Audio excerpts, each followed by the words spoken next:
Tantor Audio, a division of Recorded Books, presents Funny Feelings by Tarah DeWitt, narrated by Stephanie Bentley and Nelson Hobbs. 1. You're only given a little spark of madness. You mustn't lose it. Robin Williams. Farley. The diarrhea joke splatters. The bit was a gamble. I knew this, as most comedians do. Sometimes you are absolutely certain a bit is going to kill, and instead, it dies a slow, lackluster death, the equivalent of a whoopee cushion blowing around the room. And then there are some bits that you think are just fillers, setups for some epic callback to come later, and those are the ones that deliver. I have learned this from experience. But I still falter at the crowd's response just slightly before pressing on. I suppose drawing an insightful comparison between the fruits of a misguided dairy binge and the works of Jackson Pollock was quite possibly too much. The only laughs I get are generally uncomfortable ones. Some heads rear back and some eyes close, shuddering. This is why I've prepared another self-deprecating piece to segue into. This one a little more, oh, that poor funny girl, that's just sad. But look, she's joking about it, so it's okay for me to laugh. Yes, I'm laughing because I can laugh at her. This is what I paid for. It is also one of those bits that's based very closely on my personal truth. So, yeah, those ones tend to murder. The shitty, haha, joke is quickly forgotten, and I'm back to being a conductor in my masterpiece. It's a symphony of laughter around me that I stir and tickle and prod. I work one side of the room with my sad, weird awkwardness. I spin a tale about some delightfully aloof, non-existent men I've dated and the ill-begotten adventures of my sex life before my yarn gives way to an impression that has me lemur walking to the other side of the stage, coaxing the room into a legato of laughter. It's beautiful, glorious, overwhelming. It's warm and it fills me, fuels me. I feel like a spark that's been begging for tinder, and this room is one of those old-timey blowers that puffs and fans me until I'm ablaze. With each crescendo, I think, I might really make it. I am F-U-N-N-Y. The applause is magnanimous. And then it's over. It crashes. I fizzle out. Each step I take toward the side stage has me sliding down from an adrenaline mountain, and it's jarring and dreadful. The only thing that helps, my emergency pickaxe into the side of that mountain, is Meyer's face. Everything around him is in disarray. The sound techs are wiping tears from their eyes. The MC is bent over with her legs crossed tightly around each other, presumably so she doesn't piddle. Meyer, however, is as solid and stoic as ever. His arms are crossed, hands tucked into his armpits with his thumbs out. He manages to lift those thumbs toward me in salute. Roaring adulation coming from him. His mouth is an underscore across his face. His brow is as furrowed as ever. Meyer's steadfast grumpiness is my tether. It lassos me, pulls me back into my own body and into the present, rather than in my head, where I'm always formulating a comeback or measuring and feeding a crowd. He's not my rock. He's my hammock. He holds and cocoons me in the shade on a summer day. Not that he's actually aware of this. He's also my manager. My manager, who, incidentally, has also become my closest friend since he came into my life 3 years ago. Though, in reality, he's been a figure in my life for a bit longer. Not sure if he's entirely aware of that either, or how much he even truly likes me back. But that's neither here nor there. He likes to pretend that I annoy him endlessly, but I've caught the corners of those lips turning up on occasion. I get him every single time I do the bit about that guy back in college. The one that slung my knees up to my temples like I was some sort of human sleeping bag he was trying to roll up. Insert enthusiastic charade's display of this act. And After approximately 60 seconds of uninspired thrusting, the guy yell-whispered in my ear, "I want you to orgasm," to which I terrifyingly responded, "Okay," with a thumbs up. I then proceeded to do whatever the opposite is of orgasm, as well as prayed to the heavens that I would not let a fart out onto this man and risk this being turned into his funny story. There are only a handful of occasions on which I've been able to get Meyer to crack his best, fullest smile, typically accompanied by a single-syllabled laugh. It's a smile and sound that rocks my world. It has teeth and dimples and crinkled, jovial eyes. The first time I saw it, I audibly gasped before he zapped it away, practically vacuuming it off his face. The date was marked on my calendar and will live on in infamy. There's just something that feels elevated about making another comedian laugh, especially one who was as good and as sharp as Meyer was, as I suspect he still could be. He was big for a while there. He'd been featured on a TV special that showcased a great group of up-and-coming comedians and had even opened for some huge names. His comedy was the kind that cut deceptively deep.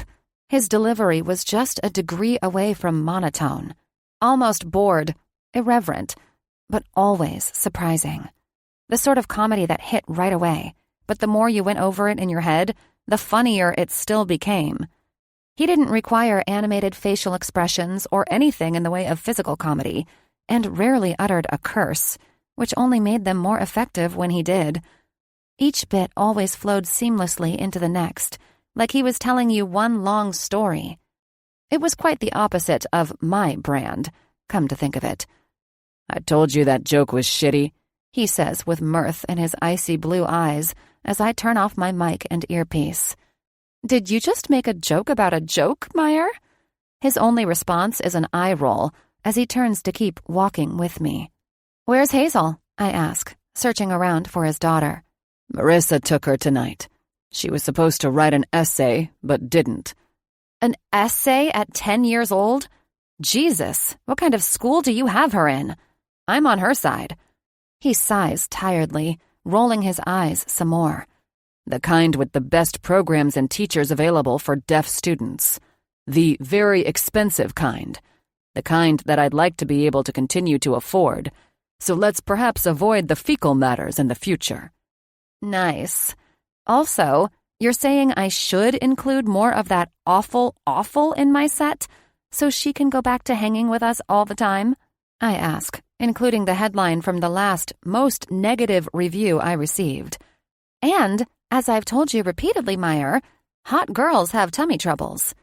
"I think I've reached my limit on the judgment I can take for having a child at a comedy show featuring you giving a QVC-worthy presentation on your sex toy collection, Jonesy."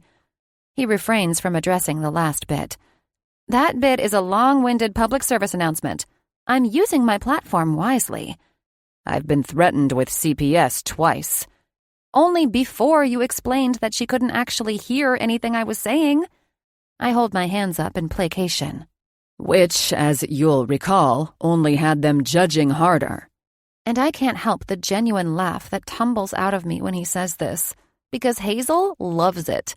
She loves to be in a room of laughter despite the lack of sound. And I think that's why I fell in love with her, because she can feel it, can feel that energy around her, and is just as addicted to it as I am. She's also entirely oblivious to any of the complications it causes her father, and he intends to keep it that way. Which is maybe why I'm a bit in love with him, too. "You think me being judged is funny?" He smirks and quirks an eyebrow at me. "Well, no, but when you get the hang of it," I shrug, and his expression deepens. We both know the judgment that comes with this line of work, the risks you take with certain material. And while I always strive to push the envelope on social commentary, I refuse to do it at the expense of someone else's humanity. I'd rather tell shitty fart jokes and make fun of myself than be an asshole in the name of being edgy. But while I feel like my career is gaining traction, I'm not quite big time enough to avoid being sucked into the vortex of reading the comments online. This week's imposter syndrome is sponsored by one that said, "I don't care if she is mildly hot when she actually speaks like a human being. I can't stand this obnoxious woman. She complains about the audacity of men, yet, if the shit she blithers on about is any indication, I'd bet money that she has a body count higher than her IQ.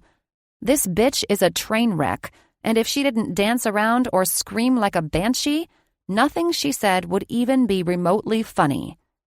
Before you ask, yes, the commenter's name was Chad, and yes, his profile was a photo menagerie of him in dude bro trucker hats, hiding what is undoubtedly a receding hairline, holding all the flavors of Monster energy drinks, and wearing white Oakleys backwards on his head. Obviously. But did I look up what a body count was on Urban Dictionary thanks to Chad? Yes. Yes, I did. I'd always assumed that the term was some weird new way of referencing weight. Not so, my dudes. Then I spiraled into wondering if anyone had ever asked me what my body count was and how I'd answered. Meyer assured me I had not, at least not that he was aware of. And he's basically aware of everything when it comes to me. I take in the hard lines of his profile now. How the man has time for the gym, I'll never know. But it's clear that he does.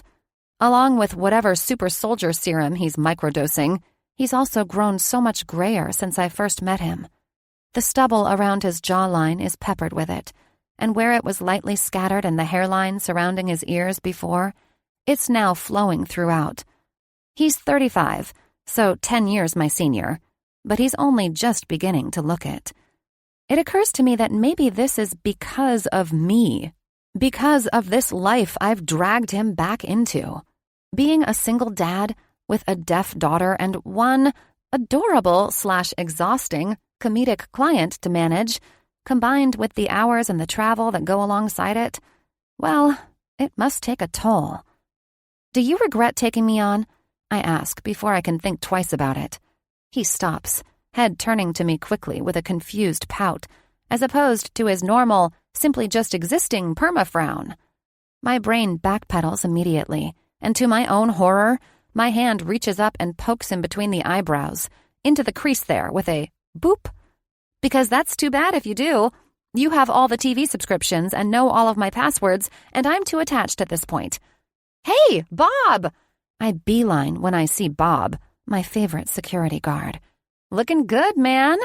Jesus, I swear you have less and less neck each time I see you." I give his bulging biceps a quick squeeze. "Pretty soon you'll only have your personality to blame when women reject you." "You know your set's over, right?" Bob chuckles at me. "Besides, I'm only trying to keep up with Meyer here." But before I can come up with a snarky response and engage in our standard back and forth, Meyer's hand grips my elbow, and I jolt. We spend a large percentage of our lives together, but I take care to avoid too much casual touching when it comes to him. Twice in one night might be a record. "Farley?" I look up at him and then follow his eyes. Holy balls. Kara Wu is here. At my show. The show that just killed. She's smiling in my direction. My favorite comedienne, one of the most famous in the country, who has written for wildly successful shows and has hosted Saturday Night Live, is here, and she is smiling in my direction. So, naturally, I do the thing that no cool girl ever does. I look around to see who she is smiling at. I close my eyes and sigh through my nose when I realize what I've done, steel myself, and turn back to her with a shaky smile. When she is in my immediate proximity, I double back my gaze up to Meyer and check that I'm not hallucinating. He just tilts a closed-lipped grin down at me, a mildly entertained look in his eyes. I tear my eyes away and turn back to Kara Wu, still smiling expectantly. I also vaguely register Bob in my peripheral, silently laughing and pulling up his phone to snap a photo. "Farley?" Kara Wu says. "Kara Wu?" I squeak. It comes out like an accusation. She laughs. "Just Kara is fine. Fucking great show. Oh my God, I love her." A mom who doesn't pull her punches with the language in her set and obviously not in her regular life either. Gritty, real, raunchy, and naturally hilarious. I want her to be my friend. I would follow her around and slice grapes for her kids. I would talk on the phone to her.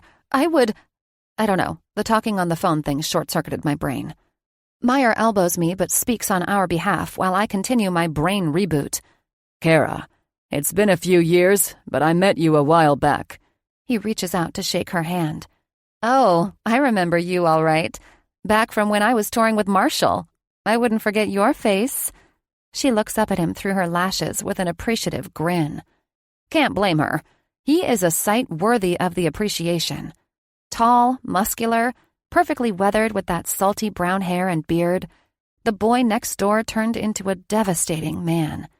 But when she maintains her grip on his hand a little too long, a flare of possessiveness runs through me and forces me through my hard reset.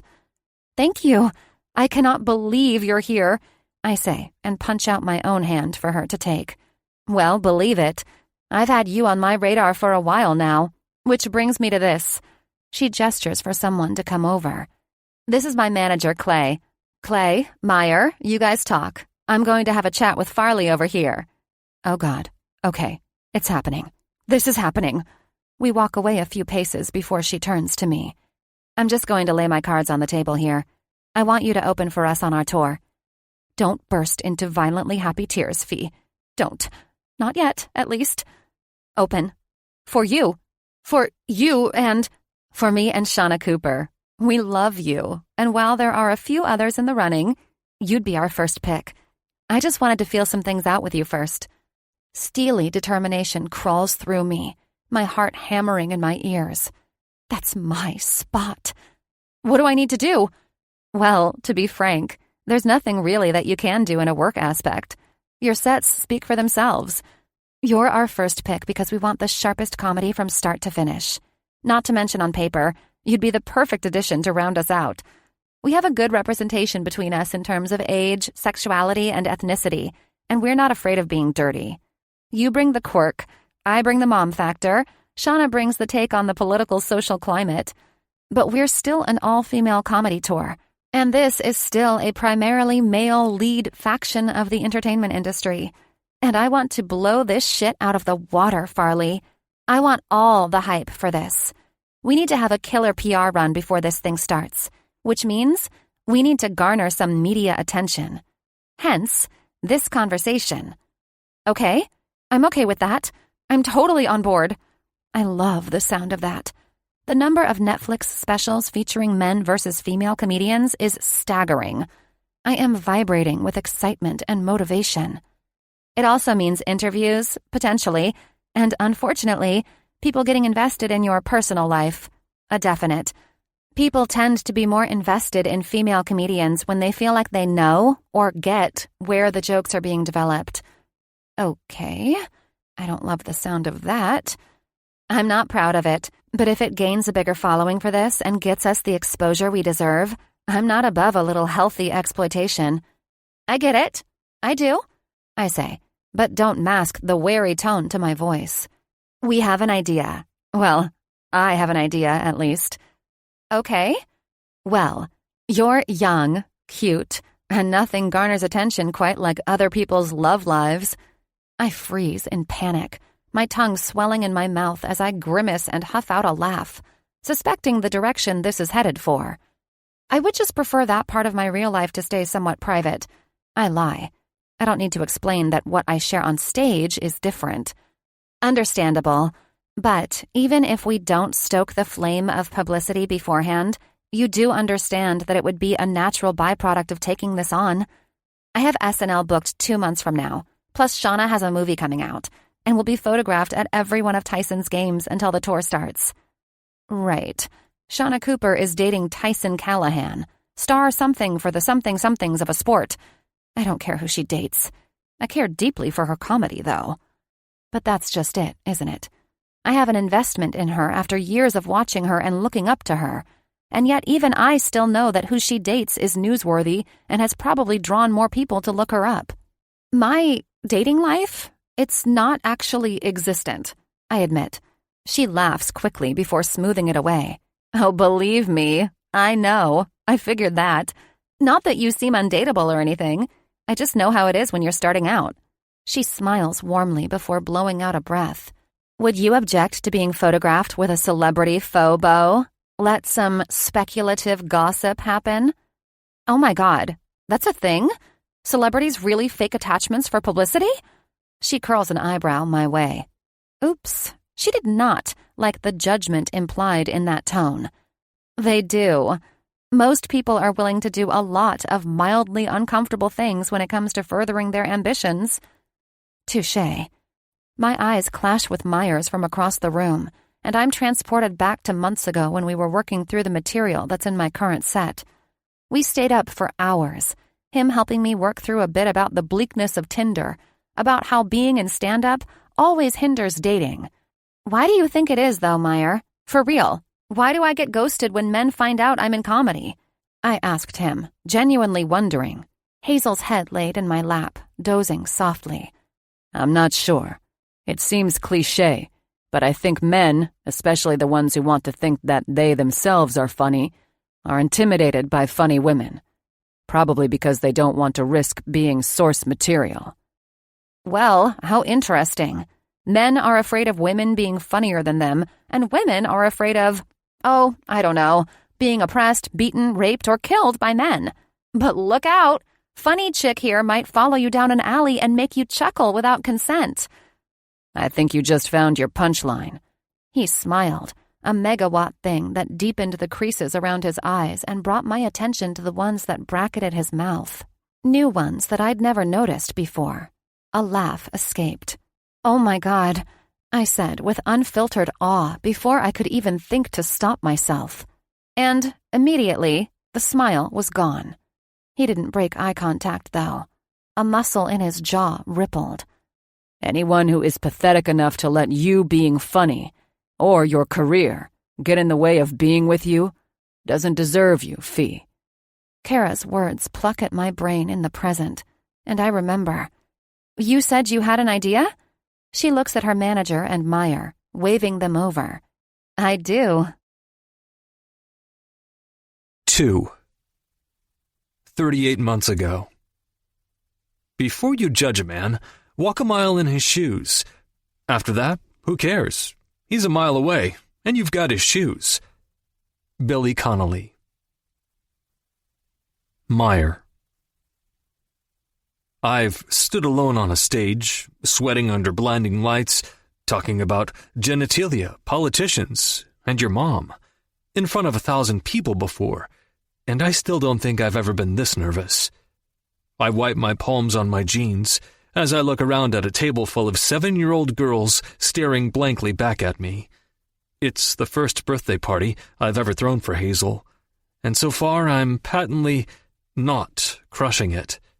I'm going to go call and check on the pizzas, I tell them, and I sign it as well as speak it, since her friend Olive is not deaf. I walk over to the bar where Lance is throwing me a sympathetic look. I know, I'm improvising here, I say. I seem to recall you being a bit more entertaining when it came to improv. He chuckles as I school my face into a baleful glare. You're welcome to stay as long as you need, which doesn't look like it'll be more than 15 minutes anyway. But open mic doesn't start until 8, he says. Just like old times with the heckling, huh? I sigh. Thank you again. I didn't think I needed a contingency plan for rain in August. All Hazel wanted to do was have a few of her new school friends join her at the water park for her birthday. Simple enough.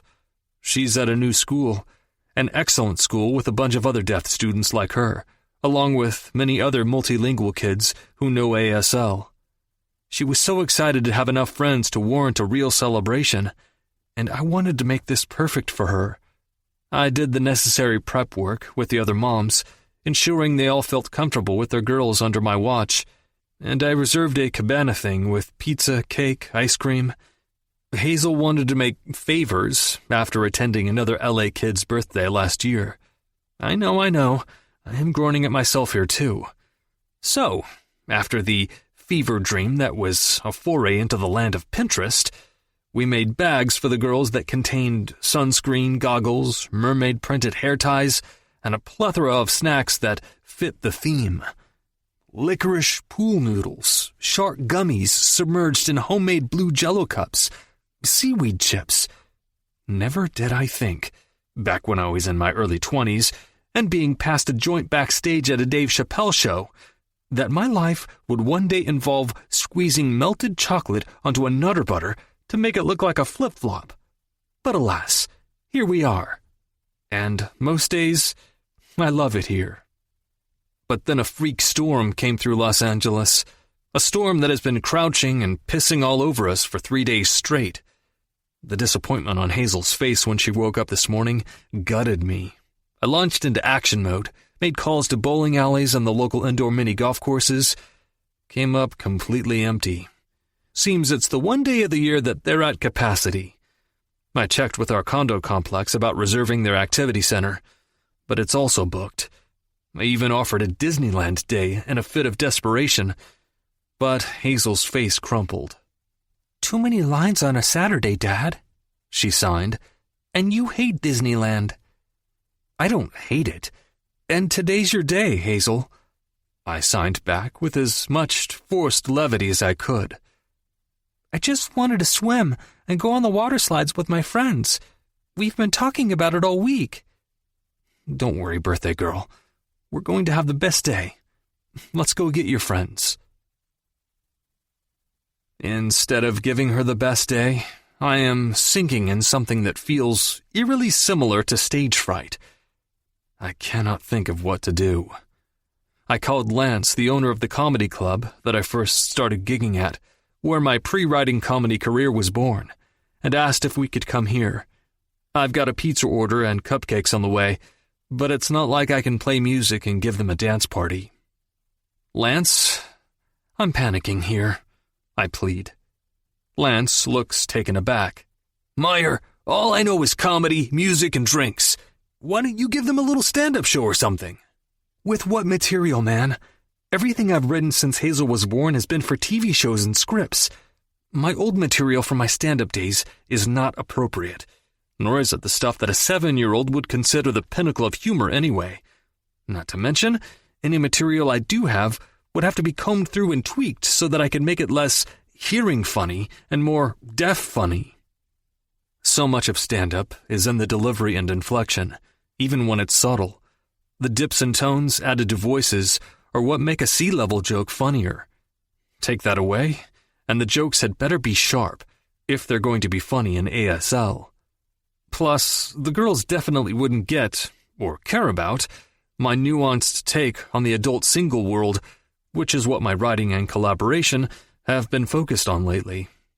I turn on the stool when I feel a tap on my shoulder. "Can we open our favorite bags and have the snacks now, Dad?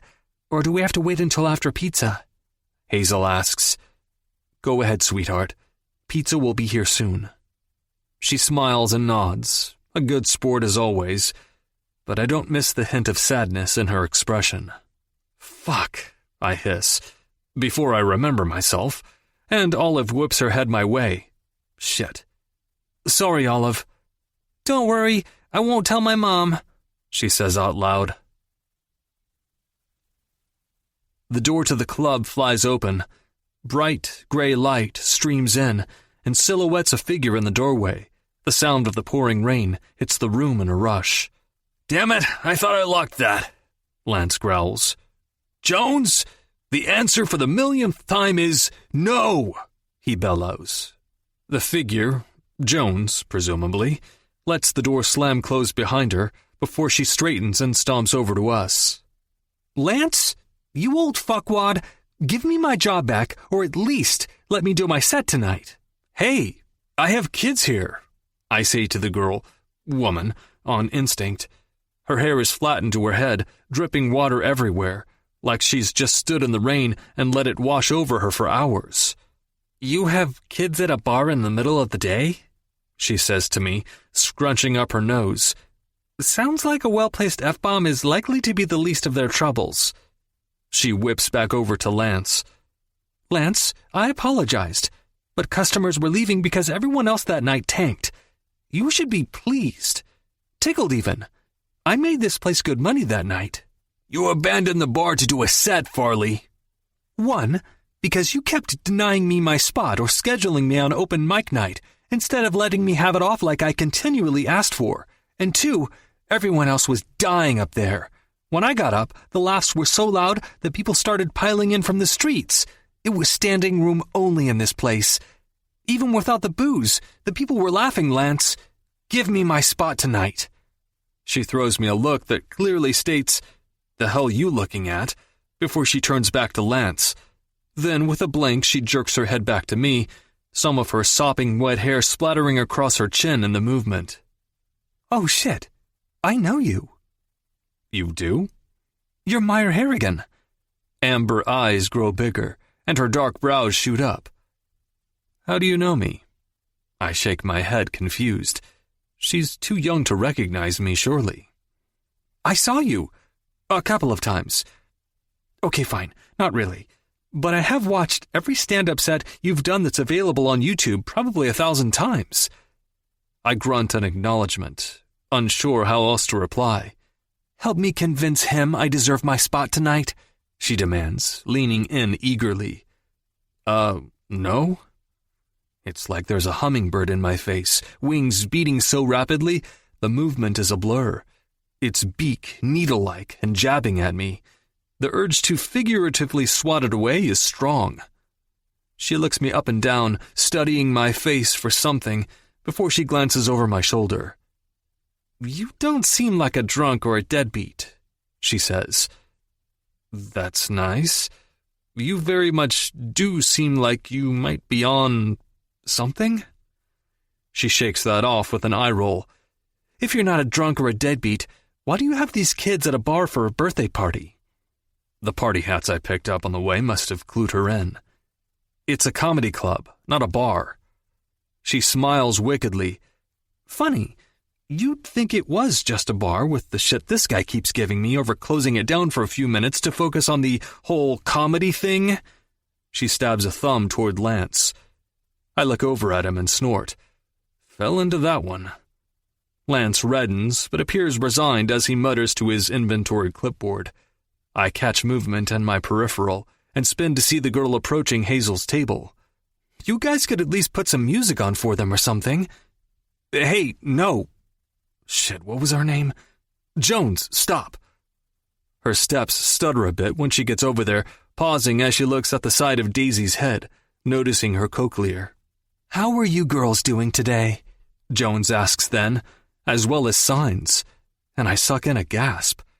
Each girl sits up in their seat, instantly a little brighter. None respond. "Whose birthday is it here?" she asks, and signs perfectly again. Hazel raises her hand. "And how old are you today?" she signs as she speaks. 7, Hazel replies. 7? What the hell are you guys doing sitting in here instead of out celebrating being 7? 7 puddle jumps now. They're all smiling at her, looking a little awestruck. "My dad won't like me jumping in puddles," Hazel says with a laugh. Jones glances around, not overselling it, but making it appear like she's searching. She lifts her hands with a smile and signs, "I don't hear him complaining, do you?" And all 4 of them burst out in laughs. Good God! The woman hit them with a hearing joke within a minute of meeting them, completely unafraid. Needless to say, we all head to the alley out back and jump in gigantic puddles while the rain pours down until we are soaked to the bone. When we head inside for hot pizza, Hazel says, "I guess I still got to splash around with my friends today after all." She beams up at me. Hazel had her first cold when she was just a few weeks old. Suffice it to say, she was pissed about it. She'd screamed and cried endlessly, great big tears that only led to her being stuffier. I was terrified, alone, and utterly clueless. So, like any good 26-year-old man, I called my mom. "Mom, I don't know if I can do this." "You can, Meyer. Keep her head elevated. Let her drink as much as she wants whenever she wants. And have you tried a bath? If the rest of the cord has fallen off all the way, You can try a bath." I checked her belly, peeling her off me just enough to see. I couldn't set her down long enough to dress her without her screaming, since my clumsy, shaking hands made the process last way too long.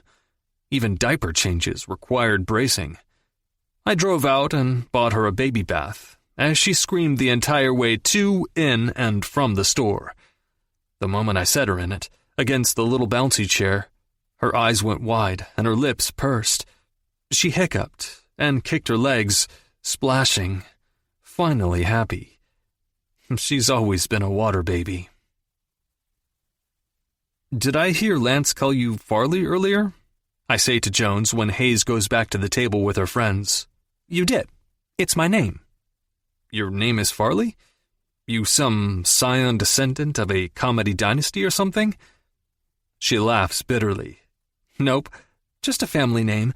The only family I have left hates this." She gestures to the club, her finger whipping around in a circle. She pivots on a heel and goes back to the girls, naturally taking them through what feels like a set that was designed for them, without the unnecessary theatrics behind it.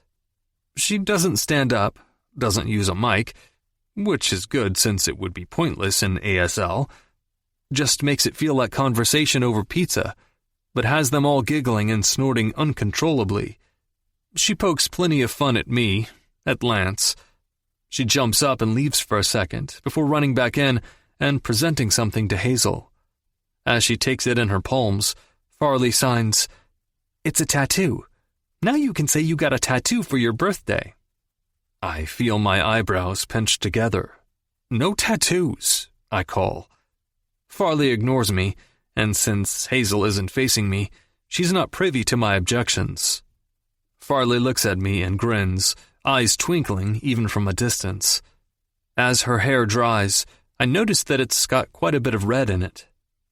She brings Hazel to the sink at the bar and applies the temporary tattoo on the back of her hand, while I look on, trying to settle the strange feelings muddling in my chest.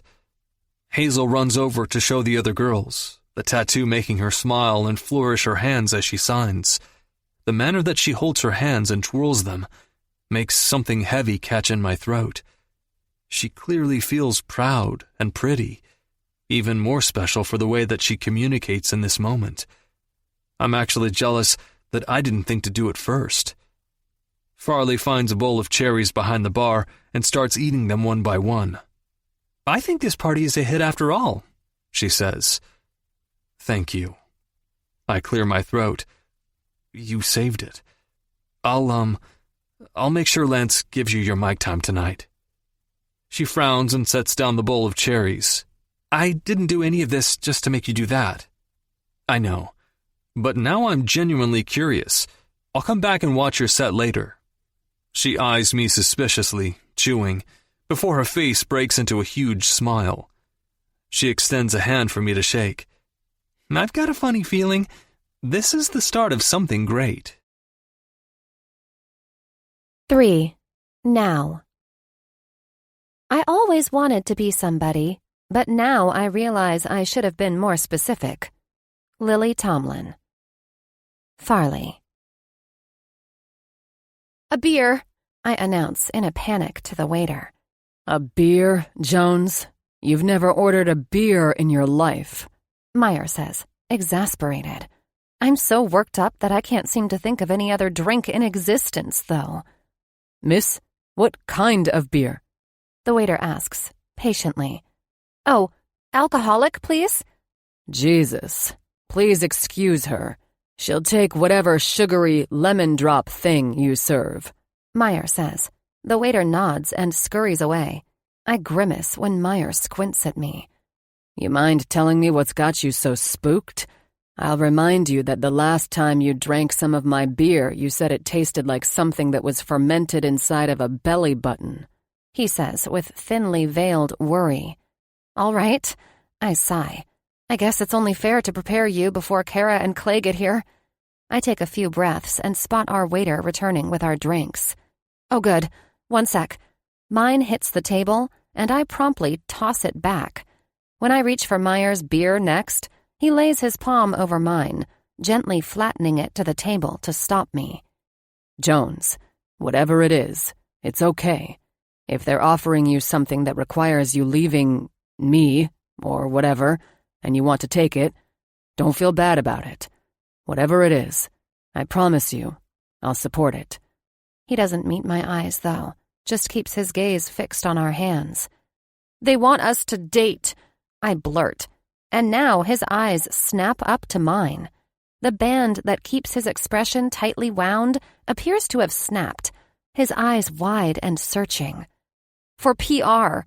Kara wants me to go on tour and open for her and Shauna Cooper, but they want us to beef up some publicity beforehand. Kara has SNL, and Shauna is dating the sports ball guy. The 3-time Super Bowl champion, Fee. Yep, that one. My breathing becomes audible, and Meyer seems to suddenly realize that his hand still lays over mine, a moment before he snaps it back. Why would they think that anyone would be interested in us? We're already together all the time, he asks. Well, I gather that it's you who's the real allure. Just like when we got all those comments on Instagram from people assuming you were writing my jokes, I say, and his face pinches, remembering. Before I took the one picture of the two of us down, of course. And I imagine that curiosity will grow when they announce the tour and their opener. Your name attached to mine, publicly, will be good, and I guess they want to play off that. I don't really know how it will all play out, Meyer, honestly. Kara barely told me the idea before she asked us to meet here. She doesn't think I'm too old for you? He sneers, his lip curling. It's a gut punch. 10 years is hardly scandalous, Meyer. Maybe he thinks I act too young for him. His only response is a snort. His expression grows furious. You don't have to do this, I whisper. His frown only grows in intensity. Neither do you, Fee. I want to curl in on myself, noting the apparent disgust on his face. He is disgusted that I would ask him to do this with me. Fee, you don't have to do this because your talent speaks for itself. It should be enough. I'm fucking pissed that anyone would insinuate otherwise. Oh. Kara and Clay arrive then, sliding into the booth with the smooth confidence that comes with knowing you're expected, knowing you're important. The waiter immediately pops over and takes their drink order. He sure is quick and attentive, I observe. And then, over his shoulder, I notice 2 other waiters hovering by the bar, one of them raising his phone to snap a picture of us. So, did Farley give you an overview on what I presented her with? Kara asks Meyer, before she takes off her bright red frames and begins cleaning them on her Biggie Smalls t-shirt. She did, he says, jaw rolling. And? She asks. And I think it sounds like pandering bullshit. We both know she is good and that you want her. She doesn't need to do this. And frankly, I think it's beneath you to even ask her to. I jerk back at the deadly tone he's taken. While I can appreciate the protectiveness and the strong moral stance he's taking, I reject the judgment implied. If it helps us achieve the hype we undoubtedly deserve, then who is he to judge us? I have my reasons for my initial hesitation, but half the battle in this field is getting your name out there, gaining a following. And unfortunately, women still have extra hills to climb when it comes to stand-up. He's a man. How dare he hold me to some arbitrary code when he's got no clue? Publicity stunts, as a rule, aren't limited to women either. I may not have been privy to the fact that these stunts might include pairing up for show, but I do know that, at least. Plenty of men do it without catching an ounce of flack for it. It's business. Who are the other options you're considering for me? I ask, before Kara can respond. Or leave. She turns her glare away from Meyer at the same time I feel his turn on me. There are plenty. In fact, there are 3 I confirmed on the way here that would be up for it, so I'm willing to leave that up to you. There are 2 of Tyson's teammates who could use a bit of PR to help secure some brand deals and such. The comedian angle is enticing, though, and I happen to know that Declan Crow is looking for some positive attention. Meyer shakes his head. You mean folks don't respond positively to heroin and slapping around your girlfriend? He seethes. Allegedly, Clay corrects. I'll do it. One of the sports ball guys, though, I say, before Meyer can explode. Perfect. We'll get plenty of public appearances in that way through football season before the tour starts in spring. Some group photos would be cute and cozy, too, Kara declares with a smile. Just hold on 1 fucking second here. I want to understand what the thinking behind suggesting me, now, was in the first place. Meyer chimes in. Clay? Kara prompts. Clay nods, prepared. Well, to be honest, you're a bit of an enigma. You disappeared right as you peaked. People in the business know you're still actively writing and managing Farley now, but there's a general curiosity around you when it comes to the public. Once we announce that she's going on tour with us and start testing out material at smaller venues, she's going to be in the limelight anyway.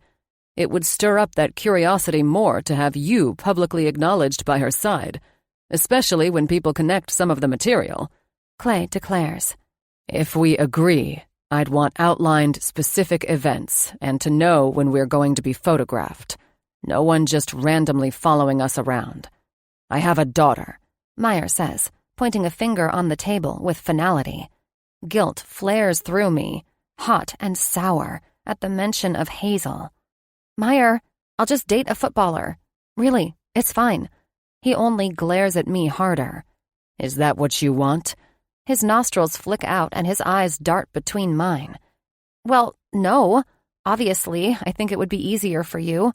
And I just, based on semantics alone, but I'll do it, he says, more to Kara than to me. Clay and I can work with Shauna and her manager to get together a schedule and a list, Kara replies, after a cursory glance my way. Meyer nods, and we all shake hands when we emerge from the booth. In true comic form, since we are unable to handle things with seriousness for any stretch of time, Kara breaks up the silence with a joke. Honestly, I tell jokes about my son's baby boners and licking my husband's asshole, so I exploit the hell out of them. Don't feel bad about putting on a little show. We're going to have the best fucking time. I promise. I beat Meyer to his car so that I can avoid him opening my door for me. But, with my typical subtle grace, I fling the door too hard, and myself along with it. He steadies me from behind with his palms on my arms, his breath puffing out against my hair before he lets me go and stomps around to the driver's side. It's after 10 p.m., but it's a Saturday night, and the LA traffic behaves accordingly. We sit in bated silence, crawling along the freeway for 20 minutes, and probably just as many yards, before I cave. Meyer, I'm sorry, but listen, you really don't need to do this if you don't want to. I don't want to burden you with me any more than I already do. He responds with a scoff. What? I'm telling you that you're off the hook, I say. I'm not playing into your bullshit, Fee. You're not a burden, and you damn well know it. I agreed to do this, so I am doing it. Your success is my success too, and I want you to have this. Then why are you so angry about it? I'm wondering if I should start to get offended. Well, wouldn't that be something? I can't even imagine it. You? Offended? Meyer! Jones! Just tell me what's going through your head. Please? He sighs and hazards a glance my way. What if you meet someone? I worry that you already spend all your time with Hazel and me as it is. You're young, beautiful, and clearly have a bright future ahead of you. My brain does me a solid and decides not to process him calling me beautiful. For now. Traditionally sweet compliments outside of my work make me want to break out in hives. I am on the verge of officially making it, Meyer, of positioning myself to do whatever I want in this business. It would be the wrong time for me to meet someone anyway. Not to mention, I love spending my time with you guys, and you damn well know that. I also just love you, but you don't need to know that. Ever. Also, can you stop acting like you're ancient, Grandpa? For fuck's sake, Meyer, you're a catch too, and I don't see you doing anything about it. Why would I when I have a hot 20-something clinging to my side all the time? I scoff, repeatedly, lamely, scrounging to respond. Jesus, Jones, listen to yourself. You can't even handle when I pretend flirt with you. How are we supposed to date? You don't think they're going to expect us to be flirtatious, at least? Affectionate, even? Oh, God. I didn't know you were testing me. Well, if we're doing this, you're going to have to commit to the bit here, Jonesy. It's already October, so my guess is that they'll expect this little dog and pony show to begin as early as November, if the tour is going to start in March. Oh, I'll commit to the bit so hard. Don't you fucking worry. I feel my anger growing now, even though I can't pinpoint why. I've conquered too much to get to this point, mastered too much doubt to make it here. Only a little left to go. The least I can do is pretend to date the man I'm probably in love with, but keep at arm's length because of the combination of my emotional stuntedness and my respect for our friendship. Good. You better, because so am I. He shakes his head. So hard, I confirm. Oh, you don't even know how hard, Jones.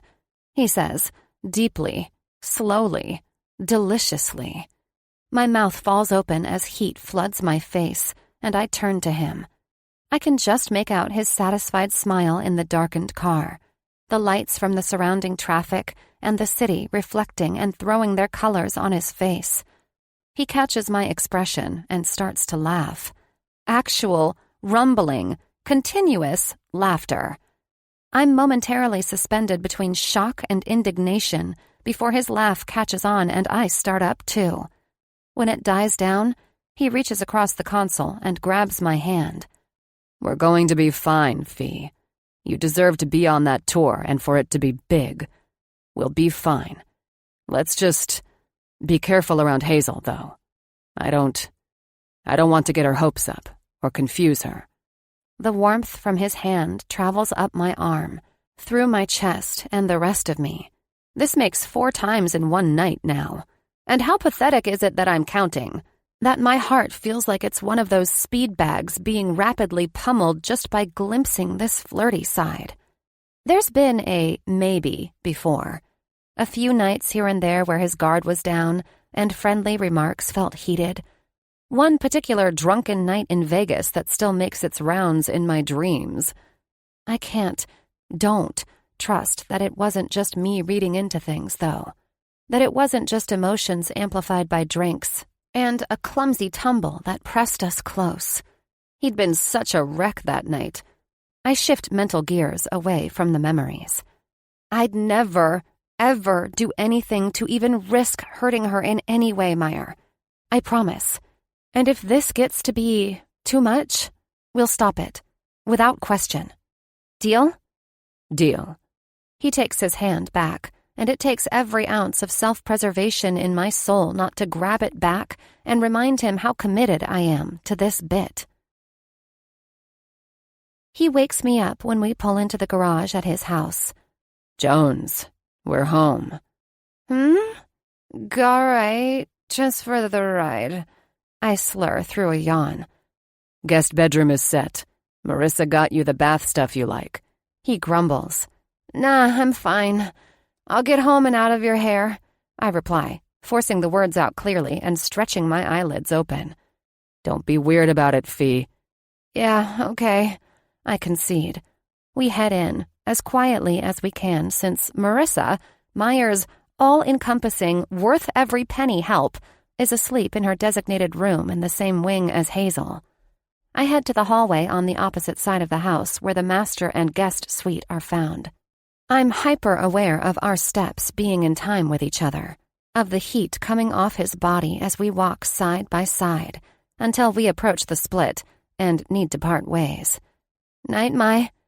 Good night, Fee. 4. 38 months ago. My focus is to forget the pain of life. Forget the pain, mock the pain, reduce it, and laugh. Jim Carrey. Meyer. You sure you're up for a late night? I ask a freshly dried and changed Hazel. She keeps staring at her hand, so I have to get her attention and ask a second time. And you're sure you don't mind going to this on your birthday? Dad, stop asking. This will be fun. We get back to the club and I order Hayes a Shirley Temple before we snag a table. As soon as we sit, Farley appears from the ether, visibly percolating with excitement. "You weren't full of shit," she says, and signs. And I sigh tiredly as Hazel snickers. "Not full of shit, no. Please, though, something tells me to ask you not to sign during your set." "No worries. Not in my plan tonight. I do hope she'll still have fun, though," she asks, nodding down to Hazel. "She's great. She'll be locked into a game on my phone in no time, I'm sure." "Okay, then." She laughs. The auburn in her long hair brings out the similar color in her eyes. She's changed and dried as well, now wearing a maroon sweater that clings to small curves. "Nope, absolutely not, you lecher.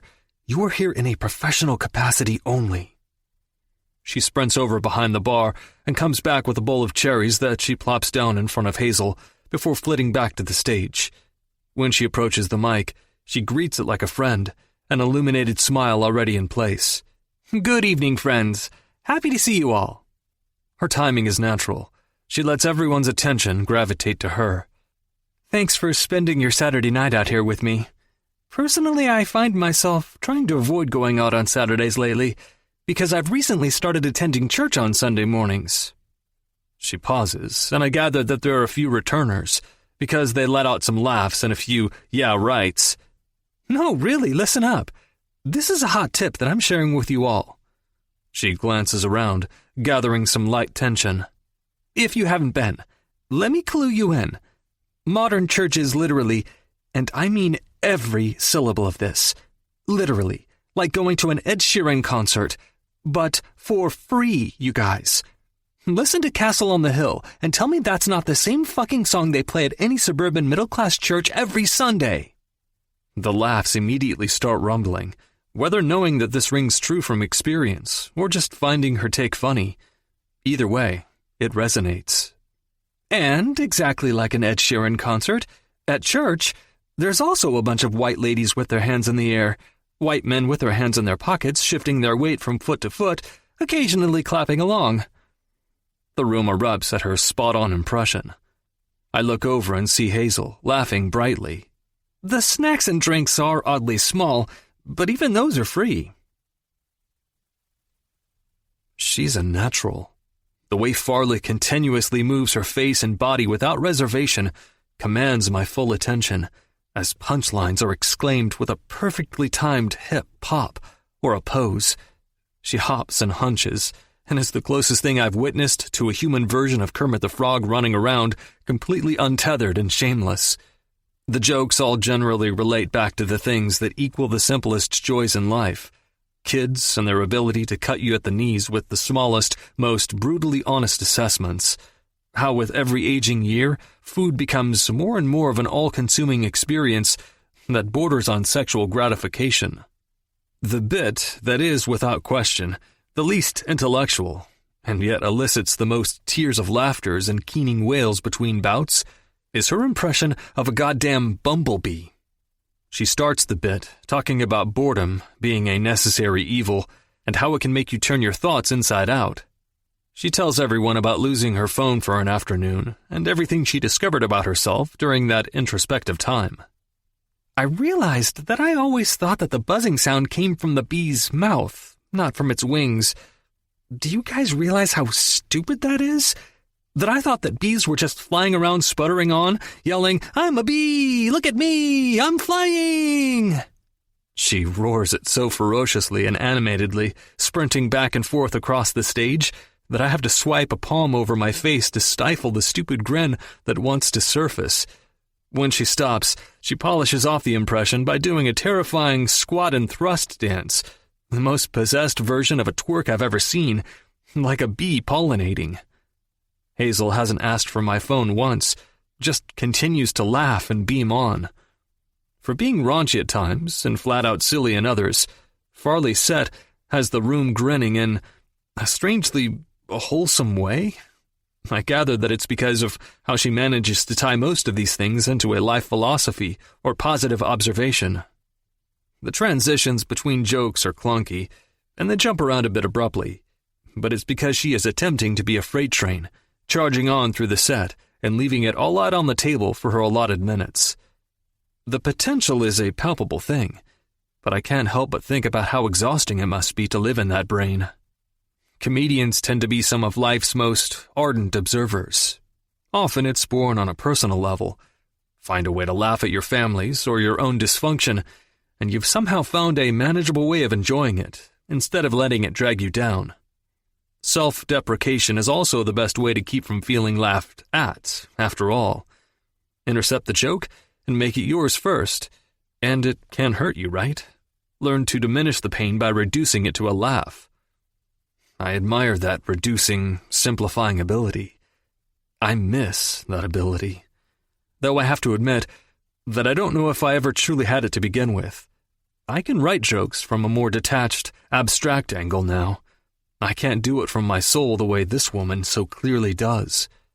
Constantly searching for that angle can eventually take you out of yourself, though. Out of actually experiencing your life, since you become too preoccupied with observing it and writing it down to make a bit from it. She heads over to our table when she's done, after raucous applause. The smile on her face broadcasts itself from across the room. I motion for Hazel to get ready to leave, as Farley waves her goodbyes and follows us out.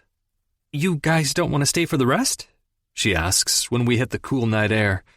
If I didn't know the signs and the feelings myself, I'd probably miss the way the corners of her smile and the muscles of her cheeks tremble with the force of keeping up right now. "Nope, just came to see you. We're heading next door for ice cream." I hand her a water bottle, knowing she needs it. "Let's eat, and, let you settle first, and then we can talk about it in a bit if you want."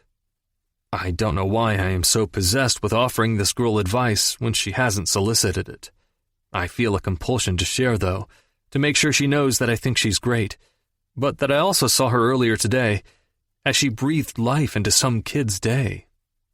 I want to know why she knows ASL, what her eventual hopes are for her career, if she takes care of herself. Fuck, calm down. She tosses back a few gulps and sighs, letting the smile relax, even as she eyes me suspiciously. When everyone is settled into our booth, eating leisurely, I say, "I always found that I needed something else to do with my mouth after a set." She quirks an eyebrow at me with her spoon paused mid-air. "Was that a line?" I cough on my ice cream, choking. "What? No! Oh, fuck! No, I swear!" I hold up my fingers in a Scout's honor salute. "I meant that I remember how my face would hurt, and the only thing that would help relax it would be eating and drinking something." "Relax," she laughs. "I was fucking with you." "Ah." I scoop up another bite to cover up a smile. Little shit. "So, constructive criticism first is my speed. Would you mind?" she asks. "First, you're a liar. No comic wants anything less than resounding accolades," I respond. "Not me, Meyer Harrigan. I want the criticism first so that I can actually believe you when you shower me with the accolades after." She smiles, her chin tilting between us. I nod, but before I can start, she points to herself with the spoon. "Overly critical father. Can't accept love without a catch." I sigh at the familiar song and dance. "Listen, you don't have to do that here. You don't know anyone the quid pro quo on your trauma or your background. I know it's the standard with comedians, especially with each other because we tend to take those digs when we see them. But I won't do it to you if you don't do it to me." She sits back against the booth and cocks her head at me with a pout. "You're surprisingly grumpy in real life." "Sorry to disappoint." "I didn't say you disappoint me," she says, with enough force to make me pause a beat. "All right." I set aside my empty cup as Hazel leans against me, growing visibly tired. "My only suggestion would be to have smoother transitions in a short set like that. You're cramming a lot into a small time window, so you don't have the luxury of pausing and letting the laughs die out from one joke to another. You have to find a way to connect them." She nods, then smiles sweetly at Hazel before she signs. "Are you tired? I have more room on my side if you want to come over here and lie down." Hazel looks to me for approval before she moves over there and settles. "I have a hard time coming up with some of the connections because that's just not how my brain works. Each bit comes to me when it happens. I write it down, and I work it into a set. The connecting piece is just me. Well, that's where you gotta tweak the truth. Come up with something, or use someone else arbitrarily. Like, I don't know. I search my brain for an example. One time I used my mom. I talked about how she and I were in a fight because of something I'd used in my set. And then I went on to tell them about how she proceeded to say extraordinarily weird shit during that visit. Things that I couldn't not share with them. Then when it was time to transition to something else that was a little disjointed, I made up some more dialogue with my mom and used that to connect it. I remember that, she says, eyes rounding. And I'm immediately disturbed by how proud I feel to have something to offer. She looks up at the ceiling in contemplation. God, why didn't I think of that? I could have started by saying my dad dragged me to church, which is true, and then talked about him being worried about my love life. Then I could have even tied it back to him somehow with me not having my phone. Yeah, keep it simple though, I reply. Say he didn't have a charger or say it broke on Christmas Day or something. I also thought about how you could say you were at a family event and you could pick out a specific kid that was at this made-up event to talk about those bits where the kids trolled you. Yeah, I don't have any siblings or anything, though, so no nephews or nieces to speak of. I try to avoid completely fabricating things, you know? Totally agree. There has to be some kernel of truth, or at least something that could be true. She nods and grabs a napkin and a pen to scribble triumphantly. I can just make out the top of Hazel's side as she breathes steadily, fast asleep. How are you so good with kids if you're not around them much? I ask, curiosity getting the best of me. I'm a tutor and an aide at Brooks Elementary for ASL students there. It's only a few days a week, which is why I was bartending at the club until Fuckpig Lance canned me. Fuckpig? I wince. She finishes whatever she's writing and grins at it, biting the tip of her thumb with a quiet laugh, too distracted to answer me. If you want, I'll see if I can put the good word in with Lance, get you your job back. Even as I say it, I feel my lips turn down. Why do you look like you're holding in a fart? Because I don't know why I just keep offering shit. Well, you won't hear me try to turn you down. I am a 23-year-old woman sleeping on a bunk bed so that I can afford a shared room in L.A. Last night, my bunkmate/roommate, Marissa, woke me up to ask me to move to the top bunk so that she and her boyfriend could have sex in the bottom one. I grimace. That lacks ingenuity. I'm sure there's a perfectly good floor they could have used. The floor's the only thing left in that place that hasn't been tarnished by their sexcapades. They already broke the toilet seat off the hinges, stained the suede couch, and got the cops called on them the last time they did it in the backyard. Besides, Marissa shares her weird sex stories with me for material in exchange. I laugh through my nose. Not up there collecting your own weird sex stories, huh? No? You offering to mentor me through some of that too?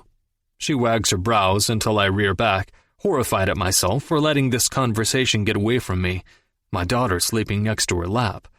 Her expression falls. You're just... Don't get me wrong, Jones. You're fine. There's nothing wrong with you or anything. Good God, man. Relax, Grandpa. I was kidding. Oh, thank God. My ego doesn't have legs to stand on for it to be offended by the grandpa remark.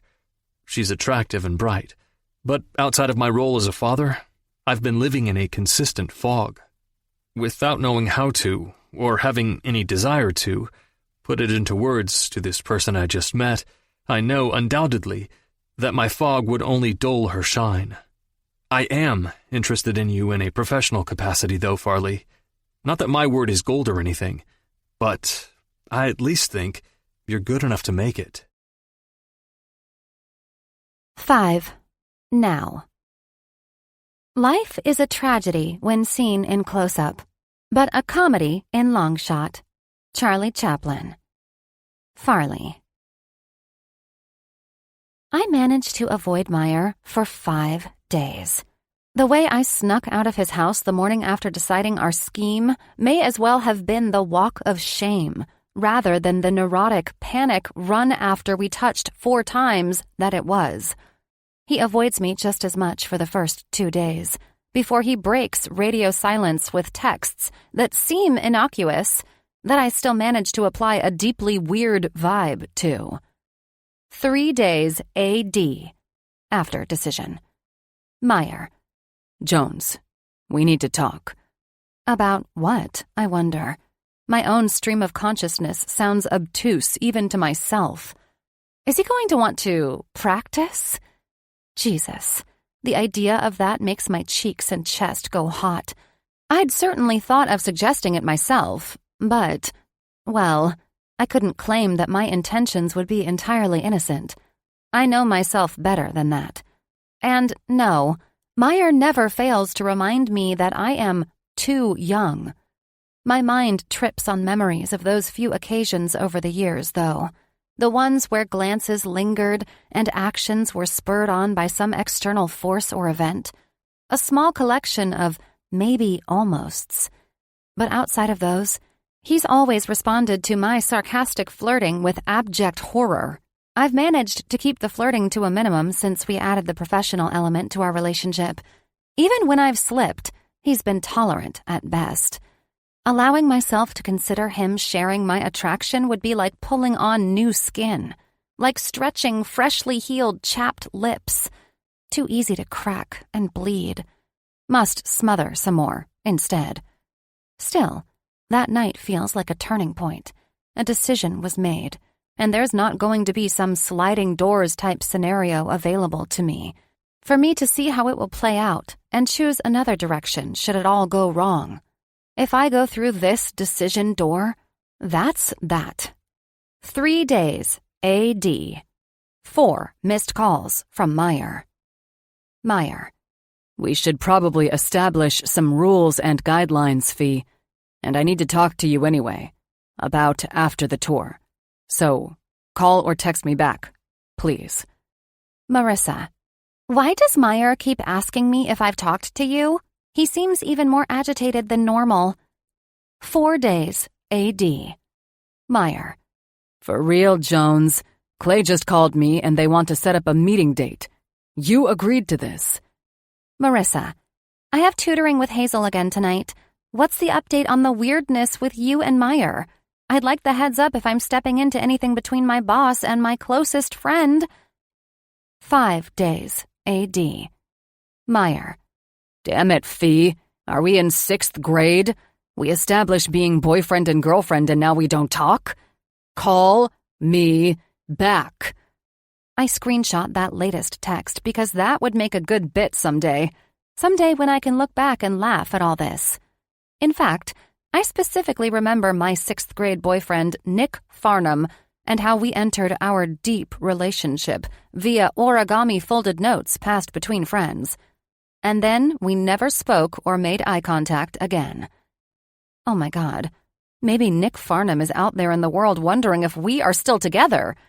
The stupid thought makes me laugh out loud for the first time in nearly a week. I wonder if Meyer knew it would. If he realized that laughter is always the safest channel for me to communicate freely through. Day 6 is a typical Los Angeles October day. Unseasonably warm. Pool weather. I bought Meyer and Hazel's former condo for a screaming deal when he bought their new house, the pool being one of the major selling points. The average age in the complex is, at minimum, 75, so the pool feels like my own private one more days than not. I do my laps, mentally charting how I need to call Meyer and apologize for acting like this. It's for me that he even agreed. It's for a major tour. One that will be filmed, that might even end up on its own special. Plus, he already made it clear that we will have a whole outline, a clear and effective approach. I know that Meyer is too good, too balanced, and too intelligent to do anything that would put either of our careers at risk. The only base we need to cover is our friendship, and me hiding out for days certainly isn't doing that any favors. I break the surface on a gasp, anxious to get to my phone and rectify the situation. I hit call and start biting my nails, feeling inexplicably on the verge of tears. It starts ringing, and there's an echo, or rather, I hear a secondary ringing. When I turn toward it, I spot Meyer, hanging on the outside of the pool gate with his phone dangling casually from his hand. He tips his head in a nod at me, and I sigh in relief. "I was just calling to apologize," I yell out. He crosses his arms, waits. "I'm sorry," I call, still hovering on the other side of the pool. His arms stay folded. The only indication that he's heard me is that his chin dips to his neck and pauses before he looks back up in my direction. I begin my plank walk over his way, continuing down my verbal spiral. "I just got a little freaked out. I know this is big, and I feel bad that you're even doing this for me when you've already done so much. I also worry about Hazel, but I know that it's not even really my place to worry about her. I know you've got her covered, of course you do." I reach the gate and hazard meeting his gaze, only to find a stricken and horrified look. "What?" I yelp. "What in the... your swimsuit?" he says, shaking his head. "Oh." I look down at the one piece with the hairy nipples and beer belly printed on it. "I got this because I kept catching Arthur in 14D staring at me while I swim." I smile, proud of my ingenuity. "No feet for free and all that." He shakes his head with a sigh. "If anything, you now owe Arthur and I reparations, Farley." I pull up my palm and pretend to write on it. "Duly noted. Must show boobs in bikini for the period of 3 months as compensation for damages to spank banks incurred." Always with the last joke. One side of his mouth turns up. "You letting me in or what?" "Oops, duh." As soon as I let him in, he shoves his hands into the pockets of his shorts. "And Farley, I'll forgive you just about anything if you talk to me about it. Just don't disappear on me." "I know. It was stupid of me. I'm sorry." "You're forgiven." I turn and lead him over to my lounge chair. "Christ, the thing has back hair and an ass crack, Jones." I laugh and do a little wiggle. We lounge in the sun quietly for a bit, and I revel in the peace. Meyer's the only person I've ever been able to maintain this comfortable silence with. With everyone else, it always feels expectant, which might just be my own projections, but nevertheless, I always feel like I need to do or say something for a laugh with everyone else. I always feel on. "You ready for tomorrow night?" he asks. "Yep. Sold out again like last week?" "Yep. Clay and Kara want to meet on Sunday to go over your contract. Obviously, our little arrangement is more of an informal understanding. But Clay called to tell me that there will be some separate paperwork for that, too." "What's it going to say?" "At minimum, we expect to get these photos of you guys grab-assin' on these such occasions." I laugh. "If that's the case, we'll need to negotiate pay or make sure it's you that's required to do the actual grabbing. I'm scarred and traumatized by this thing." He gestures down the length of my swimsuit. "It really doesn't help that it's exactly your flesh tone." I laugh at his annoyed pout. "So, we've covered the main work points. You mentioned something about guidelines?" "I did. I think it goes without saying that while we're doing this publicly, we, shouldn't be dating other people." "Aw." I'll break the news to my harem. I pout when he turns his stern gaze on me. "Obviously, I'm kidding. That's easy enough. For me, I mean. I have shockingly few prospects for a woman who openly tells a sexy tale about the time I puked in my purse and carried it around all night." I sigh mournfully. "Yeah, who's not into that?" He deadpans. "Right? What about you?" I ask, keeping my eyes closed and facing the sun instead of making eye contact. "What about me?" "I mean, are you going to be okay keeping yourself off the meat market for the time being?" "I'll be just fine, Jones. The other rule I think we need to stick to is avoiding the internet drivel. Do what you gotta do in terms of promo stuff, but don't read the articles that will inevitably have shit wrong. Don't look at the pictures floating around. We'll do the things, but let's avoid that side of it all, please." He looks down at his hands and tugs at a piece of a blister there. "If you cave and do, just don't tell me. I don't want to acknowledge that part, if that's okay." Of course, Meyer, I say quietly. He nods in thanks. What else did you want to talk to me about? About after the tour? I ask. Oh, no, nothing. That was just me trying to get you to call me back. He shrugs oddly, a quick yank of his shoulders. I mimic the gesture, not buying it. Oh, okay. Anyway, I have another thought, and I'm going to need you to put on your grown-up hat for this one, he says.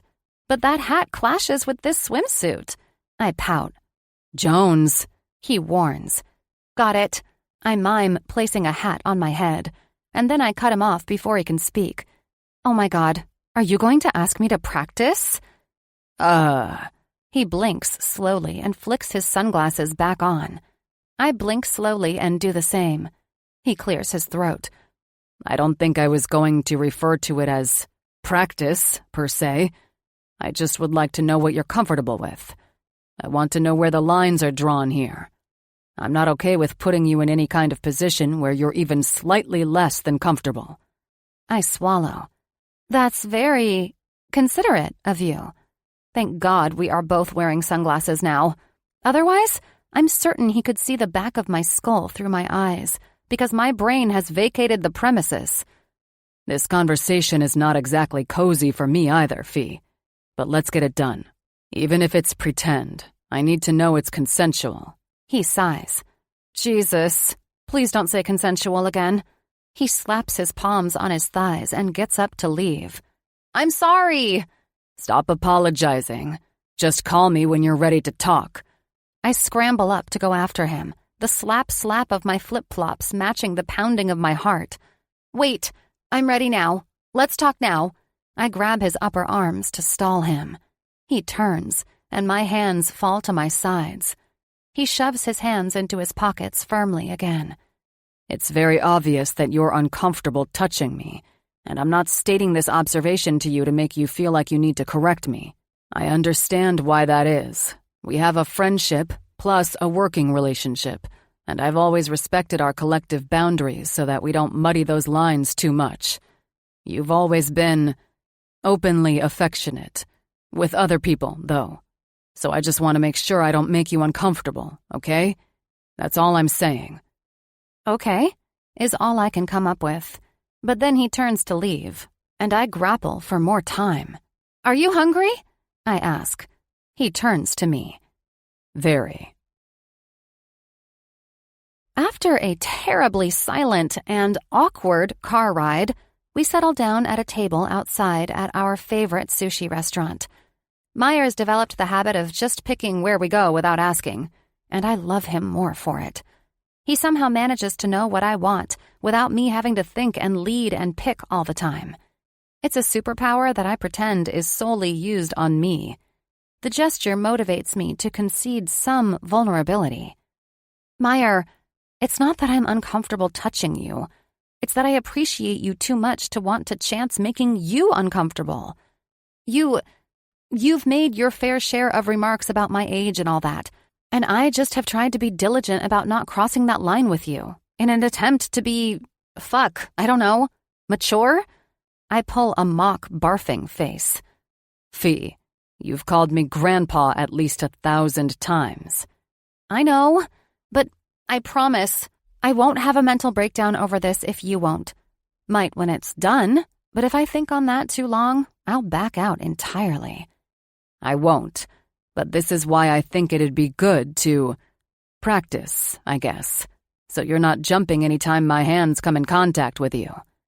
His big shoulders inch toward his ears, tense.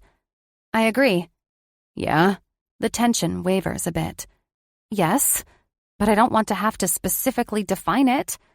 Let's not make it too exact here. We'll just take it as we go? Exactly. Our waiter comes then and puts the bowl of spicy edamame on the table. We place our orders, and I dive into the beans when I notice his hand. He's laid out one forearm on the table, palm just slightly turned up. It might be an invitation, but it's not so blatant that it might not be either. I decide to experiment and lay my own forearm down so my hand sits just on the inside of his. We're both still wearing our sunglasses, so I can't see his eyes to determine whether he's noticed. When he doesn't move again, I hold my breath and graze my fingertips along his palm, which he unfurls instantly. I peek at him through my lenses, seeing his throat work and his nostrils flare slightly. His fingertips rise up just so, smoothing along the underside of my wrist. I physically feel myself wanting to ruin this moment with a dumb remark or, God forbid, a sound effect. Rather than chance it, I shovel back some edamame with my free hand, silently begging for him to be the one to speak first. So, anything new you plan to add in tomorrow's set? He asks. When I lick the spicy, garlicky remnants from a finger, his thumb wraps around to push my palm into his. A million synapses begin to buzz, and I will that hand not to sweat. I search my brain, ping-ponging around in my head. Nothing profound, but I did decide to start trying natural deodorant this week. You know, because the regular stuff just has all kinds of chemicals and is actually pretty toxic. And then it didn't take long for me to decide that I'd just rather die a little bit sooner with some of that crap in my system than gain a few extra years having to smell that toxic. Always love a good public service announcement. Except my sex toy one, of course. He laughs through his nose as his thumb continues its circles across the top of my hand. Sushi arrives, and it's not until halfway through the meal that I notice him using his fork to eat instead of the chopsticks. It's also when I notice that he uses that fork with his opposite hand, so he can keep hold of mine with the other. It's the best lunch of my life. 6. 34 months ago. I used to think the worst thing in life was to end up alone. It's not. The worst thing in life is to end up with people that make you feel alone. Robin Williams. Meyer. You wouldn't think that many people would spend Christmas Eve out at a comedy club, but you'd be wrong. It's packed, overheated, and overflowing with the drunk and jolly. Hazel and I agreed to spend this Christmas Eve with Farley, who has ferreted her way into our lives and asserted herself as a regular fixture. I don't know how to define our relationship. Friends? I give her occasional advice on her stand-up, but I wouldn't go so far as to say that I'm mentoring her. Friends is accurate, I suppose.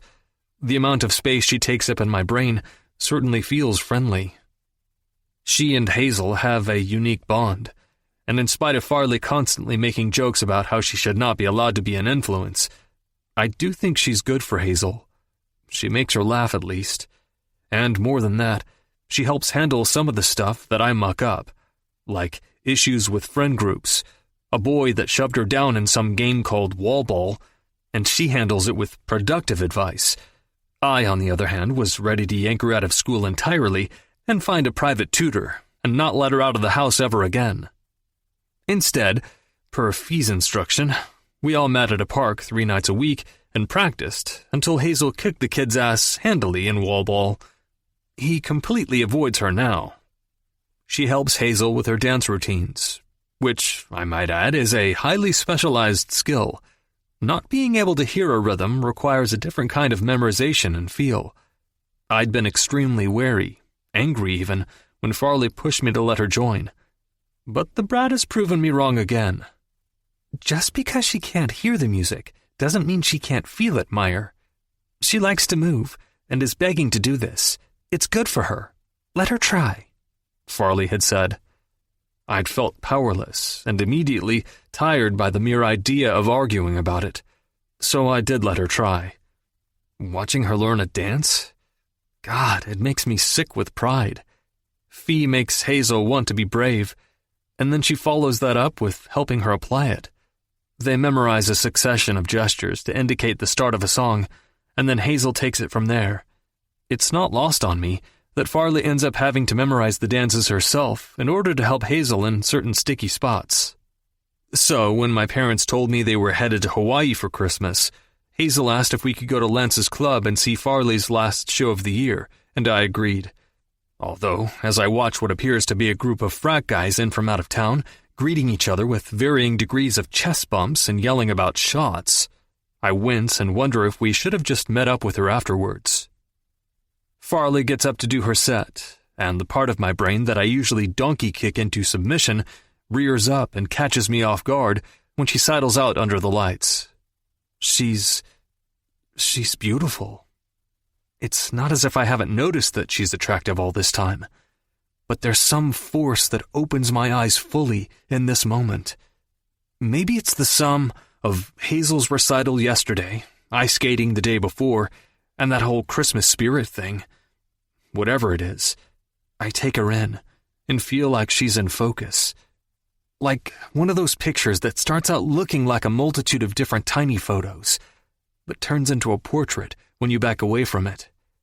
She's up there with her little red boots, some band t-shirt I don't recognize, and a skirt that showcases creamy ivory legs. The shadows from the spotlight and the green and red Christmas lights play on the hollows beneath her cheeks, making the lines of her jaw stand out. I realize that I know the shape of that jaw and how her cheeks pull up when she grins. How she smiles at Hazel and signs, not speaking for my benefit and only signing so that I know when it's just between them. How she bites the tip of her thumb when she's excited about something. I know how the corners of her lips try to pull down when she frowns, like the time I firmly declined when she hinted at setting me up with a friend of hers. How the apples of her cheeks make her eyes nearly disappear when she laughs full out. Fuck. I have to tell her. As emotionally suppressed as I am, I know that I have to tell her that I'm developing feelings for her. I need to give her a chance to separate herself a bit while not cutting her out of Hazel's life completely. I'll have to find a non-lecherous way to tell her that it would be more appropriate for her to maintain some space, to somehow define the boundaries of this relationship. All of the late-night texts come back to me, and I feel a rush of embarrassment. Embarrassed to be pining after this young woman when she's been nothing but a friend to us. She might jokingly flirt, but that's just her. She jokes. God damn it, Meyer. You can write a script full of comedic foreshadowing, and yet you still didn't see this shit coming? And then the other, much tinier voice in my brain has the balls to chime in. What if she's feeling the same way back? What if this is more than friendship or work or whatever to her too? I haven't dared to let myself think this way in so long. Before I know it, the applause is crackling, and I've stared, stupefied, for the entirety of her set. My mouth goes dry as she walks toward us, as she looks different, somehow, almost shy. Can we talk later? I hear my own voice ask. Yes. She smiles. Just yes. No questions or hesitations or worried eyes. Just yes. I feel myself smile back. A quick, small laugh barks out of me. She smiles bigger, but looks down, again being demure. Though that's impossible because this is the same woman who once told me, in these mere months that I've known her, that she likes to make lists in the Notes app on her phone while she masturbates, in an effort to try and train her brain to be more into organization and structure. She wants organizing to make her excited and is attempting to Pavlov's dog herself into it. Shy? She is not. I clamp my lips down to stifle another laugh at the memory of it. We start making our way to the exit after I grab Farley's jacket from the spot behind the bar where she keeps it. We say our quick goodbyes to Marissa, tonight's bartender, and Fee's friend since elementary, her bunk/roommate. Marissa also fluently speaks ASL, and Farley's been trying to get me to hire her for tutoring, which I plan to take her up on soon. As I help Fee into her coat, that hopeful, optimistic feeling continues to rise. That feeling starts firing off sparklers when she holds my hand on her shoulder and looks up to smile at me briefly. Thwap! A towel slaps the back of my head. When I whip around and find Marissa at the end of the bar, she yells over the noise, "Mistletoe!" and points to a spot above us. Fee's expression pales, and she says, "Marissa, stop it," before she bolts out the door, holding Hazel's hand. I turn an annoyed glare back at Marissa, but she's already been called over to the frat guys again. "Jones?" I start, trying to catch up to her. "Dad?" she says as I get through the door. I frown as I follow her line of sight and see a man with her same colored hair scowling down at her. "Dad, what are you doing here?" she asks, her entire demeanor shrinking in on itself. "I thought I would come convince you to join us for Christmas. When you weren't at your place, I figured I might find you here." He shakes his head, his lip curling in disappointment. "I wonder if you can imagine how proud I am. How proud it makes me to see you putting that 720 verbal score to such spectacular use. Up there telling stories about shitting yourself and giving blowjobs." He spits. "Dad, stop," she whispers, voice catching on the words. "Farley, when are you going to learn that this is not a serious career? Don't you want to contribute something to society? Actually, to hell with society. Don't you want a steady income for yourself? Medical insurance?" "Dad, I'm actually starting to do pretty well for myself. I've been asked to do shows at quite a few different places around town, and I do work hard." Her voice is a hollow shell of itself, unrecognizable compared to the sweet, booming cadence of her normal tone. "You're taking nothing seriously. Nothing. I know you're hanging on to some misguided vendetta against me, but I only want what's best for you. There's no stability. You're treating your life like a pinball machine, and you're the ball. And who's this? Some guy you're sleeping with?" He points a finger at me as I tuck Hazel more firmly into my side. "You look like you might have your shit together. Maybe you can talk some sense into her." "I'm her manager, actually," I say. "Your daughter here is extremely bright and extremely talented. I've been trying to get her on as a client for quite some time. She's going to do big things." I catch Farley's tear-filled eyes, and the gratitude behind them solidifies it. Fuck it. I'll be a manager. I'll call in every single one of my favors around here and get her name out there, if only to prove this motherfucker wrong. The rising shock and rage on his face is already worth it. But that also solidifies another thing. I can't abuse that position by getting romantically involved. If I manage her and date her, no one will take us seriously when I promote her. Just like that, the hopeful feeling dies. A different kind of determination takes its place. Fee turns toward the car before saying over her shoulder, "Bye, Dad. Merry Christmas." Later, back at the condo, she pours herself another glass of wine as she stuffs candy into Hazel's stocking. "Meyer, I've never..." She blows out a breath. "Thank you for what you did back there for me." "You're welcome, Jones." What did you want to talk to me about?" Her knee bounces anxiously. Just that. I was going to ask you if you'd want me to manage you." "You were?" I shrug. "Yeah." "Thank you. I can't believe it, but thank you."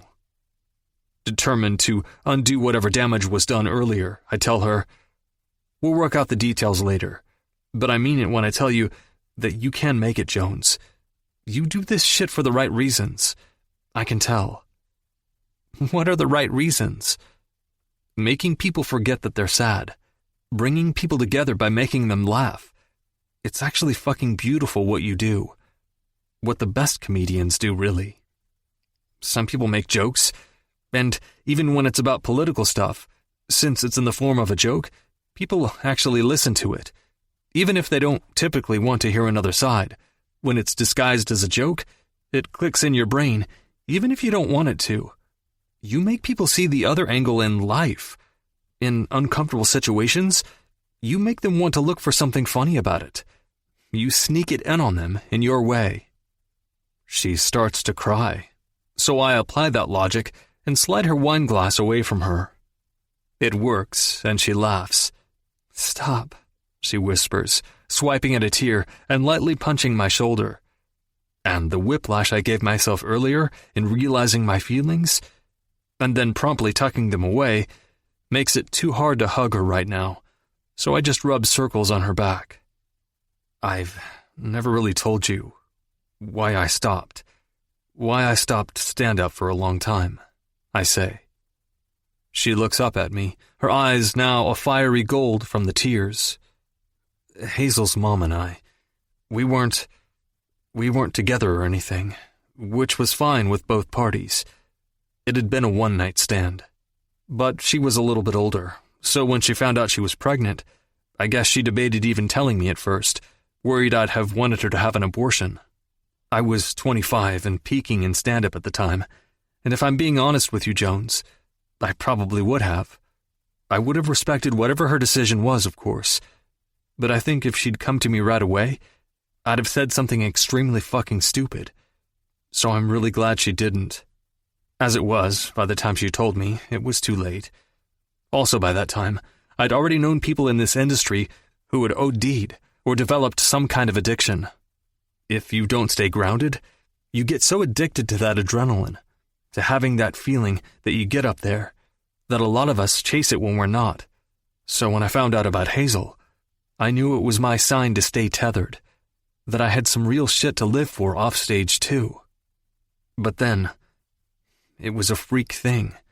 After Hazel was born, her mom, Hallie, had what's called an amniotic fluid embolism. It's extremely rare, but within 24 hours she was gone. I rushed through the rest before I can second-guess myself. I felt like I couldn't find a single fucking bright spot in that situation, obviously. That this person who wanted nothing from me, but was so excited to be a mom, she brought this perfect, beautiful thing into the world, and she didn't even get to enjoy her. Doing it killed her. And I know it's not logical, Fee, but I felt like I killed her. I swallow. Meyer, no, let me finish, please, because you need to know why what you do matters. Because it really does. I swear, I thought I would never laugh again after that. I thought I didn't deserve to, and I was drowning, clueless when it came to a baby. My mom came out from Ohio and helped me when she could. But the thoughts that I had, Fee, God. I feel like I could choke on the shame now, thinking back on it. It had been a rough night. Day, I don't know. At the time, they were all blurring together. But then I turned on some stand-up, and I laughed. And obviously, now I know she couldn't hear me, but my laughing face made her smile for the first time. So I started writing stuff down that would happen, stuff that honestly fucking sucked, but I thought that I could find funny if it was happening to someone else. Finding baby shit under my nails, tearing a ligament in my ankle, tripping on a playmat. I wrote it down, and eventually was able to turn that into a pilot that I sold. So, comedy may have taken me out of my feelings at times, but it helped me make them manageable too. I made sure whatever I put in front of my face was funny, so I had no other option but to try and laugh. And even when I couldn't laugh, making my pain into something that someone else could laugh at, somehow made me feel less lonely. She looks at me, and I look away, having spilled my guts as much as I'm willing to at the moment. My mom died, she says, when I was 16. A heart attack, at way too young of an age. And my dad? He didn't have any kind of custody agreement or anything. I saw him some years, and others I didn't. My mom didn't even use his child support payments. She put every penny from him into an account for me. The woman struggled to put food on the table, and yet still did everything for me. She never failed to make my life feel like magic. She smiles as a tear glides down. I'm sure it will come as no surprise that I was a very rambunctious kid. Teachers hated me. I just had a really hard time sitting still, was highly emotional. So my mom had the idea to put me in ASL lessons. She figured if I had to occupy my hands and pay attention, it was the only thing that would help me focus. She was wrong, by the way, but still. Anyway, I wish you guys could have met her. I wish she could have met Hazel. My mom was just fearless, bright, silly. She played with me as a kid and wept with me as a hormonal teen. I know they say you can't be friends with your kids, but she proved that wrong because I would have done anything to make that woman proud of me. I took every penny that she'd put into that account and gave her an epic service, bought her the most beautiful casket, and when they were lowering her into the ground and my world was crumbling before me, a bird crapped on it. What? I asked, trying not to snort at that abrupt turn. A goddamn bird crapped on my mother's casket. And I laughed. The worst moment of my life was made just a little less worse by a splatter of shit. She starts laughing maniacally and wiping away tears. The priest didn't know what to do. He tried to wipe it off on his sleeve and kept apologizing, but I was near pissing myself with laughter because I knew she would have loved it. And you know what, Meyer? I've been living my life that way ever since, looking for the laugh. 7. Now. If you're creating anything at all, it's really dangerous to care about what people think. Kristen Wiig. Farley. Is it going to get you into trouble if I tell the story about the PTA ladies? I ask Meyer from behind my goblin mask. Hazel decided at the last minute this year that she wants to dress up and give trick-or-treating a go, and this Halloween store is down to slim pickings. He frowns as he places a sad puppy mask on his own face. That depends. Which story? The story, Meyer. When they invited me to their night out? He grunts. I don't remember. Yes, you do. It was like Girls Gone Wild meets The Purge. One woman squirted her breast milk at a bouncer, one ended up with stitches, and that one who always harps on the school lunches ate an impressive $37 worth of Taco Bell at the end of the night. Oh, that one. Hazel comes over then, sporting a white wig and Coke bottle spectacles. Can I be an old woman for Halloween? That way, if anyone yells at me and I don't respond, they'll just think I'm being method? She signs. This girl's brain never misses. I look at Meyer, who's slid the sad puppy mask off and is smiling that megawatt smile I rarely get to see. Absolutely. When she scampers off, I realize I forgot what I was asking. Regarding the PTA mom thing, Meyer says. Oh, that's right. Do you plan to paint them in an unflattering light? Not on purpose or anything. I mean, I do think it speaks to the unrelenting pressure that moms are under for them to cut loose that violently, but I personally loved every second of it. I will say, though, that it was made very clear that they only invited me around to try and get the scoop on you. What do you mean? He asks as he puts the puppy mask back on the shelf. I make a psh sound, and he stops and looks my way. No, really. What scoop? You've got to know that they all think you're the hot, broody single dad, Meyer. One of them asked me if you, Marissa, and I were a throuple. You're lying. I'm not. And once they found out that we're friends, they each pulled up a list that they'd compiled of people to potentially fix you up with. No. Don't worry, I covered for you. I backpedaled and told them all that I'm secretly in unrequited, passionate, bittersweet love with you, and they shut up real quick. God, Fee, what in good fuck possessed you to say that? I laugh awkwardly behind the goblin face. I hate it here. All right. Well, thank you, he says, clearing his throat. Back to your question, though. You won't get me in trouble. Just round the joke out with that part about the unrelenting pressure put on moms. Can do. Why do you seem more neurotic than normal about offending anyone in your set? He asks, cocking his head.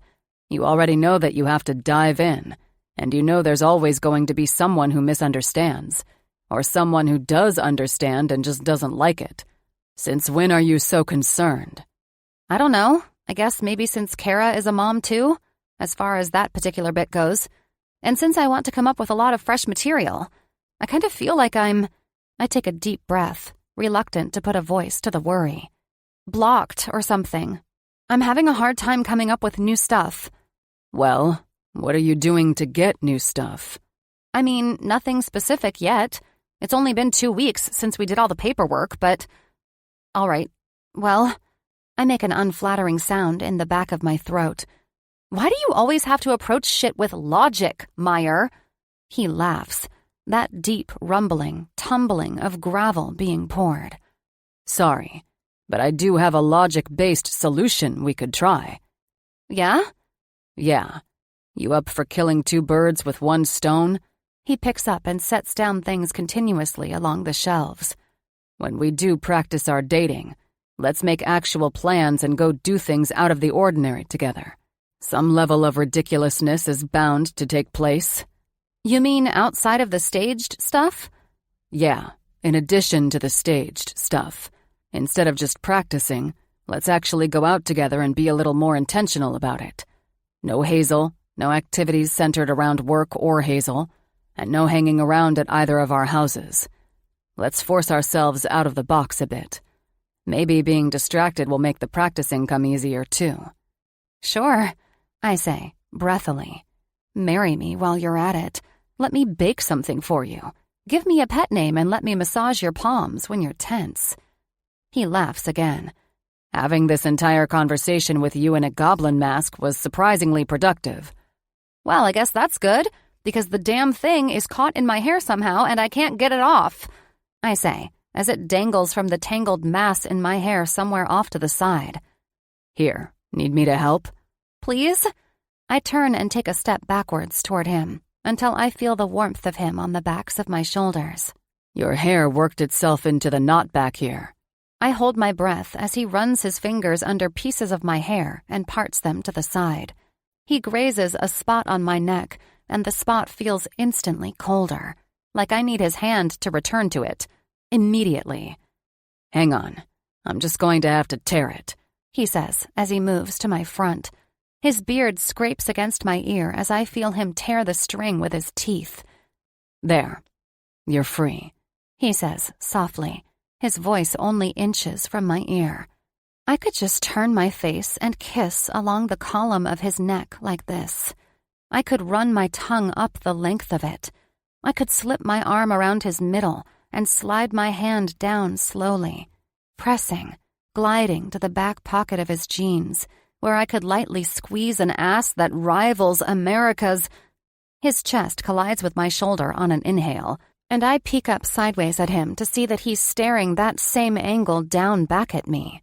My eyes leave his furrowed brow and dart to his mouth, to that mouth that's almost too pretty to belong to a man. I croak. He blinks, his thigh bumping into mine as Hazel darts into, then around him before he steps away. Let's go, she signs emphatically. I need to find a cardigan and some beige tights, now.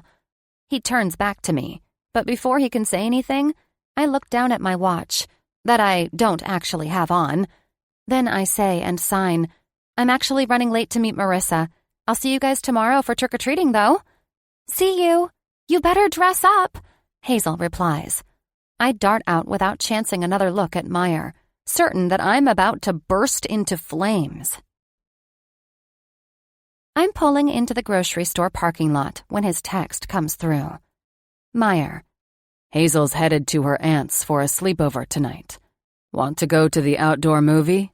Or do you actually have plans with Marissa? I pout a little at being called out, until I remember that we share a Google Calendar and I'm anal about adding everything to it, since my brain cannot be trusted to memorize or track plans on its own. I dial Marissa as I'm walking through the doors to the store. Hey-o! Meyer asked me on one of his proposed practice dates, and we had a moment earlier, and even though we already talked about this dating thing in vague terms, now he's putting a plan to it, and I know I'm going to screw everything up and explode and jump on him. Hold on. You're going to need to break it down for me a bit here. I tell her about our lunch, about the touches, about how tightly wound I've become and how I don't see how to navigate my way through this without things getting carried away. Okay, don't take this as me being dismissive, but when's the last time you got some? Myself and I had a beautiful time together just this morning, thank you. An elderly man frowns at me in the produce aisle before I turn away. Even though it's often more productive, that's still not the same, friend. It's not the same as the weight of a man or his attention, that push and pull intention. It's not the same as the heated glances and sweet compliments, the small gestures of affection and long kisses.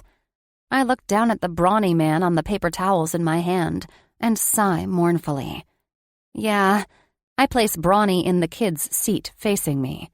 Jesus, miss, I'm lusting after cartoon men. I'm a wreck. Also, it's not just lust that I feel for Meyer. It's so much more overwhelming than that. Unfazed, she asks, "What's the worst that could happen, Fee?" I tell him that I love him more than a friend, that he's everything to me. I make him wildly uncomfortable, and it ruins our friendship as well as our working relationship. I lose him and Hazel. Damn. Okay. Well, honey, I don't think that will happen. Meyer's hard to read, so I can't say that I think he feels the same way with any kind of confidence, and I'm not some fake friend who would say that to you without knowing. But there's a chance that's the case, babe. You just have to decide what you can handle. I also think if he doesn't feel the same, that, yes, it might change your relationship, but he'd never cut you out of Hazel's life. So, go to the movie? Sure, go to the movie. Make him fall in love with you while you're at it. No pressure, huh? Meyer's never been one to compliment my appearance, aside from the odd detached remark here and there. The one thing he has acknowledged before, with a gruff compliment that seemed to surprise even him at the time, are my little red boots. So, I wear them. They're more of a red-brown, and are these little patent-heeled things with a squared-off toe and a crocodile pattern. They were the first frivolous thing I ever bought for myself when I booked a show that sold actual tickets. I put on a dress and a leather jacket, and I do everything else in my routine as if it was a normal date. I remove every hair from my body below the neck, slather myself in a variety of creams until I could be used to refract light, and take care with my makeup. And, just like a date with any other man, I act certifiable from the moment Meyer shows up on my doorstep. "Hello, sir," I say when I open the door. I polish off the weird greeting with a little half-butler bow. Hey. You having that mental breakdown you promised me you wouldn't have?" He's in his normal attire, a gray Henley and dark jeans, with some brown variation of sneakers. I'm suddenly overcome with the realization that I don't know what his feet look like. What if he has hairy hobbit feet, or even a millimeter too long toenail? I know he's been barefoot around me before because we've all been to the beach and swimming plenty of times. Maybe that's a good sign that there's nothing overly strange about them, since I can't bring them to mind. But I've never seen the man wear a flip-flop. Is Meyer a flip-flop man? Why does that idea of that kind of gross me out? Am I discovering a shallow prejudice of mine? An anti-foot fetish, if you will? Jones, blink, please. You have crazy eyes. Sorry. I look up to find him suppressing a smile. You about done? With what? Your one allowed freakout for the night. He shakes his head at me. I sigh. This is Meyer. At the end of the day, I love him. And I'm a self-indulgent woman that wants to let myself enjoy this. Consequences be damned. I am also the type of woman who buys bags of mini Cadbury eggs at Easter time and tells myself I'll ration them throughout the year, though. So perhaps I should be a bit more wary of the consequences of my indulgence. Nah, fuck it. You look nice, I say, and the smile that touches my lips is genuine. The returning curve in his soothes my frazzled nerves. You look beautiful. I've always liked those boots. Thank you, I reply before I turn around and lock up. I knew that you did. His jaw rolls once before he nods over his shoulder to the car. You ready? Yep. I smile stupidly when he slides into the car after me as I inhale his familiar scent. It's pleasant and comforting, clean and seductive. It's petrichor and his fancy sandalwood soap that I know he loves, because he has the same in a hand soap version in all of the bathrooms at his house. It's him. When we pull away from the curb, we fall into our typical easy small talk. Everything continues along merrily, with him making me laugh and me making him smirk and shake his head, until we get to the amphitheater. If this were a real date, would you let me pick which food truck to order from? I ask. It's fancy food truck night at the outdoor theater, and I'm already cycling through analysis paralysis on what to order. He sighs a little and looks over at me. Humor me, Jones, and try not to start every sentence with some variation of, if this were real. Because, fake girlfriend or not, I know you want something from each of them, and I'm all for sampling anything that sounds good right alongside you tonight. Oh, okay. I don't know what to make of him this way. So relaxed and almost wistful. But it's that wistfulness that compels me to grab his hand, to want to be reassuring. Of what, I don't know, but that little eclipse of sadness I'm seeing makes me want to squeeze it away. I maul his hand a little in my abrupt efforts, until he wraps his big palm around mine, and then slides it to link our fingers. We get up to the window too soon, but when he has to let go of my hand, he nudges me in front of him and wraps his arm around my chest, across my collarbone. This okay? He asks the top of my head. I nod, my chin bumping into his forearm. We get truffle fries and chocolate sesame shakes to dip them in. Then, when we turn to head over to the next truck, his arm slides to rest over my shoulder as we walk. You're surprisingly smooth with this, I say, pointing at the hand. It feels surprisingly good, he says. I realize that I keep expecting sarcasm or a joke, but he's disarming me with his simple and honest replies. Have I said thank you yet? I ask. For? God, so much. The thought wants to make me choke up. For helping me achieve my dreams, for believing in me, for having the coolest kid on the planet, for grounding me, for being a friend, for agreeing to this. It's not like it's some hardship fee. He smiles a crooked smile down at me and lifts a brow. I will say that I'm going to be more comfortable if you keep making the first moves as far as this goes. He nods to his hand on my shoulder. I wince when he looks away at the chalkboard menu. Me being in the driver's seat means being the one who might take it too far. Stop it, Farley. He's an adult. You're also an adult, contrary to popular belief. You're both a part of this agreement. Have faith that the man will let you know if you're making him uncomfortable. He's already had this conversation with you. My inner voice sounds an awful lot like my therapist when she's rationalizing with me.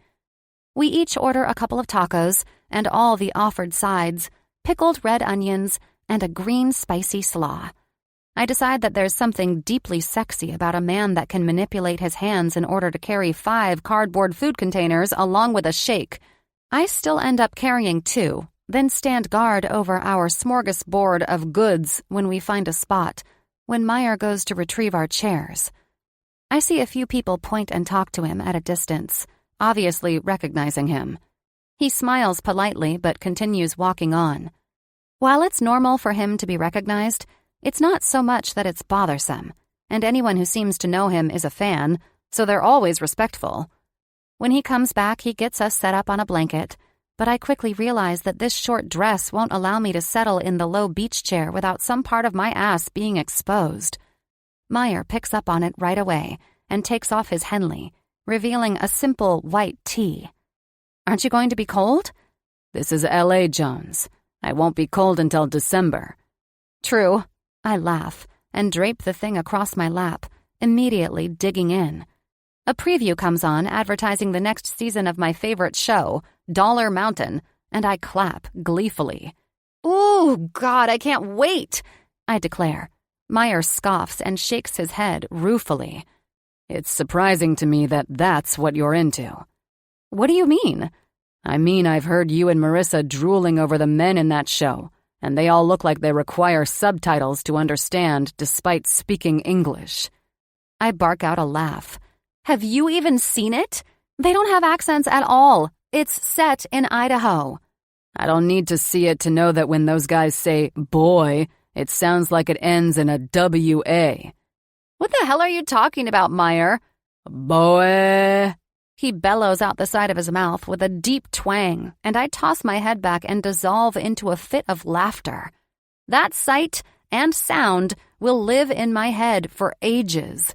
I wish I could set it for his ringtone, as my alarm for every morning. The first feeling, first laugh of every day could belong to him. You're watching it with me soon, I tell him. He chuckles back. Fine. He seems to be watching the previews a little more intensely than normal, staring up at the screen in between impressively large bites. I'm stealing another glance at him dipping 3 fries into his shake when I recognize my own voice in an impression that closely resembles the lead singer of Korn, scream yelling, "You think that's sexy, big man? I'll show you sexy." I drop a fry of my own when I turn back to the screen and see myself blown up to ungodly proportions, crouched and giving aggressive chimpanzee energy. The video quickly pans to Shauna doing a bit, then Kara with her soundbite, with a voiceover giving ticket sales information, dates, and then a shot with a list of locations. I turn to find Meyer glancing at me expectantly, clearly suppressing a laugh. "You knew about this?" He nods, smiles. I start laughing uncontrollably and move the detritus of my food aside so I can stand and hop up and down. He stands with me. "Hey, that was you, wasn't it?" A woman behind us calls, pointing to me. I nod through a smile, my eyes watering. It's such a quick sequence of moments, a matter of seconds, really. But it confirms that these years of late nights, the neuroses, the doubt, the emotional roller coaster of both pride and shame, that it's all going to be worth it. Meyer grabs me and wraps me in a hug, pushing my face into his hard chest. I squeeze him harder back, wanting to crush this moment into my soul, to press my gratitude for him into his very bones. A few people around us snap some photos occasionally, but we end up getting to watch the movie uninterrupted overall. It's a little over halfway through Grease after I cackle at Danny's dramatic, "Oh, Sandy, Sandy," when I notice the goosebumps on Meyer's arms. The sheer giddiness from earlier ignites some weightless bravery in me. So when I give him his Henley back, I scoot over to him and sit on his lap, peeling up the corner of the quilt to cover us. "This okay?" I ask over my shoulder. "Yes. Yeah." He laughs through his nose. "You're surprisingly smooth with this," he says, repeating my line from earlier, his voice tickling my ear from this close. It feels surprisingly good. 8. Now. The reason I talk to myself is because I'm the only one whose answers I accept. George Carlin. Meyer. You need some friends your own age. Or therapy, Lance says tiredly as he massages his temples behind the bar. I've seen a therapist bi-weekly for 8 years, Lance, and I have friends. Then why aren't you going to them with this gossip girl shit? I'm tired, Meyer. I'm 63. I can't pretend to give a shit. He groans. I thought you being older and wiser might offer some insight here. Also, I don't know that I can admit this entire thing to my therapist yet. Dr. Dale would have a field day. I've been married to the same woman for 40 years, and when I liked her, I asked her out. I kissed her on our first date, and I snuck a base on each date after. I didn't keep that shit a secret for years. I think back to almost a week ago now, to mine and Fee's first date. Letting myself fall into the comfortable touches was one thing. A form of torture, to be sure, but a good one nonetheless. Like a deep tissue massage, via a man built like the Terminator. But the moment the ad came on and I saw her face light up, my heart stuttered to a stop, then shot right back off like a rocket. I had to crush her to me to keep her from seeing my face, swallowing convulsively. I know we both felt the weight of that moment for her. Then there was the lap-sitting. I tucked her back against my chest, while I worried I'd crushed the arm of the chair that I gripped with my free hand, willing myself not to slide it along one of her thighs. I wouldn't trust myself not to slide the pads of my fingers up and down her soft skin, to skate them in circles, up to tease the hem of her dress. The comfort and sheer fucking goodness of having her there only intensified my physical reaction. I walked her to her door that night, but before she could ask or even hint at asking about kissing, I kissed her goddamn hand, like some stuffy Victorian psycho, before promptly turning on my heel and practically speed-walking to my car. Thank fucking God, Hazel ended up wanting to trick or treat with her friends the following night and save me from having to see her too soon after that. I groan, letting the embarrassment wash over me again. God, you're right. I need to back out of this. I can't fucking do it. My face falls to my palms before I take a drink and grimace. Jesus, man, what is that? Red apple pucker. Straight. I figured you'd pour me a whiskey or a scotch like literally any other bartender on the planet would. A sweet and sour drink for a sweet and sour man, he says with a dead-eyed expression. Lance, we're supposed to meet in an hour to go over the pre-tour schedule. I need to figure my shit out. Lance sighs, the sound coming out heavy and rattled. I don't know, Meyer. You know I love Fee. But I don't know that I think it's good for you to put yourself through this. I get that it's good for her and the tour, and Lord knows the kid has fought for this. But as much as I want it to be great for her too, there's gotta be an end date, or some kind of limit on the threshold of pain that you can take. I nod and accidentally take another swig of the drink. Shit. You're right. I put my heart on the back burner and got through it once before. At least, I got myself to a place where it was more important to prioritize our working relationship and not risk anything further. It's obvious that this forced proximity thing is going to flambe all that for me, but I think I could find a way to get through it again when this is done. I have to find a way to get through it again. I can't take her away from Hazel, though. I won't do that. But I think I can do this if I know there's an end date. If I know I won't be her manager anymore after this, I think I can pull it off. Like running a marathon, 1 mile at a time. If you know the finish line is there, you take it in bites, reminding yourself that relief is coming. Relief that, poetically, in this little symbolic scenario of mine, will also accompany a great deal of pain. Once again, Meyer, I've been with the same woman for 40 years, and I'm fairly certain that she has slowly incapacitated me to the point that I am completely dependent on her for all of my thoughts and opinions.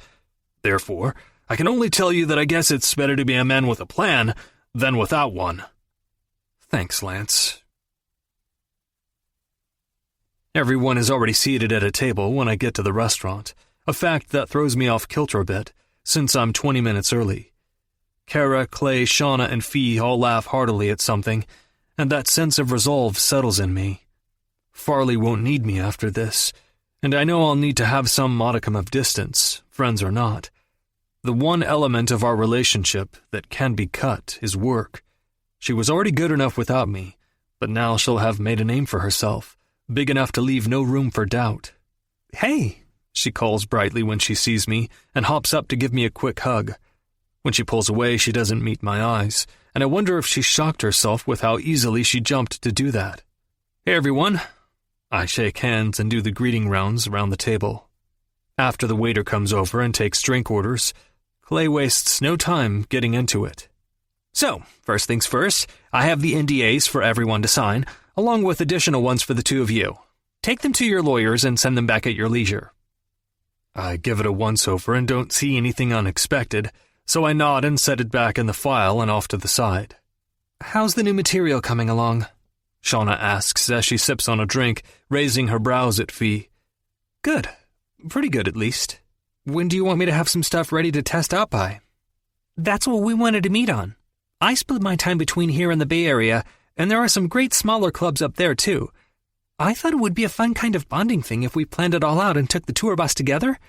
We could leave from here and head up north, pop into the valley, the bay, then head back down the coast until we get back here. Would you be up for that? Kara asks. Wait, how long would we be on this?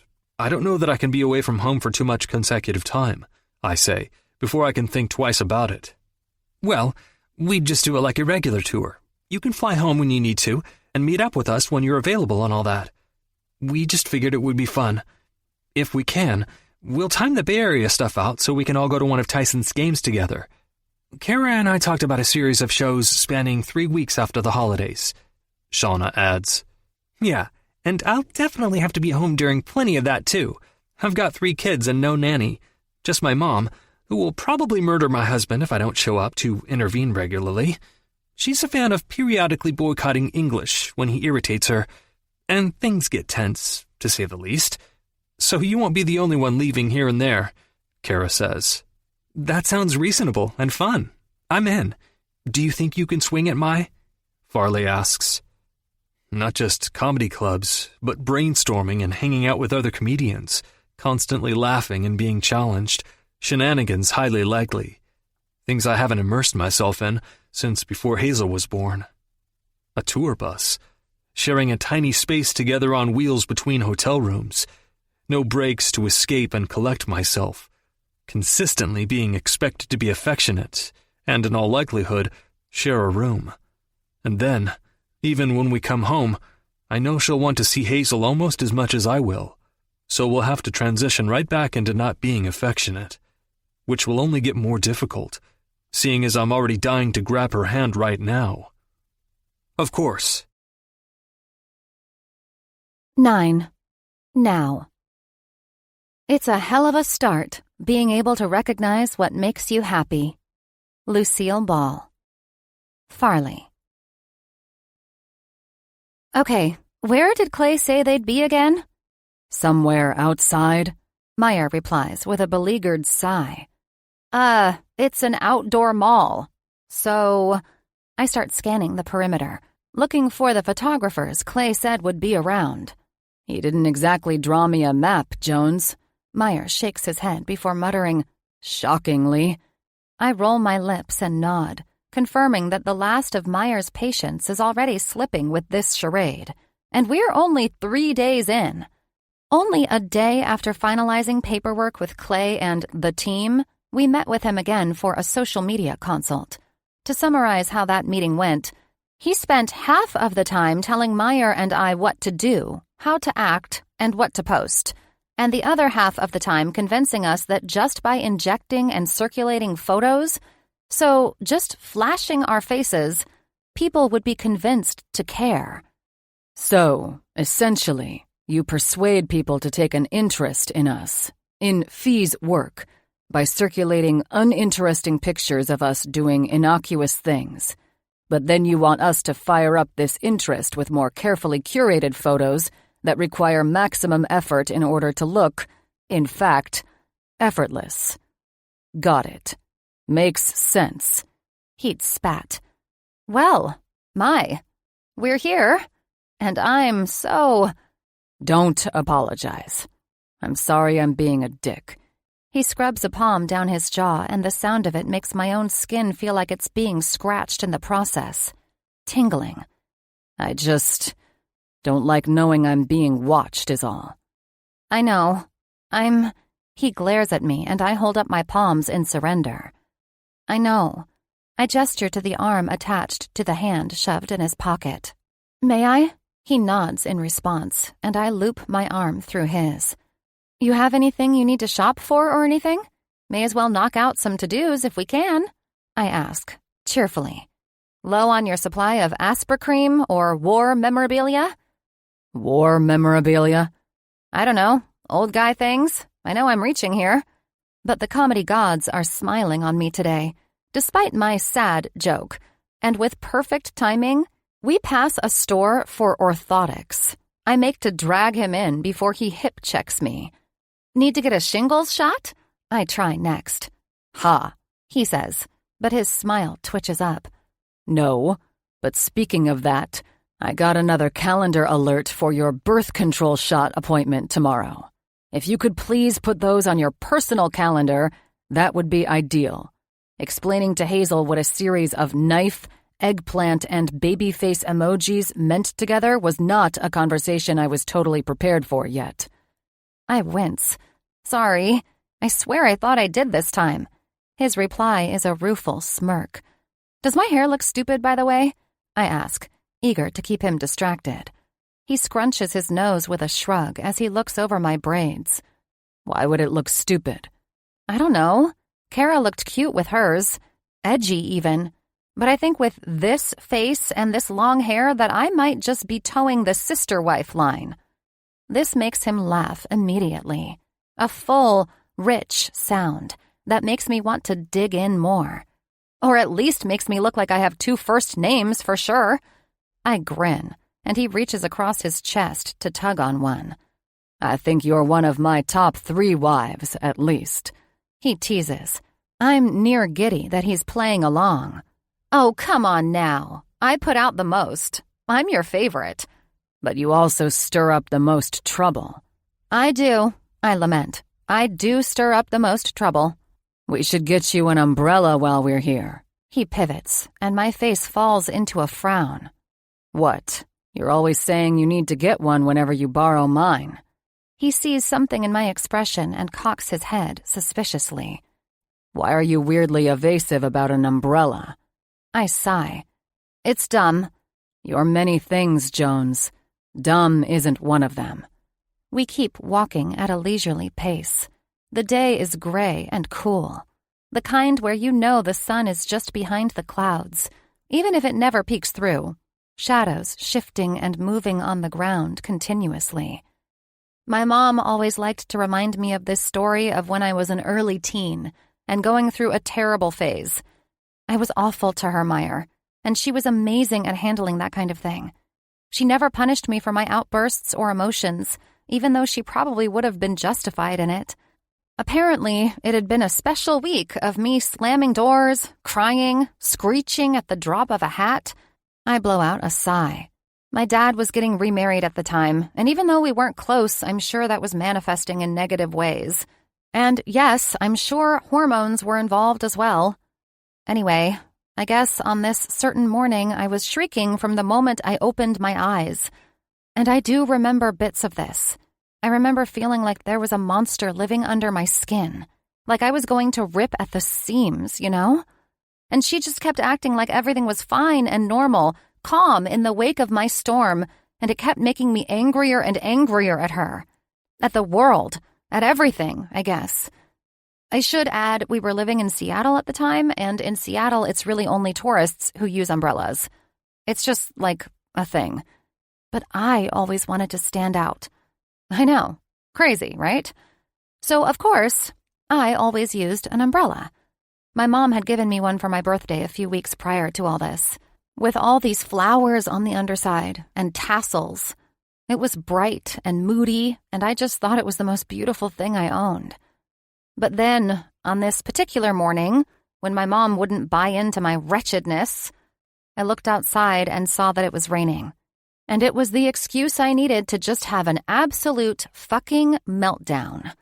I remember looking over at my mom and noticing how tired she was, but she just shook her head and quietly chuckled at me, told me I was going to miss my bus. I think of her face now, and the tears instantly spill over. How she struggled not to laugh at me. How I made her flinch, shoulders jumping, when I continued my screeching. Meyer replaces the hand in his pocket with mine, to keep me secured or contained, I suppose, and wipes my face with his sleeve. When he's satisfied, he pulls my hand back out, laces our fingers together, and patiently waits for me to continue. I went to leave, and I was so angry I wanted to break something. I remember thinking that. But I didn't actually intend to do it, you know? But I grabbed my umbrella, and in my tantrum I shoved it open so hard that it went completely inside out. All the spindles on one side poked through, and I tried to write it, but it was already torn. I burst into tears, and my mom was still gentle with me. Gentle but firm. She calmly walked up to me, turned it the correct way, handed it back to me, and said, "Serves you right for getting mad at the rain, Farley." I exhale a shaky breath. When I got home that night, I cried some more and apologized. She told me she forgave me, told me that it was okay to forgive myself. She said that it was going to be one of our favorite stories one day because that was me. I was always going to have big feelings, and it was going to be up to me to make sure they were worth it. She told me I was going to have to learn to wear those feelings proudly without doing damage to the things or people I love, that I'd only hurt myself in the process if I did. I look back up at Meyer and let my eyes slip along my favorite corners of his face, the ripples of his forehead, the jut of his jaw. "What happened to the umbrella?" He asks. I used it for years, actually, up until it basically disintegrated outside of Lance's, on the day I met you. I laugh, remembering. Because of my many shoddy patch-up jobs over the years, it had become a little sloped in one section and would collect rain. So when it fully broke, it dumped more water on me than if I'd have not used it in the first place. I smile as another tear falls. So, yeah, I guess I've always had a thing for umbrellas. His mouth lifts into a sad smile. "But you don't want a new one?" I shrug.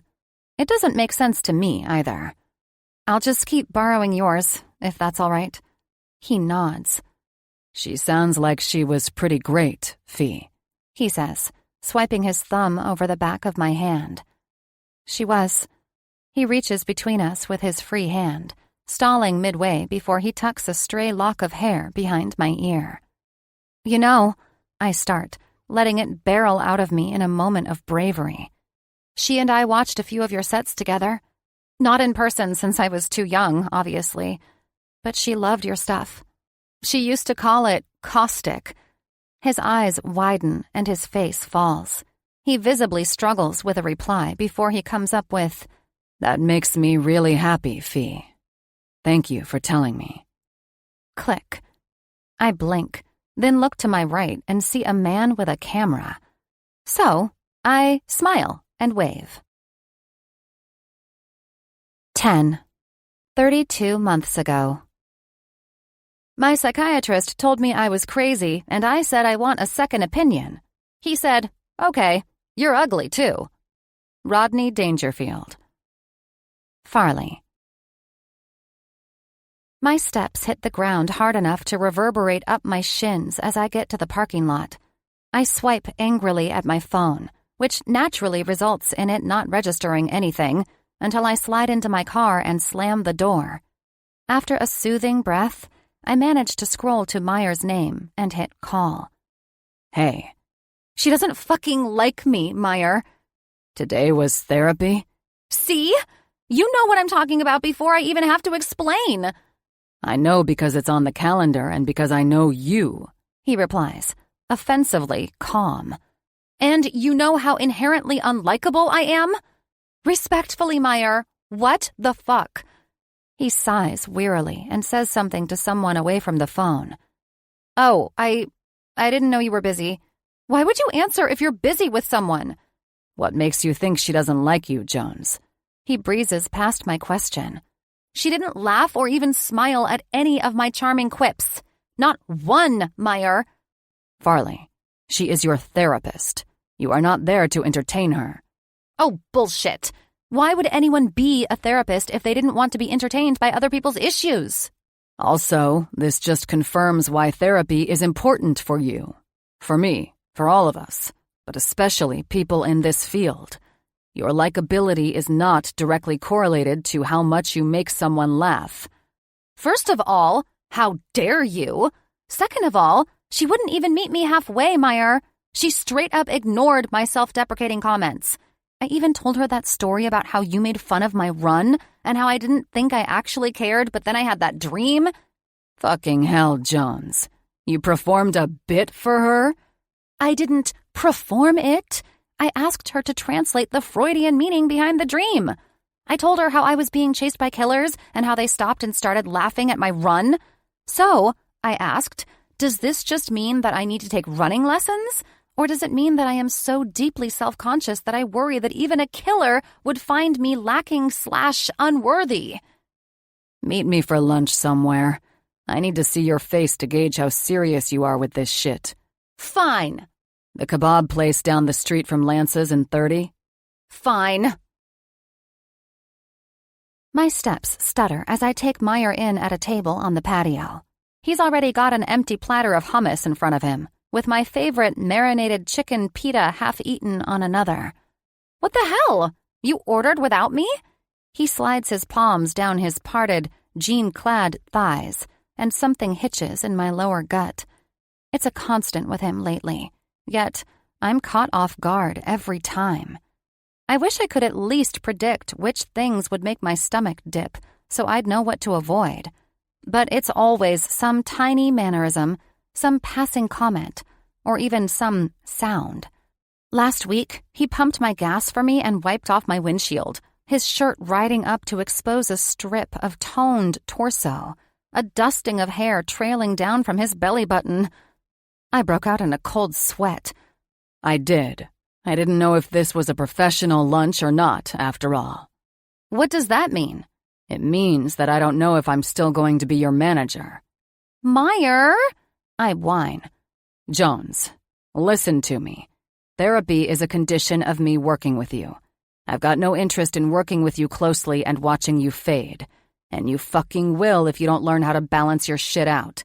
You can still use your humor, wield that like a whip, but keep your mental health a priority, which means learning tools from an expert. I feel secure in saying this to you and not at all lame, and I'm not even tempted to make a self-deprecating joke about it because, you guessed it, I go to therapy. He folds his arms onto the table and cocks his head, looking me directly in the eyes. Well, you're kind of unfunny for a comedian, I retort primly. His palms go to his heart in mock horror. Just wait until I tell you about your meeting with a financial advisor and how I plan to make you set up a 401k. Lovely. Do you jerk off to Dave Ramsey, too? No, but I did find a podcast of women who talk about NFTs, and sometimes I'll have a go at myself to that. I know he's kidding. I mean, he has to be, right? But the mental image of Meyer gripping himself in the shower sweeps over me and pulls me under. I can't swallow air back fast enough. My stomach left somewhere above my skull in the atmosphere. No. Jones, come on, Jesus, I was kidding. You can't dish it and expect me to not ever give it back. I grab his beer and take a gulp. Ugh, I shudder. Fine. But can I please have a different therapist? I felt stupid today. Nope. She came highly recommended by mine. I do an undignified stomp, letting my head fall back on a groan. Fine. And I take the rest of his pita. I call out to Marissa as soon as I get into the house. She levers up from her horizontal position on the couch, and I squeak. Jesus! I didn't see you there. What's up? We have a problem, miss. Ooh, go on. She grabs the bag of Doritos from the floor by her side. No, for real. This isn't a Doritos thing. Day wine? Yes, day wine. Moments later, day wine in hand, we sit side by side on the couch staring at the blank TV. I officially have a crush on Meyer, I admit. Like a harmless, haha, silly little flirtatious crush, like you've always had? She shrugs. I turn to her. Like a heated, vividly pictured him naked, sharp longing from my vaginal soul crush. Throat-thickening desire and pining, distracting, life-altering. I've kept it under control, but then he sends me to one therapy session and I'm suddenly feeling a little too in touch with my feelings, if you know what I mean. She crunches a stack of Doritos while she searches my eyes. Okay, she swallows. Well, I want you to know that this isn't coming from a selfish place. Though, obviously. It would probably be uncomfortable and shitty for me if you started banging the man who is about to be my boss, who is giving me my dream job. But I also genuinely think that this is not a good idea for you. Marissa, I know this. Well, I just mean that working with Meyer is a great opportunity for your career. If you guys start hooking up, unfortunately, it could lead to you not being taken as seriously. Then there's Hazel and how any potential fallout would affect her. Miss, I know. And Meyer is good for me. He's a good friend, and I already know he'll be a good manager. I don't want to ruin that. I just need to figure out how to handle it. She reaches a finger into her mouth to pick the Dorito gunk from her teeth as she considers. Want to go out? I sigh. I think it's the only thing we can do, I say. A couple Fridays a month, Lance's club has a DJ instead of any comedians or open mic nights. It's still rarely crowded, and it certainly doesn't turn into a young, hip dance club of any sorts. But that's precisely why we love it. The crowd is a blend of all ages, and the music is the same. DJ Gerald takes any and all requests, treating us all to a journey through time and sound every time that he works. We strut through the doors to Don't Stop Believing and shimmy directly over to the bar. I've proudly managed to wrap myself in a shirt that looked like a scarf when I began the application process and start perusing for a man that looks both worthy and capable of taking it off later. Prospects appear to be low so far, but it's early yet. Marissa presses a tequila drink into my hand because she knows what tonight is about, and because she is a good and supportive wingwoman. She is a wingwoman who is being diverted over to a man at the end of the bar, smiling her way. She is a wingwoman who appears to be ditching me. Marissa is a shit wingwoman, apparently. I fold myself onto the stool and blow out a breath, wondering if I should just say fuck it already and unbutton these jeans. They look damn good, but are the kind that require a back-and-forth process of jumping and using gravity and momentum to get them up in the first place, and then laying down and attempting to flatten myself to Gumby proportions in order to get them buttoned. Lance ambles over as I slurp the last drop of my drink audibly. Tequila soda? He asks. Sure, I think so. DJ Gerald starts playing Lover, and I make a cynical noise from the depths of my sinuses as Lance slides me my second drink. Yikes. Not a Swiftie, I take it? I turn to my left just as the observer sits, and I can't help the smile that bends my lips at his. He's got the kind of cute, guileless look that I always go for. Warm brown eyes and fluffy blonde hair with a slight curl to it. A labradoodle in human form. Of course I am. There's a Swiftie song for everyone. Oh, so it's just this song, then? He grins, dipping his head conspiratorially. Care to let me take a crack at what yours is? I shrug. This isn't the worst way I've been hit on before. I'm intrigued. It's gotta be me, no? He asks. He's wearing one of those shirts that's like 6 inches longer than a normal one.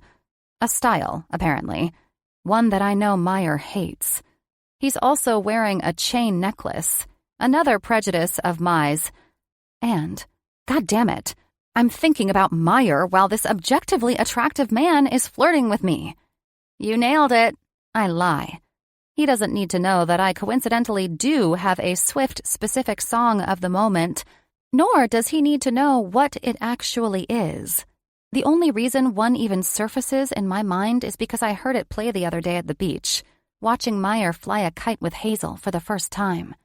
It's encapsulated into my memory now, imbibed into my core. Just a sweet melody made sweeter by the people and moments it played to. Run, I think it's called. This guy's smile grows. Does he smile a lot, or am I just stuck on someone else's frown? I'm Joe, he says. Farley, and I reach out my hand and smile back. 11. Now. My favorite kind of humor is basically, if it was happening to you, it wouldn't be funny. but to observe it, it's hilarious. Bill Burr. Farley. Whatever happened to that Joe guy you dated for a while? Is the way Meyer greets me when I open my door. Meyer, it's our third date and you want to talk about exes? I try for light and teasing, but it comes out annoyed and huffy, like this is really our third date, and I am actually miffed that he's putting a damper on it. I just saw a lady pushing some sort of poodle in a stroller, and it reminded me of him, is all. He snorts. The truth is, Joe was a one-night stand that just kind of stuck. His expectations were low. He was easy, affable, and accepting. He gave great oral, but didn't let his ego get in the way of breaking out a vibrator. We'd go days without talking without either of us getting upset about it. At first, at least. It was light, fun, and nice. He was the perfect brain break when things started picking up with my career. Once Meyer and I worked out a contract, complete with a benefits program, excellent medical insurance, and even a retirement plan, his name made a huge difference in scoring me great gigs and better, consistent pay. I did a few short openers for bigger names, built a solid reputation quickly, and the gigs snowballed from there. Within 4 months, I quit my other jobs altogether. After a total of 3 paying gigs in the span of 2 years prior to that, I was booking that many a week, consistently. The travel was a bit rough. Cheap flights, even up to San Francisco or Sacramento, were still full-day affairs, with multiple plane changes and stops to keep them under budget.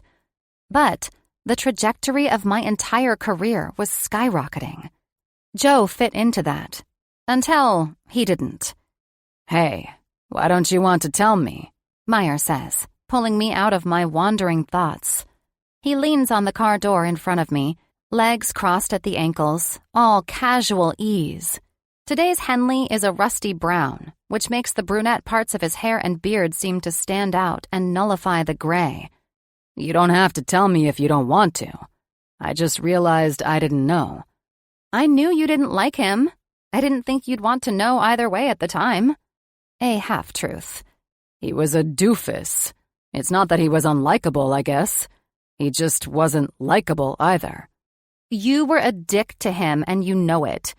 I was the same to him as I am to every little boy you've had hanging on your coattails that is undeserving, Fee. He spits. He was the same age as me, Meyer. You were dating down, Jones. He was small-minded compared to you. That's all that I meant by that. I adjust my purse on my shoulder, wondering how to put this to him honestly while saving face. In the end, I'd read Joe wrong. I thought he was as invested as I was, which, if I was to quantify it, would probably have been about 50%. We wouldn't talk every day, but we weren't sleeping with other people or anything, either. We certainly weren't making declarations of love, but I did see him at least once a week for about 5 months. But then there was his birthday. I'd felt terrible that I didn't realize it sooner. But Meyer and I had a 7-day trip scheduled up in San Francisco to do a series of shows. It was to start in San Francisco, immediately followed by Oakland and San Jose.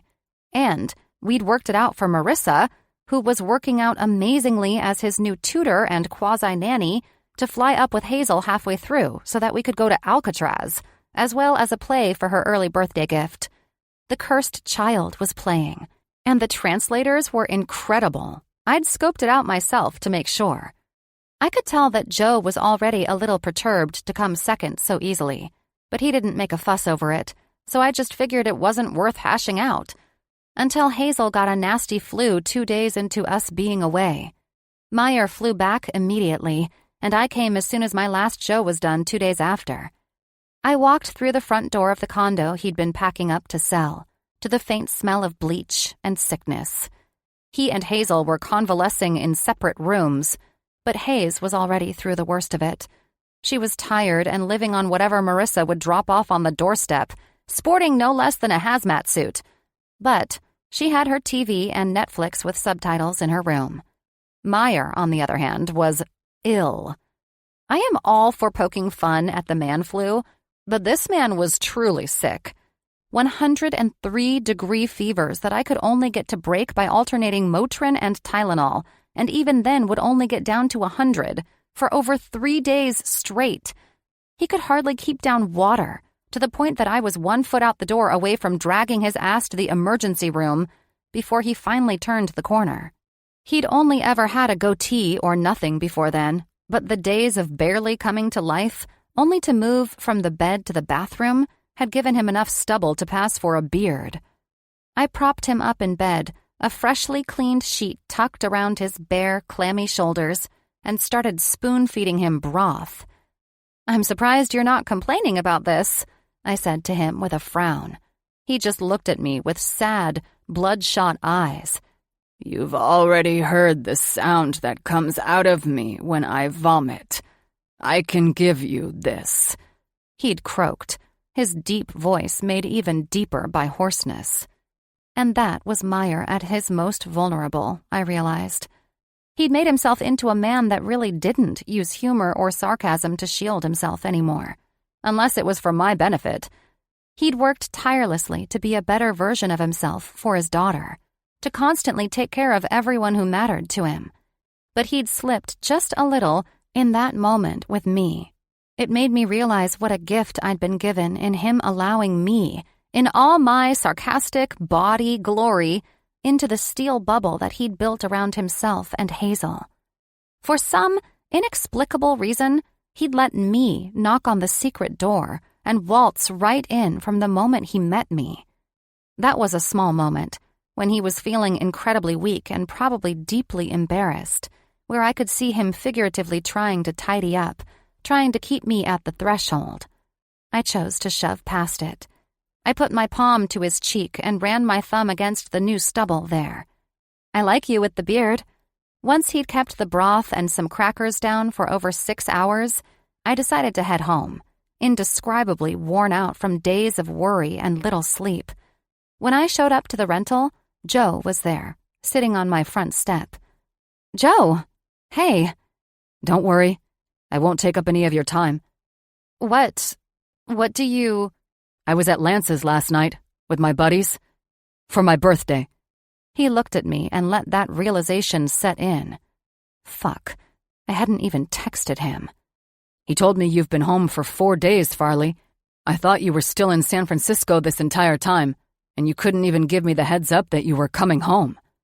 "Joe, shit. I'm sorry.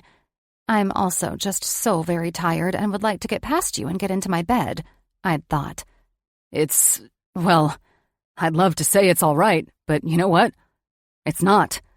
I've tried to be whatever it is that works for you.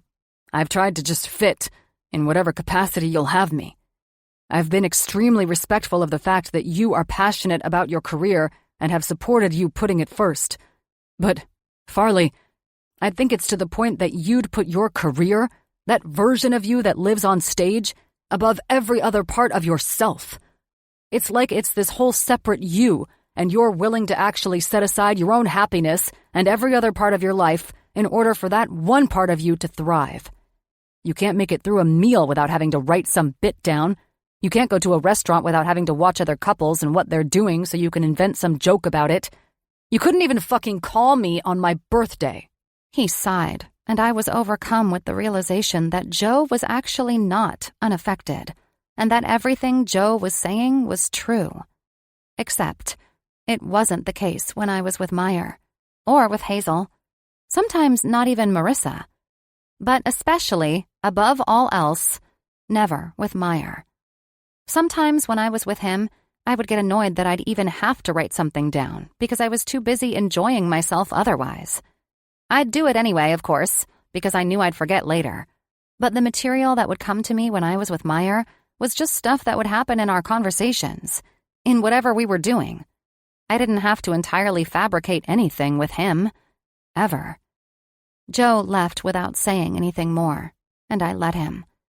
He's only ever late-night texted me once, and he followed it up with an apology text the very next morning. I never cried over it, at least not until I realized that I didn't even feel his absence from my life, which prompted me to truly open up to my therapist, Dr. Deb, for the first time. It was the first time I was sincerely worried about who I was becoming as a person, about my detachment. I realized that I had been using another human being to meet a need, all while having my heart occupied by another. Fee, he didn't do something, did he? Meyer asks, pulling me back to the present, his voice dipping to that deadly tone as he stands up from the car. I shake my head to clear it. No, he didn't do anything, I mean. We just grew apart. We broke up over 2 years ago, Meyer. I knew you broke up. I just had never asked. It wasn't worth mentioning. I shrug. He nods, accepting the answer despite eyeing me strangely. All right, then. You ready for this? For apple picking? Of course. It's every girl's wet dream to go apple picking in fall. The question is, are you ready? I laugh. What could go wrong? He asks, and I can't help the thought that emerges in response. Famous last words. 12. Now. Sometimes the road less traveled is less traveled for a reason. Jerry Seinfeld. Meyer. Closed? I ask, and it's the closest I've ever sounded to an appalled teen who's just been told that there's no Wi-Fi. How can you be closed? It's the height of fall. Which is exactly why we are closed in the middle of the week on a Wednesday and not on a Saturday, sir.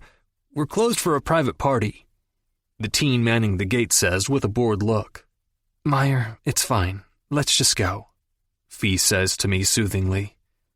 I give the kid another frustrated glare and sigh before I turn and take Fee's hand. We held hands for most of the 2-hour drive here, her sweeping her thumb across my skin occasionally, and while I wouldn't say it felt natural, it sure as hell felt nice. To me, at least. She's silent as we get into the car, though, and as we pull out of the parking lot. I know she's not disappointed in the loss of apple picking exactly, but I also feel the weird, strained energy blanketing us. When we're together with Hazel, like we were multiple times this week while they practice for her upcoming recital, things are smooth and easy and normal. Conversation is still fairly easy and normal even when we're alone, but the air feels heavier. My pulse feels thicker in my veins. I feel like I'm holding my breath too much. I'll start to catch myself filtering what comes out of my mouth or questioning it more because I want her to like me more. The admiration that I've always carried has heated to something that I can't just veer away from now. It's making me feel flustered and awkward, like I'm made of teen angst and gurgling hormones. It's not exactly unwelcome, I guess. It's just precarious, unsteady. In essence, this is already starting to feel like it was a bad idea. Before I let those thoughts take over, and because I'm worried that something similar is rolling through her head too, I peel off the side of the road and onto a dirt path.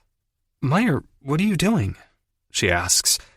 We're picking some fucking apples, Jones. The dust cloud settles around the car, and I turn to Fee's bewildered face. I can't even define why I need this to work so badly, but I need this date to fucking happen. It's like I can feel the sand sifting through the hourglass on this arrangement, and I want every grain to go unwasted.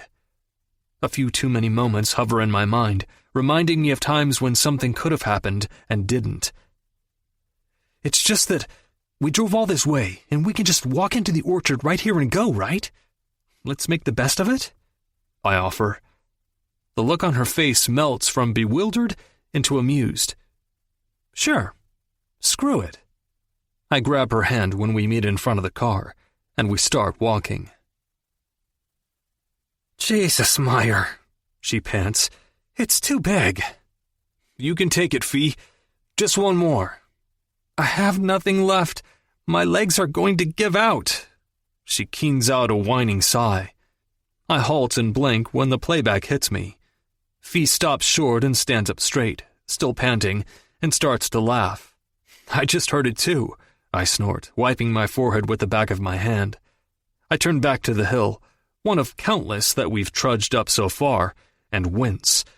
My long-sleeve shirt is tied around my waist, and I'm sweating a bit too, but Fee is more vocal about her discomfort. "I didn't dress for hiking, Meyer. I dressed for apple picking. We have yet to pick an apple." She catches up to my side and bends at the waist, bracing her hands on her knees as she catches her breath. I'm aware of how she's dressed. I had to stride faster just to get past her in the cute denim getup. It's a one-piece outfit thing with buttons all down the front, and it hugs her entire body like it's been painted on.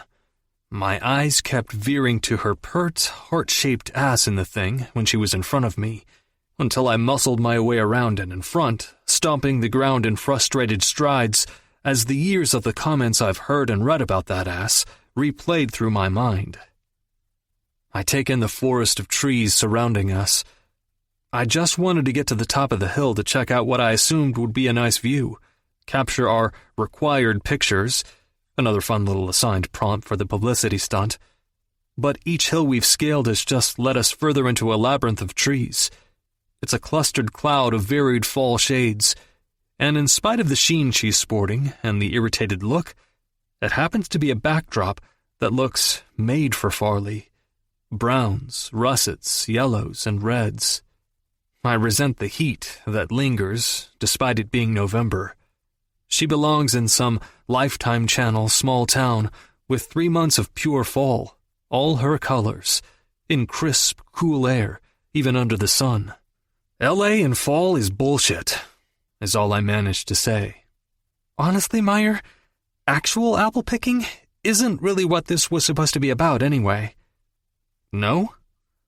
No. I wanted some kind of apple-flavored drink, to feel some leaves crunch underfoot, and to eat some goddamn pie. I also thought I could get you to pose like a stuffed pig with an apple in your mouth. Maybe make a candle, churn some butter, buy a wind chime from a man that whittles wood in his mountain cabin and only comes down to sell his wares at the local craft fair. He's a loner with a chip on his shoulder, but has a soft spot for his one-eyed dog and for the woman who runs the bakery. Hang on, I say, her monologue lost on me. The woman could write a biography for a stranger in her mind if you gave her 60 seconds. I spot something in the distance and decide to cling on to this plan a bit longer. I'll be right back. Meyer, she whines. I come back in a light jog, new treasure in hand, feeling hopeful. But when my gaze meets her mildly disgusted one, I frown. What? I ask as she looks around me, searching. I start to deflate. It's an apple-picking tool, Farley, with a basket thing. I urge them both toward her stupidly. Now we can actually collect some apples. She steps to the side and looks harder, so I turn. What the hell are you looking for? The time machine or portal you just stepped through to retrieve that. I roll my eyes and drop them both. Meyer, she laughs. Come on, look at that creepy thing. You walked over here looking like that old painting of the angry farmer. I had to. I do look, and she has a point. It's a petrified wooden pole sporting what looks like Freddy Krueger's curled rusted hand at the end. But as Fee herself would put it, I'm just over it now, so I start to make my way back in the direction of the car. At least, I think I am. Shit, this place is a maze. Wait, are you actually mad? She calls. No, Fee, I'm not mad, I say, sounding exactly that. Annoyed then? I level her with a look as she skips to my side. Good, because so am I. I'm sure I have blisters on my pinky toes and sweat stains under my ass cheeks. Definitely working on a gold bond required type chafing situation. If this were a real date, you would so not be getting to first base. I guess it's good that this is all just fake then, isn't it? I spit before I can hold it back. I knew she was just trying to get a reaction out of me, and I know I played right into it. You know what? I sigh, frustrated and defeated. This wasn't supposed to go like this. I'm sorry. I'm just trying to make the best of it, and I'm clearly failing. Maybe you should go with one of the football players. When I meet her eyes, they're nervously assessing, even as I'm thinking of a way to backpedal out of the last statement. "We should just kiss," is the last thing I expect her to say, and yet I'm almost certain it's what she's just said. "I'm sorry?" I shake my head, trying to clear it. "No, really. Nothing particularly funny is happening, so this isn't exactly helping me with my material. So don't you think we should just work on the second part of the assignment? It's just that. If I need to pose for pictures and practice PDA with some stranger, it's going to mess with my head and be an even bigger distraction, right? That's like one of the biggest hurdles, at least I think, don't you? I mean, obviously. I don't want to coerce or force you into feeling like you need to kiss me or anything, but I also refuse to jump on you in public and make you feel manipulated or forced then either. And we can't do anything in front of Hazel. Not to mention we have that football game coming up that they want to photograph us at. Plus they want the social media manager to start working on my accounts, which means more pictures and PDA. But of course, if you don't want to do this with me anymore, that's fine. Obviously, totally. But if you are still open to it, then maybe we should just kiss and... "Do you want to kiss me?" I ask, even though I hate cutting her off and usually find her word vomit endearing. This thing is urgent, though, and I need to know. My voice comes out rough, strained, and I hope she doesn't pick up on the desperation. "Yes." And then she blinks. "For the reasons stated previously." What are those again? I can't recall. My mind goes blind in some sort of white flash, like staring into the sun too directly and then trying to blink it away, starbursts of light behind eyelids. I'm still attempting to clear my head when she asks, "Do you want to kiss me?" "Yes," leaves my mouth. I mean, I think it's a good idea, for the reasons previously mentioned. She takes a step, and so do I. I'm mentally mining for the justification in this, but coming up empty. Do I care? She seems to think she needs this. I do like to think I'm a helpful guy. "Fee," I say, reaching for her hand. "Are you sure?" She answers me by pushing up onto her toes in slow motion and sliding her palm from mine up my arm, fingertips grazing beneath the edge of my shirt there. I see the damp hair stuck to the corners of her forehead, the little smudge of makeup under one of her eyes. She seems possessed, compelled by something, the edges of her gaze uncertain. But she's so soft in this moment that something in my chest squeezes. I feel greedy for this side of her, for all of her quiet moments. Never for her uncertainty, though. God, I want to kiss that uncertainty away. I lay my hand against the slope of her neck, stroking the thrumming skin at the base of her throat with my thumb, floating it up along her rosy bottom lip, before I lean to take it between my own. She meets me, gently at first. The kiss somehow feels like her in the most fee-like way, like how she came into my life, how she conducts every show and every conversation. It's a firm press, followed by a softer one, a little more open. Something tart.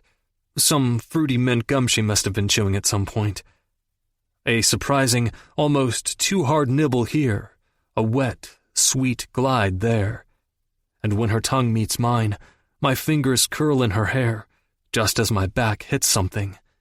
A tree? I don't know, but she's backed us against whatever it is and molds her body to mine as my palm presses it into her lower back.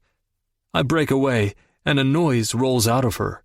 A short, huffed whine that shoots up my legs through my groin, effectively crushing the last vestige of restraint I have. "Fuck," rasps out of me, unrecognizable, before I turn us, gently place her back to the tree, and slide a thigh between her legs, my hand clutching at her hip. "Hey! What the hell are you doing over there?" 13. Now.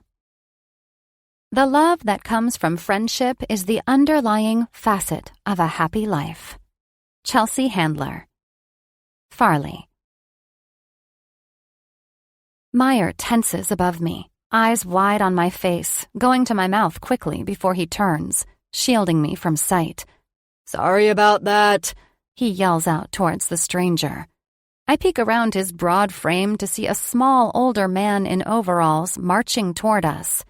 Meyer steps away and grabs the haunted farm tools, thrusting them out to the man. I think these are yours? The guy gazes down at the tools, his frown cinching before he looks back up at Meyer and puts his hands to his hips. Just how old do I look, then? Those there are from the 1800s, son. I snort laugh and pop all the way into view. Hi, sir. We're sorry if we wandered into the wrong area here. I jut my hand out to shake the man's, and his frown melts away. He's shorter than me, with unkempt, pure white hair and black caterpillar eyebrows, brown eyes and rosy, plump cheeks. He's grinning openly at me now, and I can't help but return it. He's a garden gnome come alive. It's not that it bothers me, miss. It's just that you two are lost. He chuckles. We'll get out of here. We apologize again, Meyer says before turning and crowding me protectively, positioning himself between me and this ostensibly harmless old man. Ridiculous. And just where do you think your car is? The stranger asks. We'll find it, Meyer retorts. If you keep heading in that direction, you're going to go over a damn cliff. This part of the orchard is notorious for getting folks mixed up, especially if you're distracted. I poke my head around again, and he winks at me. Meyer turns back with a frown and sizes up the guy. Would you mind pointing us towards the main road, then? I wouldn't, but I'd rather you come up to the house and get a ride down instead, so I don't worry about finding your bodies somewhere later. He lifts a single eyebrow so high it disappears under his downy hair and reaches out with a gnarled hand. I'm Abel Larson, owner of the farm. Meyer Harrigan. Meyer takes his hand and starts a little, apparently surprised at Abel's grip. And you, Red? Abel twinkles at me. Farley Jones. Lovely to meet you. Hasn't anyone ever warned a beauty like you not to wander around with city boys who will get you lost? Or were you enjoying getting this guy all mixed up? He maintains his grip on Meyer as he addresses me. I laugh, charmed, if not a little chagrined.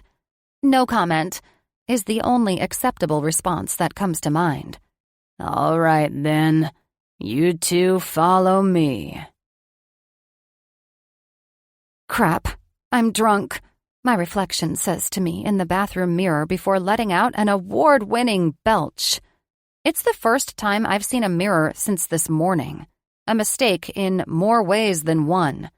Not only has my makeup been smeared, courtesy of sweat and laughter, but I'm only just now seeing the little red, irritated skin on my chin, my lips that still appear nettle-stung. Meyer's kiss comes bursting to the forefront of my mind, and I reach up to touch the mild beard burn with my fingertips. It doesn't hurt at all, just feels exposed, oversensitized. It was born from an intrusive thought that popped into my mind, really. One that had whispered on a loop from that part of my brain that I typically reserve for comedy. A deeply seated instinct that always tells me, just say it, what's the worst that could happen? One that eventually won out again, giving me the gall to straight up suggest kissing when I noted how defeated he looked after I needled him about the shortcomings of the date. Sometimes I really think my mouth is an entirely separate being from my brain, or that it's running at a different speed, maybe in a completely different race. The fact that he jumped to do it, though, was it to shut me up or calm me down? I did start verbally spiraling, but he's never really been fazed by that. It's typically me who sends a self-conscious text about it later or makes a joke. He'd stepped up to me after agreeing so simply. The swallow that bobbed his throat and the determination in his eyes had heat pooling in my core. A heartbeat tugging behind my belly button, through my chest, at the base of my throat. And, God, his hand at my pulse, at the juncture where my neck meets my collarbone. The way he ran the tip of his thumb along my skin was so redolent of longing that the moment his lips touched mine, something broke loose inside me. He tasted so new and exciting, and yet, like I somehow always knew he would. And the way he kissed me, it was as if it was just the first bite in a 7-course meal, like he was savoring it and letting the flavors coat his tongue, like he planned to take his fucking time with it. I was utterly lost, ready to climb him and let him take me beneath a tree, out of my mind. Clearly. Whatever it is that broke loose in me is still in there rattling around, despite my attempts at drowning it with various apple-flavored libations. There was no way I didn't expose myself a bit with that kiss, whether by my prompting it or by the way I lost control. It was blatantly clear that there was nothing practiced about it. And then Abel marched us over one more hill to a huge clearing covered in long wooden picnic tables and about 60 confused faces. As it turns out, it's Abel and his wife Betty's 50th anniversary. Betty's family descends from another neighboring farm, the Starfelds, who were once the Larsons' sworn enemies. A real Capulet and Montague situation by the sound of it. But Abel and Betty's relationship led to the eventual union of their families, along with the other local farms, all of whom have supplied this party with a mishmash of goods.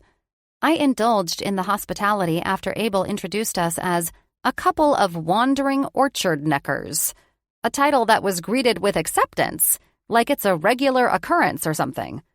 I was offered apple beer, and, not one to be rude, I accepted.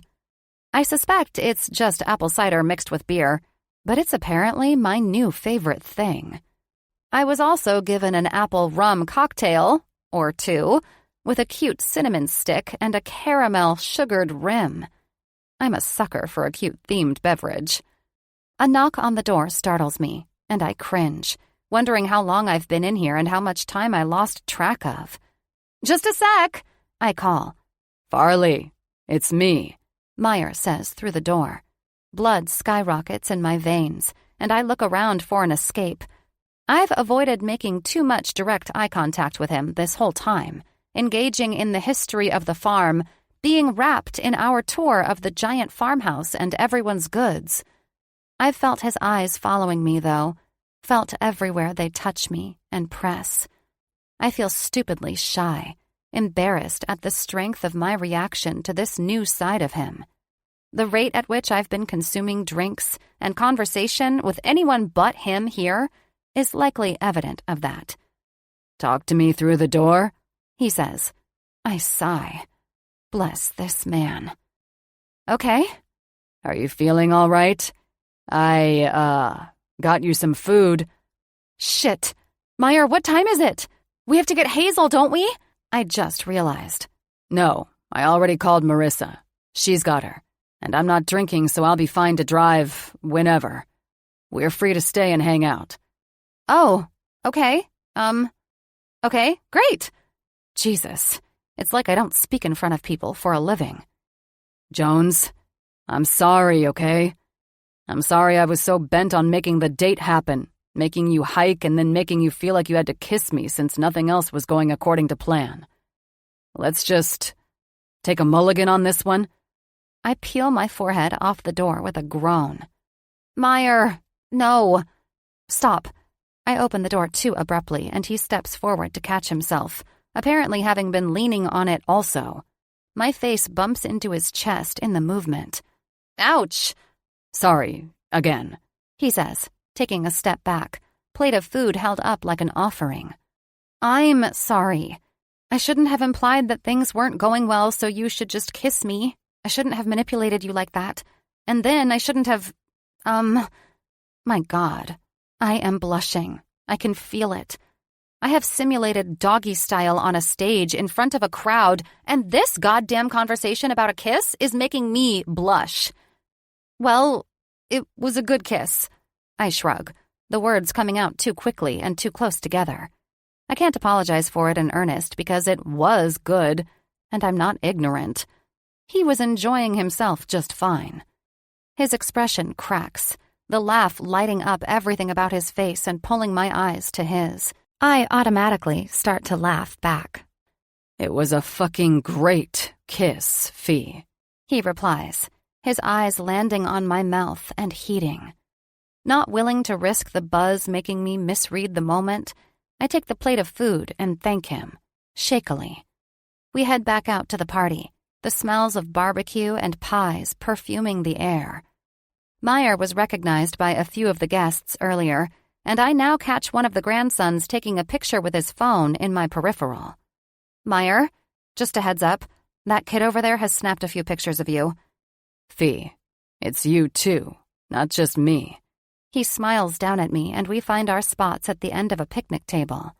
"No chance." "Absolutely a chance. I overheard him talking about it." His eyebrows pinch even though he smiles, like he can't understand how I don't realize this. I don't manage a reply, not sure how I feel. I focus instead on getting food in my system to counteract some of my reckless decisions. Glasses clink around us, then a tinkling sound that gathers and grows. Abel walks over, ruddy-faced from indulging himself, and raises his glass at Meyer. "Tell us the story of how you met." Meyer's eyes skitter across the crowd as cheers and encouragements go up in the air. No, I couldn't. This is your celebration, Abel," he says. "Nonsense. We already know our own story. We want to know yours," Abel replies. I work to swallow my bite quickly and put my palm on Meyer's arm. "I always tell the story better, Mai. Why don't I?" He lets out a breath through his nose and nods in thanks, eyes speaking volumes. "Well, all right then. Stand up so we can all hear you." Abel booms. Meyer slides off the bench and holds out his palm to me, jaw working. I stand up alongside him. He looks down at me, his eyes never leaving, and all I can manage is to tell the truth. I can't come up with much else with the weight of his gaze and the feeling of his palm at my hip, tucked into his side this way. I embellish some parts, saying things that apply to our friendship but read like they apply to love in this case. Things like, "And that's when I knew I'd charmed him and he'd never be rid of me." Or, "He was pretty standoffish at first, but he kept coming around." The glasses start clinking again, spoons tap dancing against them when I'm finished. So, I look up to his fierce frown, reach up on my toes, and peck his lips. They soften just so to mine, just enough to give the people what they want. "Thank you," he huffs against my ear. "I've got you. Always." "You do. I've got you, too." 14. 18 months ago. Just because nobody complains doesn't mean all parachutes are perfect. Benny Hill. Farley. The energy in the club is frenetic. There are pub tables littered throughout the dingy room, but not a seat to be found. Shoulders are rubbing like flint and steel, tempers rising. The air is stale, smelling like cigarettes in spite of the fact that it hasn't been legal to smoke inside here for decades. Someone is shoved and it dominoes through the crowd. The sound of a bottle breaking crashes. Shouts of, "Where the fuck is this guy?" and "We want our money back!" are slung out in various forms. "Meyer, should I just go out there? This place is about to blow." "No, Tweed is supposed to go out first and warm up the crowd. You shouldn't have to. It's not your set." No shit. But Tweed is nowhere to be found and is 30 minutes behind schedule. This is a paid gig, in Vegas, of all places. My first out-of-state event. These people paid for a group of comedians tonight, not just for me. Just then, the MC of the night comes barreling around the corner backstage, his face pinching when his eyes find us. "We've got a slight problem, guys," he says. No shit, Ralph. Where is this kid? Meyer barks. I struggle not to roll my eyes at him calling the guy a kid, even though Tweed's a couple years older than I am. He's good, too. Always dresses like a hipster Sherlock Holmes, covered from the neck down in tattoos. His material is mainly just making a parody of himself and the questions and comments he gets over his look, but it's the perfect opening act. Attention-grabbing and easy. He's not going to make it. He's nervous, Ralph replies, and I flinch because I just know that Mai's about to shred him. He's nervous? Yes, nervous. Did you just say he's fucking nervous? Meyer, yes, I know, okay? He's been great before, though. Totally calm on the surface. The stuff I sent to you was him at smaller venues, I guess. But he seemed ready. He can't get through the nerves. No, when he got here there was vomit on his sweater already. Ooh, I know this one. I chime in gleefully. Mom's spaghetti? Meyer closes his eyes next to me and breathes out through his nose, a 3 count that he follows with an inhale of the same. Mai, maybe you could go out first? I say, and his eyes blast open and laser down at me. I've honestly always thought that making out with super tall men is annoying. I can't seem to get out of my head enough to not be hyper-aware of how uncomfortable the sensation is on both of our necks the whole time, and find myself rushing to get to the next step. But when Meyer's imposing 6'2" frame withers before my eyes, I'm tempted to reach up and kiss his chin, bolster him back up. His belligerent frown tilts at the edges, looking more afraid than angry. Or not. I'm sorry.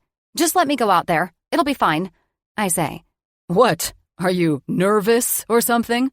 Ralph asks him slimily. Another tussle breaks out by the bar, but is just as quickly squashed. I don't see it when he makes the decision or when his expression changes, but Meyer glares at Ralph, then at me before he shoulders past us without uttering another word. The moment he steps under the spotlights, the comments begin to trickle through the crowd. Is that? Wait, I know him. Wasn't he on that improv show?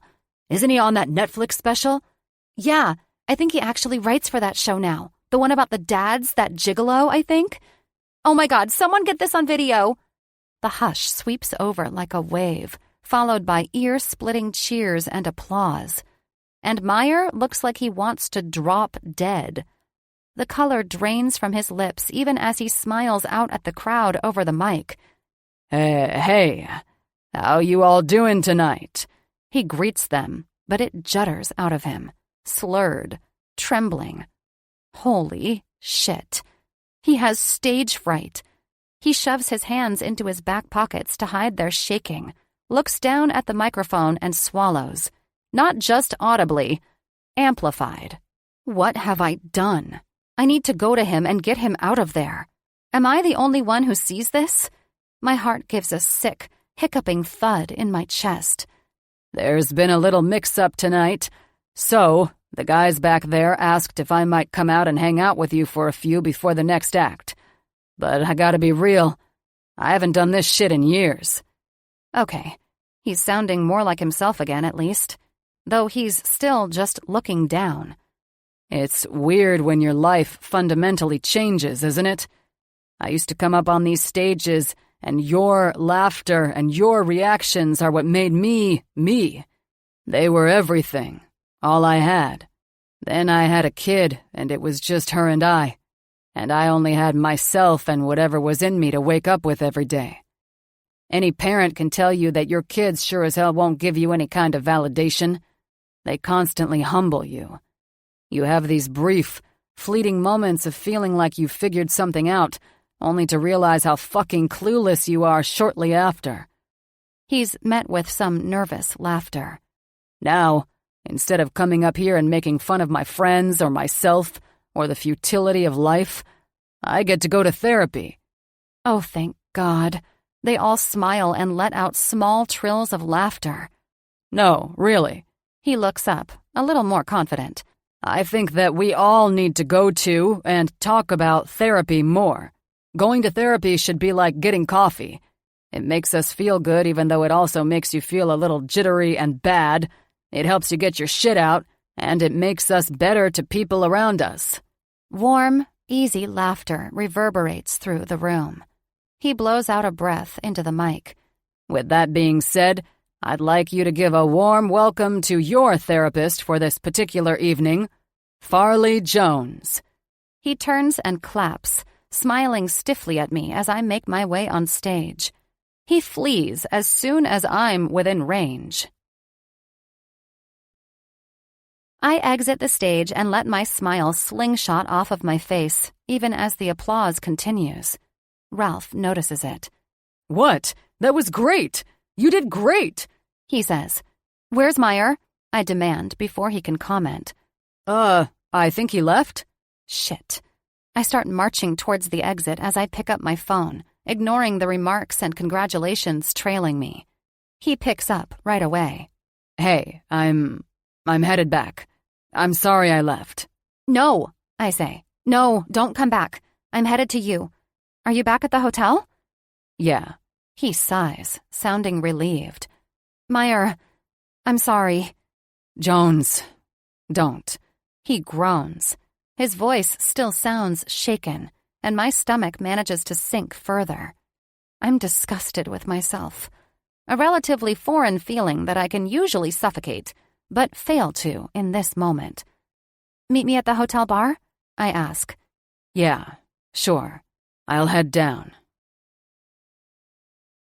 He's already standing at the bar when I get back, tapping the side of a fist rhythmically against the counter, next to an empty glass. He doesn't look up until I'm in front of him, his eyes the only things that move my way. Bloodshot, with dark circles underneath. "Meyer, I am so sorry I threw you into that. I should never have put that on you.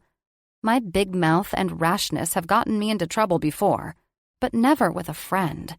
Not with Meyer." He sighs and reaches around me to pull out my stool. When I sit, he follows. "Jones, I should be the one apologizing.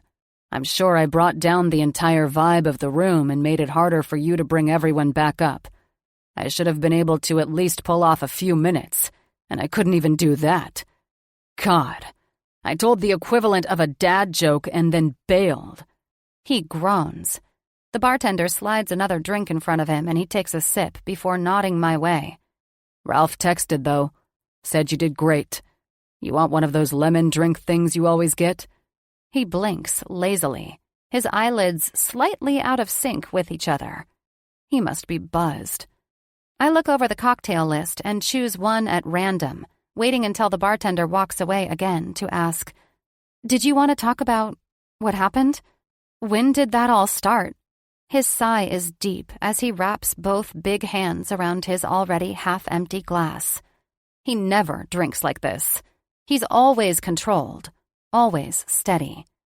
"I don't know exactly, but I guess it's some form of PTSD. Dr. Dale and I have surmised that it has to do with the couple of years of isolation I had when Hazel was born." He rubs a palm along his stubble and finishes his drink. "It wasn't like it was anything that could be helped, though. I was unprepared, completely, to be a dad. I thought Fuck. It sounds so lame saying this, but I thought I'd have her for only short, small periods of time. I didn't know And then I felt like I was doing everything wrong, when she wasn't always meeting the milestones they say they should meet at those certain points. But she was so brilliant and beautiful, and I loved her. I guess I insulated us. Especially when we learned that she was deaf, and no one had caught it prior to that. I had to teach myself a new language, along with teaching her. I didn't realize just how much I was isolating myself since I was working still. Writing, at least. But I didn't need to be anywhere in person often, and going out was such a hassle. I didn't trust anyone to watch her back then. Meyer, that's all completely understandable. No one could have prepared you for all of that at once. You didn't do anything wrong. Well, I know that now, Jones. But back then it also felt like I was giving up on myself. None of my stand-up material was super sharp or high caliber, since everything else had turned into these stories that had to have more meaning, more depth. They worked for shows, but not so much as jokes. I had to be able to show the whole picture, you know? Still, I was determined to get up there and do it because it was what I'd always done. And then, I couldn't. I didn't just fall apart, Fee. I evaporated. I didn't even like it at all anymore. I hated all the faces and all the noise, and there was no part of me that wanted that attention anymore. I still love laughter. I still love comedy. But I didn't want to get up there and tell jokes about being a dad and how shitty it can be when I couldn't go on to elaborate about how goddamn earth-shattering it is when she smiles, or learns something new, too. And it's not like I had any dating stories. Certainly not anything sexy to talk about. He chuckles darkly, tossing back the ice and chewing on it. So now I write, and I'm okay with it. Sometimes I miss that adrenaline, but it's very, very rare, Fee. Doesn't change the fact that it's fucking embarrassing, nor do I totally understand why that changed so much for me. And I really don't love not understanding myself. I used to feel like the smartest fucker in the room. Hell, that was why I loved it, why I did it. Now, I know better. A tear slides down my cheek, and I restrain myself from reaching out to him. The mind is a fickle bitch.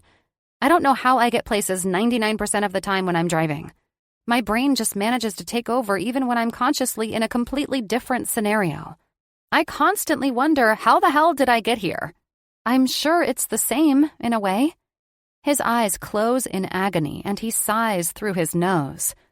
God, please don't bring up your driving right now. It might be the one thing that terrifies me just as much. He finishes the drink as he shakes his head. I'm sorry again, Mai. I hope you'll forgive me. Stop. He holds up a palm. It's already done. He tries to smile. It doesn't sit quietly in me, though. Still has my insides twisting in guilt. Doesn't this make you miserable? Taking me to do all this all the time?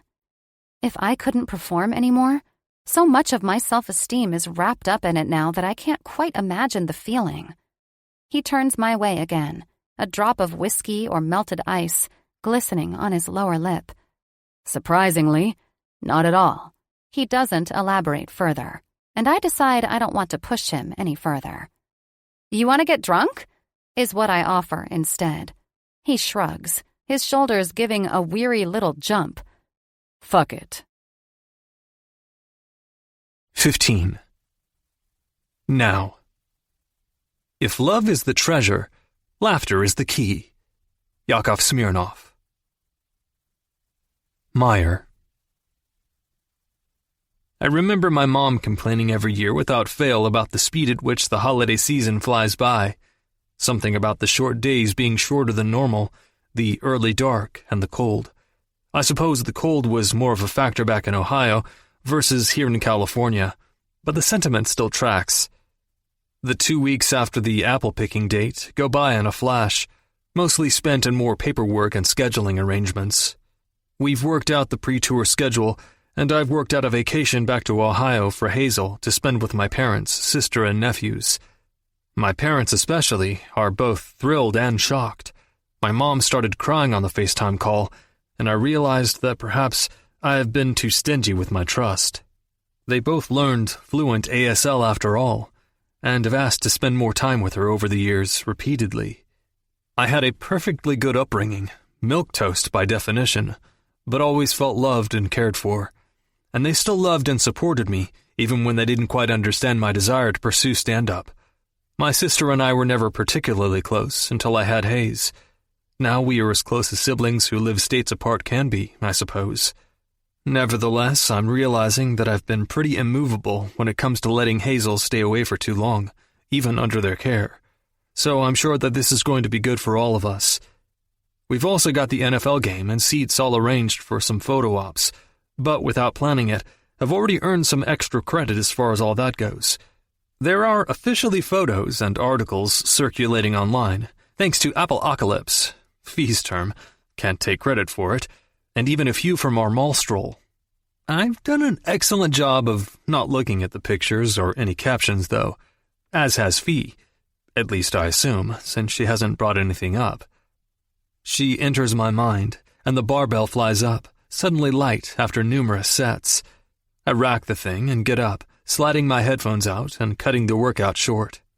I hit dial on FaceTime before I can calculate what I want to say or talk myself out of it, but it's ringing as I walk into the locker room. Fee's face pops onto the screen, brightly smiling until she sees me, and it twitches a little. "Oh, hey, Meyer. I was expecting Hazel." "You always expect Hazel when I call?" "When it's on FaceTime, yes." "Oh, duh. I guess that makes sense." Meyer, Hack, where the hell are you? God, my eyes," she wails, and I turn to see what looks like a frog in a human suit, standing on its hind legs. A naked old man with an indent where his ass should be. Fuck. Yep, my eyes sadly went there. The man turns and Fee's screams echo through the room. "Meyer, why?" "Shit, I'm sorry," I say to the man, before I scoop my belongings out of the locker and bolt, he and his naked old man clan shouting expletives behind me. "Why did you apologize to him? Jesus Christ, apologize to me." I slide into my car and shut the door before I completely lose it. I don't know how long I laugh, but by the end of it, I'm clutching my ribs. "I'm sorry, Fee, I didn't even think." I finally look down at her as I swipe a tear away. She's smiling her biggest smile, chin cupped in her hands, clearly enjoying herself. "It's all right. You have a great laugh, you know that?" So I've been told. Only by her. "Hey, I wanted to ask you, do you want to get dinner with Hazel and I before the recital tonight?" "Of course. I came up with some stuff I want to show you too."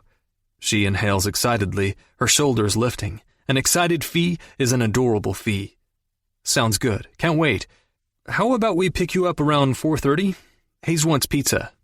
Surprise, surprise. "Sounds good. Can't wait," she replies. And why does that make me grin like an idiot? Why am I loving this little streak we've got of repeating things back and forth? This little game of tit for tat. Oh shit, I'm still just smiling at the screen. I wipe the grin from my face. "'Kay then, see you later." "Bye," she waves. I put my phone away and catch my reflection in the rearview mirror. You need to get it together, old man. You are not 16. Be cool. But the dumb grin keeps trying to pull on my lips, and I laugh to myself countless times on the short drive home.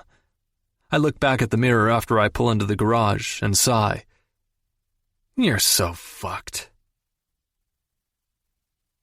Dad, no one cares what you wear to my recital. No one will be looking at you, Hazel signs as we walk up to Fee's door. She's in her full leotard getup, but not entirely ready, and I can't even respond because my arms are full as I trail behind her with various hair gels, sprays, and glitters. I just asked her if my tie was okay. Apparently a moronic thing to even wonder, if the facial expressions indicate anything. We already got into an argument before heading over because I do a fine job with her hair and the dance makeup stuff, but she was adamant that Farley would do it better. So we're here, imposing on her an hour earlier than I planned. Tonight is about Hazel, though, and I hate that the lines continue to blur in my head, that even though it should be separate, should be just like any of the other recitals we've dressed up for and attended together, that tonight already feels charged. It boggles my mind that you can know someone, every angle and curve of their face and figure, every quirk and dislike, and in an instant, that comfortable familiarity can change to this adrenaline-infused nervous excitement. That especially because I know her, and now know the taste of her mouth and the cadence of that sound that replays in my mind, that I only want to know more, to see what other sides and sounds and discoveries I can uncover, even more than I may have wanted to in the past. I register an erratic motion in my peripheral, and my vision refocuses on Hazel, waving irritably. Dad, let's go. Fee opens the door then, smiling radiantly. I trip a little, my toe catching on a crack in the concrete, if I had to guess. Definitely not just because of how fucking beautiful she looks. Because this is like every other recital, like the other 5 or 10 or whatever number of times she's joined me, been the great fucking friend that she is to me and to my daughter, who loves her. Tonight is about Hazel. But I'd truly be as moronic as Hayes thinks I am if I didn't admit to myself that it weighs more. That time doesn't once again make me zero in on this moment, realizing how thankful I am to fate or God or the universe or Walt fucking Disney, whoever is up there pulling the strings, that Fee stomped into my life as inconvenient and powerful as the storm that same day.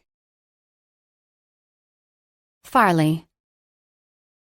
Hazel's slap on my thigh stings, and I catch her eyes in the mirror as she apologizes. That was harder than I meant to. You and Dad both have the same brain bug tonight.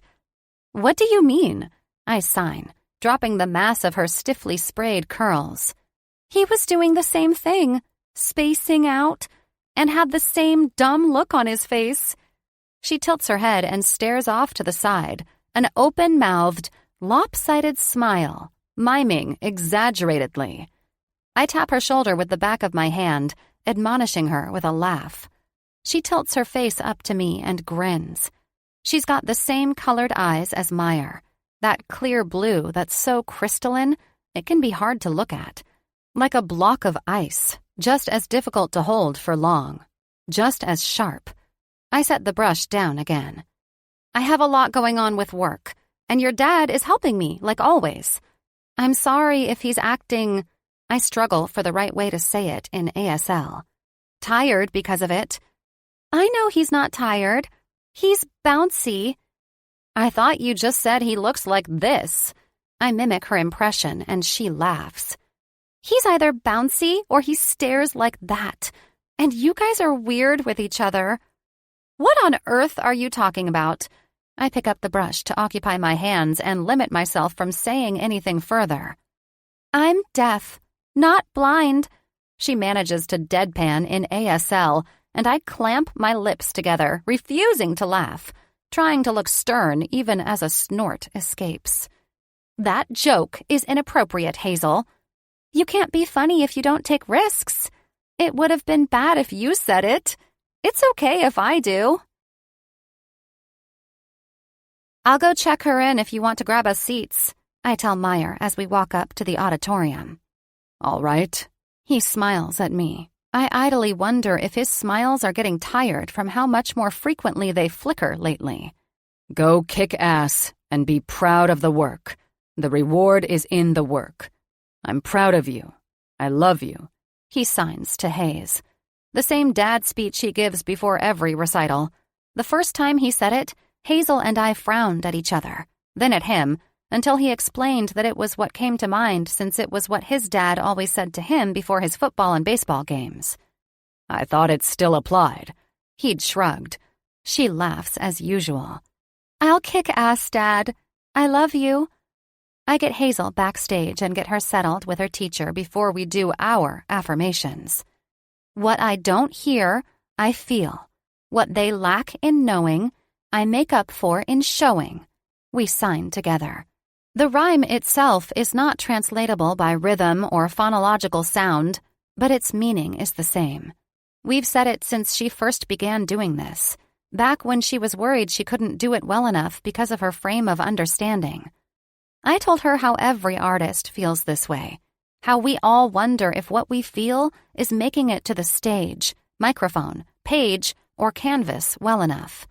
That we can't ever know what they understand. All we can do is use our tools and what we feel, put our hearts into it, while keeping it good for ourselves, first and foremost. I don't actually know if Meyer himself has heard this, but I suspect that it's just for her and I. We salute each other before I turn to head out, my smile stuck on my face, not able to loosen quite yet, when I hear an over-loud chuckle and a, "Hey!" off to my right. I turn to a man I vaguely recognize. "Oh, hey!"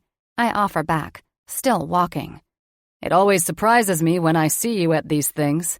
the man says. I'm Pete, by the way. Riley's dad. I continue to smile politely, but crane my neck to look for Meyer. Yeah, it's like I can't reconcile it, you know? He adds. And I do suspect that I know, actually, because I've caught this guy's eye before at these things. Have felt his judgmental stares. And yet, I ask, what do you mean, Pete? Seeing you here, at these kids' events all the time. I see you with your little girl, all cute and heartwarming, but all I can hear is you talking about wanting men to up their dirty talk game. And that bit about being Dora the Explorer in college with a backpack full of condoms and dreams. That shit is funny as hell, by the way. It's called a joke, Pete, I say with force. Not here, just not here, please. It touches some raw and tender spot in me, a hot iron to broken flesh. He seems like he means no harm, and I'm sure he only meant to be relatable. But the last thing I want is to wonder if everyone here is judging me, thinking I'm not fit to be in Hazel's life. Hey, Angel. You doing okay here? Meyer's voice finds me as his hand presses into my back, and I turn to see him glaring daggers at Pete. Pete, Riley's about to head on stage. You're going to miss it. Our dear Pete remains completely unaware, clueless as to the emotional grenade he's just pulled the pin from. Okay. See you guys, he says with a pointedly dumb smile and wave. Hope your pillow is always hot, Pete. Meyer's eyes lower to mine then. What the fuck did he say to you? He seethes. Nothing that I didn't already think myself, It's okay. He's stupid, but meant no harm. Meant or not. If there's harm, we're going to address it. Oh, are we now? I raise a brow. He raises one back. No harm here, I say, blinking lazily, wishing my mind was like one of those Viewmaster toys I had as a kid. I'd simply click away from that last picture, focus on the next one, the one that's right before me and the one that's coming up on that stage soon. I smile. You know you have the best smile? It's really hard not to automatically smile back, even when it's one of your sadder ones. Meyer says. It's almost an audible thing, really, the way my heart punches against the bones in my chest.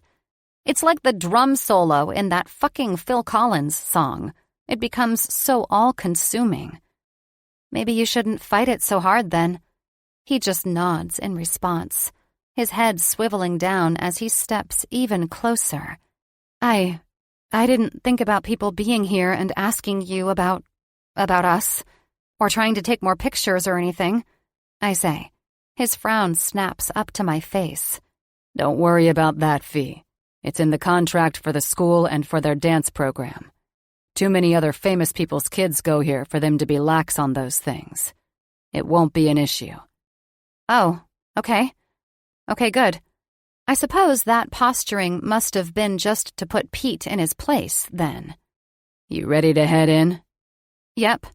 He lays out an arm and holds open the door with the other for me. As I pass him and step into the darkened room, his free hand slips up to the back of my neck and lightly presses as we walk. He keeps me close to his side this way. I feebly try to tell myself. It's just to guide us to our seats. It's not a possessive hold. It's a practical one. It's for show.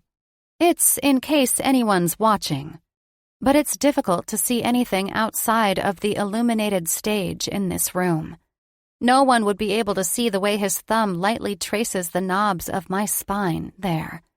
No one would be able to see the way his arm dangles over his armrest and onto my seat, either. The way his knuckles trace the skin of my thigh every so often throughout the show. The way I lean to the side to get closer until the outside of my breast touches the side of his bicep. Even if they were all looking this way, they'd surely miss how he looks down at me and smiles, mouths, "Thank you," silently, after Hazel's contemporary solo moves me to tears. They wouldn't see the way he leans down to kiss my cheek, or the way I shamelessly turn into it at the last second so that it lands on the corner of my mouth. How, in the dim lighting, I see one of my tears glisten on his bottom lip and the tip of his tongue as it darts out across it. No, no one else could see that but us. 16. Now. When humor works, it works because it's clarifying what people already feel. It has to come from someplace real. Tina Fey.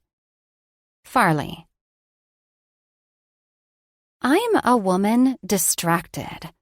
A woman on the brink of my truest vision of success, and yet one who can't seem to think up a joke to save my life. Any time I attempt it, my mind wanders to Meyer, to the way he looked when Marissa and I joined him and Hazel on Thanksgiving. The house was warm, with music on full blast as we walked in. We'd knocked, but weren't heard over the volume. He never has music going on continually in the house, let alone blaring like that. I've always assumed this was just a byproduct of having his only other cohabitant unable to hear, of course. Still, it caught Marissa and I both off guard when we let ourselves in, only to find them dancing in the kitchen. What caught us more off guard was how, when he saw us standing there, wearing dumbfounded expressions, he wasn't at all deterred. He'd been wearing a simple black t-shirt, a dish towel slung over his shoulder, and a toothpick in his teeth, and kept right on singing into a turkey baster microphone. I'll start working on a vaguely food-related bit, and my mind will veer off to the way the tendons and muscles in his forearms worked as he chopped the celery, onions, and apples for stuffing that day. Or to the way he'd roll the toothpick to the other side of his mouth with his tongue occasionally as he spoke. To the way he stood behind me at the sink as I struggled to peel a potato, wrapped his palms around mine to demonstrate, "It's just a matter of applying the right pressure, and then it slides easily. See?" I'll be attempting to write a joke on how men are babies, but then Meyer's concerned face will project itself in my brain. The way he jumped up when I clumsily grazed my wrist against the hot burner on the stove. I can still feel the way he blew on the burn, the way he applied a Band-Aid with a feather-light touch. Then, there are some things I find I can work with, but in their inception, they're a tiny grain of truth that I'm then forced to embellish based on my observations of other people's relationships and conversations. Like how I start an entire piece on being suspicious of your significant other's happiness, all based on how even Marissa is picking up on the changes in his demeanor and how she goes on high alert because of it. Some hug or a few extra grins slide out of him, and I'll catch her squinted, smug gaze as she mouths, "What the fuck?" at me from behind his back. Granted, her suspicions lean toward him wanting more from our arrangement than him hiding something bad. But still, it makes me think about normal, real relationships and people wondering if their partners have some other motivation when they seem extra attentive. Perhaps they're amping up to ask about butt stuff, or planning a trip with their parents. Maybe they took out a credit card and racked up some debt they neglected to share. It's the hardest I've ever had to work to try and be funny. And, ironically, it's the depth of that endeavor that has me questioning if it's even any good or not. Like if I dig too far, or just a foot off of where I need to, I'll find shit instead of treasure. This is just the beginning of where I start to unravel. It's officially the day of the football game, the first scheduled event where all three of us, Kara, Shauna, and I, will be together prior to the pre-tour tour. I'd flown in last night, fully prepared for a night on the town, 3 funny females taking San Francisco by storm, and ended up in the hotel alone and asleep before 7 p.m. Shauna was with Tyson, and Kara was at home. Meyer flew in this morning, not wanting to be gone from Hazel any more than necessary before the extended trip. When he emerges from his Uber at the curb, His breath curls in the chilly air, stern face held tight. An angry dragon forced from his lair. "Was your driver rude or something?" I call out, and the change in his expression when he finds me has my ears pulling back, has me swallowing a stupid chuckle. In just a few of his long strides, he's there, less than a foot from me. "It was the opposite, actually," he says. "She talked the entire time. We took a selfie for her niece, Willow, who's an undergrad at Cal Berkeley, with a roommate named Kale. She told me she asked Kale if he liked spinach, and I had to pretend to laugh at that fee." His chin dips meaningfully, and I snort. "She kept trying to maintain eye contact through the mirror while she spoke instead of focusing on the road. Her brother, Raoul, Willow's dad, in case you were wondering, is getting married for the 4th time next summer, and Marcia, my driver, has a lot of feelings about it." I snort. Oh my God, it was your actual nightmare. I smile so hard my vision is obscured. "Nightmare." He smiles back, searching my eyes. "Riveting stuff, really. I felt like I was being poisoned. The only thing that could have made it worse would have been talking about the weather." The grin grows. God, you're such an asshole. I give a little punch to his chest. But I know you were polite still. "Of course. Took a lot out of me, though. I'm weak and famished." He grabs my wrist and plants a chaste kiss on my knuckles before scooping me into his side. We eat outside, the steam from our drinks and breath mingling in the December air. I'm grateful for the sun warming my face and giving me an excuse to wear sunglasses again, so I can surreptitiously steal glances at him. The chill paints his cheeks with a rosy bloom above his beard, legs akimbo with one palm braced on a sturdy thigh. His own sunglasses fog occasionally when he brings his drink to his lips. This whole image is explicit somehow. Feels even more so when he snatches the leg of my chair suddenly and pulls it, including me, over to him, to his side of the little bistro table. I drape an arm around his middle, palm falling to his chest in the abrupt movement. To catch myself, of course, not to feel the mound of a hard peck beneath my palm. He wraps his arm around my shoulders and kisses my temple before dipping down to my ear. "Photographers, 11 o'clock. I let my eyes dart that direction, where I spot two leaning over a car. We sit this way for a while, eyes closed to the sun and limbs draped over one another like vines. It isn't until later that I realize just how comfortable this has started to become. The touching. There's still a jolt to my system, but it's one I relax into now. Like slipping into warm water after being submerged in cold, or vice versa.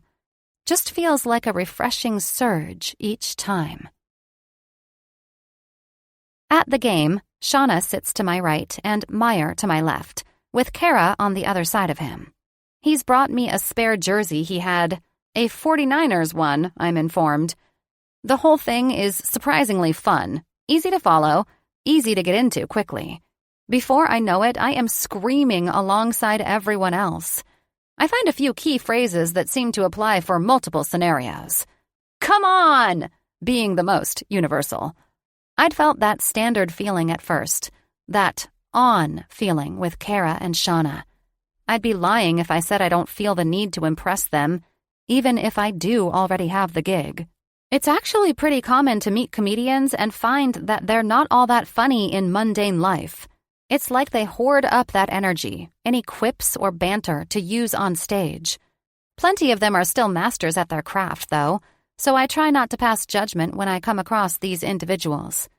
After all, you wouldn't judge an author based on their text messages or Instagram posts, or expect an actor to slip into a new identity without a camera or an audience. But Kara and Shauna are naturally hilarious, easy to get along with, and irreverent. What many would consider oversharing is what disarms me with them the most.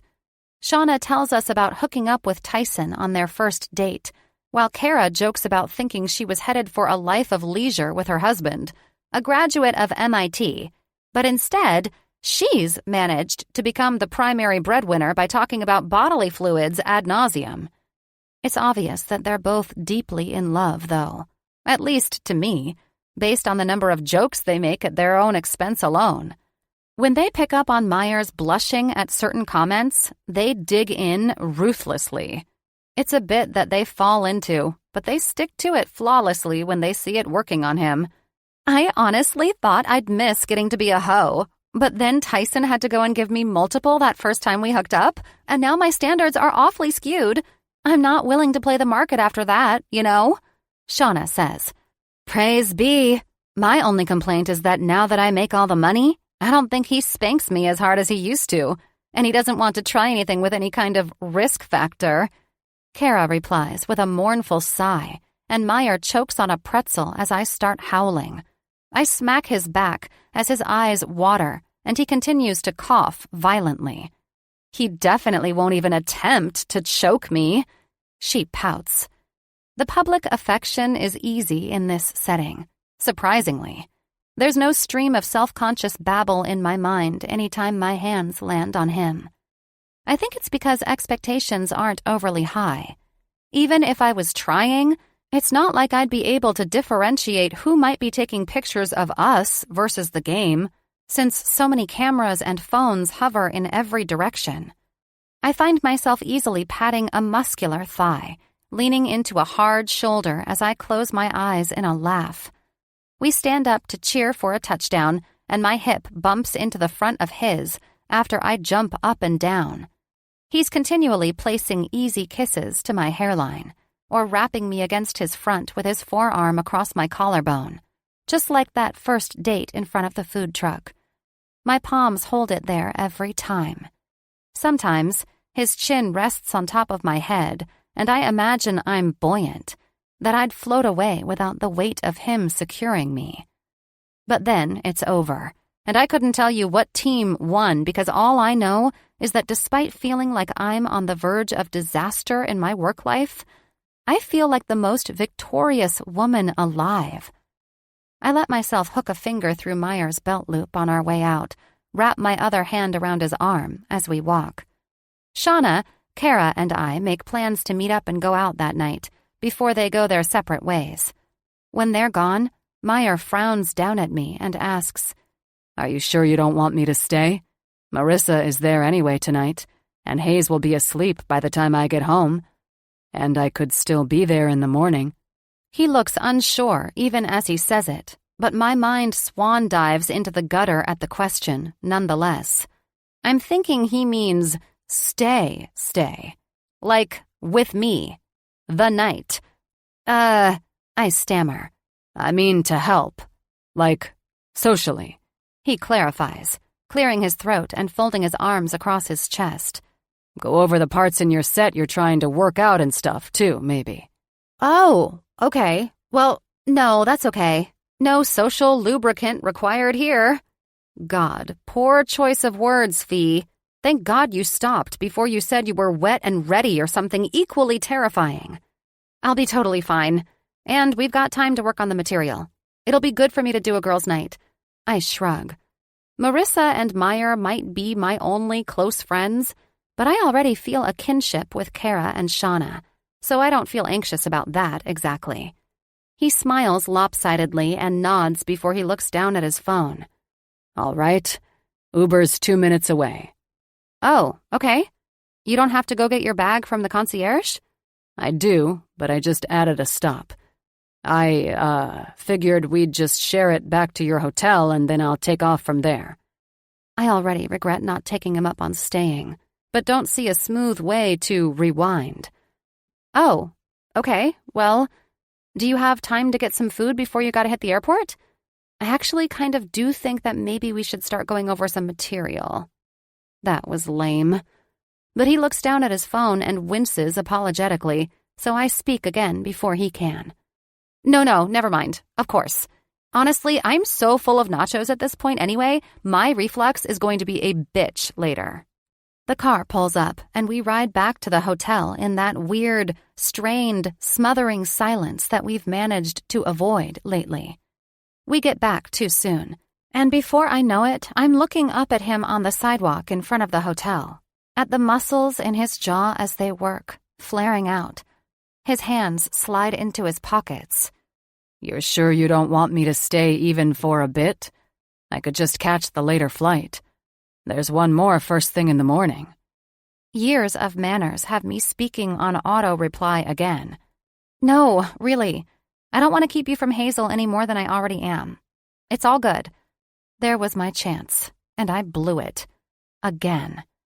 He nods, then turns around and walks through the revolving doors, but stops short when we step into the lobby. I run into him with a little oof, ass to abdomen, before he turns back to me. Should we have a check-in conversation?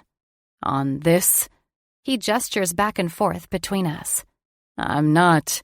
His sigh is so frustrated it blows a lock of hair off my face. I'm not overstepping, am I? I realize that I told you I'd be more comfortable if you took the reins on the affection stuff. And then I've well, maybe I'm getting too comfortable. You've got to let me know, Fee. Please. He sounds tortured, and I hate it. I hate that it's become so difficult to say exactly what I'm feeling and what I want, to put thoughts to words, that it's seeping into everything now, even into my work. Despite never sharing my more repressed feelings with him, everything else was so easy before. I've had the chance before to lay it out there, with alcohol as an excuse, and even then I chickened out. You can't keep doing the same things and hoping for different results, though. So I won't let my friend feel this exposed or vulnerable. Not when it's the last thing he deserves, and he's all that I want. I reach out for his hand, push my thumb along his palm, and drag it, a place for my eyes to focus. Meyer, I like it. I'm enjoying this. More than I should, I think. To the point of distraction. I think we just do what comes naturally and what feels good now. Yeah? I allow myself one more blink, a little pause when my lids close, before I hazard looking up at him again, hoping to see relief. But his face is held tighter, if that's possible. Can I kiss you again? He asks, and I can't help the smile that pulls on my lips. Yes, and he does. And I know there are people around with their phones, but I somehow know this is for me, and because he wanted to. Could just be lust-based, but I know it's not for show this time. He holds himself with restraint, for which I'm thankful, because I don't trust myself not to do something embarrassing like try to burrow beneath his shirt just to feel his skin on me at this point, lobby or not. His lips smile against mine, and our tongues lightly bump into one another. A little happy sound pops out of me, a throaty chuckle in response from him. It's brief, but everything. When he breaks away, he's trying and failing to repress a smile. The Uber honks from outside. Go, I say, smiling back, because I'm somehow calmer now, reassured. That edge taken off just enough, even as joy surges through my body, pushing beneath my skin and ready to break free. All right. I'll call you later. Call me when you land? Okay, that was ridiculous, but he smiles bigger at it. He trips a little, walking backwards to the doors, but catches himself and laughs. Okay. 17. 18 months ago. A day without sunshine is like, night. Steve Martin. Meyer. I love drunk Fee. She's even more unhinged than normal. The man that still exists somewhere buried deep within me can't help but preen a bit at how her eyes linger a little more when she's this way, biting her lip occasionally. I let myself think that the drunk her is into me, only because I know I'll never do anything about it. The rest of me rolls my eyes at myself, and is mildly disgusted at that pervert, though. Being drunk together may have not been a wise choice, I'm realizing, But numbing my brain felt like the only choice tonight. After I couldn't even come through for her, after I embarrassed myself on stage. I looked down at the 3-foot-long neon plastic drink cup in my hand, with the matching swirly straw. The thing blurs in and out of focus as I slurp loudly. Ah, bummer. Empty again. I set it on top of a slot machine and blow a raspberry at it before I wander after Fee. Even in my state, she's easy to track with the balloon animal hat bobbing around. My hand flaps around my own head to make sure I still have mine. Fee gasps then, pointing to the 24-hour restaurant sign. "I require a burger. Tally-ho!" I nod my agreement silently and follow behind, throwing glares at the dudes whose eyes peruse her too comfortably, or for too long. "Oh yeah, man, I'm sure you're menacing as fuck in the balloon hat." Time fades and goes a bit blurry again, but I manage a cognizant moment when I look across the booth at her. She chews a supremely large bite of her burger with a moan, eyes closed, balloon hat askew, cheese and sauce on her chin. That's mine, I think. She's mine.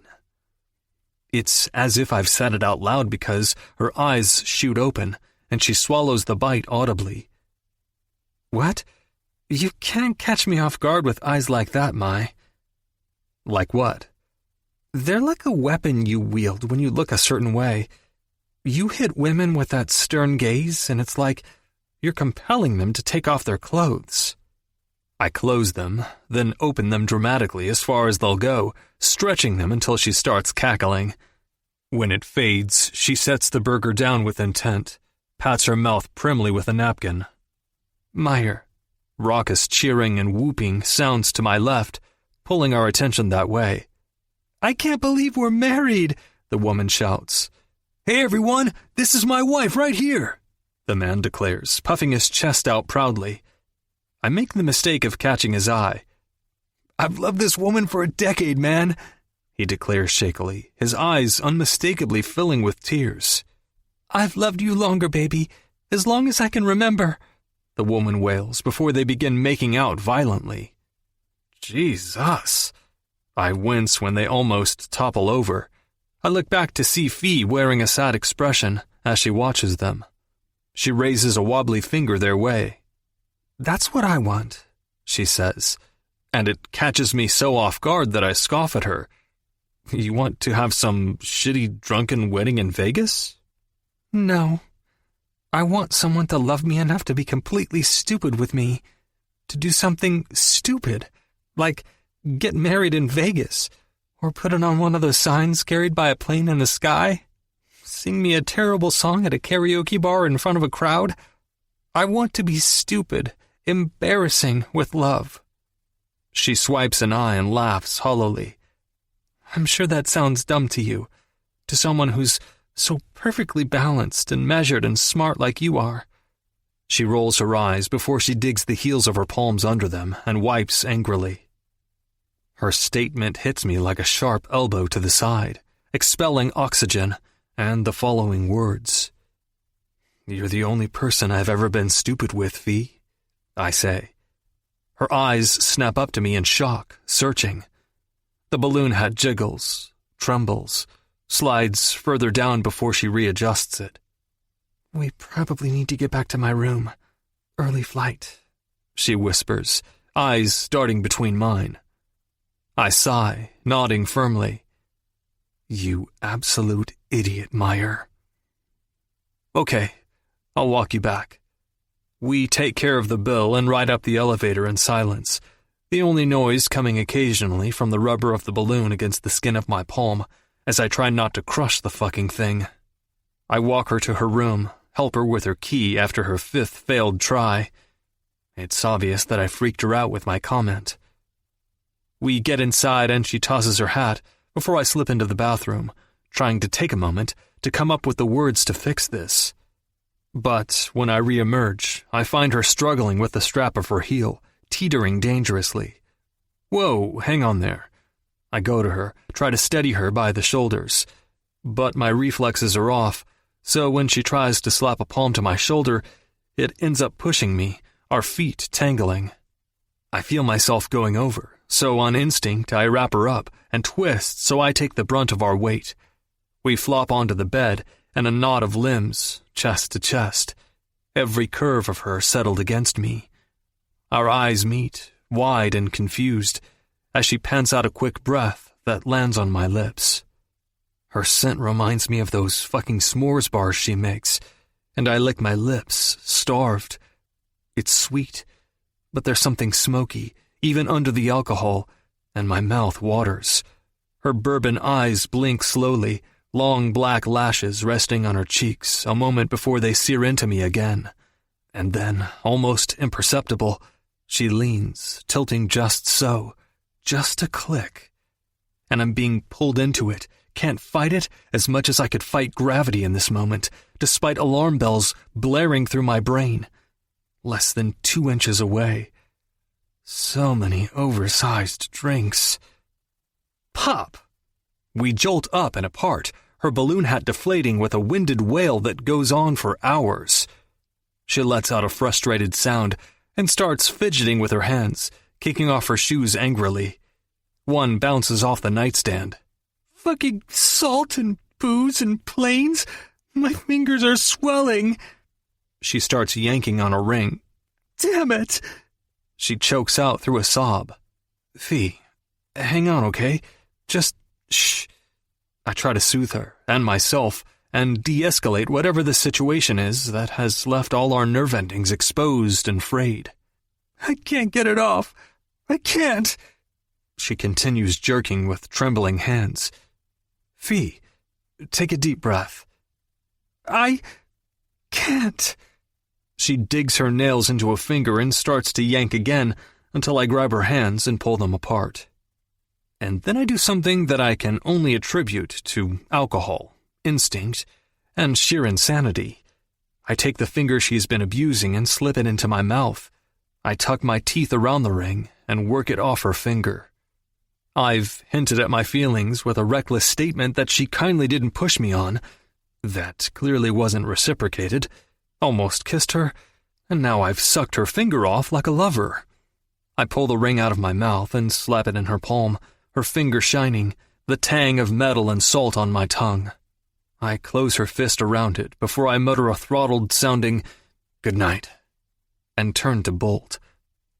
Meyer, she croaks when I open the door to leave. I pause, but can't bring myself to turn around. Meyer, I think you're the only person I've ever been smart with. You're the only relationship I've made the smart choices with. And I don't want to ever lose that. I want to be smart with you. I nod, hearing all that she means without saying, even as my heart deflates faster than the balloon hat.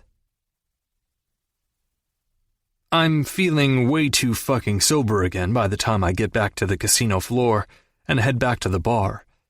Not long after, when I've remedied this thoroughly, I stumble onto the strip, and the first thing my eyes see is a neon sign.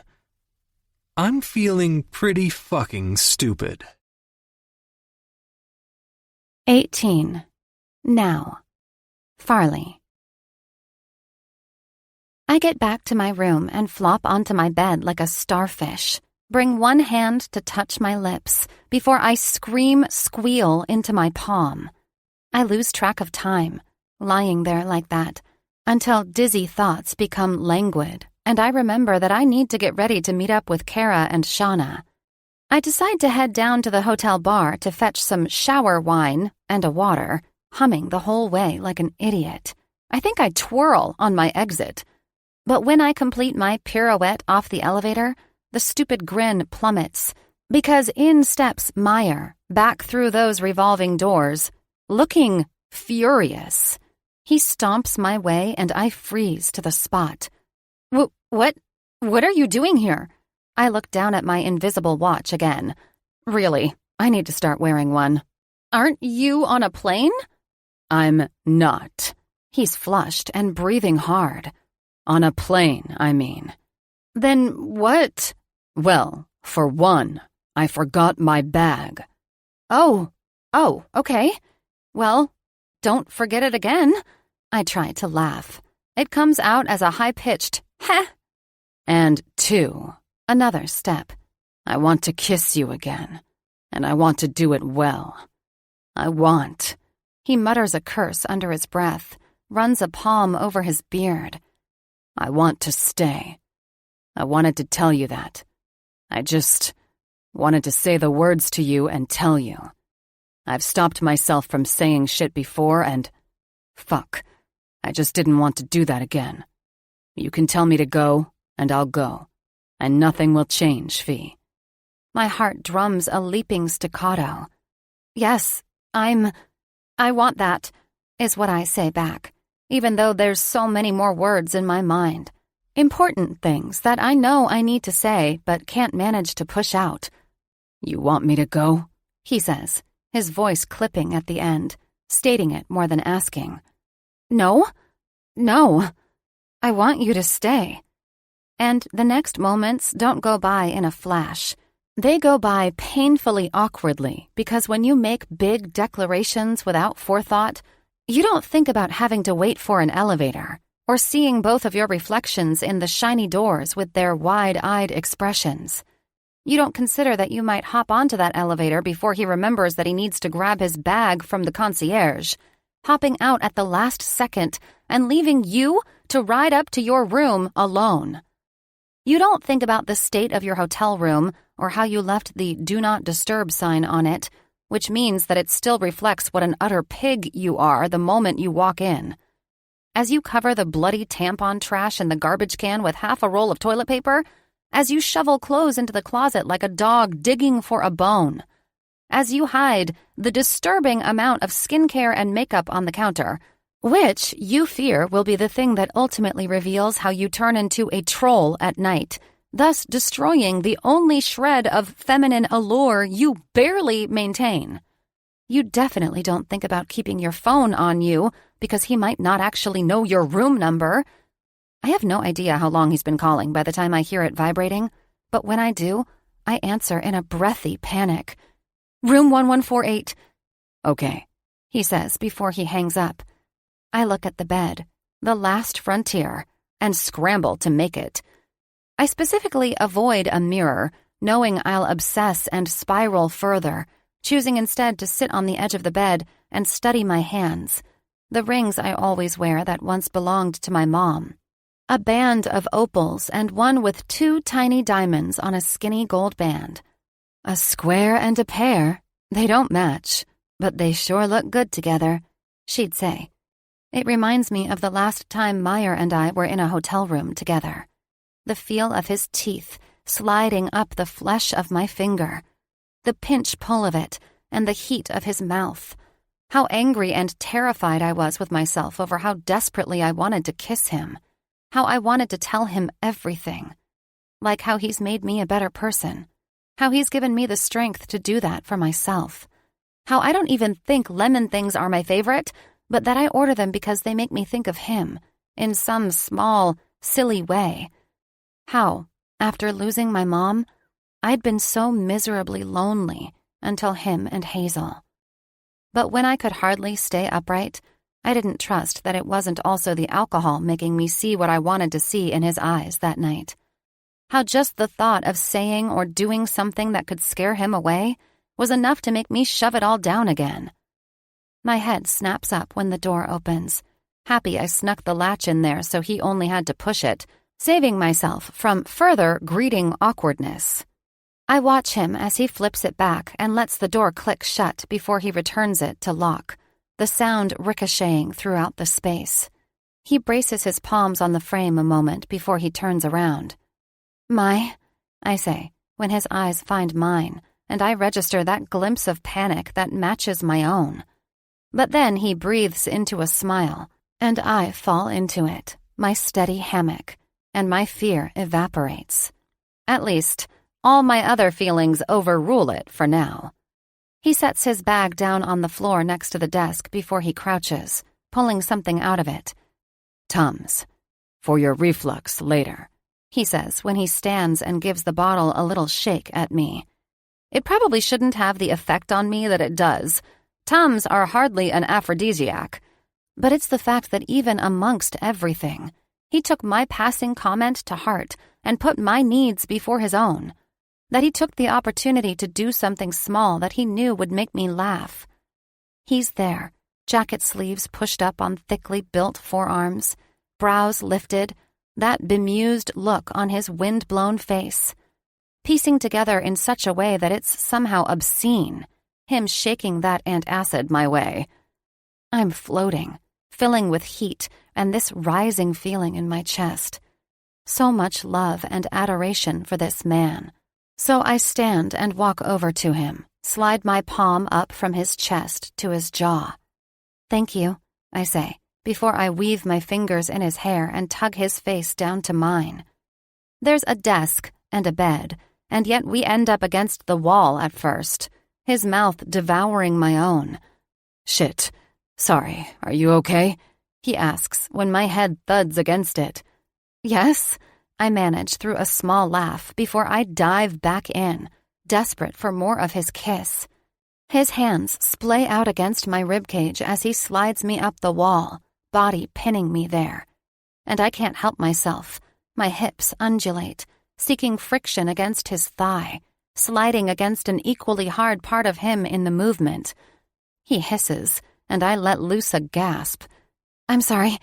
Sorry," I whisper, even though I'm anything but. "What the fuck for?" he asks, his voice taking a gravelly edge, deeper, commanding even in its quietness. A secret for me, another something new that I want for my own. His tongue slides across his lower lip before he tucks it behind his top teeth, biting. His eyes traverse my face, down the slope of my neck, to where our bodies meet. I can't," I say. "I should have told you before. I can't right now. This week, I mean. I'm sorry." He looks like he wants to laugh, but graciously refrains. "Why would you apologize about being on your period, Fee?" "I don't want to, give you false expectations." I play with the short strands of his hair at the base of his skull. "I didn't expect anything. Kinda sounds like you do, though." He smirks. "I just wanted to kiss you again. What is it you think I expect?" I think most guys probably expect to have sex when they come up to a girl's hotel room, no? "Boys. Idiot.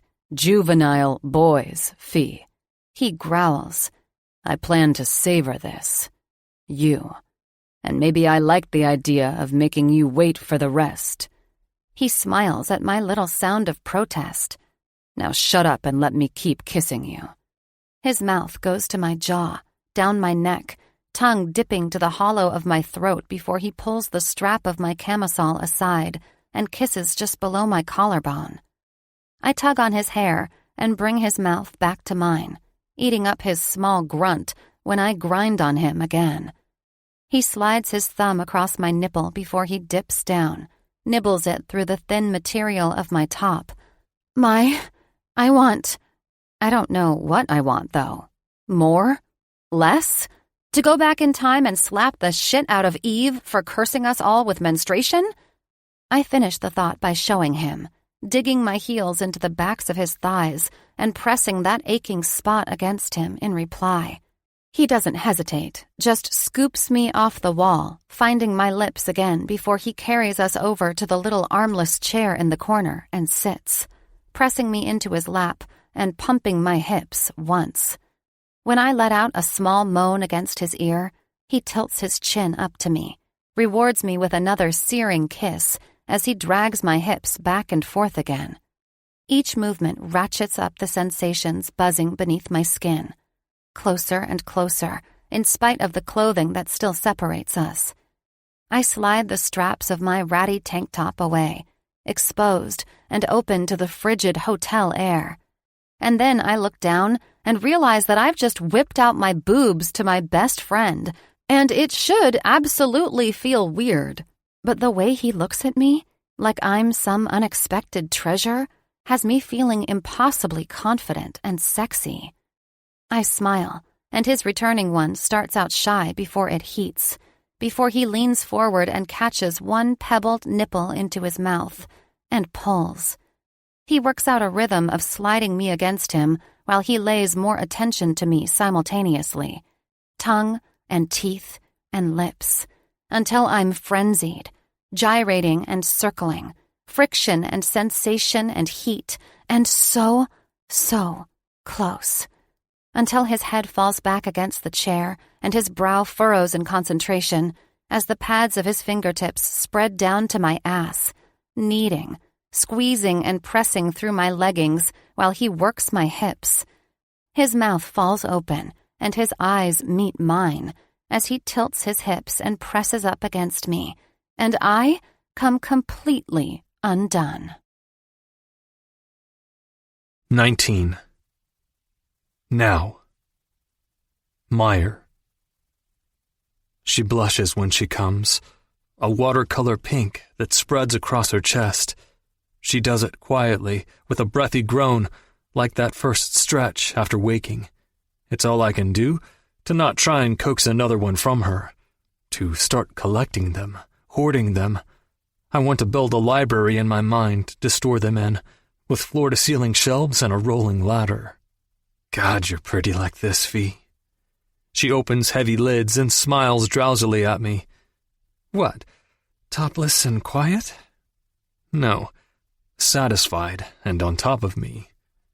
And a surge of pride rushes through me at the way her eyes dilate when I say it. She adjusts a little, and I hiss, still painfully hard. What if I want to know how you look? Satisfied, I mean, she asks, palming me through the jeans before I grab her wrist to stop her. No, Fee, you don't have to. I think it's only fair, and I want to. I choke on a groan. Don't you have to meet someone?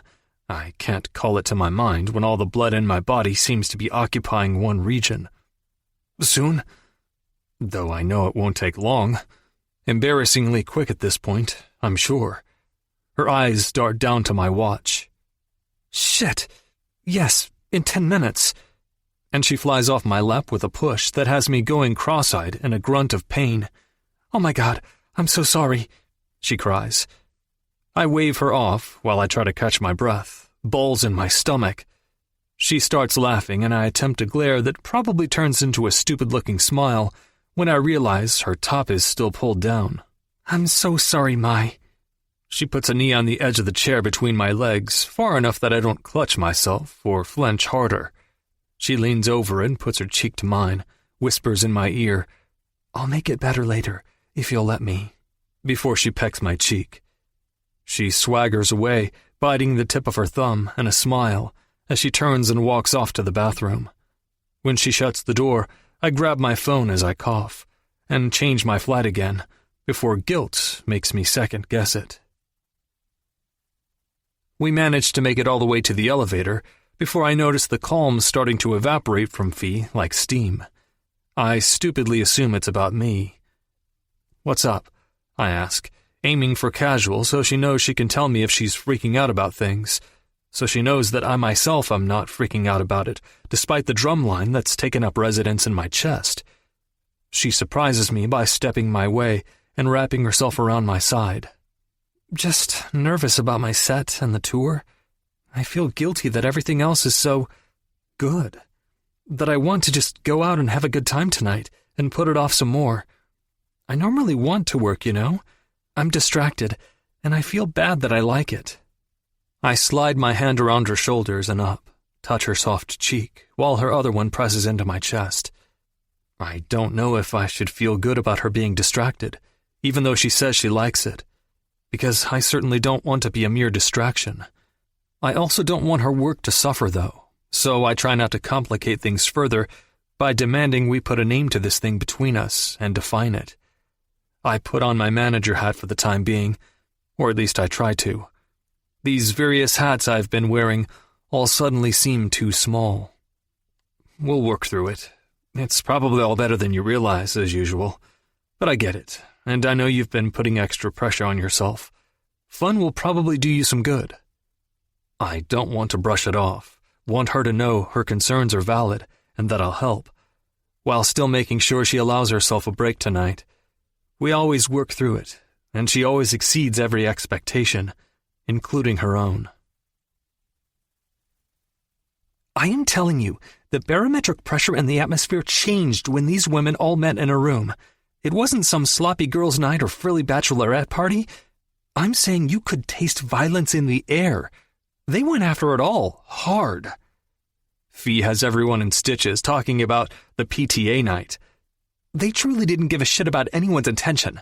They were all completely different, with completely different lives, parenting philosophies and struggles. Not all of them were even moms either. Some were just members of the school administration. And yet, they all needed an escape. I think that's the only thing those women had in common, actually. She peers off to the side with a frown, like it's a new fact she is absorbing. And yet, I've never found anything more relatable, Kara says, tossing back a shot. Hear, hear. Shauna raises her own. My question is, how did you get involved in this night? She asks. Fee looks my way with a shrug. They wanted the scoop on Meyer. I go to a lot of Hazel's events and such, so they wanted to know what our story was, and if he'd be interested in any of their sisters or brothers. The last time she brought this up comes back to me, along with her explanation to them. Something about telling them she was in an unrequited bittersweet love. I snort. If only she knew. I'm not jaded enough to think that her feelings match the depth of my own, even if I know she's interested and a step further than friendship now. Even if I've had a thought or two cross my mind in the past, there's never been that hard evidence, and something tells me to stay guarded against thinking she might want more now outside of this. The umbrella of this whole arrangement is what feels safe, for now. She jokingly tells them the same thing she told me, but I laugh a little too enthusiastically this time. Hey, let's FaceTime Hazel before it gets too late, Fee says to me, and some part of me is grateful that she's not the least bit hesitant or awkward where Hazel is concerned. Though I'm struggling to reconcile the dad in me with the guy that is vividly picturing Fee half naked and grinding her hips on my lap, head falling to the side when sensation took over. Meyer? What? Did you want to call Hazel? Shit. Oh, yeah, I would, but Marissa took her to a movie tonight. She smiles and shrugs. All right, how's her state project going? I can't help but laugh, leaning into her ear while Kara and Shauna are back at the bar. Fee, you're in the city, in your 20s, in the prime of your life and career, with two of your idols, and you want to hear about a report on South Dakota? She laughs back as the music gets louder, then slips into ASL. I'll save my voice this way. And yes, I want to hear about Hazel, South Dakota, because anything that kid does is funnier and better than any other stupid report on the place. I blink when she finishes, shaking my head. How did we get so lucky with you? Who do I thank for you coming into her life? I sign. They're all the words that come to mind. You can thank a shitty umbrella, she replies with a laugh. Something catches the corner of my eye, and I turn to see Kara and Shauna staring at us, both sipping the little red straws in their drinks. That looked very intimate, Shauna yells across the table in a decidedly unintimate way. My nipples feel all tingly, Kara shouts, the music dying in the latter half of the sentence and drawing the eyes of everyone else in the place. A voice comes over the sound system then. All right, ladies and gentlemen, we've got a special surprise guest here for you tonight. I need everyone in here to give a warm welcome to Shauna Cooper. And the magic begins. 20. Now. Nobody really knows what they're doing. Some are just better at pretending like they do. Kumail Nanjiani. Farley. If I'd have known there was a surprise set tonight, I would have insisted it be mine. When it's time to do something that terrifies you, always go first. I learned this when Marissa and I decided to go skydiving in college. Each step felt more treacherous and scarier as the process progressed, anxiety building at each step. What began with the instructor dipping into a serious tone and making eye contact with everyone, demanding that we all be honest when it came to filling out our weight so that we could be paired with the appropriately sized tandem diver, graduated to a ride in a rickety tin can that masqueraded as a plane. The man whose lap I sat strapped to was an on-brand, terrifying Aussie named Timothy, not to be confused with Tim, Timmer, or Timmy, I was informed, with a curly gray ponytail and zero sense of humor. The biggest moment of terror, emphasis on error, came when they asked who wanted to go first. Marissa looked over to my horror-stricken expression and volunteered. She and her partner rocked once, twice, and then poof, my friend dissolved into the atmosphere.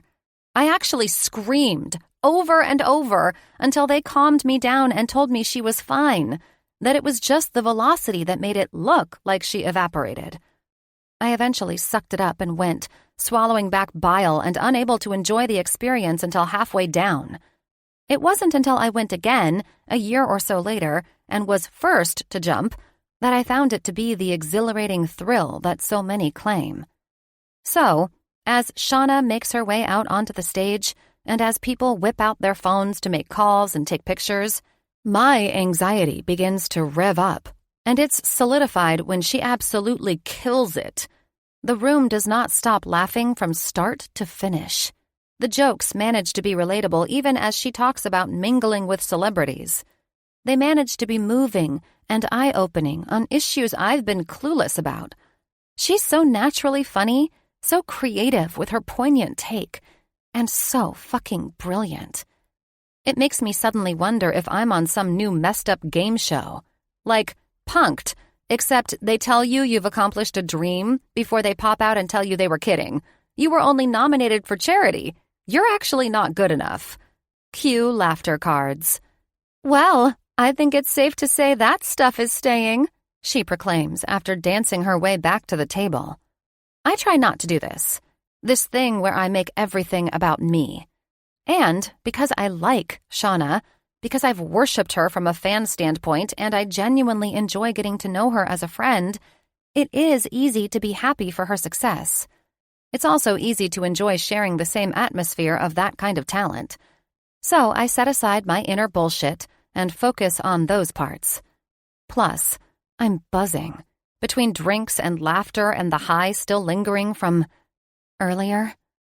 Those flashes of Meyer's face and hands and thoroughly coming apart above him, not to mention anticipation of what's to come. The rightness and the relief that rides alongside the longing. Relief that he wants me, too. I'm aware that I should be worried about the iceberg of emotion that we are, so much to still address beneath the surface, but I'm flat out floating on it for the time being. You fucking killed it! I cheer for Shauna. And now you're totally freaked out, aren't you? Kara says with a laugh my way. How'd you know? Because we've been there, Shauna shouts, grabbing her drink. I like to go first and get it out of my system before I sit on it too long.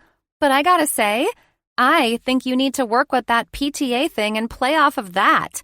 When you're just talking, it goes a bunch of directions and it's funny as hell. I will, for sure. I'll keep it worked in. Now what about you, Meyer Harrigan? What's in store for you? Kara asks, as we start to shift on our seats to the beat. In between projects right now, he replies. But I plan to write a new screenplay soon. This is news to me. About what? I ask, smiling at this little mystery he's managed to keep. He shrugs as he stands, looking down at me in a downright flirtatious way, his eyes dipping. Don't exactly know yet, but I've got a few ideas to play with. Another round of drinks for everyone? Yes, please, we say in unison, heads turning to watch him walk away. I know his dick is big, Shauna says. I bet he has no trouble finding it, either. Kara follows with a sigh. I laugh even as I level them with a look. He found it through 2 layers of pants and underwear. I know y'all have hooked up already, Shauna prods with a brow raise, waiting for me to confirm or deny. No, don't tell me. Just let me picture it. Kara closes her eyes, gives a silent pump of her fist. For female comics everywhere. What do you mean? I ask with another laugh. I mean that female comedians never get the hot silent type. Definitely not the ones who are funny, too. Male comics, though, they can get whoever they want. They can be ugly and only moderately funny, and they'll still score models, singers, reality stars. Any male fanboys of ours tend to be inherently creepy. Finding a man, let alone a very successful man, as a female comic, is a Herculean task. Valid point. No, really, Farley. I dated a clown for 6 months when I was starting out. Kara declares with a hard look. He wasn't even a good clown either. Shauna yells, and we all bust up. I'm tempted to ask for her to define what even determines a good one, but refrain as Kara pushes her face into her palms. Seriously, though, just be careful. Meyer seems like a good guy, and I know he's been out of the stand-up game for a bit anyway, so there's no need for him to be threatened or anything. But there's a reason they say all funny men are insecure, right? Don't be too shocked if he starts distancing himself the more successful you become. Kara says, putting her hand on mine. I slip it away with a frown. If anything, he's the reason I've even gotten this far. And he'd never ice me out of his life. We've got too many other ties, I say confidently. The only thing I could see him distancing himself from is the media attention, and he's already throwing himself into that for me. Well, that only tends to increase with this kind of success, babe. It's not the same as being an actress or a singer or anything, but it's there, Shauna adds. As if to highlight her point, a woman taps her shoulder and asks us all for a picture, just as Meyer returns with the drinks.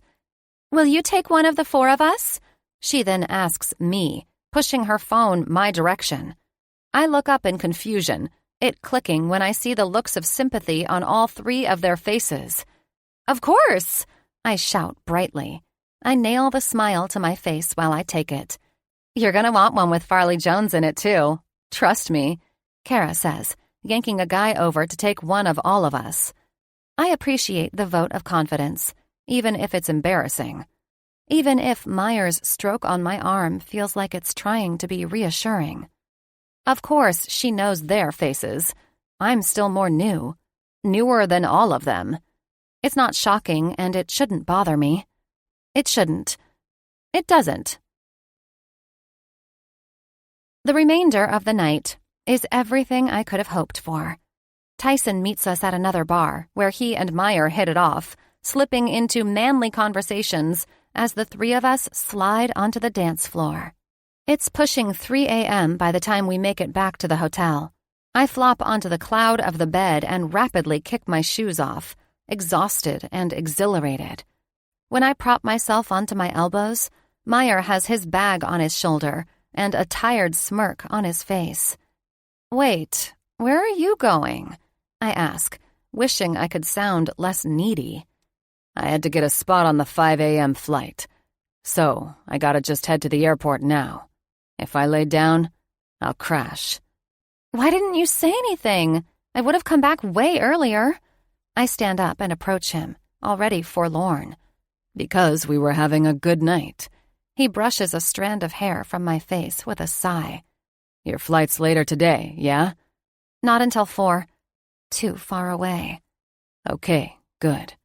Rest then. Call me when you land. Meyer, I don't know what I want to say, though, without sounding truly desperate or dumb. Thanks for foregoing sleep and a night with your daughter so that you could support me in my career and also give me an orgasm? Jesus, what the hell am I doing? Hey, what's going on in your head?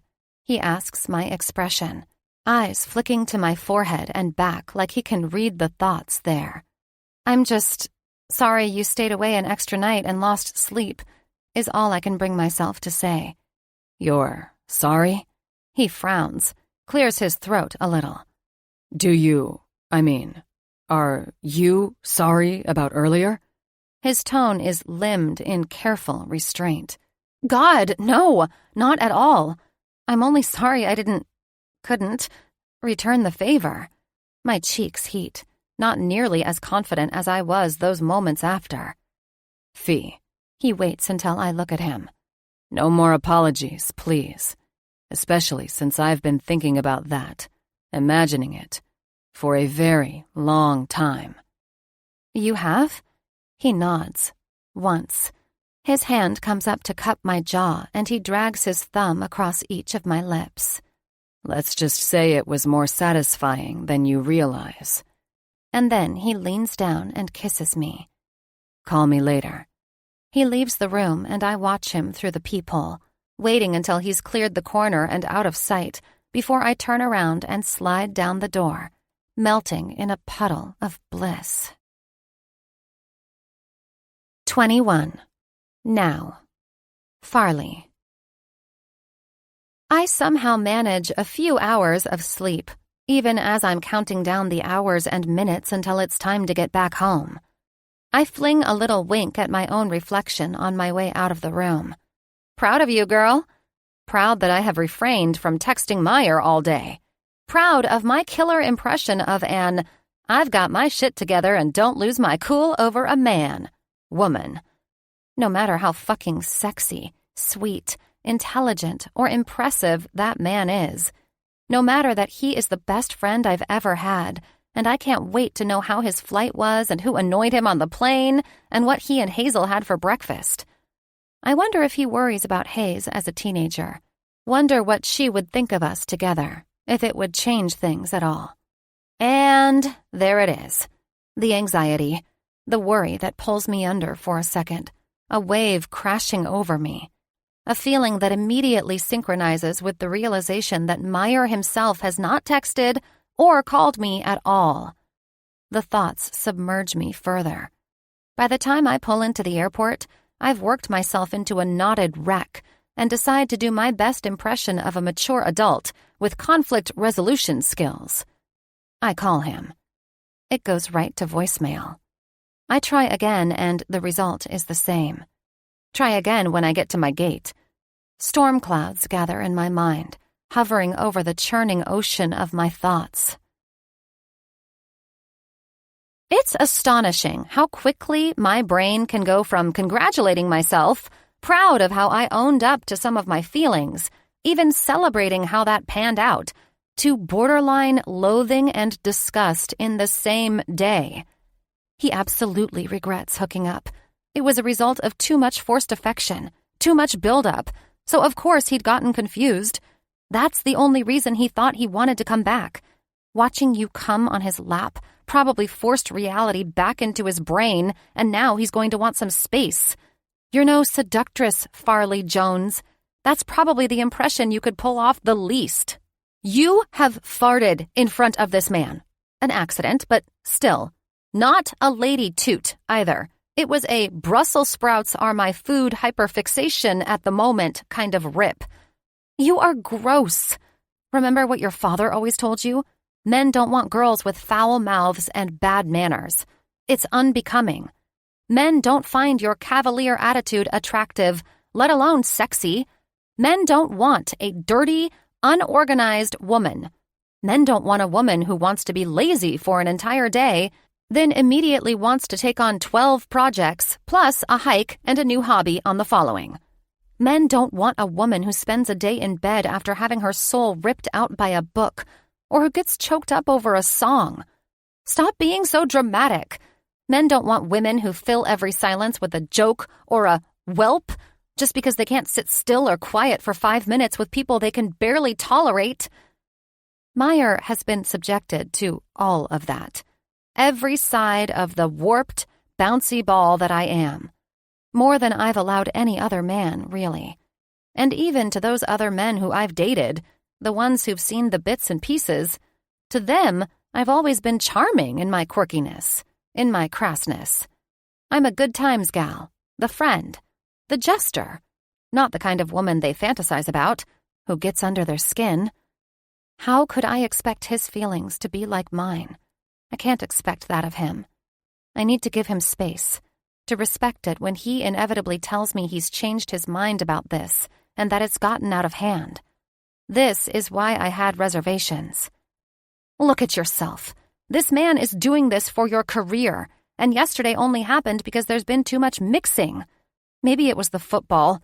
The collective competitive energy caused a surge in testosterone, and you happened to be there, clinging to him. It's pathetic, really, how my brain jumped through portals and to a different reality where we'd both be desperate for each other. Even if this was going places, who wants this messy girl? The one who already needs constant reassurance, who collapses this way in a matter of hours. Meyer deserves someone stable, someone who is funny but not in an attention-seeking way, someone who doesn't accidentally fart in front of him or verbalize her gastric woes, someone sexy, organized, and secure. The plane lands, though I've no memory of getting on it. I pull out my phone with trembling hands while I wait for my luggage and check my calendar, grateful when I see that my therapy appointment is tomorrow. I'm so angry at myself for letting those thoughts take over, so shaken up at the mental whipping for which only I am to blame, that it takes me a minute to register the hand on my wrist.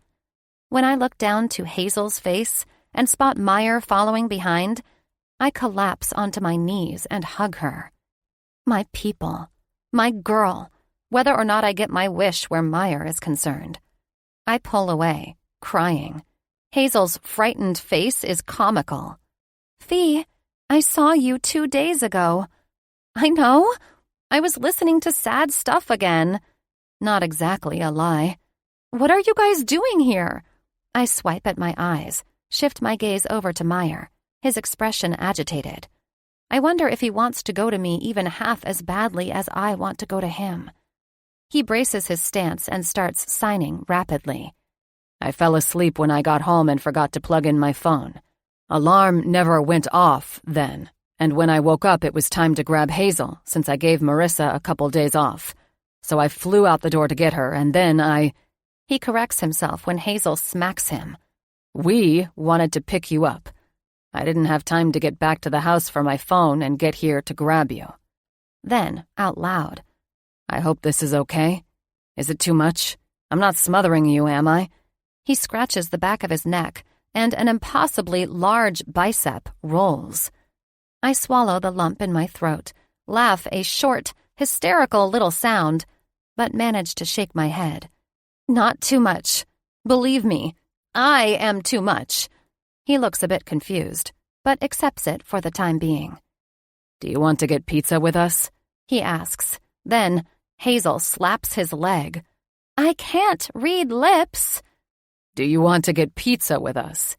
He signs, correcting himself again. He says he'll take us to the place with the dance game, Hazel adds, as if I needed to be pitched. Only if you get him to do it. Deal. He agrees with a smile. And that's what it takes to get my mind calm, albeit not quite fully right, to make me feel warm and soft with gratitude. It takes terrible arcade pizza and the sight of Meyer's too big body trying to keep time with the rapid dance moves on the game, both of their faces scrunched in laughter among the neon lights. And it's not just because we found the laugh, either. It's because their love holds me up. I recognize that Dr. Deb and I need to continue patching up my mental umbrella so that love and confidence comes from within, so that I can protect myself from the thoughts that want to surge and drown me. But these are my puddle people, the ones who will go splash around with me when I can't. When he takes me home after, I know I need to talk to him about my mental tailspin. The anxiety battles with just wanting to be, though. Just wanting to move on to this next good part, whatever that may be. But he can feel my hesitation. I know he can. I catch a furrowed, concerned look lingering on his face, and I know he's onto me. How I'm on the verge of saying something but can't seem to spit it out. He walks me to my door as Hazel sleeps soundly in the car. When we step around the corner to my little alcove, I feel the unease creep into every muscle fiber in my body. I feel him looking at me, but I stare at my toes, an utter coward. Fee, he sighs. What's going on? What is it? Why were you crying earlier? Meyer, I finally look up at him, and the sight of his face, in its chiseled and rumpled perfection, the wrinkle between his eyebrows that never smooths away anymore, even when he's relaxed. It's my own private billboard that states, "You're safe." So, I decide to try my best to be open again, to remember to trust my friend and myself. I self-induced a meltdown earlier. About us. About this. I know you came back to the hotel, and I know that you said you wanted me too, but then I had myself completely convinced when I couldn't get a hold of you that you regretted it, that you were going to pull back. I mean, I went down a truly crazy spiral there. It was not sane. And I'm not trying to fish here, but I reminded myself the entire plane ride home how impossible it is that you could want me as much as I want you. He inhales sharply, brows nearly touching before smoothing into a smile.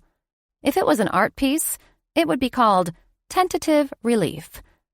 Fee, I only didn't push a bigger conversation yesterday because I didn't want to distract or take away more from this time for you. I didn't want you to be tempted to miss out on any time with Kara or Shauna either. And then we were literally out of time, last night and again this morning.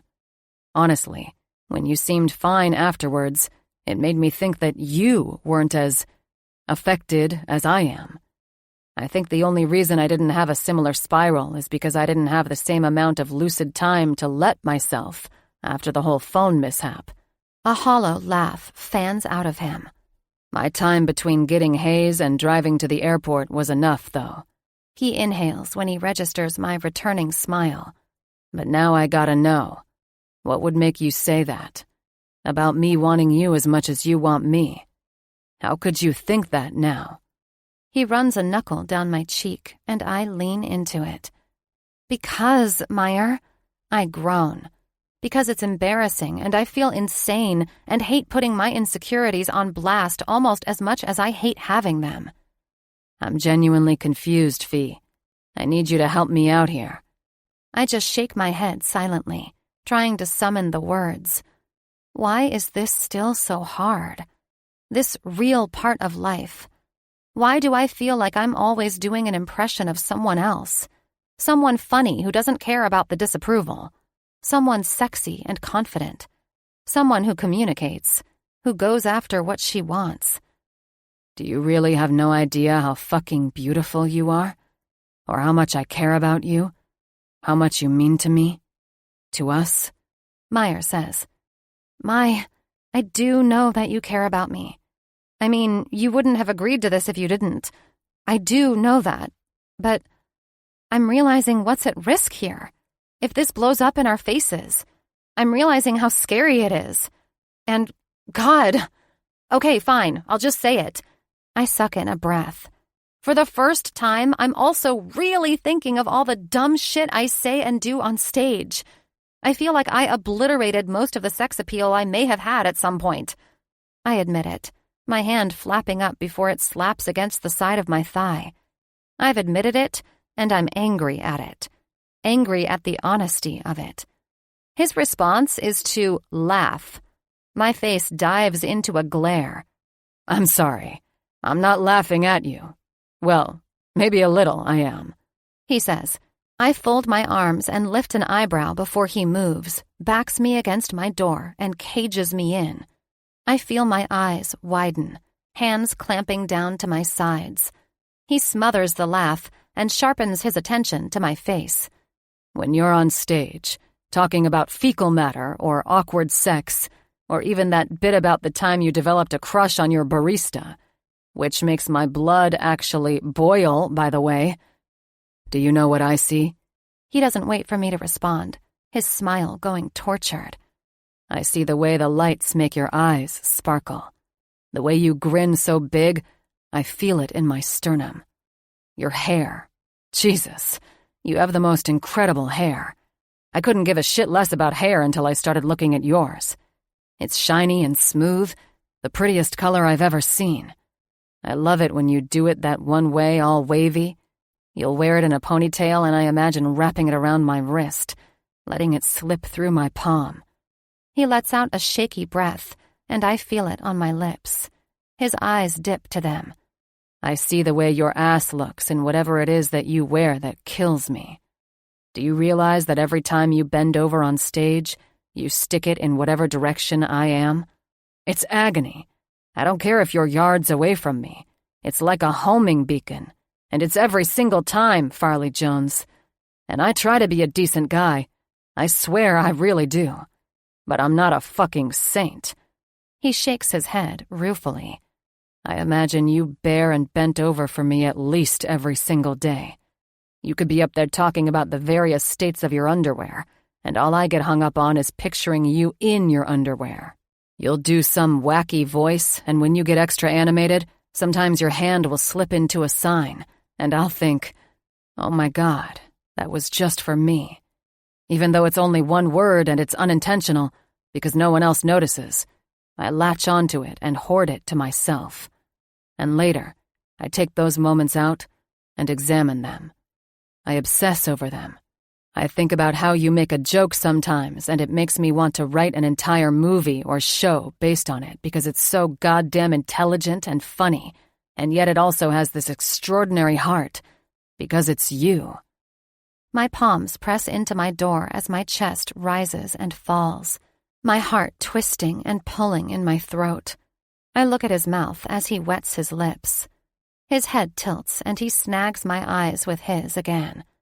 So, if you're worried about me thinking about you in those terms, if you don't think I find you painfully sexy, the kind of sexy that haunts and colors my every thought, you're misinformed. You might be funny, but not even you are funny enough to distract me from all that, Fee.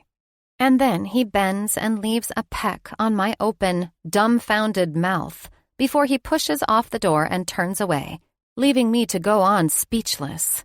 He stops again before he turns the corner and says over his shoulder, "About that other stuff, Fee.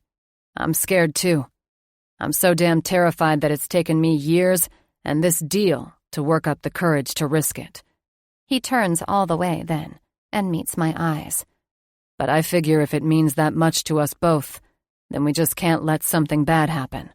We take care of each other like we have from day one, and we'll be okay. He nods, like he's affirming this to himself, too.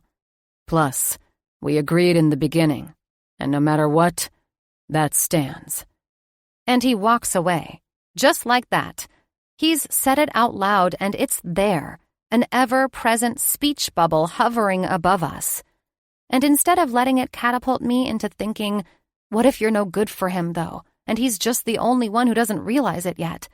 Because that is the thought that rises, like my mind is some kind of backwards 8-ball that's just been shaken up. I decide to toss it aside for what's real. I decide to trust my friend and his words, to let them wrap me up and hold me. 22. 6 months ago. Farley. I'm finally settling in for the night, top knot secured in a scrunchie, face cleared of all makeup along with signs of life, slathered in all my slimes, as Hazel calls them, when Meyer's face pops up on my phone screen. "Yellow," I greet, flopping loose-limbed onto the couch and scrolling for a new Survivor season. "Fee, do you have any more of those s'mores bars things?" he asks urgently, like they're an essential life-saving tool he needs, his tone making me sit up straighter. "No, why? I just gave you a tray of them 2 days ago. What's wrong?" "Your house is on my way back, and I'm going to eat the goddamn hat floating around in my car if I don't eat something soon. I gotta eat," he declares vehemently. "Okay, sir, dial it back. I'll remind you that I have tried to give you the recipe for those bars many times. It's just one I found on the internet, not some generational memento passed down from my hillbilly camp-loving ancestors or something. It's s'mores. Not exactly baked Alaska. I just need to eat something, and I'll remind you again, they didn't turn out the same. He whines. Actually whines. Jesus, Mai, I'm about to start Survivor. These people get a bag of rice and are stoked. I think you're being dramatic. I hold the phone away from my face so I can smother an evil laugh. I'll be there in 10 minutes. And then he hangs up. In 5, he Cosmo Kramers through my door like a man possessed, his glare narrowing in on me before he stomps toward me in the kitchen. Why are you all dressed up? I accuse. Where did you just come from? A dinner thing. A dinner for what? For the finale of Funny Bones. A dinner celebrating you and your show? Why didn't you tell me? Fee, I'm dying here. What do you have as far as snacks? He rips open the refrigerator. Aha! Yes! Fuck me up with some mozzarella! He exclaims, grabbing the bag like a prize. And it really wasn't a big deal. It was a big enough deal for him to get dressed up. A blue jacket blazer thing over a crisp white button-down, with matching indigo dress pants that hug his truly spectacular ass. What are you making? He asks around a mouthful. I'm making your stupid s'mores things. I grumble. They're a pain at every step and are incredibly messy, though I love how much he loves them. So much that I've long conned him and made him dependent on me for them, only ever giving him the recipe sans one ingredient or two. I claim to not know which recipe I used originally, but I know. I blended a few of them. Good. I'm going to watch you make them, he says, before he reaches into the cheese bag again and pinches a handful. Get your hands out of my cheese, you animal!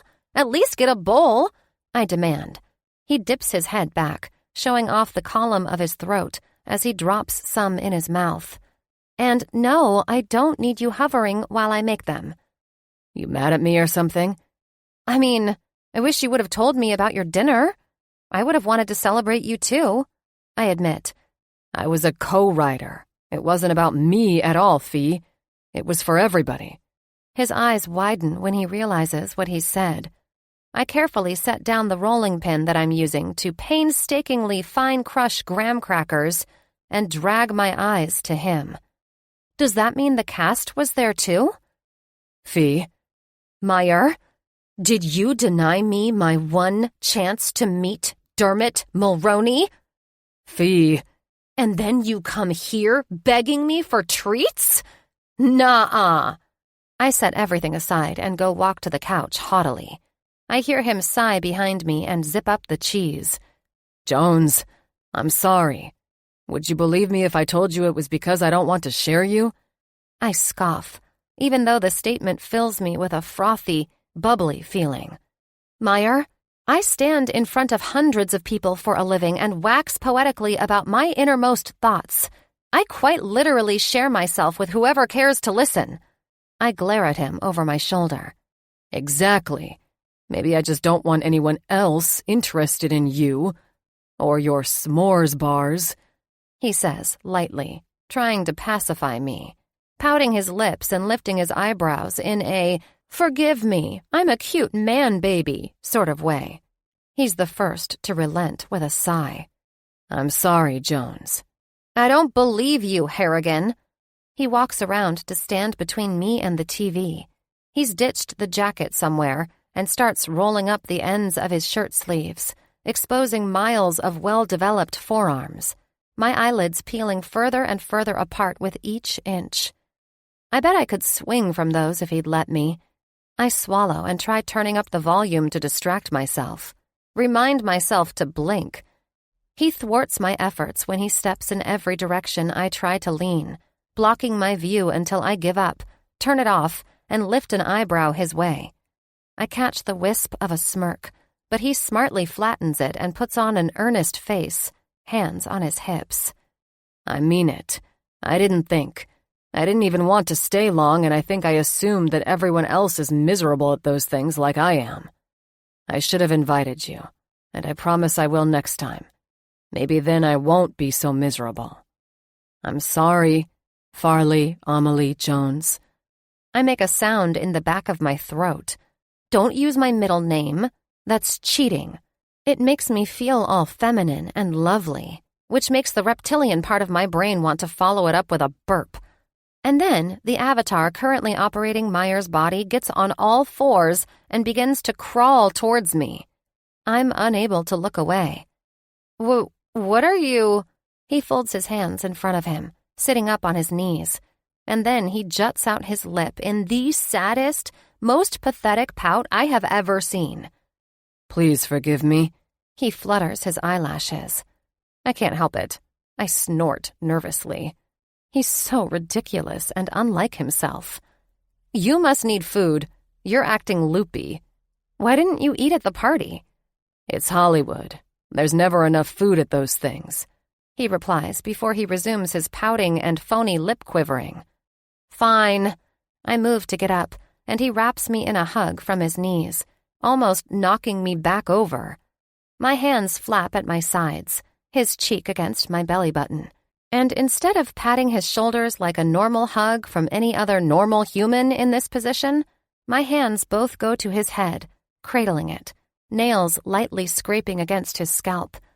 It's a lover's embrace, not a friendly one. It's so at odds with how we normally are together, hovering like repelling magnets, unable to touch, actually avoiding it. He went and flipped on me sometime today and forgot to warn me. I feel myself cracking. I grapple for a segue. Any segue. I'll only make the s'mores if you cut a deal, though. I come up with. He's frozen. We're frozen like this. His arms crossed and resting just above my very clenched behind. Ovaries can't make sounds internally, right? Like how a stomach growls? His ear is pressed so close to them. I can practically feel my eggs screaming in tiny cartoon voices, "We're in here, sweet virile man! Save us from this would-be spinster she-devil! Let us not waste in vain!" Yeah? He replies, "You take a selfie with me, and you let me cut your hair," I say. Maybe that will cover me as far as why my hands seem to be touching it in such a proprietary manner. Hazel hates his hair in this longer, scruffier style anyway. I personally think he could pull off a bowl cut if he wanted to, so it makes no difference to me. Are you plotting shaving my head, or any other nefarious act of revenge? He asks warily, his deep timbre vibrating through my core. I swallow. No. I feign a laugh, my own voice coming out a full octave higher. Just clean it up a bit. All right, I can do that. He takes a deep breath, and I panic part away from him, shuffling back to the kitchen. He follows me, continuing to hover while he inspects every ingredient and measurement that I combine.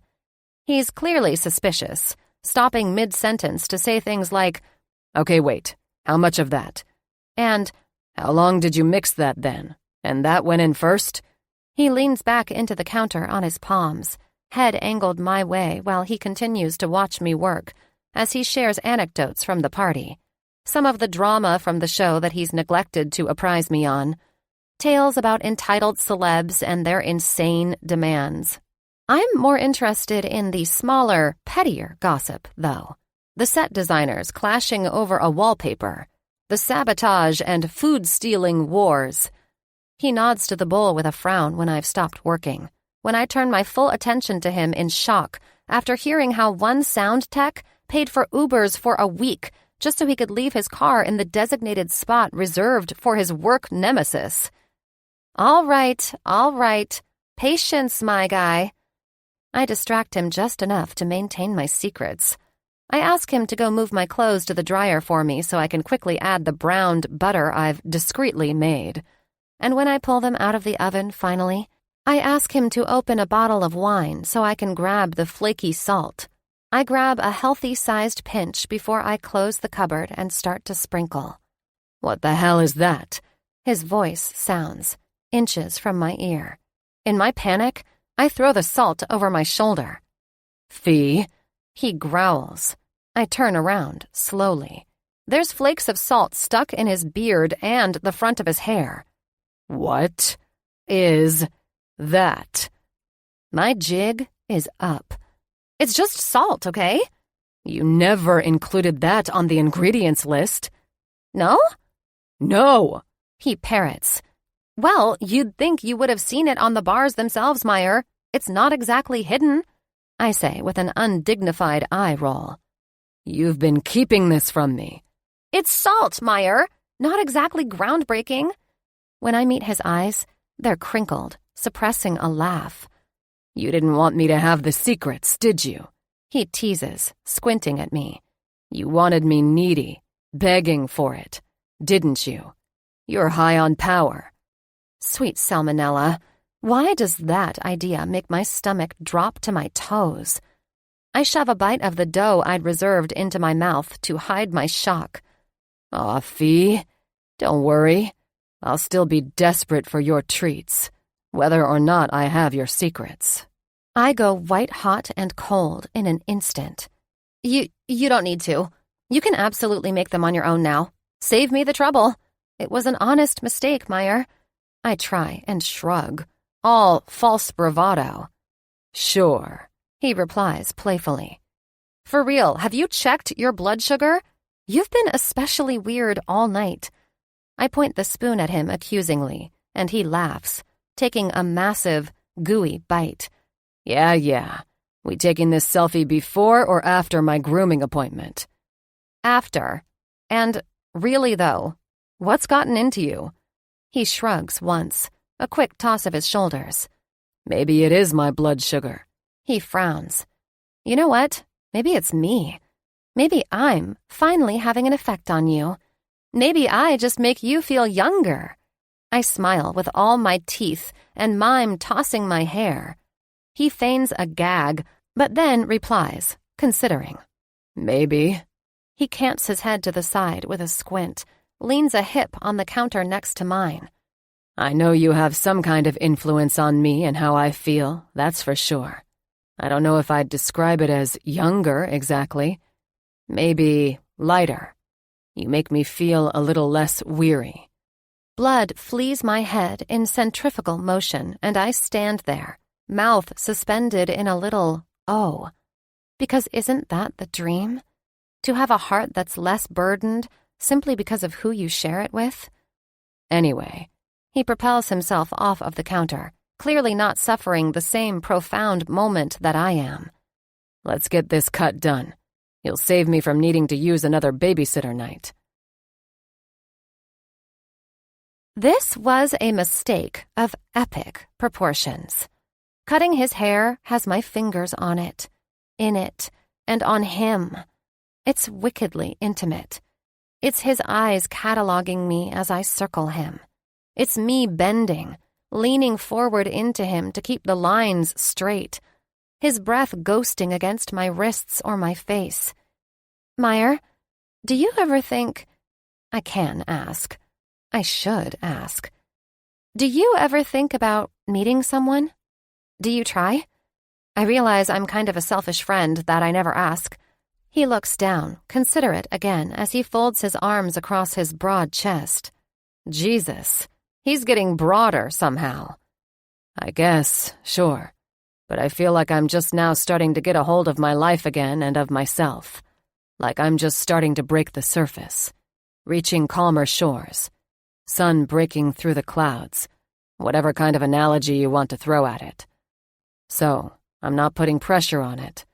I'm feeling, he sighs, happy with life. Anything else is an added bonus. And dating when you have any kind of fame is complicated, believe it or not. Of course, that makes sense. That's why he hasn't dated, not because he harbors something for you. Thank you for this. He gestures up to his hair as he takes off the sheet. Want to watch Survivor?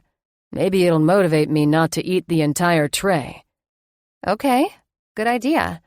I end up falling asleep during the show and don't remember to take that picture.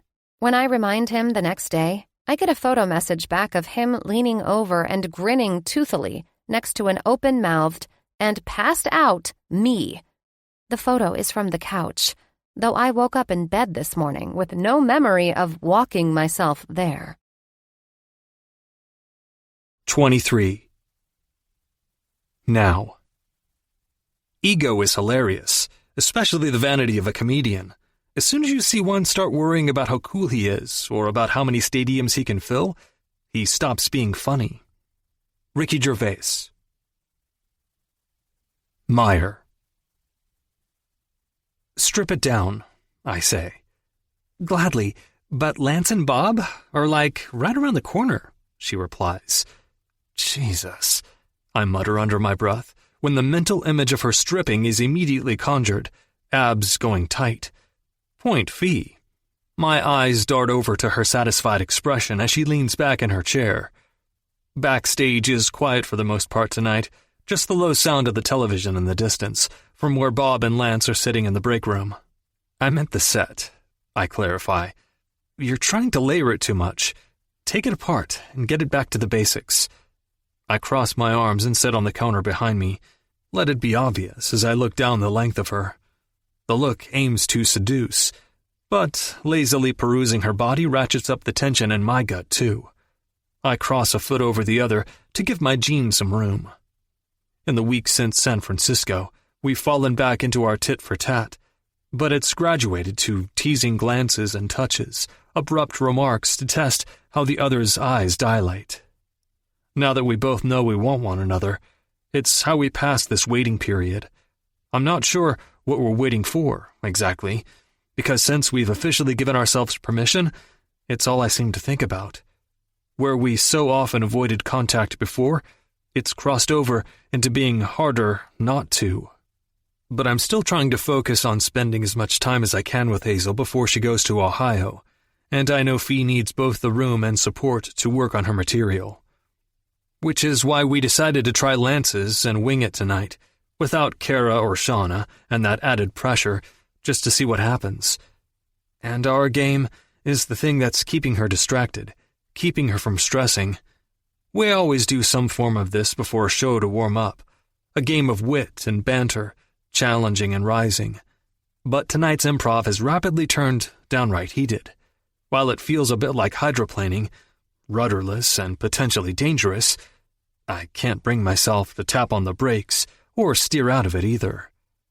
She groans, and maybe I'm just imagining things now, but it sounds a little like a moan. I'm trying, but everything just feels disingenuous. Then make it about your life. What takes up space in that brain these days? I chew my lip to stop the smile. Her cheeks lift only briefly before they drop. Jesus, I have to go out there and talk completely out of my ass. This is going to be a disaster. She blasts out of her seat and scrambles around, snatching her notepad and a pencil. I probably shouldn't be letting you distract me with your vampire eyes in your body right now, Meyer. I'm flustered and tense enough as it is. I chuckle. Time to double down. Letting me, huh? And do share with me how my body's involved? Her cheeks redden immediately. I'm here for tension relief, if needed, I add, and she chuffs out a choked sound. She's not one to be outdone, though, so I see it happen when the gears in her mind turn over and land on her next words. You just let me take what I want, then? The huskiness in her tone has warmth crawling up my neck. Jones, I'm happy to follow your lead in most things. All things, really. Up to a point. I watch her chest rise and fall quickly, trace her collarbones with my eyes. But past that point, I'd be certain to give you what you need. Awful full of yourself, aren't you? She breathes, eyes lighting. I could help you out with that, too. She inhales a gasp laugh, and her eyes go wide. I doubt even you could wind me down right now, Mai. When have you known me to be unjustifiably conceited? I ask, clamping down my jaw as I mentally shuffle the ways I've imagined working her body, wringing her out, how her skin would feel on mine, the fit of her in my lap. She inhales through her nose, cheeks reddening and spreading down her neck. I imagine it bleeding to her chest, the way it did in the hotel. And shit, Okay. Now it's time to walk this back, immediately, before I go full mast. Her eyes grow bigger, though, color shifting beneath the surface again. Meyer, she says, bursting from her lips in a panic. Meyer, I can't remember anything. Not any of the old stuff either. I can't remember it. I'll freeze. I'll die out there. Her lips go completely ashen in an instant that has me diving for her. Whoa, whoa, whoa. I snag her eyes and hold them. You've got to breathe, Fee. It's just another regular day. You're sharper than anyone out there in that room. Go out there and tell them whatever is going on in that insane brain of yours. Literally, whatever it is that you're thinking, and you'll make them fall in love with you, I promise. They're going to hang on to your every word. You're safe here. It's Lance's. I suck in a slow breath, blow out. Breathe with me for a second here, Angel. She's never, ever spun out like this, but she gets her bearings and matches my breathing. In, 2, 3, 4, out, 2, 3, 4. We repeat it countless times, the minutes slipping away. Her face and lips start to regain their color eventually, but my eyes remain glued to her until she sighs through her nose. My thumbs stroke back and forth on her shoulders rapidly, like I'm seeking my own comfort. Because damn if her panic didn't just throw me into my own a bit. Fee, I didn't know you were on edge like that. I'm sorry. I wouldn't have teased. I don't think I really knew either. She inhales and shudders, and then her eyes meet mine, and her tongue darts across her lips. Kiss me? She asks. I search her face, unsure if this is actually a good or healthy diversion, but when her teeth sink into her lip hesitantly, self-consciously, I break. More like I keep my foot on the gas and hope we don't spin out. With a groan, I grab the lapels of her little vest and yank her to me. It's fucking what our mouths do. Tongues and teeth and lips, biting and sliding and pressing. It's warm and heavy. Then there's that fruity mint-flavored gum that I plan to buy a whole damn pallet of. I moan into her mouth when her cool fingertips graze beneath my shirt and feel her lips curl into a smile in return. I'm immediately relieved that the distraction is working, despite the warring emotions. My hands skate down her waist to her ass and squeeze as her hips arch into me, the jut of them pressing to my thighs. The recesses of my mind prompt me to check the clock, so I eye it when I tilt her head and kiss her neck below her ear, her warm scent invading my senses like a drug. Under 12 minutes until showtime, my hands trace the soft skin of her lower back and around to her front, just above her jeans button, my heart thundering in my chest, because it's been at least 4, maybe 5 years since I truly touched a woman. And this is Fee. My Fee. I look down at her, and she's already nodding, eyes heavy-lidded. She tries to undo her button with shaky hands, movements jerky. I grab her hands and kiss a palm before I link them around my neck. Let me. A breath winds out of me as I do, my rough and clumsy hands so at odds with the delicate scrap of yellow lace I uncover. The heels of her palms press into the base of my skull at either side, and I have to stifle a groan, feeling the heat of her before my hand even reaches its destination.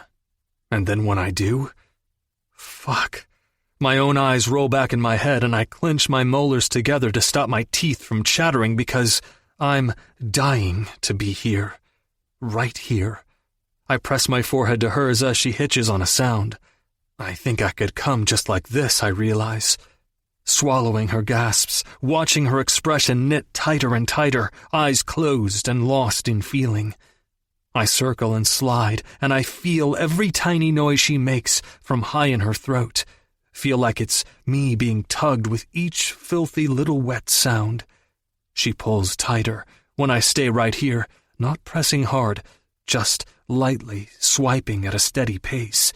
The steadier I am, the more frantically her breaths drum against the shell of my ear, until she stops breathing altogether, holding it just a beat, before she begins pulsing rapidly on my fingers, her lids cracking open and whispering my name through a pant, melting all around me.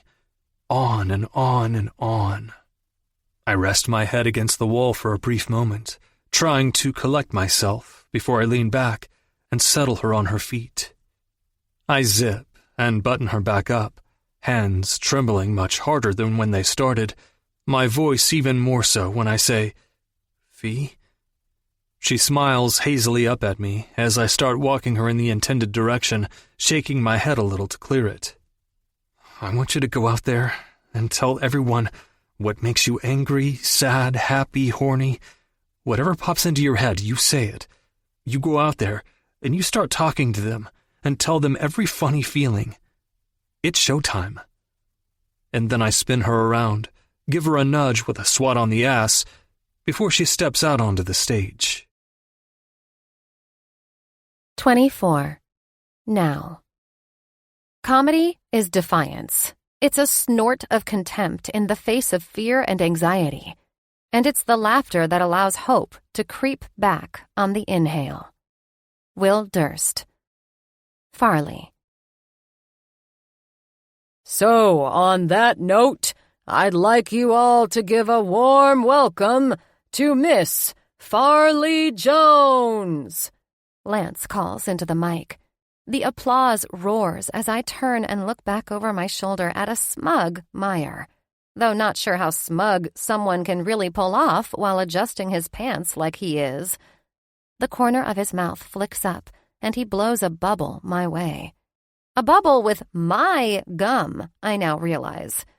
I look around with a smile, immediately recognizing a few faces as I take stock of how I feel. Somehow, making me thoroughly fall apart on his hand, detonating me into shimmering little fragments of light that rival the ones shining down on me now, has wiped my head clean of the anxiety and the panic. A little roadmap forms in my mind, one with no street names or distances, but a guide for how this thing is going to go. I lengthen my strides, my smile curving genuinely. The mic is a friend, a comfortable weight in my hand. Their claps are little bursts of energy that shoot straight into my veins. "Hello, hello, everyone!" I smile and wave at the faces I recognize. Marissa at a front row table. "First and foremost, I have some announcements to make. To declare, to decree, if you will." I sigh happily. Fuck it. I'm smug, you guys. I am smug. And I don't care who knows it, because things are good. They're really good. They're so good that I'm actually more anxious. Like how bad things happen in threes, good things only happen in singles. So around the corner, any minute now, I think I'm going to trip over my own feet on the sidewalk and snap my neck on the curb before a bus comes and squishes my head like a grape, kinda anxious. A swell of laughter lifts me. Sidebar here. I no longer allow stools in my house since watching $1 Million Baby. The laughter rolls, accelerating. But back to business. I am smug, and yes, anxious about why I'm so smug. So I'm here to talk it out with you all and unpack this baggage because this just seems like a great place to air out all my shit, you know? First announcement. I am no longer single. You may have heard, but I am in a relationship. Yes, me, okay? And I get it. Yes. Go ahead and clap because it's a feat worth celebrating. It's a feat worth celebrating because we all know it's not this kind of girl. I jab a thumb at myself. That gets the guy. Not the loud, crass girl who knows she's damaged and high maintenance and makes jokes about it. No. It's always two types of women who get the man. I hold up 2 fingers to elucidate. It's either the subtle wallflowers or the ones who know they're sexy and confident. It seems like you either have to have no idea how appealing you are, or you have to be fully aware of it and proud to embrace your power. It's not us weird in-betweeners, not the truly unhinged. I open my eyes as wide and crazily as I can. The ones who get dressed to the nines and the sexiest get-ups they own, and then get drunk and aggressively convince all the other girls on the dance floor to take off their foot prisons? Build a shrine with them in the middle of a ceremonial circle while you get them all to perform a weird girl tribal dance to Beyoncé. I mime a little dance, hopping around the stand in a circle as I cackle maniacally away from the mic. People start jostling around in their seats with the laughter, like they're all on an off-roading adventure down a bumpy mountain road. Well, buckle up, motherfuckers. No, it's not the ones who incite chaos and riots and bring down the collective sexiness in the atmosphere, the ones who dial up the crazy. And yet, I've somehow managed to land a man. So of course, I now feel qualified to give pointers on what I can only guess has worked for me. First and foremost, I'm here to tell you that bonding over a shared love of things is overrated. I mean it. Fuck your hobbies, Andrew. I don't care about what you love, what brings you contentment. No. Give me the things you hate. Bonding over things you hate? I clutch my chest and let my eyes roll back in mock ecstasy with a moan. If there isn't a dating app centered around that yet, there needs to be. Because you can learn to craft your own home-brewed IPA by yourself. Leave me out of it. That's fine. But if we go somewhere together and you don't share my hatred for the bicyclists who are pedaling away on the goddamn line and not in their lane, then already our night is off to a bad start. And if you won't talk shit with me about that other couple we know who created a joint Facebook page, then I don't want it. I mean that wholeheartedly. The minutes pass in a flash that flows, and I continue to surf along the rising and falling waves. It's like everything that's been stored in all the corners of my brain finally shows up, and everything sticks the landing. It's all good. It's exactly how I wanted it to be.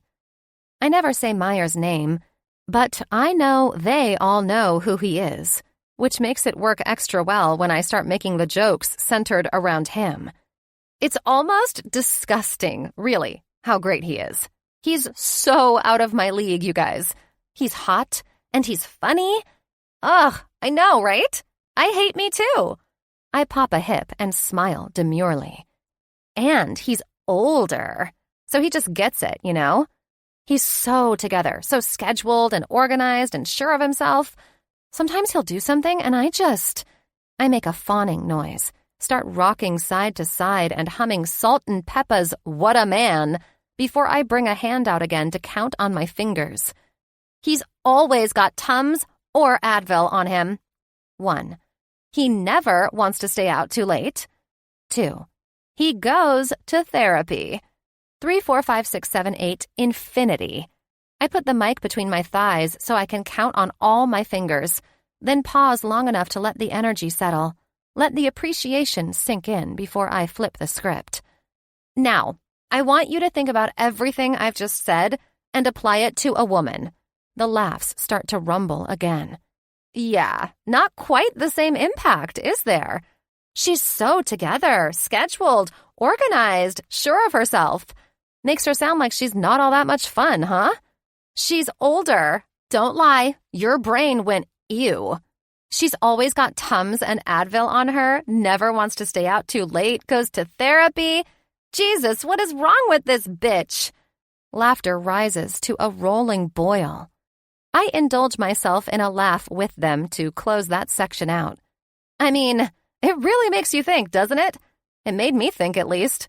I actually got invited out with a group of women who were all on the PTA once, and let me tell you, I learned some shit that night, too. I learned that the pressure and the double standards placed on us have not really changed, not where they've been ingrained into us, truly. And consequently, the way that those women cut loose was closer to a horror movie than some funny, silly rom-com. That night escalated to something dark and sinister, quickly, and I have a few theories as to why. At some point later in the set, I branch off because I use the term sure as shit, which prompts me to veer into a discussion on how bowel movements are anything but a sure thing for me. If I travel, change my coffee brand, look at my phone a second too long in the morning, or if a butterfly flaps its wings on the other side of the world, it will affect my digestive system. I steer things back on track at some point, bringing it back to what it's like to be constantly aware of how we are perceived, constantly asking questions of ourselves that would never even occur to men. It splinters a bit more than my normal stuff, has a sting to it, but it comes together as I take apart arguments and thoughts, piecing them back together in new collages.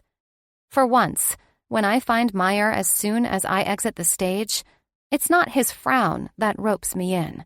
It's a lopsided smile with the little shake of his head. And it doesn't occur to me to be self-conscious in that moment either.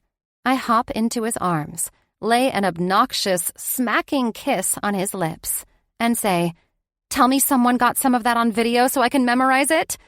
Yes, camera was set up for the entire thing. He laughs. "I think our new warm-up routine stays, too." I think I'll allow it, he replies, sealing the deal with one more kiss. 25. Now. Meyer. Me. Do you think my daughter hates me? Fee. When you picked her up in Jinkos and the sideways flex fit, yes, 100% she hated you. Me. That was your idea. Fee. Please don't ever tell her. I've never seen that shade of red on a human before. The chain wallet was your touch, I'll remind you. Fee. Why do you ask? I pull my phone up and send her a picture of the movie. I've kept it on mute since I actively try to avoid watching the first 5 minutes. Fee. LOL. Fly away home again? You have it on mute right now, don't you? Me. ... Me. She likes to make me cry with the fucking song, I swear. I get that the geese are cute, but it feels like she just wants to torture me at this point. Fee. LOL. You know that's not really it, right? Me. Question mark. Fee. Meyer? Me. Question mark. Fee. Jeez. Even you are clueless, I swear. Fee. Fly Away Home is about a little girl who loses her mother. She then goes on to live with her dad, who struggles to connect with her.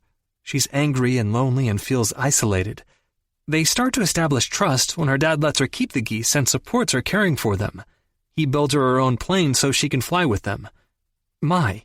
It's a movie about a dad who goes above and beyond to support his girl's dreams, even when it's dangerous/crazy and makes no sense to anyone else. Me. Oh. Me. You don't think she thinks we're struggling to connect though, right? Fee. You're such a dude sometimes, even if you do cry every single time you watch it, which is adorable, by the way. The way I feel my face pull into a grin at being called adorable is fucking ridiculous. Me. So? Me. ... Question mark? Fee. Sigh. No, Meyer, I don't think she feels like you are struggling to connect. I think she just likes the part about the girl getting to do amazing stuff with the support of her dad. And the cute geese. Hazel elbows me. The beginning is over, you big baby, she says with a smile. Did you invite Fee over? No, not tonight. Why not? I sigh. I think I've been a bit distracted lately and wanted to make sure we got family time before you go to Grandma and Grandpa's for 3 weeks. Fee is family too, though. I pause at that and stare at her a second, at her determined, serious face. I wonder if she gets it from me, that intensity. Maybe she does. But that wide-open heart was just something she was born with. If being a dad has taught me anything, it's that so much of the good stuff isn't a product of my parenting at all. It's pure dumb luck. She is family, isn't she? She throws a duh face my way before turning back to the TV. I nudge her again, feeling bold. What would you think of it if Fee became... I struggle to find the right wording and translate it in my mind. More? More to me? She frowns a little, considering. It would be mostly the same, though? Yes, just more. More what? Her face changes as it dawns on her. Like Olive's mom and Mr. Presley? My heart trips over a beat. Yes. She cocks her head with a blink, the gesture making her look so much older for a moment that I feel an instant wave of panic, like I need to make grabby hands at her and wrap her closer to my side, to demand she stops growing. I think I would like that, but maybe don't kiss with tongue in front of me. Olive says it's disgusting. Her lips curl downward and I shudder at the thought. I bark out a laugh. I can do that. She scoots over on the couch and curls up against me then. No grabby hands required. 26. Now. Farley. Days roll into weeks that fill up with busy. Meyer and I find ourselves together a bit less, texting a bit more, as I attempt to use my personal time to carve, sharpen, and smooth out my set. Even Christmas comes and goes. We manage to fit in our normal traditions, like visiting our local tree farm. Despite me telling them every year that they can, he and Hazel no longer cut down a real tree since I let slip how allergic I am to them. It's a flaw that I'm strangely self-conscious about since I love and crave those kinds of traditions. Instead, we created our own a few years back. We pack a thermos of hot cocoa and still go to the farm, spy on the other families and couples arguing over finding the one, laughing with them whenever they find it and light up with joy. And we always snag a real wreath and a new ornament for the faux tree. But with the time that passes, it starts to feel like we're in limbo in regards to us, as if not so much has happened that it couldn't be blamed on adrenaline and need. An itch scratched that we could still step back from. And since I'm the only one that's been properly scratched, I don't want to push him too hard, happy to slow down for the time being, and not force the pace. It settles that fitful feeling in me to know that regardless of those lines getting blurrier and blurrier, we're still able to laugh and go about life together like we do. There's no strangeness in our friendship's place, even if he's had his hand down my pants, inside me. Still, since I want to confirm my interest without pressuring him, I'm trying to walk that line, allowing little indulgences here and there, happily surprised each time he reciprocates heartily. Like when I intertwined our fingers while we watched a family with 3 little girls clap and squeal over their tree. He immediately swept me to his front, our hands clasped together on my shoulder. I looked over at Hazel nervously, only to find her on his other side, smiling up at me. We watched as the dad worked it to convince Mom to go with a 10-footer. He was all flirty downward glances, lip biting, and hip squeezing, a chubby baby drooling happily from the carrier strapped to his chest, until Mom eventually rolled her eyes with a smile and caved. We all laughed at the sight of their loaded-down SUV teetering out of the lot. Meyer and Hazel left on the 29th for Ohio, where they'll spend the week together, until Meyer comes back, and Hayes stays behind with her grandparents for another 2.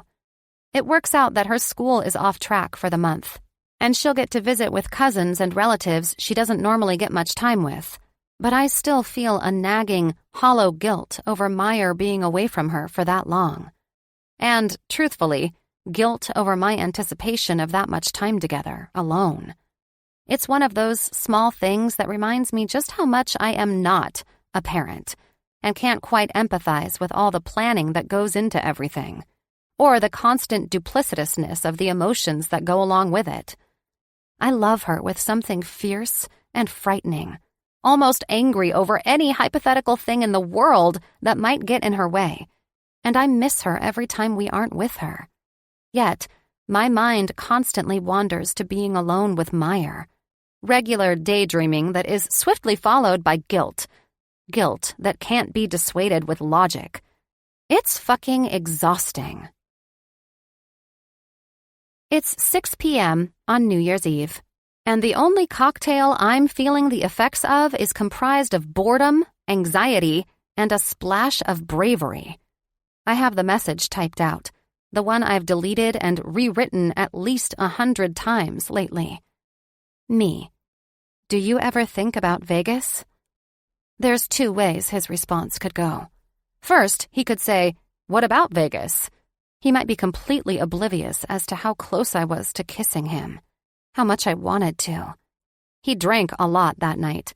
Maybe he forgot how he slid my finger into his hot mouth and stripped off my ring with his teeth. Lust clenches its way through me, and I shiver at the memory even still. Maybe he forgot what he said to me. Maybe he only said it because of alcohol and the high emotions of the whole evening. Maybe he didn't even mean it how I interpreted it. Or what if he says, "Yes, I think about Vegas"?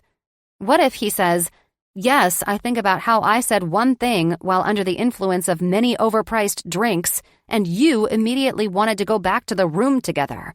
I think about how you got so worked up that you panicked, and I had to be the better, more sensible person, as always, and walk away. I think about how you told me you wanted to be smart with me, even though you were so ready, just moments before, to be stupid. I knew that was your way of apologizing, and I forgave you for it and went on in our friendship to spare you that embarrassment." Obviously, I know he'd put it in a much kinder way. Maybe he'd act like it was no big deal at all to him. But that night was the first time I thought, I love him. I love him so much that I'd be stupid with him the moment he asked me. I'd run to a chapel now and marry him. Consequences be damned. And then he said, "You're the only one I've ever been stupid with." He echoed my thoughts, in simpler terms. And then I suggested going back to the room, where everything proceeded to fall apart. I've never been embarrassed, exactly, because he never made me feel like I should be, never changed how he treated me. But part of me just wants to tell him, to lay myself at his feet so that he knows what this is for me. Dating has already exposed a lot of us both, but I think he deserves to know how long this has been going on. Really. If someone's carrying your heart, shouldn't you do them the courtesy of warning them? Like catching someone driving with a mug on top of their car? "Hey there! You probably need to stop, pull over, and take care of that. At least slow down." I'm deleting the message again when I see the little dots pop up on the screen. Meyer. Time change didn't matter. Hazel fell asleep before 9 p.m. A laugh honks out of me, abrupt and overloud. Me. I love that girl's lack of FOMO. She's my hero.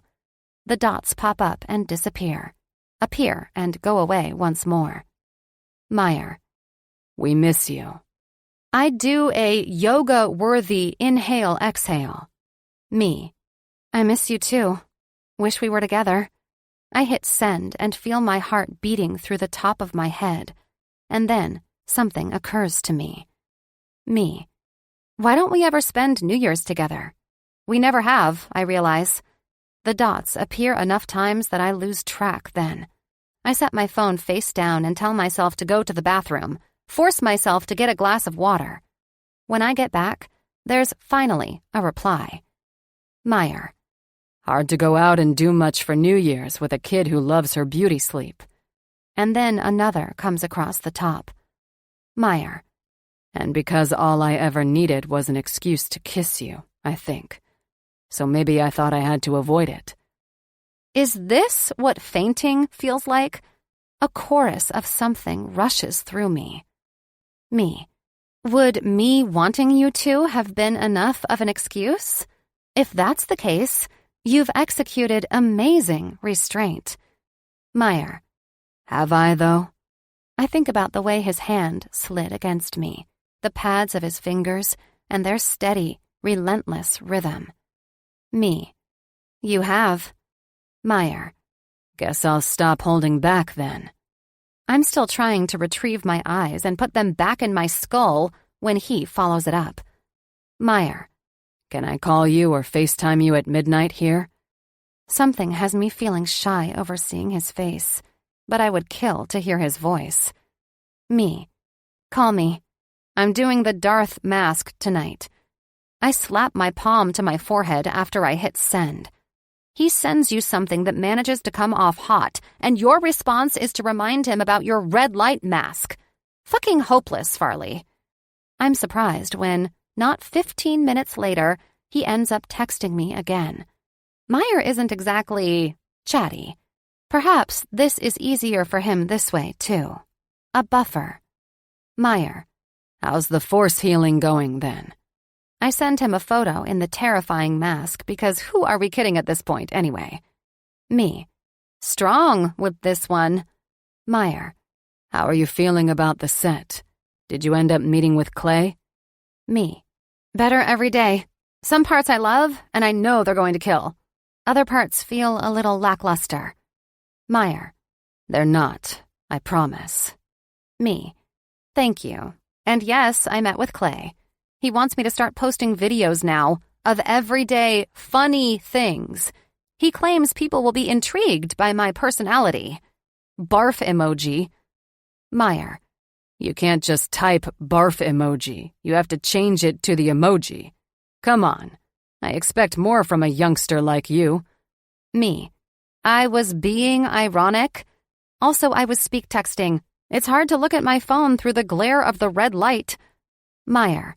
You're probably slowly blinding yourself with the red light from that combined with the blue light from every other piece of tech. Me. I'll be able to see just enough to appreciate my glowing complexion, though. Meyer. Just call me when you're done, and don't burn your retinas anymore, Jones. I groan on the tail end of a snicker. I'm giggling over the notion that he wants to talk to me so much that he wants to continue on without a lapse. Where are my flower petals? He loves me not. The mask times out, and I put it away with slow, determined movements. I definitely do not speed shuffle back to my phone, with a glass of wine, prop myself up with a stack of pillows, or do any other nonsensical preparations to have a conversation on the damn phone. This is ridiculous. I hit call on his number before I start scribbling our names together in a notebook or bring any additional secondhand embarrassment upon myself. Hey, he answers in a ring. I seize up on that syllable. His voice is low, quiet, a burr on the edge of it through the phone.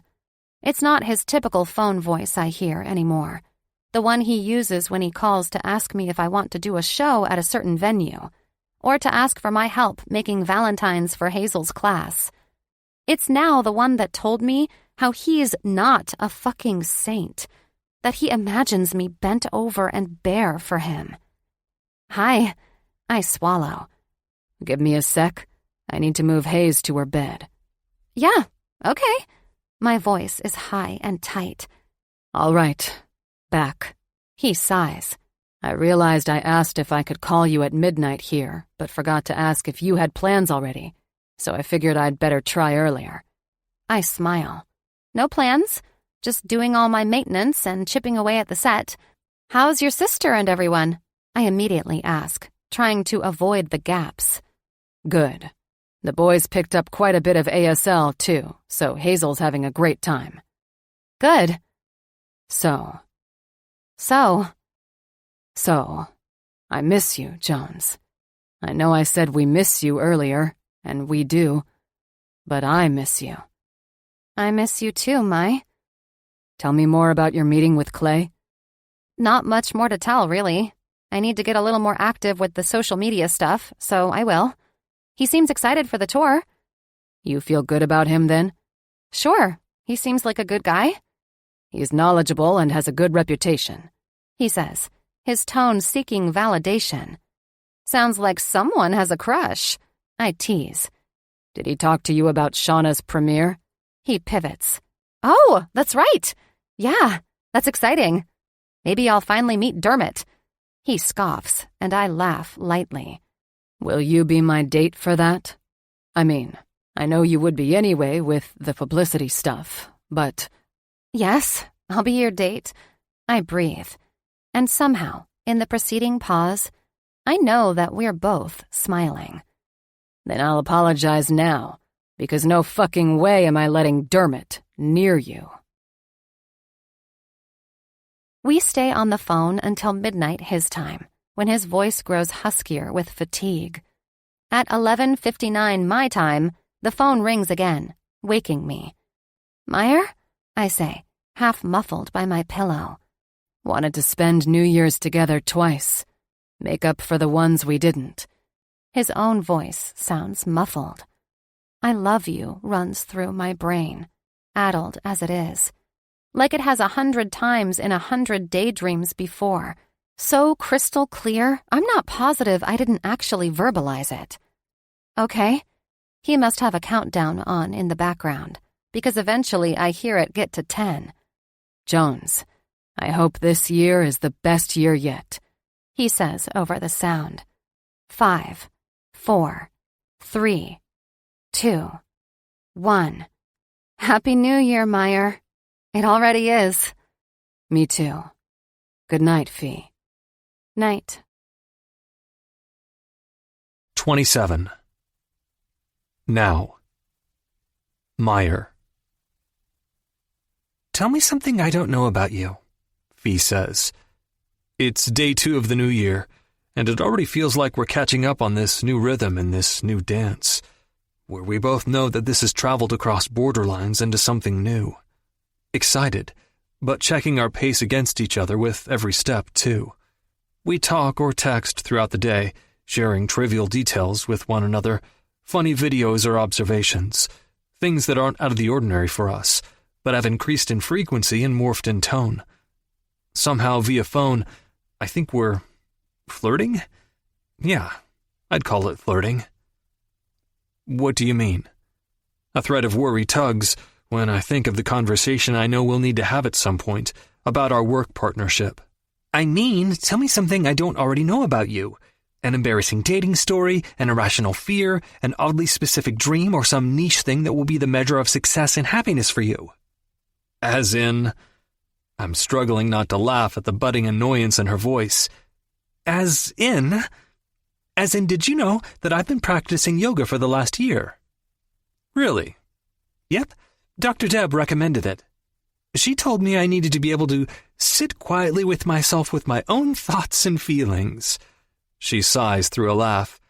It took me an entire month to be able to sit through a whole session without laughing, crying, or leaving. But now I practice daily. Fee, that's incredible. I smile as I picture her sitting peacefully in deference. My pants tighten when that image melts into one of her stretching into a pose, bending and pushing, holding and pulling, concentration laced with bliss, sweat and breath and leggings. It is actually. I love it now. Okay, your turn. I shift in my seat. I work out a lot.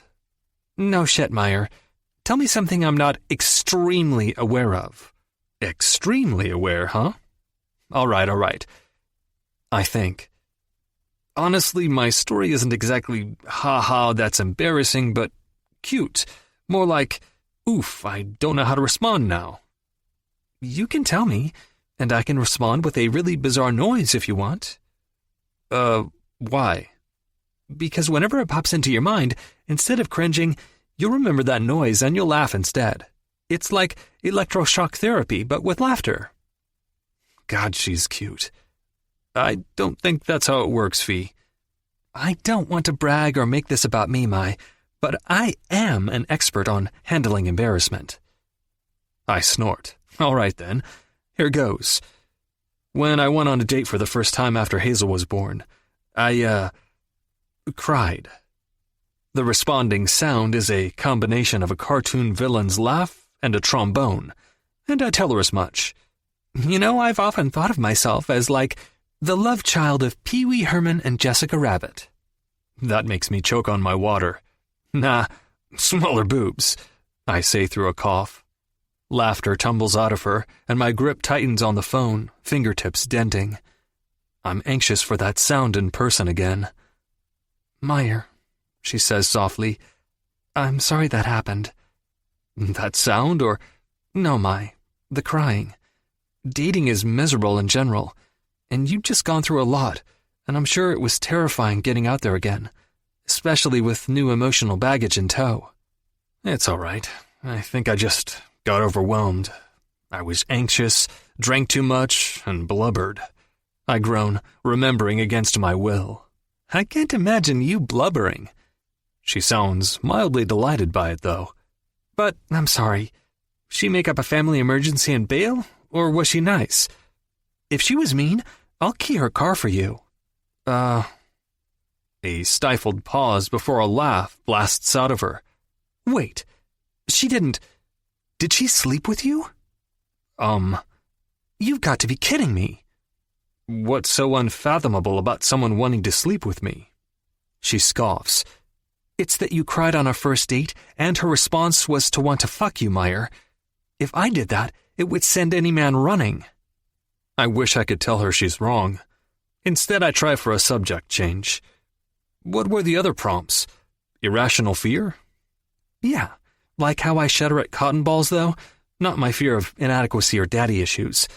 Not a deep-seated fear. Hit me with something light that makes you illogically anxious, she replies. Bangs. Bangs as in hair? Specifically long bangs. When they catch on someone's eyelashes, and they're just constantly in someone's eyes, it fills me with unnatural dread. Okay? Her voice tilts up at the end, trying and failing to sound non-judgmental. I just don't know how that wouldn't drive you insane. Having the blunt ends of 100 hairs stabbing you in the eyeball?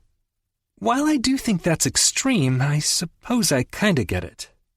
Also, Hazel cut her own bangs when she was 3 or 4, but they were nowhere near even. She looked like Froggy from Little Rascals. I had to learn to do these little antennae pigtails at the front of her head for like 6 months. Bangs and I have a complicated history. Oh God, that's what's happening in those pictures, she cackles. And you know what? Most women in bangs have a complicated history too. I did my best, Fee. I sigh before I admit, I feel like this question game is counterproductive, and with each answer I'm revealing something that makes you like me less. Not possible. And in a way, revealing your minuscule, arguably non-existent faults, let's call them quirks actually, makes me feel like we're closer to even footing, and makes me like you even more. Which I know you're not supposed to admit, as a well-adjusted adult trying to emanate good relationship skills, or just general mental stability, but I like being transparent with you. I laugh through my nose. You're not as unstable as you think. I believe you're just more honest than most people are brave enough to be, especially at your own expense, Fee. A wistful sound leaves her. I haven't always been. Yeah, me either. Jones, I think I should... Hazel and my nephew Liam burst in then. They're goosing each other with elbows and excited glances when Hazel sees I'm on the phone. Is that Fee? Can we FaceTime her? Fee, Hazel wants to know if we can FaceTime? Yes, I miss her face. She hangs up immediately, and I nod with a grin to Hazel when the call comes through. Hazel's bouncing on her toes when I set the phone up next to me so Fee can see both kids. Do you want to hear a joke?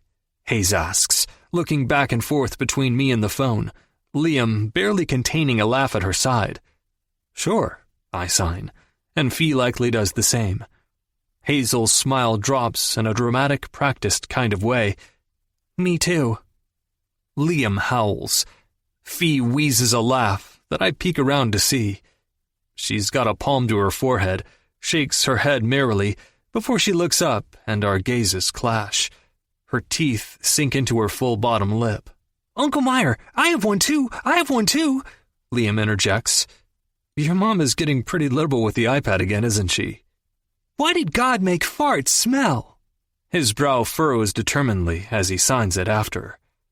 I know this one, but I play along anyway. Why? So deaf people can enjoy them too, he signs back, polishing it off with an actual fart that Hazel follows with a perfectly timed plug of her nose.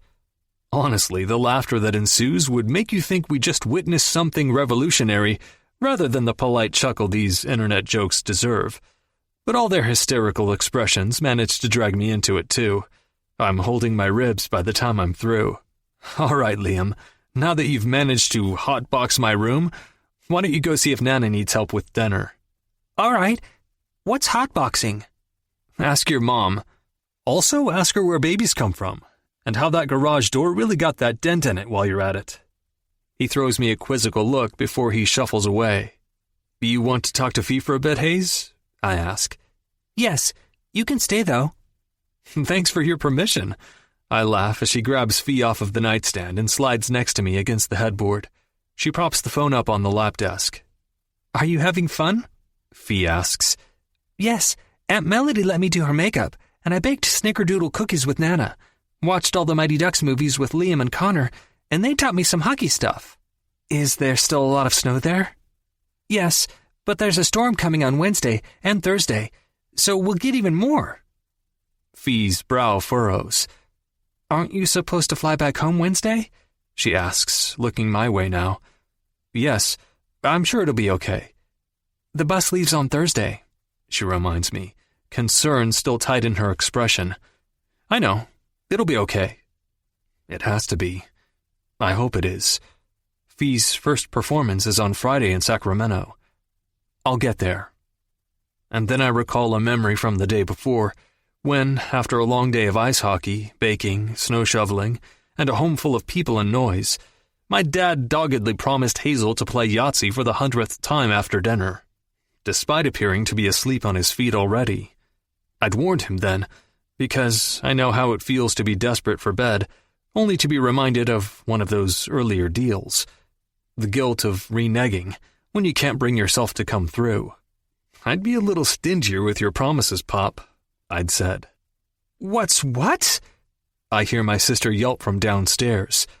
Meyer, what the hell did you tell him to ask me?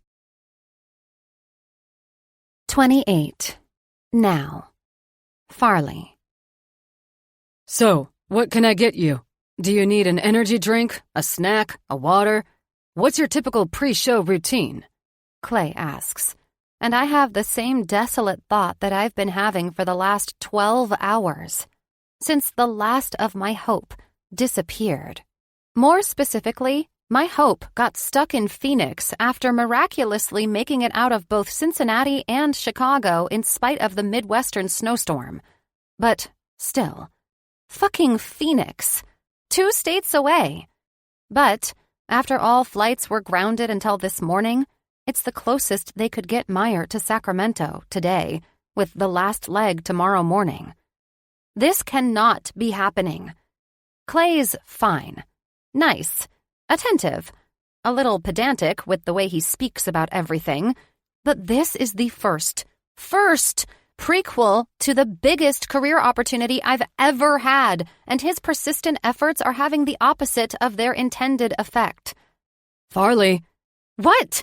I snipe, and now I'm more irritated that I have to apologize for that as well. Sorry, Clay. It's all right, I get it. I won't hover. I'll just give you your time. He nods graciously and leaves the green room. I lurch up from the sofa and begin pacing, taking stock of my feelings. I'm tired and wired. My first night on the tour bus, in the tiny single bunk, was far from peaceful. I don't know why I thought the bus would have a room with a normal-sized bed. We're comedians, not pop stars, after all. There's only a hallway lined with 4 bunks, plus a fold-out sofa and a single bathroom at the rear. It won't be too uncomfortable to manage, since it's only in between towns and then we'll have hotels lined up. But up until we all scattered for bed, I'd simply not allowed myself to consider the worst. I'd stayed distracted, laughing with Kara, Shauna, Clay, and our driver Sven, assuming Meyer would make it and meet us here. Now that it's here and he's not, I feel wholly unprepared again. But you're not, I say out loud, turning to my reflection in the vanity. Oh, you again. I laugh on a breath before I let my face harden. You are prepared. You love this shit because it scares you. Because you're goddamn good on your toes and you're even better when you work from your mind.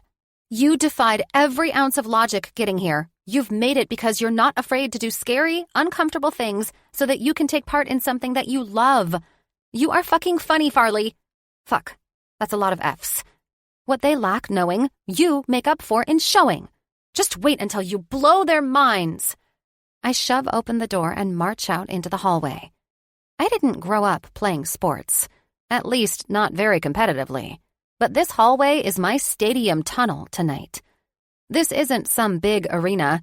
It's a small club, so there's no walkout song to announce me aside from the roaring sound in my brain and the echoes of my thoughts. Thoughts that are shaded in angry defiance. For every time someone made me feel strange, crazy, overly emotional, or too much of too many things. Even more so for all the times I was made to feel insignificant and unimportant. For anyone who ever felt they were too good for me, or better than me. For the ones who made me feel lesser than. I'll take this microphone and I'll shout into it, into their fucking faces. And I'll get them. Because they will laugh. They won't be able to stop themselves. Because I will shirk my pride, my self-esteem, and every ounce of self-preservation down to my marrow. And I'll lay it all at their feet until they laugh in utter disbelief. I don't want to just entertain tonight. I want to evoke emotion. I want my jokes circulating through their thoughts, making them laugh into their coffee tomorrow. I want to channel my inner Hazel. I want to be someone who can dance without music. Someone who can make art with my frame of understanding. You ready? Clay looks up from his phone, his eyes shifting and going wide when they meet mine. I'll kick ass, Dad. What? I walk out onto the stage with a smile. My set becomes a singeing, burning thing. It's not the largest club I've gigged at. It might even be on the smaller end of the spectrum. But people are yelping in laughter. Kara and Shauna more loudly than anyone. There are tears being wiped, drinks being choked on. I see it when someone's beverage shoots out of their nose, their friends crying in agonized fits for minutes after. Every single face in the room that I can see is losing it, and when they're not clutching their middles, they've got astonished smiles tacked into the corners of their lips. All those faces, except for one. It started when I went off path with a lead-up story I've been playing with that crosses over into the PTA bit. It's based on another true tale which only Meyer has heard. It's one he begged me not to tell on stage, simply because of the punchline. But I'm fearless tonight because I have given myself no choice otherwise, and I want their gasps, and I crave the sight of them hiding their expressions in their palms, embarrassed for how hard they laugh at such an inappropriate line. I begin by telling them that I fear becoming a parent one day, because the pressure put on parenting as a whole nowadays seems insurmountable. The only real goal I'd have is to raise someone not terrible to other people. Yet, I can only imagine that this is harder than I understand, and I use this story to explain why. I change the kids' names, but I tell everyone about a mean girl, sick, in Hazel's class, that I had interactions with while I covered Meyer's volunteer hours at school. A gift for his birthday that he was more stoked for than when his show got an Emmy nod. I explained to them how this little girl pretended to be Hazel's friend, volunteering to help or making sure to smile and sign happily when the teacher was looking. How she'd pretend not to see Hazel sign or attempt to communicate with her when the teacher wasn't. How condescending the girl was when she would interact. I watched her eye Hazel's artwork patronizingly and then rearrange their art displays so that her own work was only next to her hearing friends, as if she didn't want to be associated with Hazel or something. I share how Hazel would excitedly show her a beautiful drawing or a perfect spelling test score, and her response was something like, "That's exciting for you," or just, "Wow." Never actually would tell her anything she did was good, never would pay her a true compliment or show support. She was 8, yet knew how to be so intentional as to manipulate her words so that she was withholding. And then, the piece de resistance. At recess one day, while Hazel happily jumped rope on her own, minding her own business, I heard it. I heard this little girl mimic a deaf voice. Heard her snickering to some other little sweater-toothed, snot-licking gremlins, mocking some of the deaf students' sounds. Now, in stand-up, you have to be willing to offend people at times. You have to make your peace with it and draw your personal boundaries. But ultimately, you will get under someone's skin occasionally if you're pushing the conversation correctly. I don't mess with race or say anything that will promote ableism, and I keep it light when it comes to religion. I try not to take up space where I don't need to. Myself and my own lunacy, the patriarchy, and asshole kids, though, all free game. I don't think this joke breaks my vow. So, I distinctly register when this particular woman's expression pinches into one of disgust and loathing tonight, because it's also the moment that I tell everyone how I completely snapped to Meyer. In the joke, to a teacher. Later, and called this little girl an evil little cunt creature who will grow up into some equally mean-spirited boss babe twat who produces another crotch goblin that she acts like is Jesus incarnate. The woman in the audience refuses to crack at any of the stuff that follows, too, and I become hung up on it. I find myself growing louder when I near her side of the stage, looking directly at her, over and over again. When I finish the portion of the set focused on sex stuff and the things that really blow my dress up these days, I find her again, only to see her scowl clenching harder. It drives me crazy, because all I've done here is joke about a mean-spirited little girl and myself, and yet her nasty looks are all I can focus on. Her eye rolls. Every other face in here is having a beautiful night, and all I see is this one. So, I decide to do something I've never once done in my stand-up career. I call her out. I have got to tell everyone, there's a woman right over there who is just getting more and more visibly angry with each word that comes out of my mouth. And I have to tell you, ma'am, I locate her eyes.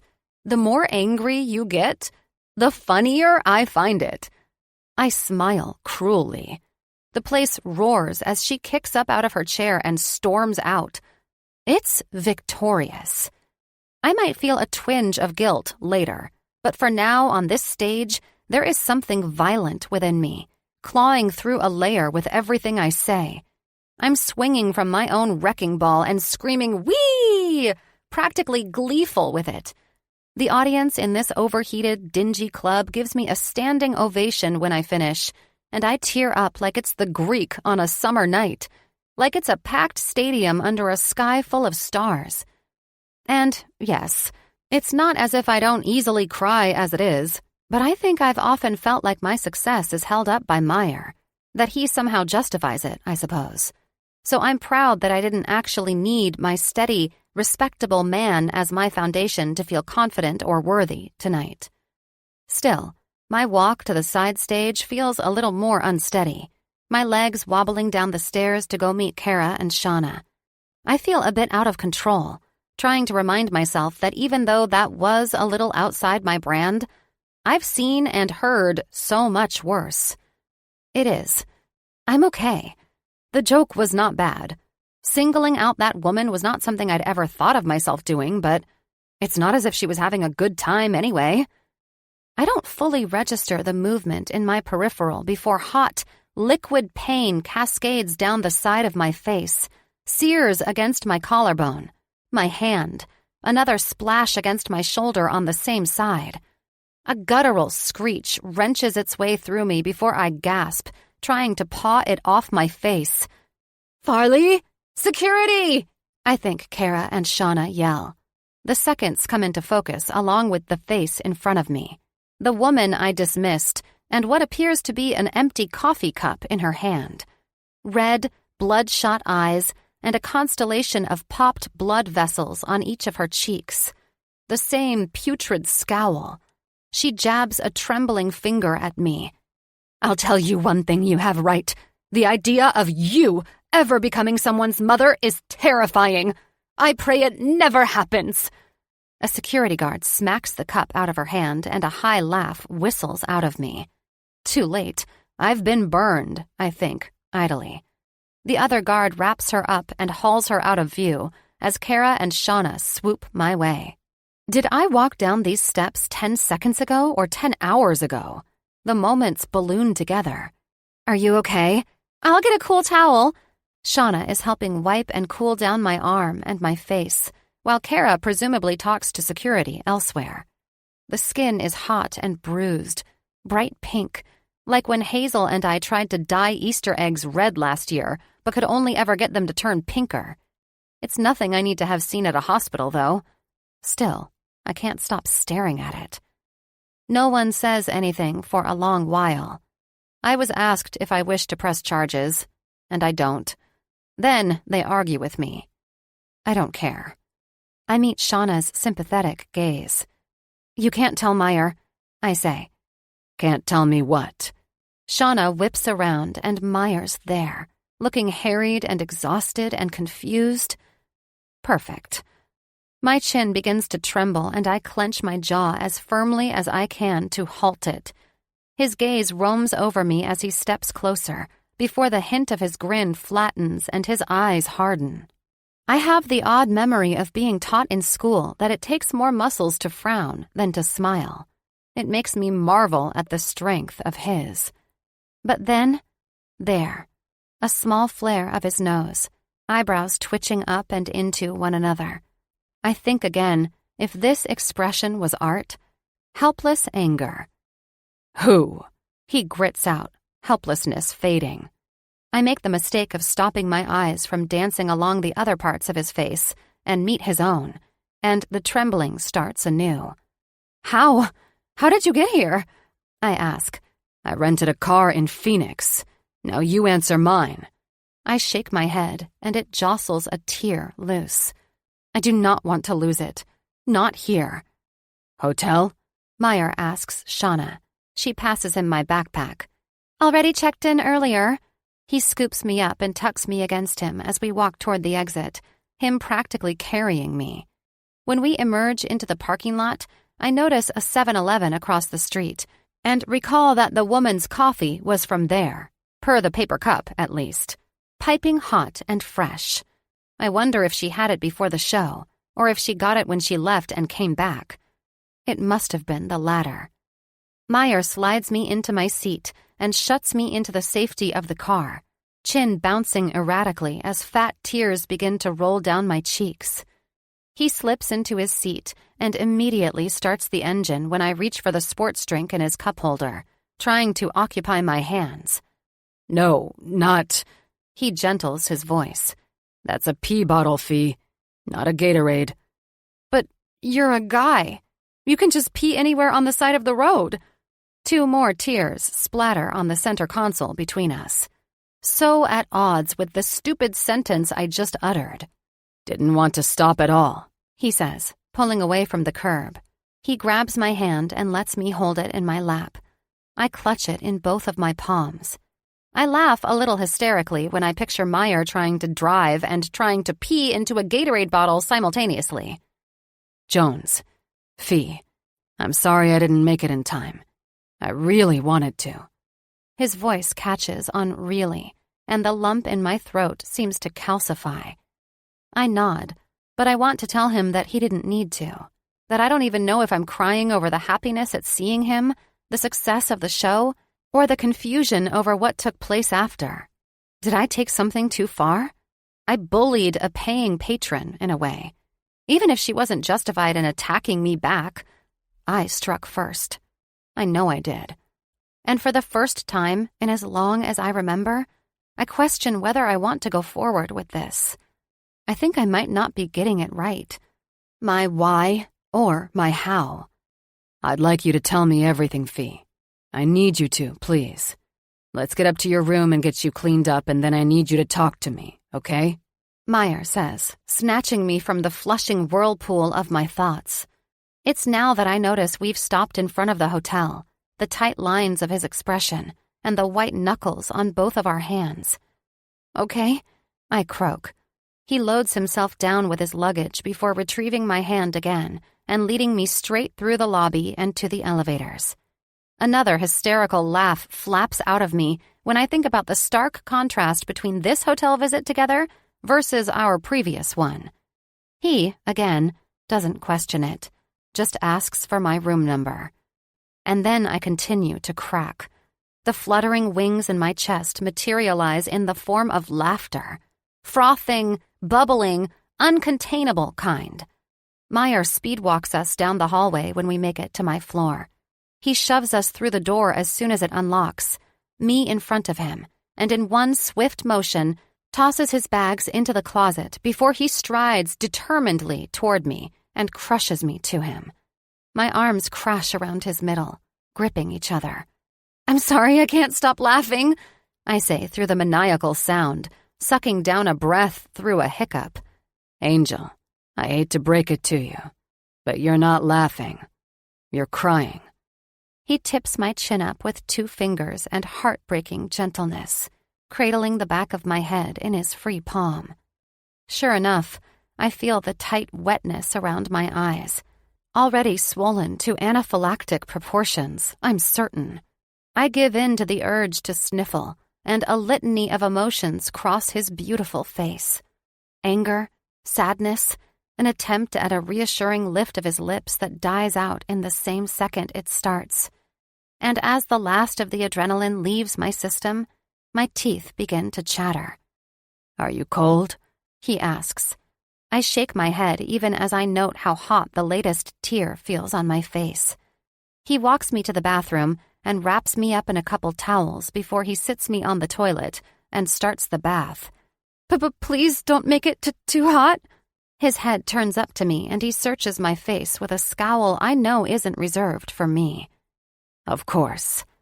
I stick my tender arm out of my towel cocoon and look it over. Not very red anymore, which somehow seems to fit the situation, since the burn did more internal damage than anything. "I just want to wash the coffee smell out of my hair," I whisper. He nods. And even though this could not be further from the warm and sticky daydream I've often had of being fully naked in a hotel room with Meyer, I strip down and climb into the bath with my back to him without much preamble. Maybe it's because this was what my mom always did when I got hurt or had a terrible day. Perhaps it's because I want to be taken care of right now, and some part of me knows that Meyer wants to care for me, and this is a comfort that I don't have the strength to fight. The water is a degree above tepid, warm enough to slow the shivering, cool enough that it doesn't sting the more raw parts of my skin. I keep my back to him as he takes down the shower head and directs its spray to blanket me. And I tell him about the entire night, beginning to end, every high note and low. I lean my head back when he lathers soap in my hair, fingers stilling against my scalp when I get to the part about the woman. "I felt like I had something to prove tonight. I think I wanted to prove that I was okay, that I was good even without you. I went out there and was burning with it, and that entire room was with me. They were all loving it. And instead of enjoying it, I became fixated on one person's negativity, Meyer. Why did I let one person get to me that way?" I keep my eyes fixed to the ceiling while he rinses the soap out. I tell him he was right, that I never should have told that joke, and a few fresh tears spill down my temples. He punches the water to off with a fist. "Fee, it would not have mattered if you didn't utter a single bad word or had an entirely G-rated show. People like that will always find a way to be unhappy. All the warnings were there for them to look up. She knew what she was getting into. She had absolutely no right to physically assault you, even if you had called her a nasty cunt to her face and told her to light herself on fire. No one has the right to lay a hand on you." His tone turns to a growl at the end, and I hear him huff out a breath in agitation. I nod once in acknowledgement. "I'll grab you something to wear to bed," he mutters softly. When I hear him return, I stand up and turn around, stepping into the towel he has up and waiting. I feel his gaze on my face like a brand, but can only bring mine to his throat, just as I see it stall on a swallow. "I'll give you a minute," he says before he leaves. I look down at the shirt he's handed me. One of his.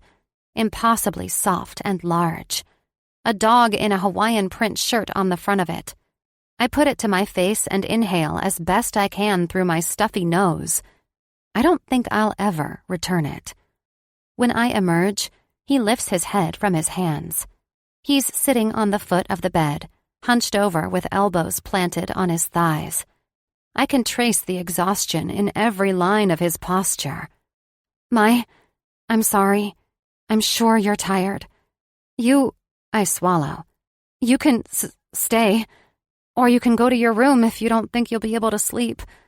Something flickers across his face while his eyes stay transfixed near the hem of the shirt against my thighs. Something desperate. Fee, it makes me sick that I wasn't there. I'm so sorry. Meyer, don't. It's fine. It was shocking. It sucked. I'm not trying to downplay it, but it did not kill me. It didn't even seriously injure me.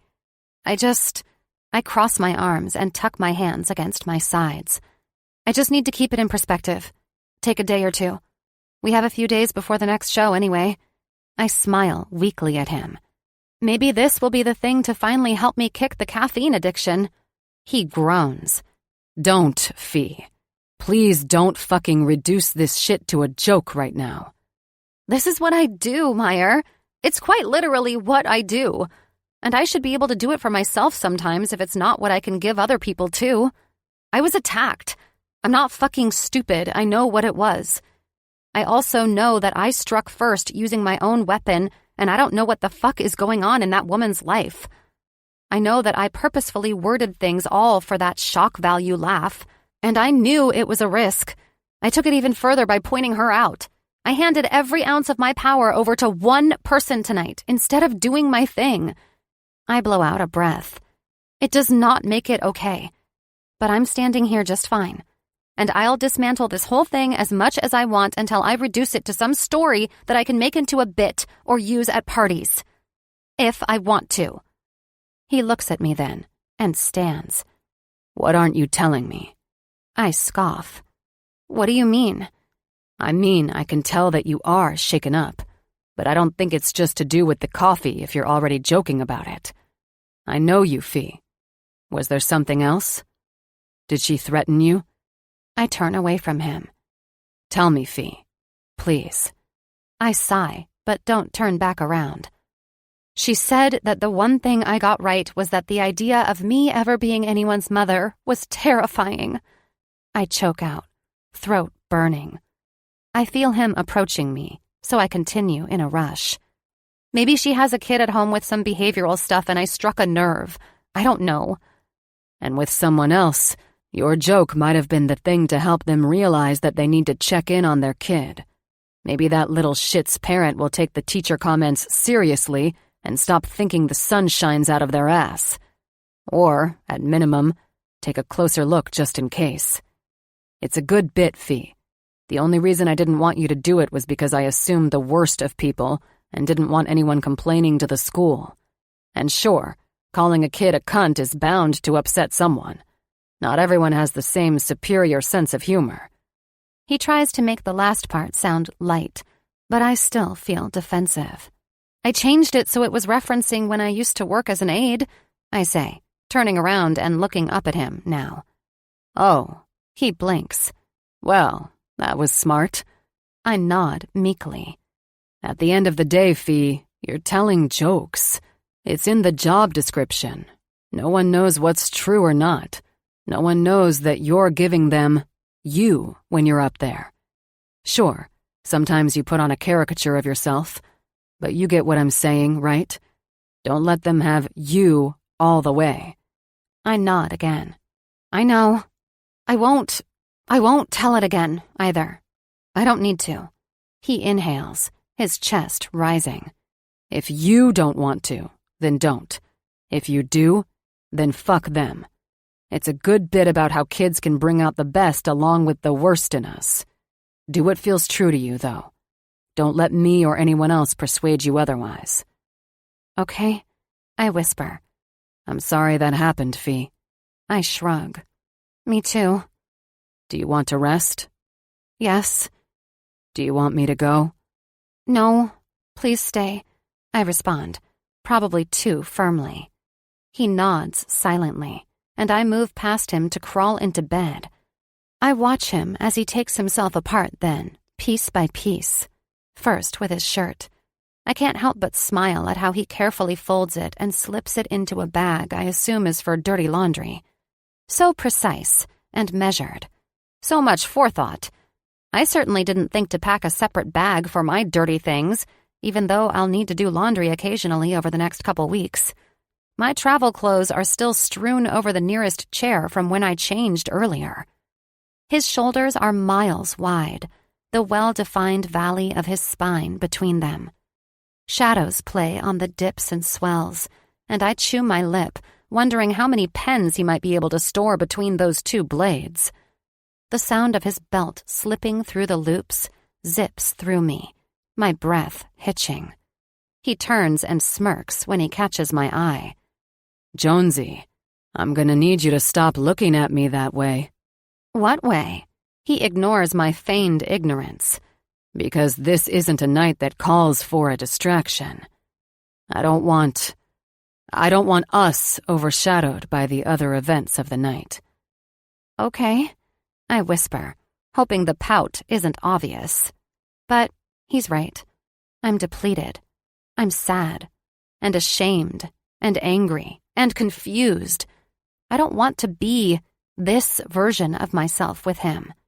Not in that way tonight. I just want to find my rest with him tonight.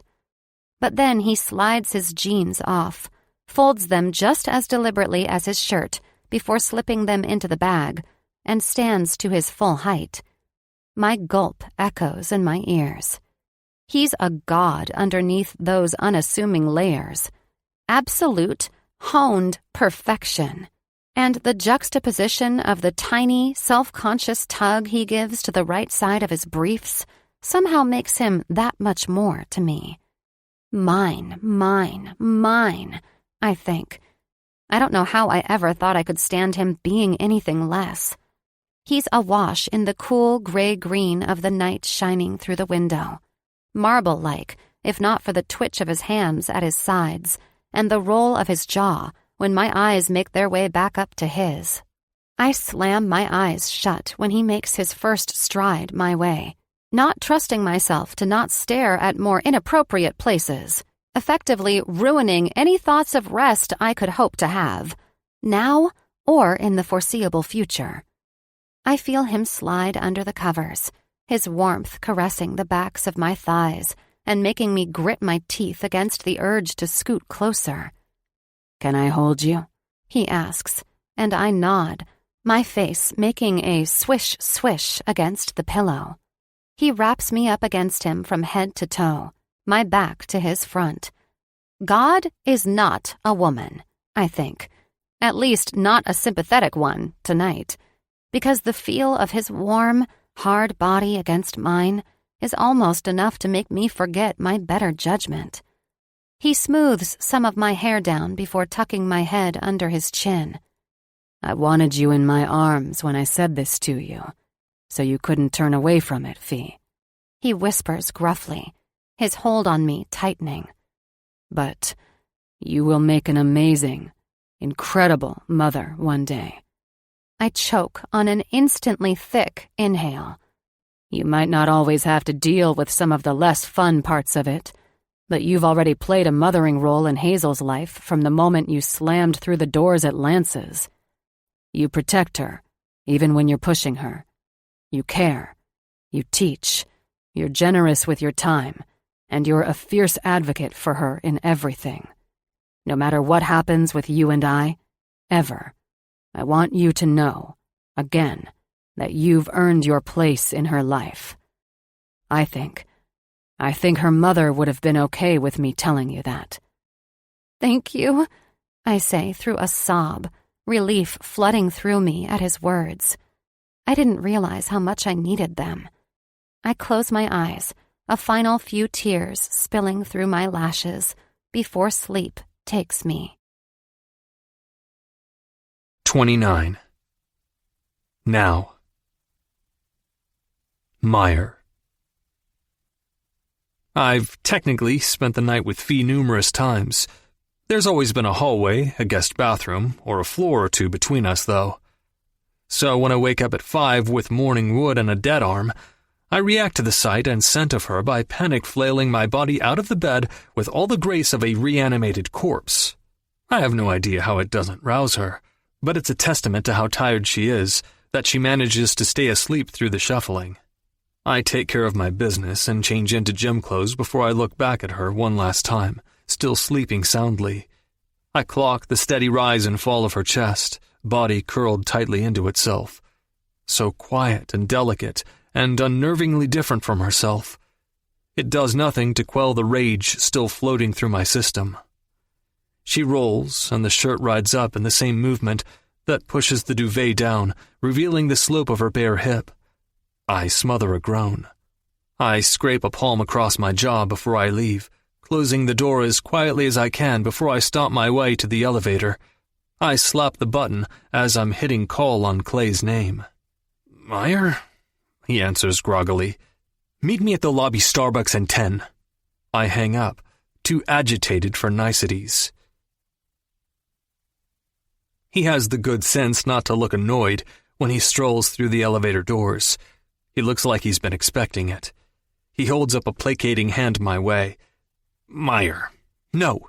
Clay, there's no fucking excuse. You said you were up for being the whole soul acting tour manager for the real thing. And on night one of the pre-tour, you didn't make sure security was arranged?" "I didn't think we needed security arranged for stage exit in a club that size. Obviously, for bigger venues, that will not be the case." "You fucking thought wrong, didn't you?" "Apparently, yes. I suppose I did." He flops into the chair adjacent to mine. I level him with a glare. "How was she? Before that, I mean. Did she have fun?" He shrugs with a frown. "From what I could tell, she was having a fucking blast. She was reveling in it, man. She did seem off before the show, so I just gave her space, like you said. She accidentally called me Dad." "What?" "Before she went on stage, she got this real determined look and said to me, 'I'll kick ass, Dad.' That was a bit off." I start to chuckle. My God, that woman will never cease to amaze me, inspire me, drive me insane. I look up to his confused expression. "Don't worry about it. It was an inside joke." He sighs with a lift of his brow. "Look, Meyer, you know I respect you. And last night was a freak thing. It will not happen again. But I hope you can relax on some of the helicoptering. I actually have more management experience." "Let me stop you right there, Clay. You might have more management-specific experience, but I have years on you when it comes to this business, on multiple sides of it. I know what it means to put yourself out there for public consumption and how that makes people think they're entitled to consume every bit of you. I also know how to be more protective of myself and the people I love." "Is that why you agreed to put yourself back out there too? Also you can stay protective?" Clay asks knowingly. I snort. "It's a part of it, yeah. I'm sure it's obvious that that's not the only reason." He sighs. "Can I ask you then, why were you so against it when I first suggested it? God, what was it, 7 or 8 months ago now? When I brought it up at the Funny Bones party. And then again when Kara wanted to do the tour. You still acted irritated."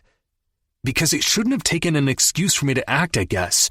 And for the same reasons I told you again. She was good enough on her own. She didn't need me. I'm hardly relevant." "It was just good business, Meyer. You came off of a really successful show and She's a fucking good comedian, Clay. That's all there is to it. I don't even see how your whole scheme has played a role at all." I get up to leave. "Tighten up your security plan for the rest of this mini tour, okay?" He looks like he wants to say more, but refrains. "Okay, we don't have to leave for a few days. Kara has some local places to pop into the next couple nights. You guys don't need to go to a game. She doesn't need to go on again, anywhere, until after Shauna's premiere, really." Perfect. I stand, already putting my headphones in for the gym. Meyer?" I turn back to him, a headphone suspended mid-air. "Should I cancel your room?" He shrinks in his seat. I cough. Sure, yeah, I think. I'll, let you know later today, I reply, before I jettison in the direction of the gym. I push myself through the weights, thinking about that night all those months ago, when I ran into Clay, someone who'd just been a friend of a friend of a friend in the business at the time. He'd tossed a stuffed mushroom in his mouth and told me everything he knew about Farley Jones, about how his biggest client, Kara Wu, loved her stuff, that she was planning an all-female tour at some point and expressed an interest in her. "You know how you could give yourself and Farley a leg up?" he asked, then proceeded to answer before I could reply. "Stir up publicity. You're just coming off of this. You should start dating. Capitalize on people's nosiness. I could help you with the social media stuff." I dismissed him, simply excited for the confirmation that Fee was making it. I'd felt more successful that night than I ever had for any of my own achievements, had felt fucking glory on her behalf. I'd also felt hungry when I left early. Those goddamn s'mores blondies stuck in my mind for the better half of a week after yet another failed attempt. I'd polished off another tray the night before. So I called Fee and went over there, had one of our most carefree, simple nights to date, caught her in her blondie, salty lies, carried her snoring, beautiful body to bed that night. She'd smiled when I tucked her in and murmured, "Love you," with her eyes closed. I'd stood there and stared, longer than I should have, wanting to hear it again, just to be certain that I'd heard it in the first place.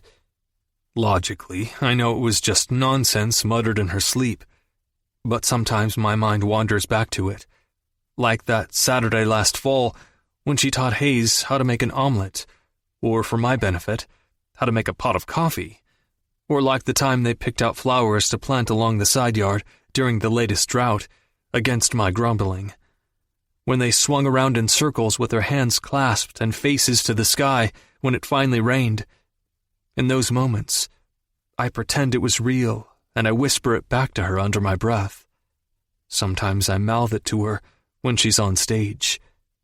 I never told her what I heard from Clay, because I never had any doubts that she'd make it this far, on her own. I wanted her to have that full experience for herself, without wondering when, or even if, it would come to fruition. I slide the key I'd swiped from the dresser into the door, opening it carefully, shutting it as quietly as I can manage. I'll need to grab clean clothes from my bag before I can slip into the shower, so I can avoid too much more opening and closing of doors, since Fee gets petulant when she's up before 7. I step into the end of the hallway where my bags still lay, only halfway in the closet. And then I freeze. The moment pulses, my eyes devouring the little recoil in the curve of her ass, as Fee whips around to the side, wet hair scattering around her bare shoulders. She clutches the towel loosely at her naked front, unabashedly, not trying to hide. She holds my gaze before she continues toweling off. A droplet of water trickles down the ends of her long hair, sliding a slow path around a rosy brown nipple, one that tightens as I watch, transfixed.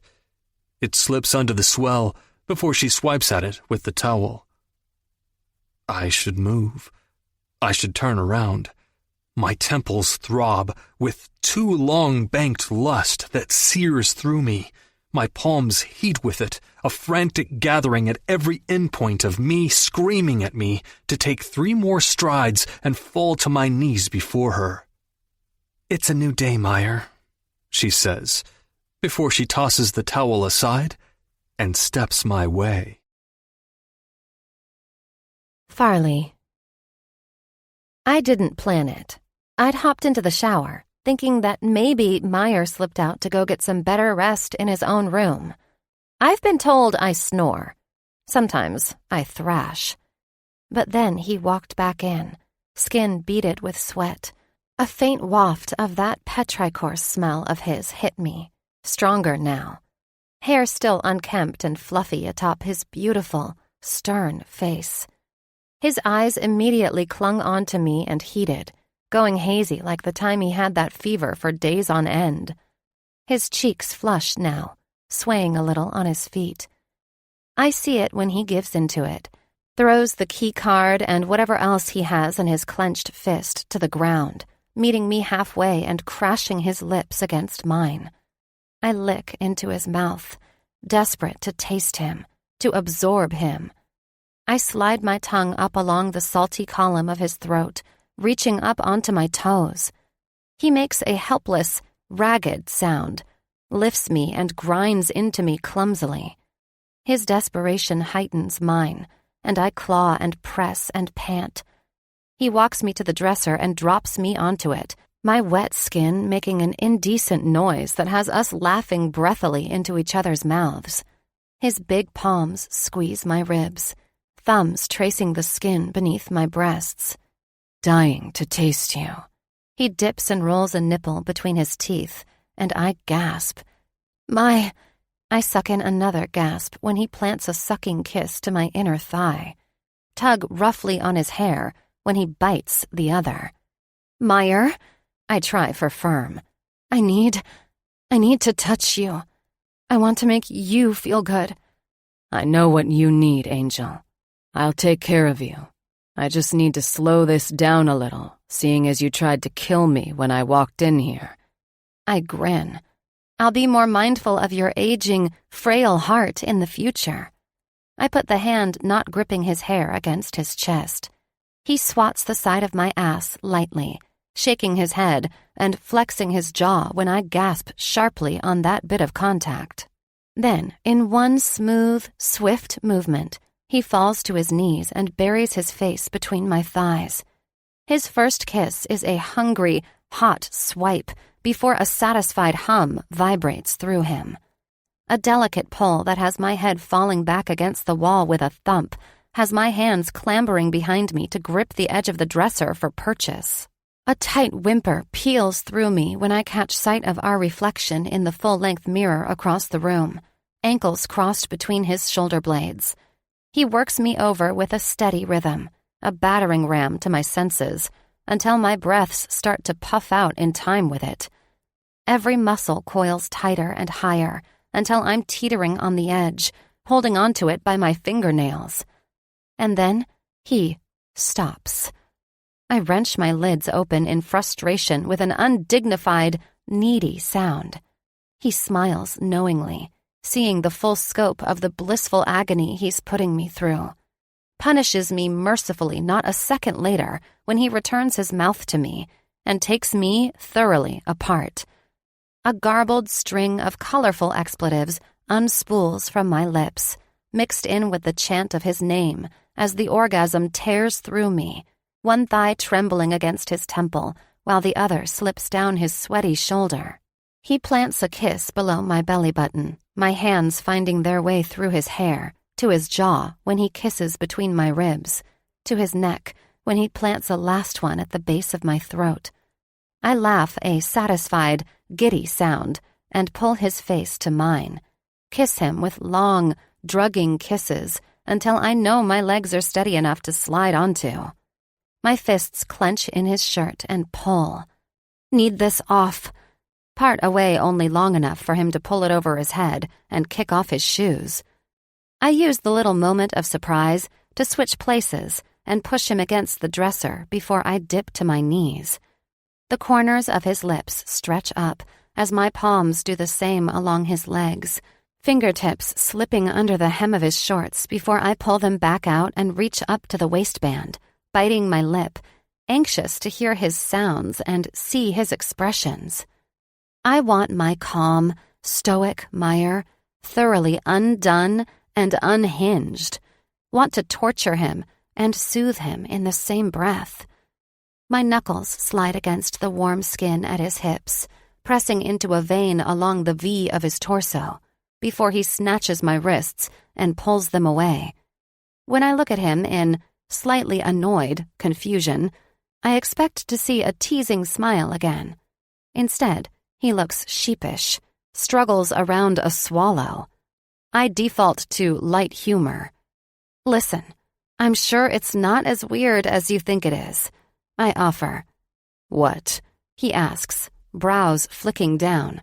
Whatever's going on with your dick that has you shy. It could be S-shaped and have a tooth for all I care, and I'll work with it. It works. He barks out a laugh, abs flexing gloriously before he drops my wrists and slides a thumb along my jaw. Can I ask. He nods. Fee, He grits. I won't last long. It's been a long, long time. Perfect, because I'm getting hungry and would like you to take me to breakfast soon.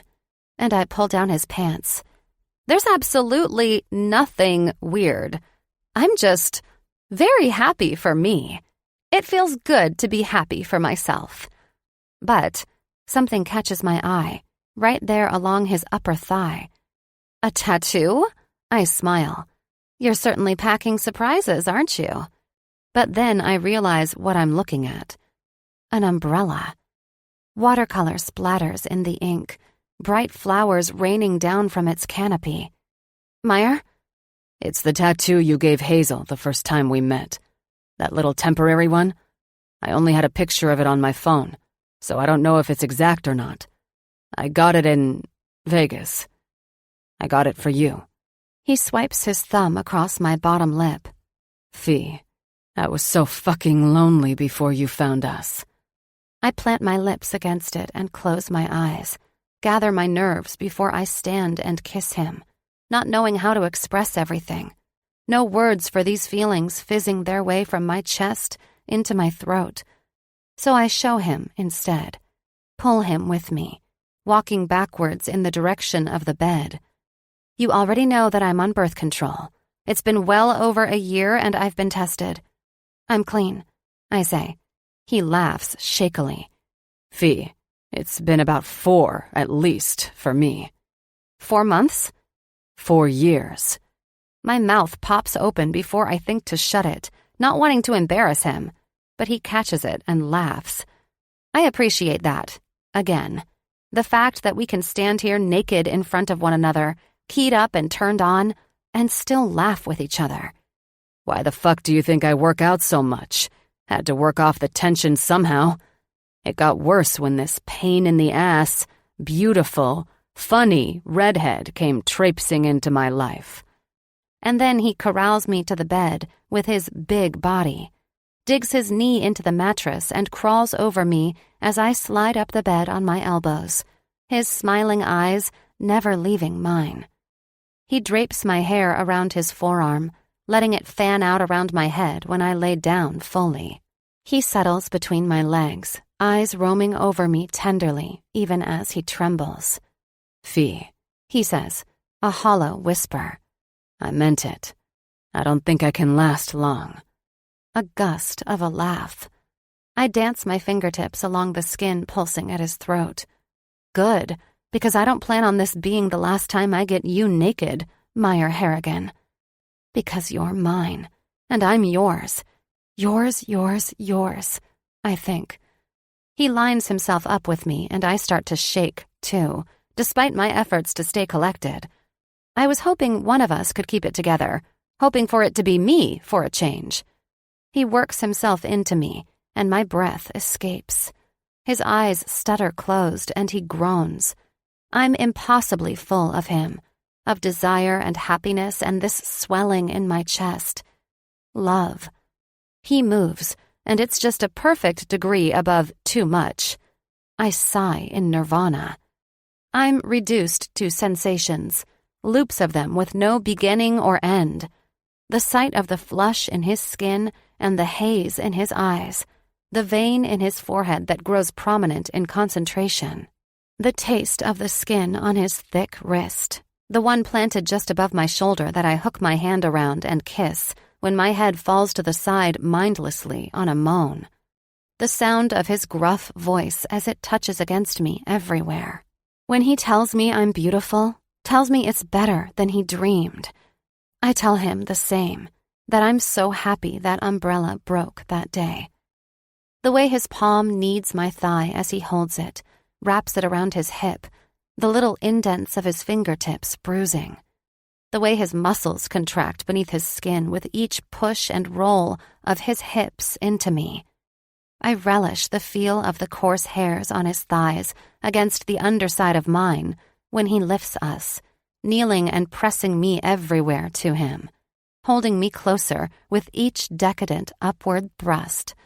His big hand as it presses against my lower back, the other as it slides up the back of my neck and curls into my hair.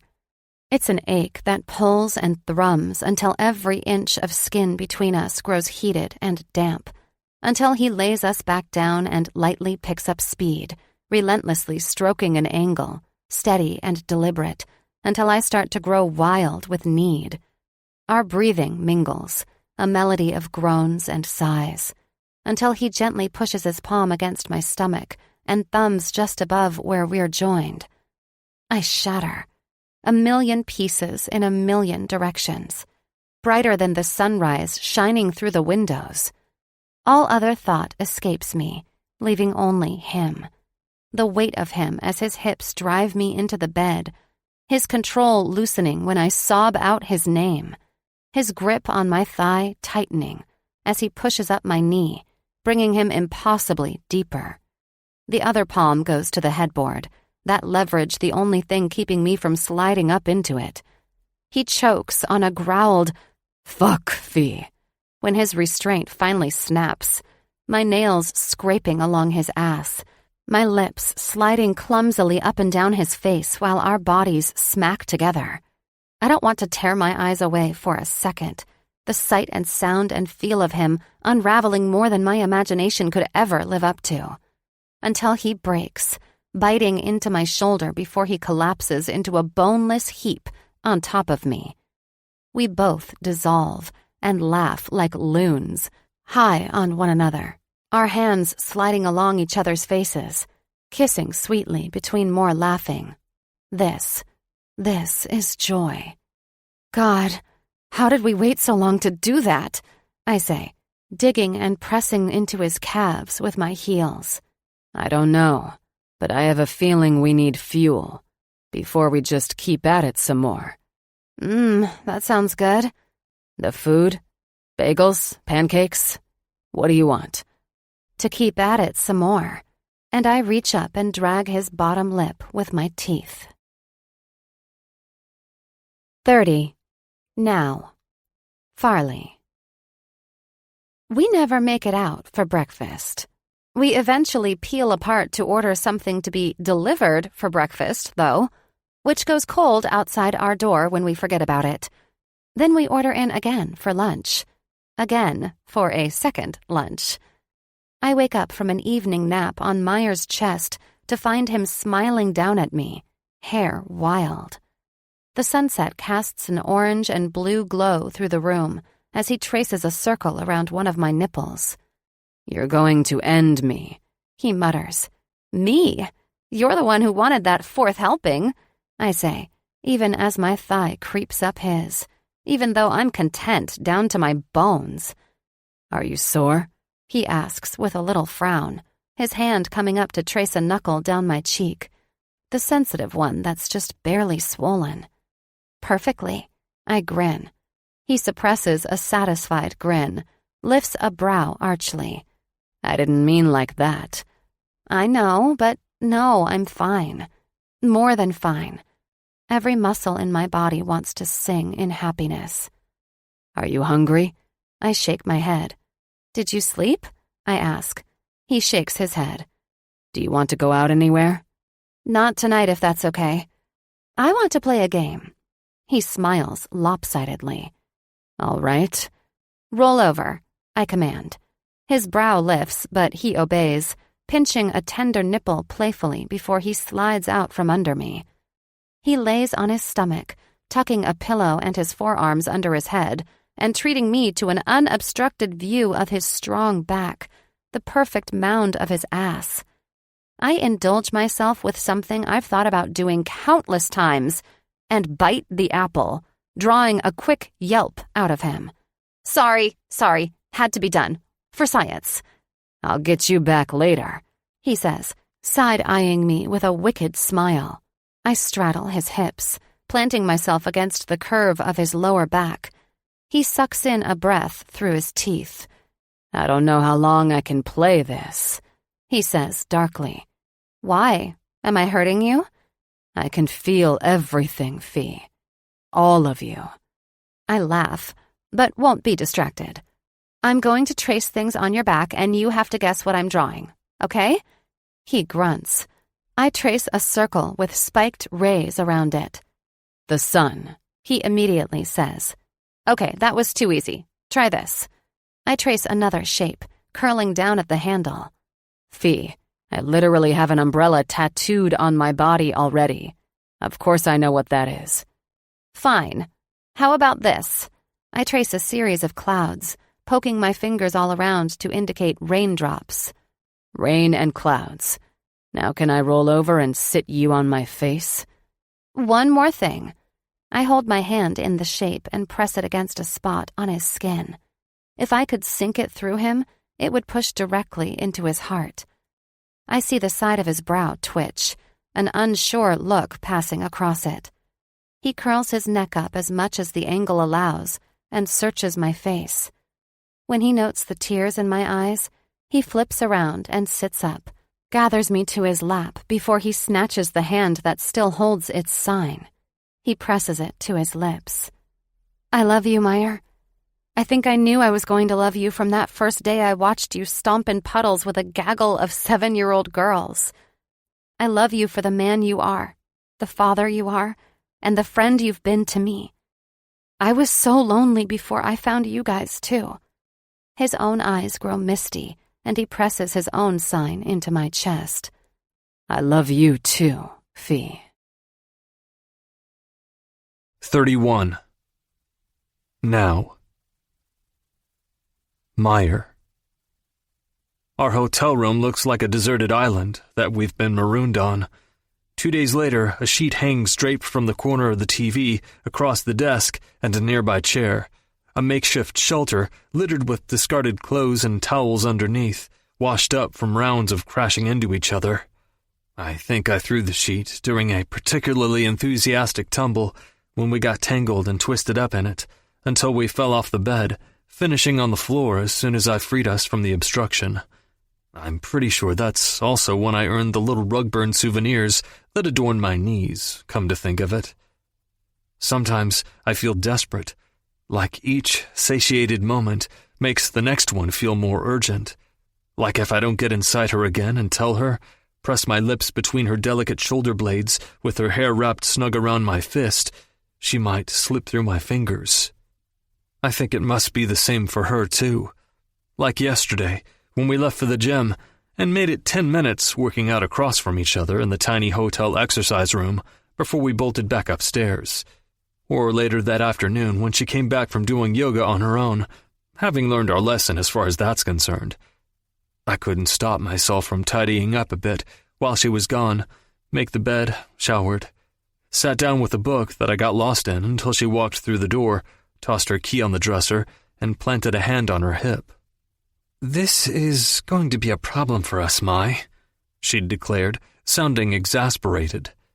I looked around the room in a mild panic. Was she irritated at me for tidying? Annoyed that I was sitting naked on the chair? I had showered. What? "I was unaware that you wore glasses," she said, and I moved to take them off with a laugh, assuming she was about to give me shit for my age. "No." She shook her head slowly, eyes heating. "Keep them on." And then she peeled off every stitch of her clothes before she strutted my way, my cleanup work undone soon after. I make the bed again now while Fee gets ready for dinner, but don't bother with the sheet this time. It weirdly embellishes the room and makes it feel more homey, I decide. I spy on her reflection in the mirrored closet doors while she bops around the bathroom. She spins herself up in her hairdryer cord precariously while she sings along to some happy tune playing through the speaker, smiling to herself. "Hey, Mai," she calls out. "I was looking at the tour schedule, and Hazel's off track again when we're in Florida. I was thinking we could bring her to Universal and Disney World." An oily feeling slicks through my gut, but I call back, "Yeah." She flicks off the hairdryer and pops her head into the hallway. "What? I couldn't hear," she asks, smiling. I said, yeah, I'd love that. She will too. Okay, good. Good, I smile, but it feels wooden. And then, Fee? Her head tilts back out again, chin resting on the doorframe. I love you. Her returning smile beams. It's my own ray of goddamn sunshine burning through me. We're not in each other's arms. We're just exchanging small words in a nondescript hotel room in a nondescript city. And I've probably told her I love her 100 times in the last 2 days. But by the way she looks at me, you'd think it was the first time all over again. I love you too. She goes back to getting ready, and I dive inward and start contemplating. I know I need to talk to her about the tour, about not being her manager going forward. What started as a choice I thought I'd need to make for my own self-preservation has turned into something else entirely, though. I don't know how to explain to her that she's inspired me to want to fall back in love with my career, that I've realized that the only thing I really love about managing her is her, that I'm already so protective of this thing we've got, that I don't want to put any potential strain on it with working together, because I don't ever want to resent it. I groan inwardly at the idea, disgusted that I can't just be, that I feel I have to put every protection in place from the jump. But after the events of the other night, when I wasn't there for her, I think that all it would do right now is hurt her. She's already working through everything that happened, has continued to talk with me openly about how she feels she abandoned herself for a bit. Not with that joke, but by singling out that woman and being harsh. Her confidence is shaken, but not lost, and mentioning the tour and making plans is another good sign that she's going to be fine. I think bringing this up now would only throw another unexpected hurdle at her, and the last thing I want to do is make any damn thing more difficult for her in any way. Ready? She asks. I glance up and take her in. So much relief blooming its way through me at the notion that I can look her up and down so openly, that I can stand up and press her to me. Such a contrast in our layers now to all the times we've been pressed skin to skin these last days. I kiss her lips and she hums her approval. Oh, wait, do we have time to call Hayes before we go? She asks, amber eyes rounding. Christ, how did I wait so long to tell this woman I love her? I check my watch. Plenty. We shuffle some of the debris out of the sightline of the phone before perching it on the desk. Fee sits on my lap, but immediately checks, Is this okay? Yes. I actually already talked to her about us. I asked her if she would be okay with you becoming more to me. And? She asks, eyes searching, as if it was really ever a question. Of course she was okay with it. I shake my head, chuckling softly. She said she would like that. Her only request was that we not kiss with tongue in front of her.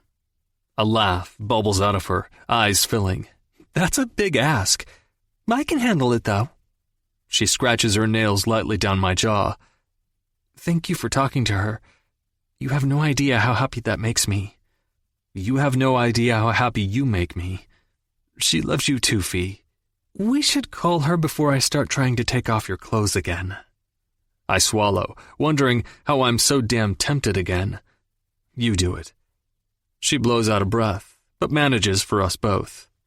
Hazel answers with a chaotic wave into the screen, setting us up with what looks like my parents' kitchen table after some juggling. Hi, I miss you guys. I grin at her bright expression.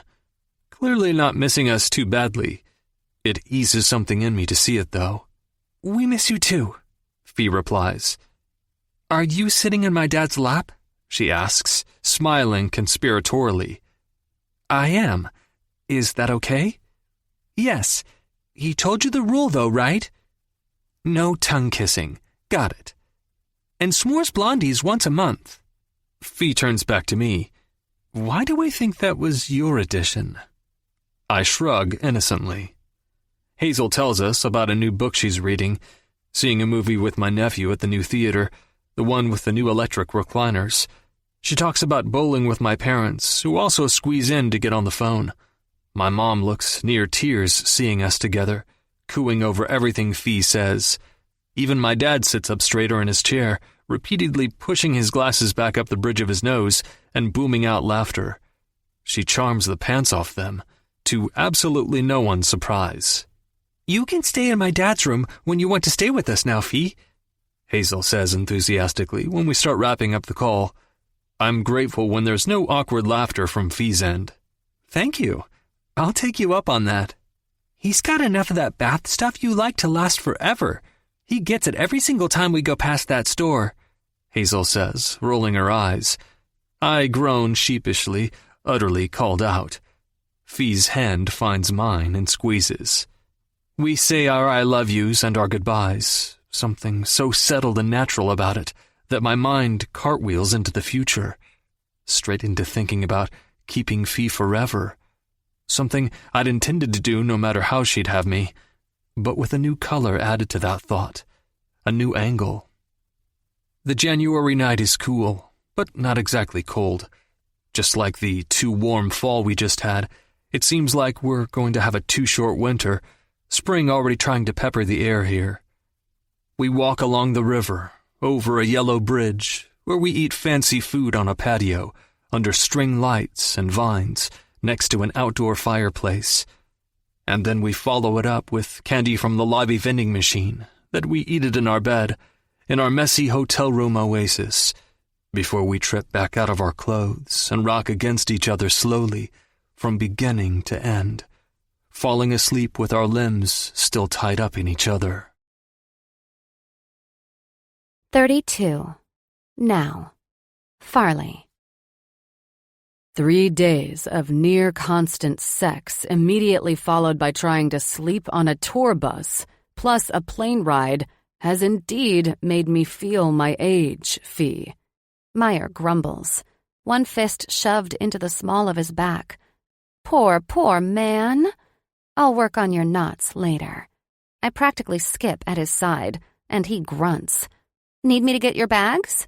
I ask him, and, oh, if looks could kill. We're back in L.A. for Shauna's premiere, tour bus still up north, waiting for us to return to San Francisco.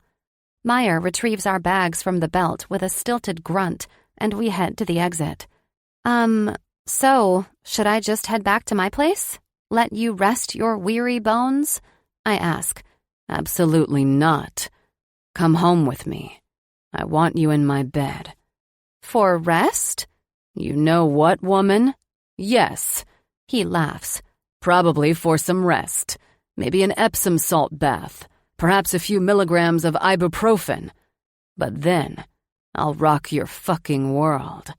He grins and chuffs down at me, a combination that delights me more and more. In the end, his king-sized bed sings its siren's call to my own fatigue, and I relent, towing off my shoes and collapsing into it even before he does. We slumber deeply, this time only our pinkies finding each other across the expanse of the bed, until my alarm blares through the house and I have to drag myself out of the sheets, hurling my body across acres of mattress and into his shower before I head out to have my hair and makeup done. I have to scrounge for him, buried in the pillows and a marshmallow comforter, before I plant a kiss against Meyer's beard. He smooths a palm up my arm, thumb pushing into the crook of my elbow, as he pulls me back down, cracking an eye open.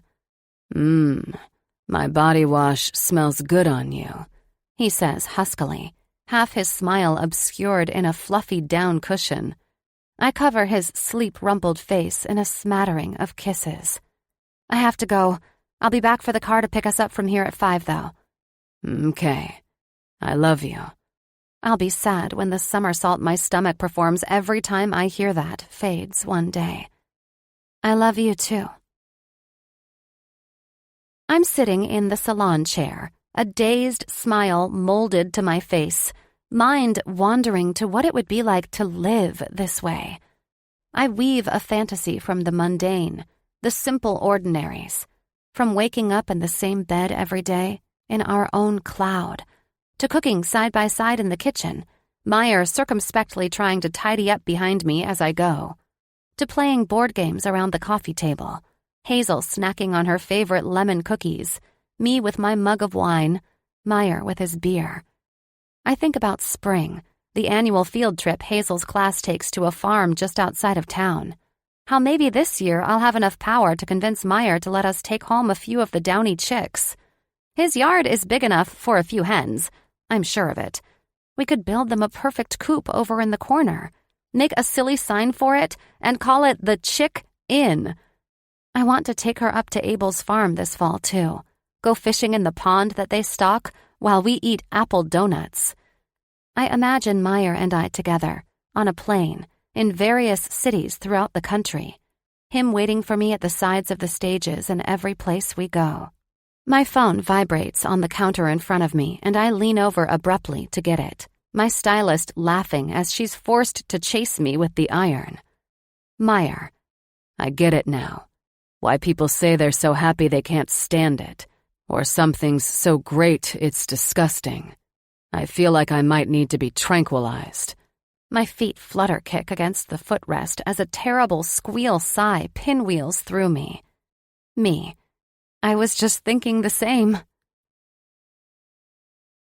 When I walk through his front door later, to him in a pale gray tux, the lapels a navy velvet blue, my dress draped over the couch and waiting for me, it's too much to resist. Okay, we can't fuck up this.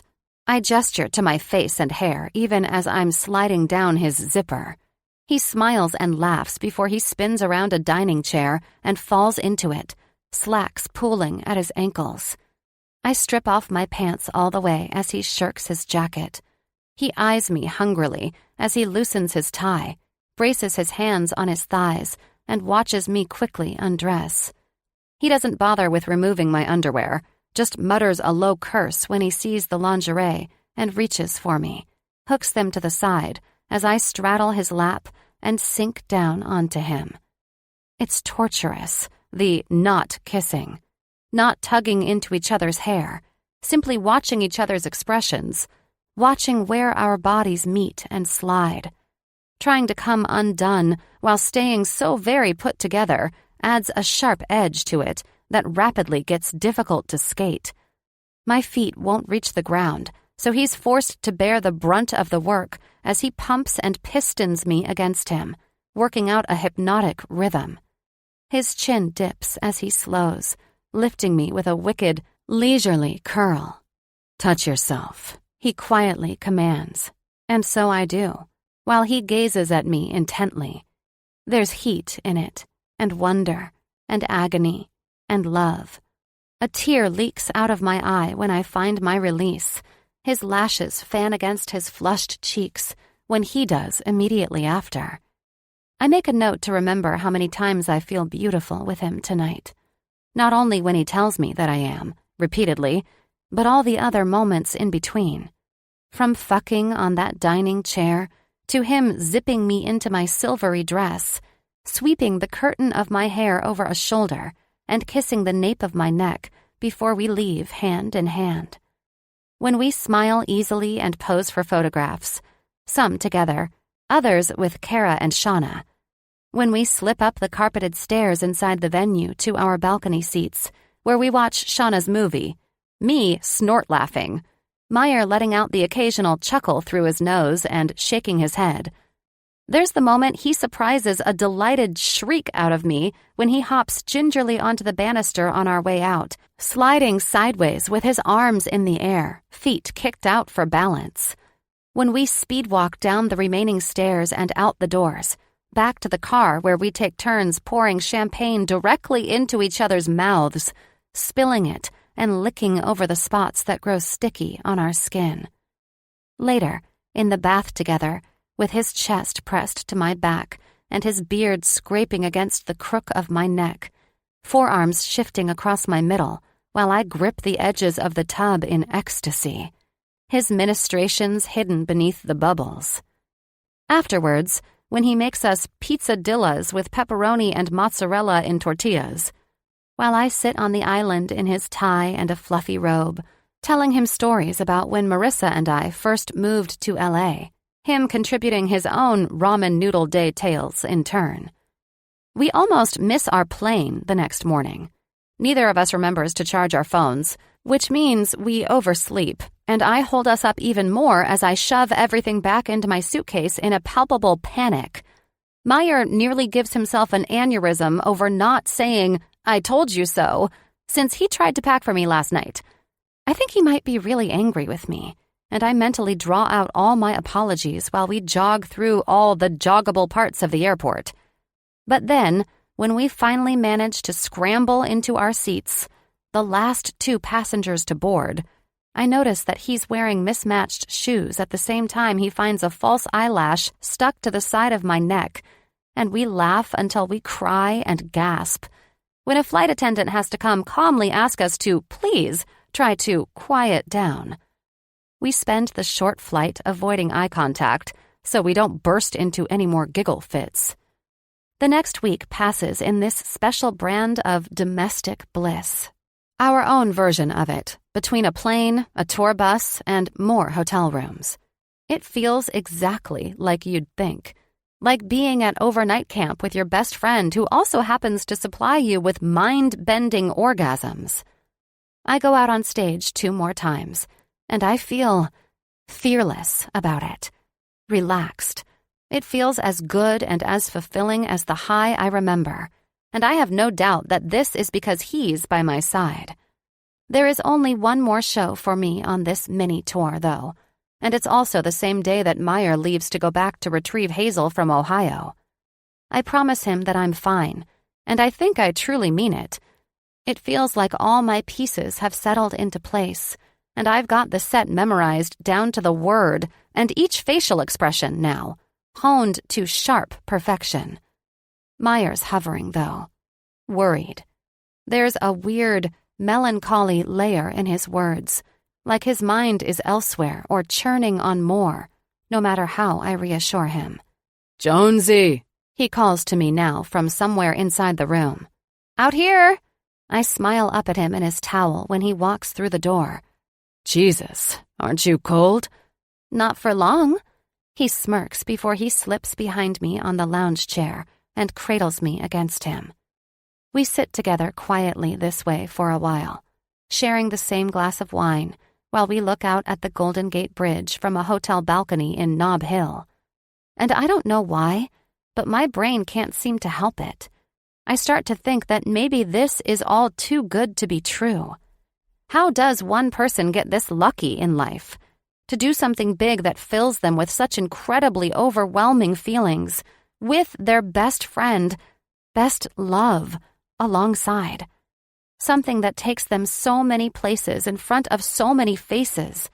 And yet, the view that far outshines them, the faces that I love more than anything, that fill me with the biggest feelings of all, also exist with me the most quietly.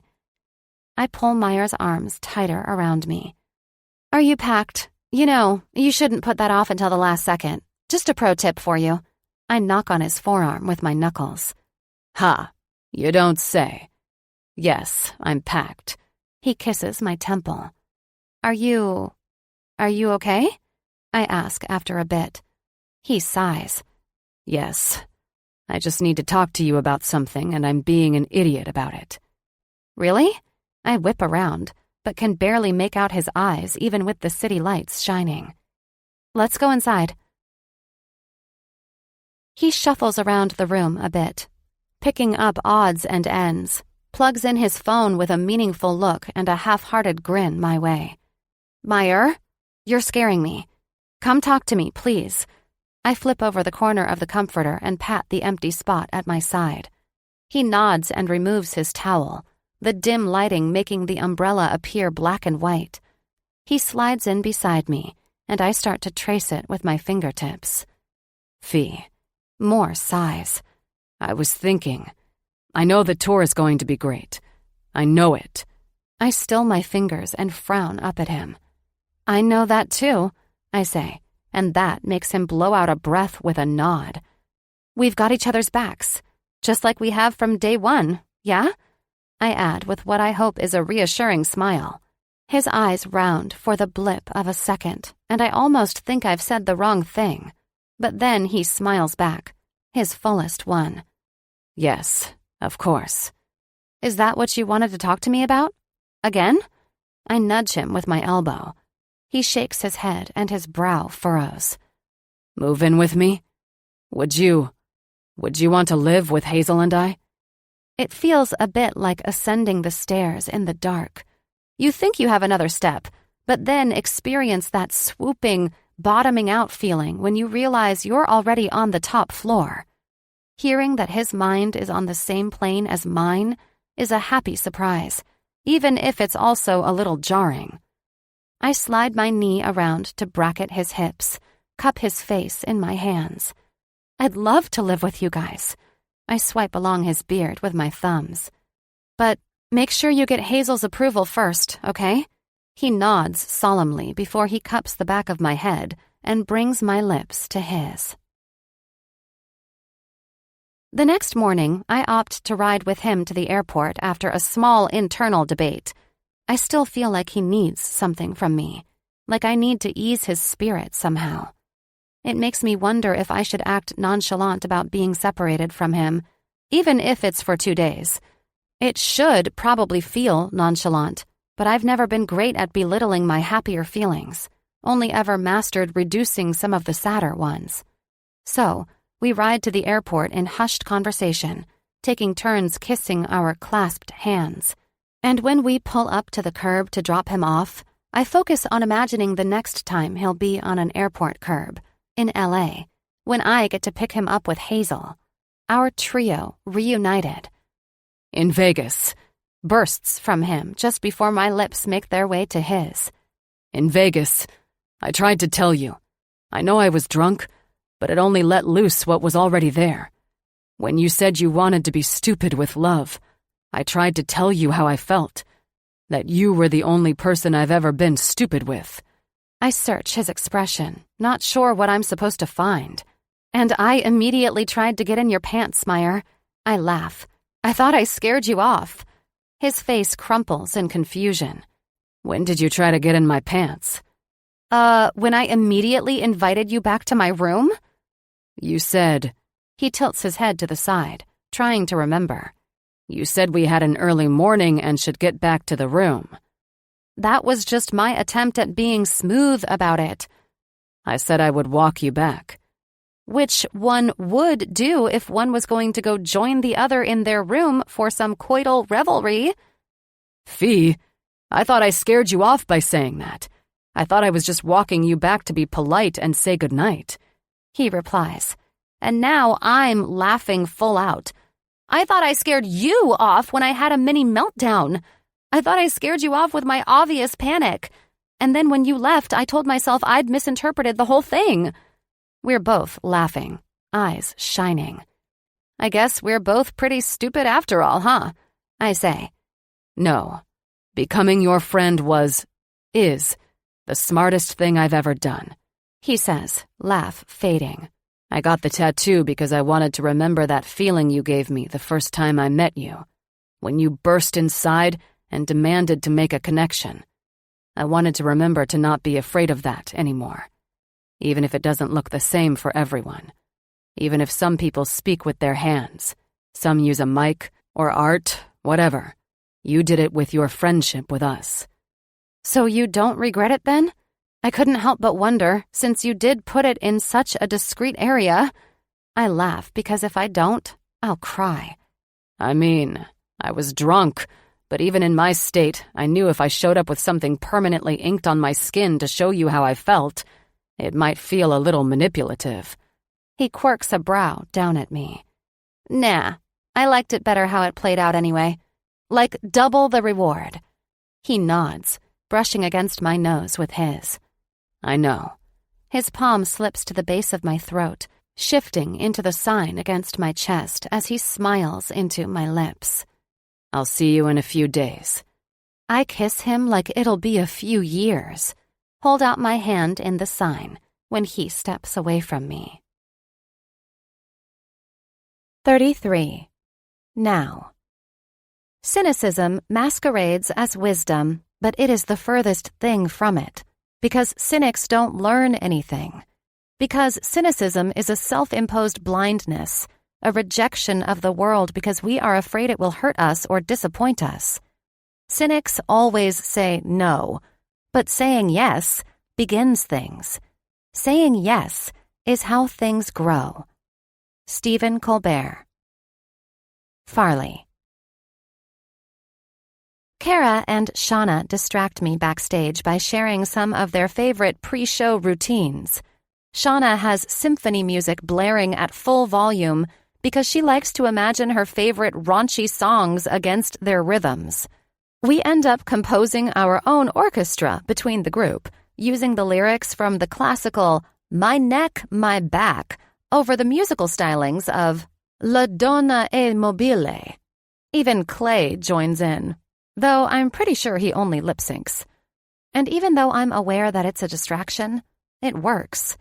I don't think I'll ever not be reduced to tears when I imagine the largest of security guards breaking out into an operatic soprano of "Then you roll your tongue from the back to the front for as long as I live." By the time I make it out onto the stage, I'm as happy and as confident as I typically am, even without Meyer. It's a little louder inside my head. My heart drums a bit more rapidly, but it's nothing I can't handle for the time being. The material goes over without a hitch. It hits at every climax. The timing rolls through smoothly. I tell the joke where I call a kid a bad name again because that's all it is, a joke. It's funny this time. When it's over, some people stand and clap. Others hold up their drinks in salute. I feel connected and wonderful, and am reminded again that this is what I am meant to do, and I am not ashamed of any part of it. I refuse to be, ever again. As long as I remain true to myself, I know that my silly streams of words have the power to make someone's day brighter. When I exit the stage, I'm surrounded by 6 security guards, and I can't help but laugh when we make it onto the bus. Meyer's doing, I take it? I think maybe that was a little overkill, I say to Clay. Well, you make sure you tell Meyer that. I panicked at the last second and didn't know if 4 would be enough. The last thing I need is him calling me 22 times before every show and asking for every detail. I've had heartburn for 48 hours. He pops an antacid for emphasis. I pat him on the shoulder. Don't worry, he won't be as bad once he's here and sees it for himself, I reply. His eyes round and he coughs. I feel Shauna and Kara's laughter die down, and their eyes turn our way. What? I mean, I know he won't be at every show, but he's not crazy or anything. He knows what happened before was a weird freak thing. I'll make sure he doesn't drive you guys insane when he's gone. I huff out a laugh that goes unreciprocated. It's my understanding that he won't be at most of the shows, though. Right, Clay? Shauna asks, looking between Clay and I. What do you mean? I shake my head, lost. I thought he would have talked to you by now, Clay responds, and I feel my eyebrows shoot up. What are you talking about? They all look silently amongst each other. It's Kara who speaks up, finally. Farley, Meyer withdrew from his management contract for the tour. He told us he wasn't planning on managing at all, going forward. He appointed me as sole tour manager and left a clause in there for you to be able to find your own should you want it, Clay says, swiping at his forehead. I sit at the same time that my phone rings. I ignore it. 34. Now. My life needs editing. Mort Saul. Meyer. When I don't hear from Fee after the 5th call this morning, or the 10th text, I know I fucked up. And I know she must have found out about the management contract. That's the only thing it could be. I put on a brave face for Hazel because I am excited and feel almost whole having her back with me. But it's a bit like that time last summer when I set out super early before anyone else was awake in order to set our stuff up on the beach and reserve us a spot. I'd thought I was doing something considerate, smart even, but I'd forgotten that the tide was rolling in. I thought Fee would be picking us up, Hazel asks when the Uber arrives. She just had something come up. Don't worry, the bus gets back tonight, I say after I load the luggage. But she doesn't come by that night, and I outright lie to Hazel and say that it got delayed. I feel sick. Sicker when I go to my bathroom and find her toothbrush still at my sink, on my side, even though there are two. She'd forgotten it in her panic the morning we sprinted to the airport, and we had to pull the tour bus over in a San Jose Target for her to get a new one. She, Shauna, and Kara ended up spending 3 hours in there, while the rest of us set up camp chairs in the parking lot and grilled hot dogs when we got hungry. I know it's a low blow, but I have to try one more time and come at it a new way. I type out the text in notes, edit, delete, rewrite it 5 times before I finally settle on the words. Me. Fee, I'm sorry for not talking to you first. There's no excuse, but I hope you'll let me explain myself, please. We promised that we wouldn't lose each other, and that we wouldn't let this hurt Hazel. Please. 3 dots finally pop up, and the lurch in my chest has me thinking that I need to make an appointment to have my blood pressure and cholesterol checked. But then they disappear. They don't come back up. I pace around my house and find all the places that she's touched, where she's already made it her home. I rub at a spot on my chest when I think about how I asked her to live here, how happily shocked she'd looked, how, barring a miracle, that won't be happening now.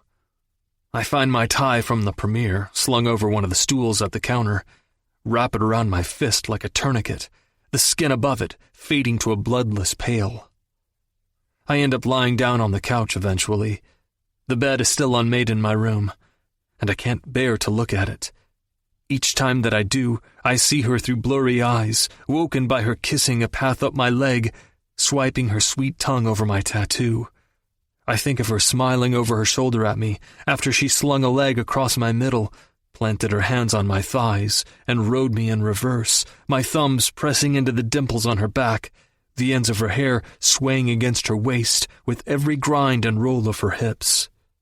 I look at the dirty pan still in the sink, and don't want to wash it. I shred at my soul remembering her and Hazel decorating Easter eggs, pasting valentines together for Hazel's class, signing made difficult by glue-covered fingers. I let myself imagine the things I never dared to before, too, punishing myself with them.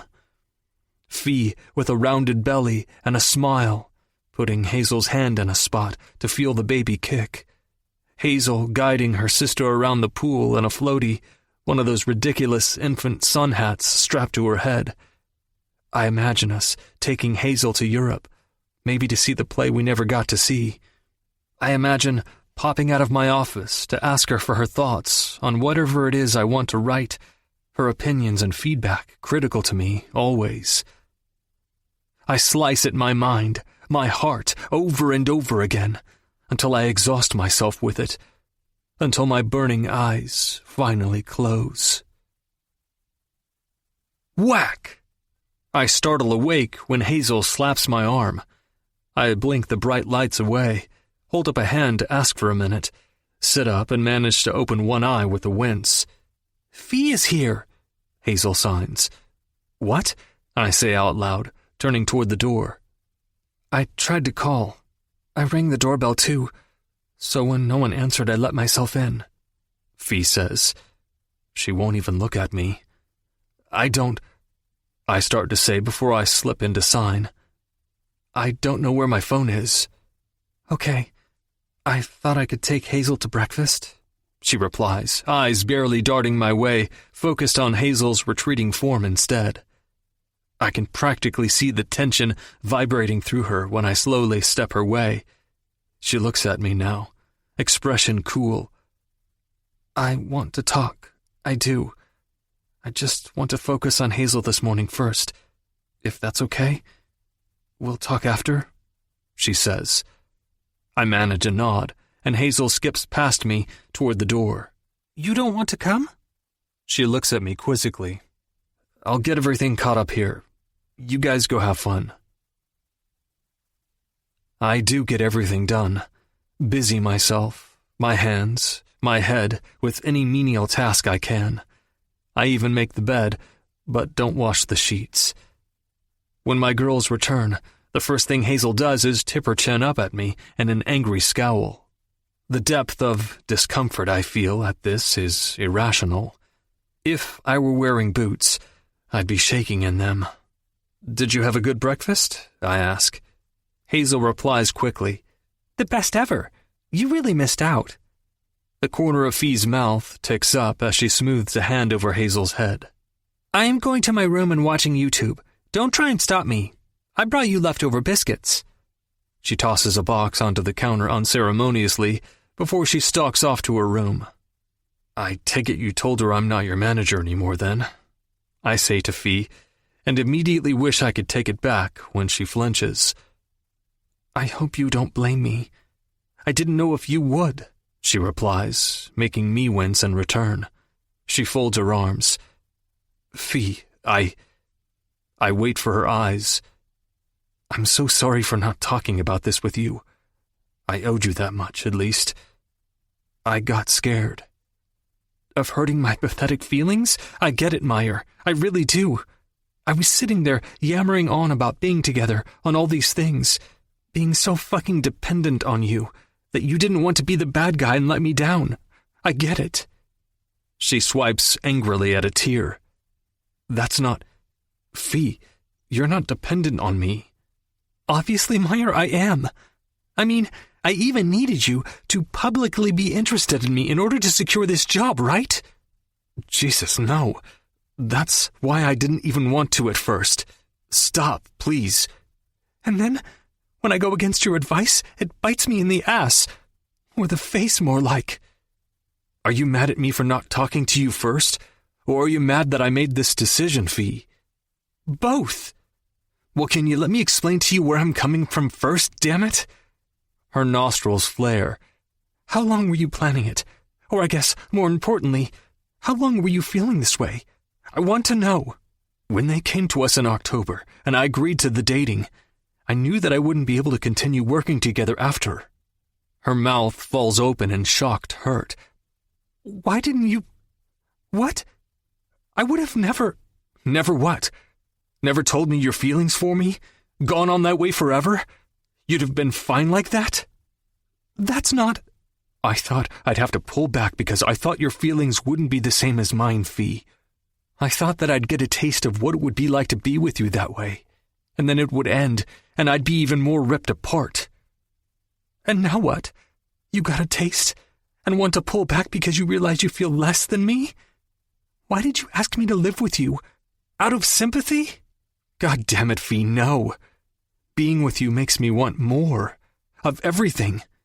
Of you, more than anything else. But also out of my career. I want to do something that I love again. It might not be stand-up, but there's something else for me, okay? I don't know what it is, but I know that if I want it to connect, I have to actually put myself into it again. Not just some writing here and there. I have to work at it. Her face softens at that, hands falling to her sides. Oh. It doesn't excuse not talking to you. I wanted to find the right way, the right time. I don't know. She nods with a shrug, looking down at her feet. I swallow, mouth dry. I also know that in the long run, working that closely together can't be good for a relationship. I want to be smart with us. She snorts. So we're back to being smart, huh? You know what I mean. It feels like... She looks up at the ceiling, trying to let tears drain back. It feels like you're taking a step back. I know what the good, smart choice is, and I understand why you want to make it. I get that I should be happy that you want to do the right thing, and I know I should want that too. But can I just admit that... She growls in frustration. Never mind. No.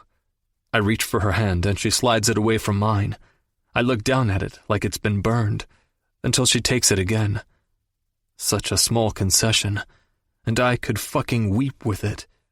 Tell me, I plead. Can I just admit the wrong thing? That I know will be okay. That I know that it's smart.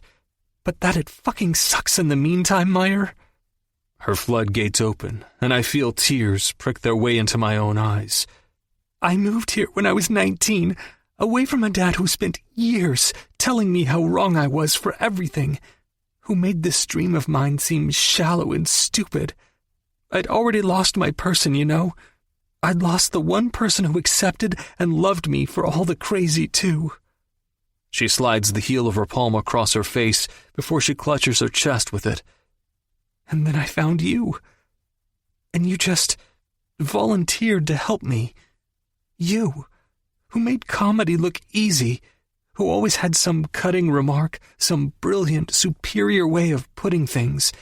And you wanted to help me and my fart jokes and my foul mouth. It made me feel right. Like, even if nothing big ever happened to me, I had the right to do it. I will myself not to look away, to take in every hiccuping, sobbing inhale she makes, even though I think I might be dying. I fold my free arm around my middle, like I can physically hold myself together. This is so much more, so much worse than I imagined. I thought about finding that fucking woman who threw hot coffee on her, thought awful things. Now I wonder if I'll want to toss a vat of acid on myself when I look in the mirror. I cannot stand that I've made her cry. I'll make it up to her, forever, somehow. But Meyer, I love you. I can't fucking help it. I wish I had the ability to be smart or conservative with my heart, but I don't. I just don't. I get why you don't want to be my manager anymore, and I'll eventually be okay with it. We'll be okay. I have to do this stuff because I want to do it, and not just because it feels safe or justified when I have you at my side. But I don't think we should move in together yet, and I'm still going to mourn the loss of what I'd already built up and pictured, okay? I look at the spots on my arms that are wet. I can. I'll support you however I can. I won't push you to move in, if you want to take that back right now. I'm only trying to stay on even footing, Meyer. Maybe it's petty of me. Maybe I only want to take that back because you took something away too. I don't really even know, but it's how I feel. I nod, feeling like I might splinter bone from grinding my jaw so hard. I'm sorry for hurting you, Fee. I should have. I would. You know that if you want me to, I will stay on. I only thought I was doing the right thing. She laughs darkly. Oh yeah, that would be great for us at this point. You staying on and sacrificing yourself just to spare my feelings? She wipes her nose on her sleeve. No, that is not what I want. I want everything for you too. You deserve everything, Meyer. Of course I'm sad that doesn't include some of what I pictured for us together. But I'd rather your honesty than your sympathy, always. And I would love to support every single dream you have. I want you to share that with me. She offers me a sad smile, her eyes bright gold and puffy. Please. My voice cracks. Please let me hold you. She nods, and we hold each other there by my front door for a while, rocking, rubbing circles on each other's backs. When she leaves, she lets me kiss her goodbye, but doesn't let it linger. I know my job is far from over with Fee, but I have some more explaining to do with Hazel too. I walk into her room, and she immediately turns off the mute on the TV so that I jump at the glaring volume on some weird eye-twitch-inducing YouTube show. I give her a stern look, and she mutes it again. Give her another look, and she turns it off. Why don't you want to manage Fee anymore?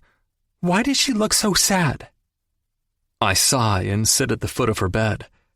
I wish someone would write a parenting book on how to explain this kind of shit. Something full of perfect analogies and comparisons. Reducing being with Fee to some kind of food overindulgence or activity feels cheap. I can't seem to scrounge up any applicable comparisons in the corners of my brain, so I default to the truth, without over-explaining, and hope she understands it. Because, Hayes, I love her. I want her to live with us and be a family with us more than she already is. I want that for a long time. And sometimes when you want something to last and want something to still feel special, you have to let it be its own thing. You have to protect it, not stretch it and force it into too many other things. It might seem like I care less, but really, it's because I care more. She blinks, considering me. I don't think she knows, though. I don't think you've shown her enough. Fee is the one who comes to us all the time, who does all our life stuff with us. She's the one who makes things fun. She makes me try new things, and you too. So if you don't help her with her work anymore, you're going to have to show her in other ways, Dad. What they lack knowing, we make up for in showing. I squint. What was that? It's what Fee and I say before dance. What I don't hear, I feel. What they lack knowing, I make up for in showing. You have to do your best to show her, and if she doesn't get it still, then that's her problem. But you have to do your best to show her. I blink, astonished at the emotional intelligence of a 10-year-old girl.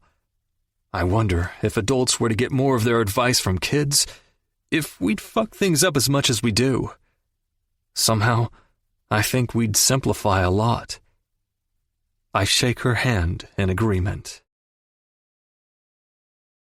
35. 1 month later. Laughter is the closest distance between two people. Victor Borga. Farley.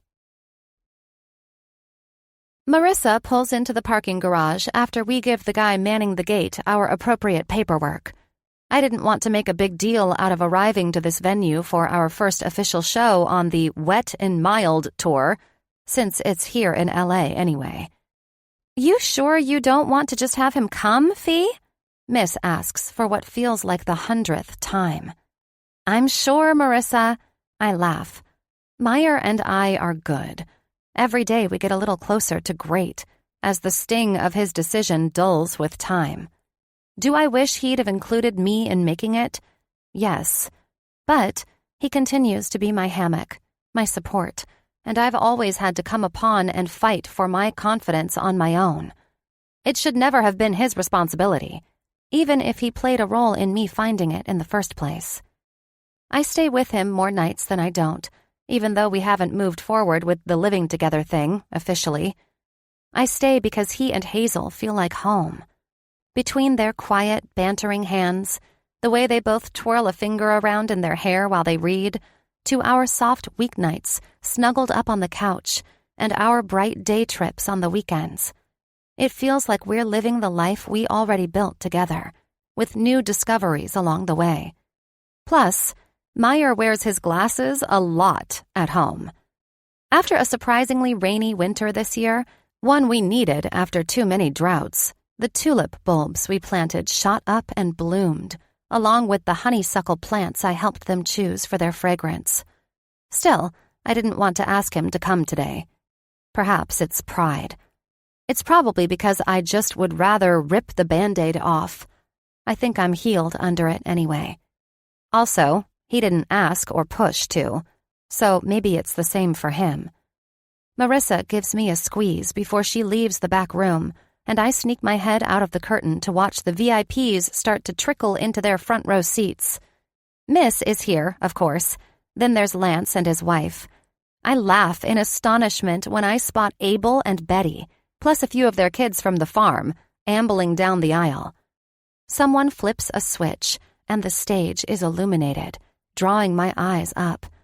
Thought you might want to see this, Clay says beside me. Meyer was adamant about the stage design elements. Countless white umbrellas hang suspended from the ceiling, some upside down, others right side up, strands of lights strung in and around them. It's breathtakingly beautiful, silly, and whimsical. I suck in a shaky breath and beg my tears not to fall. I didn't bring an ounce of makeup for touch-ups. Clay, when did he do this? I ask. Oh, months ago, before he even pulled out. He had it added to the contract so that I had to work it out with every venue beforehand. Let me tell you, some of them were not so stoked about it. There's 175 umbrellas up there. I start to laugh and a tear escapes. That fucking man. He's here for me even when he's not here. Suddenly, I have to call him. I have to tell him I love him, more vehemently than I did when I kissed him entirely too mildly before I left tonight. I need him to know that I'm more than okay, that I'm happy and excited, and I love him, and that I'm just as grateful for him as ever.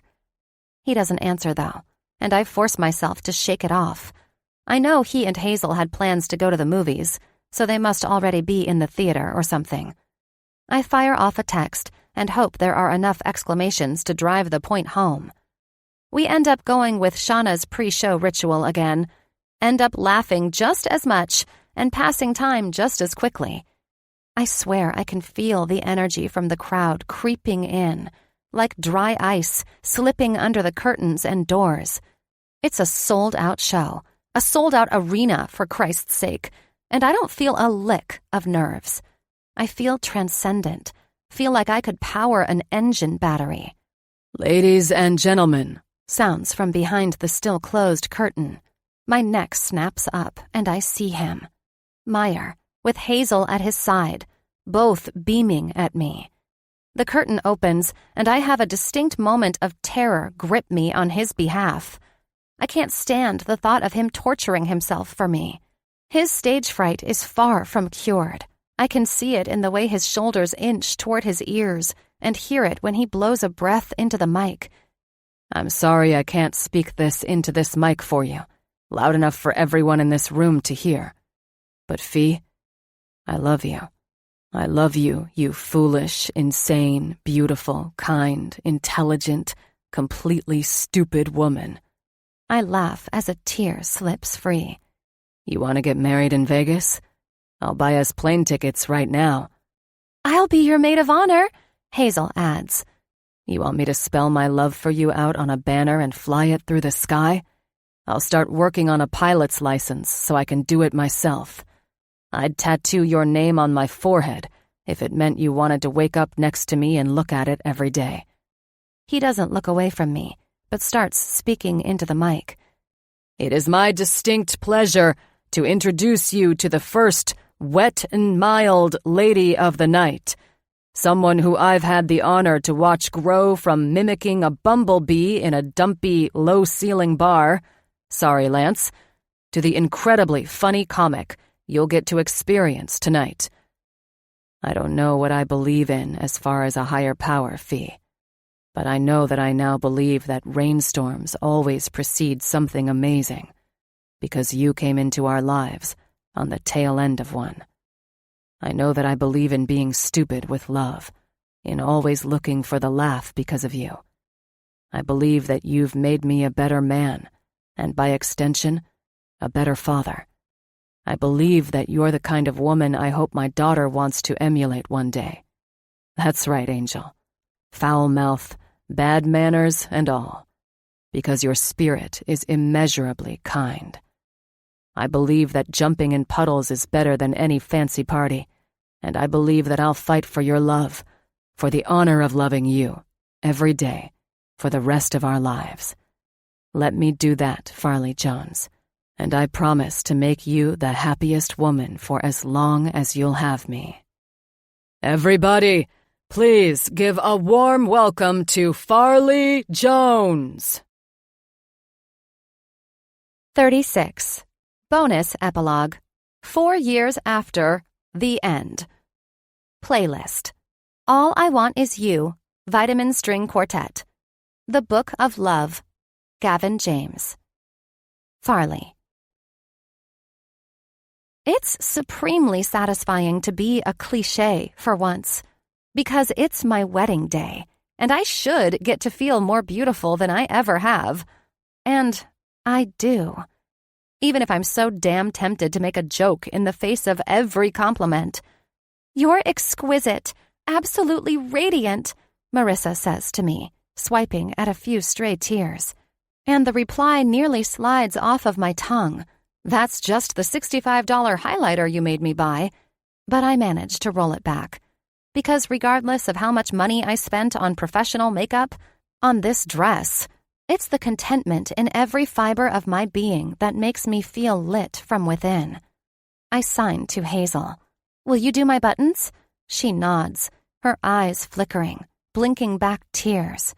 I summon her gaze back to mine. "Hey, you okay?" "Yes." She gives me a watery smile as the photographer snaps photos in my peripheral, and Marissa lets out a quiet sob. "Just love you," she says to me in the mirror with a shrug, then darts her gaze back down to the dress. I'm immediately hit with the overwhelming urge to stop all of this and push to talk with her more, to make her tell me everything in that beautiful 14-year-old mind. She's become so much more like Meyer in recent years, more contemplative and careful, a little more reserved with her laughs and smiles, like any of us at that age. She doesn't love to be pushed, though, and always opens up when she's ready. She finishes the last button, and I turn to face her, taking her in. Meyer's going to lose his shit the moment he sees this beautiful young woman, his little girl, walking me down the aisle in her dusty blue dress. But for now, I'm anxious to see him myself for a first look. I want a moment to ourselves before all this, however small and intimate this whole thing may be. I press my forehead into Hazel's, a gesture made marginally awkward since she just recently surpassed me in height. "I love you too." I hold the sign against her collarbone. When she pulls away, she replies, "Want to practice your vows one more time?" "My vows to you or to him?" I reply with a laugh, and she rolls her eyes in teenage perfection. "I didn't demand vows. I politely requested a sibling as soon as possible. I've waited long enough." I hand her her bouquet to hinder any further retorts. "I'll do my best, as quickly as possible." Betty pops into the room she's graciously set up for us then. "It's time. You ready?" Betty and Abel got far more into the wedding planning than I ever could have anticipated when we asked them if we could have it here at their farm. They were full of ideas of their own for the ceremony site, offered up the pond, a barn, their courtyard, but we both agreed we wanted something simple, out in the trees where we first kissed. That being said, the jaunt from the house, over the little ridge and into the orchard, is a bit long for my liking at the moment.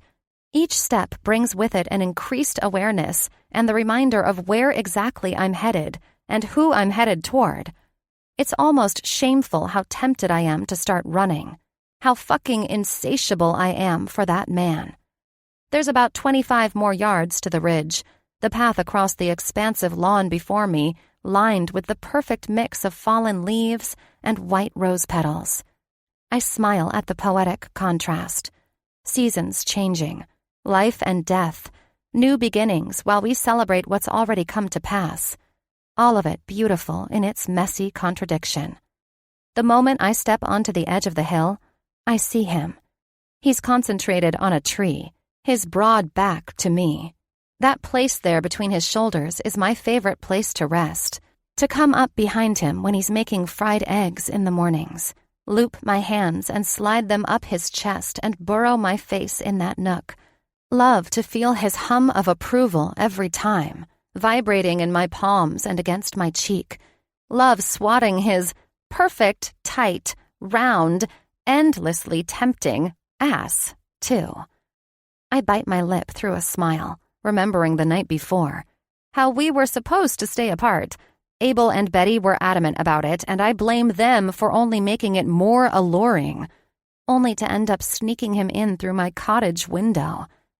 "Jones," he said, capturing my mouth in a kiss as soon as his feet touched the ground, even as he began pulling off his shirt. "I can't be sneaking in windows. I'm almost 40 years old." "You still planning on calling me Jones after tomorrow?" I asked him, my teeth tugging at his lip, trying to drag him further into the room. I palmed him through his sweats, and he sighed out a low groan.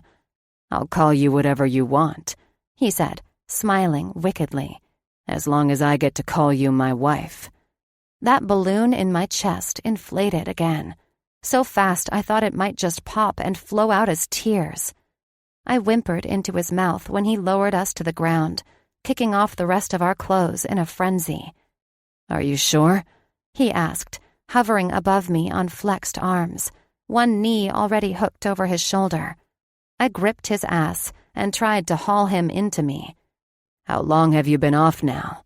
We can wait." He tilted his head to kiss that knee. "Are you changing your mind?" I asked, a twinge of panic stinging its way through my throat.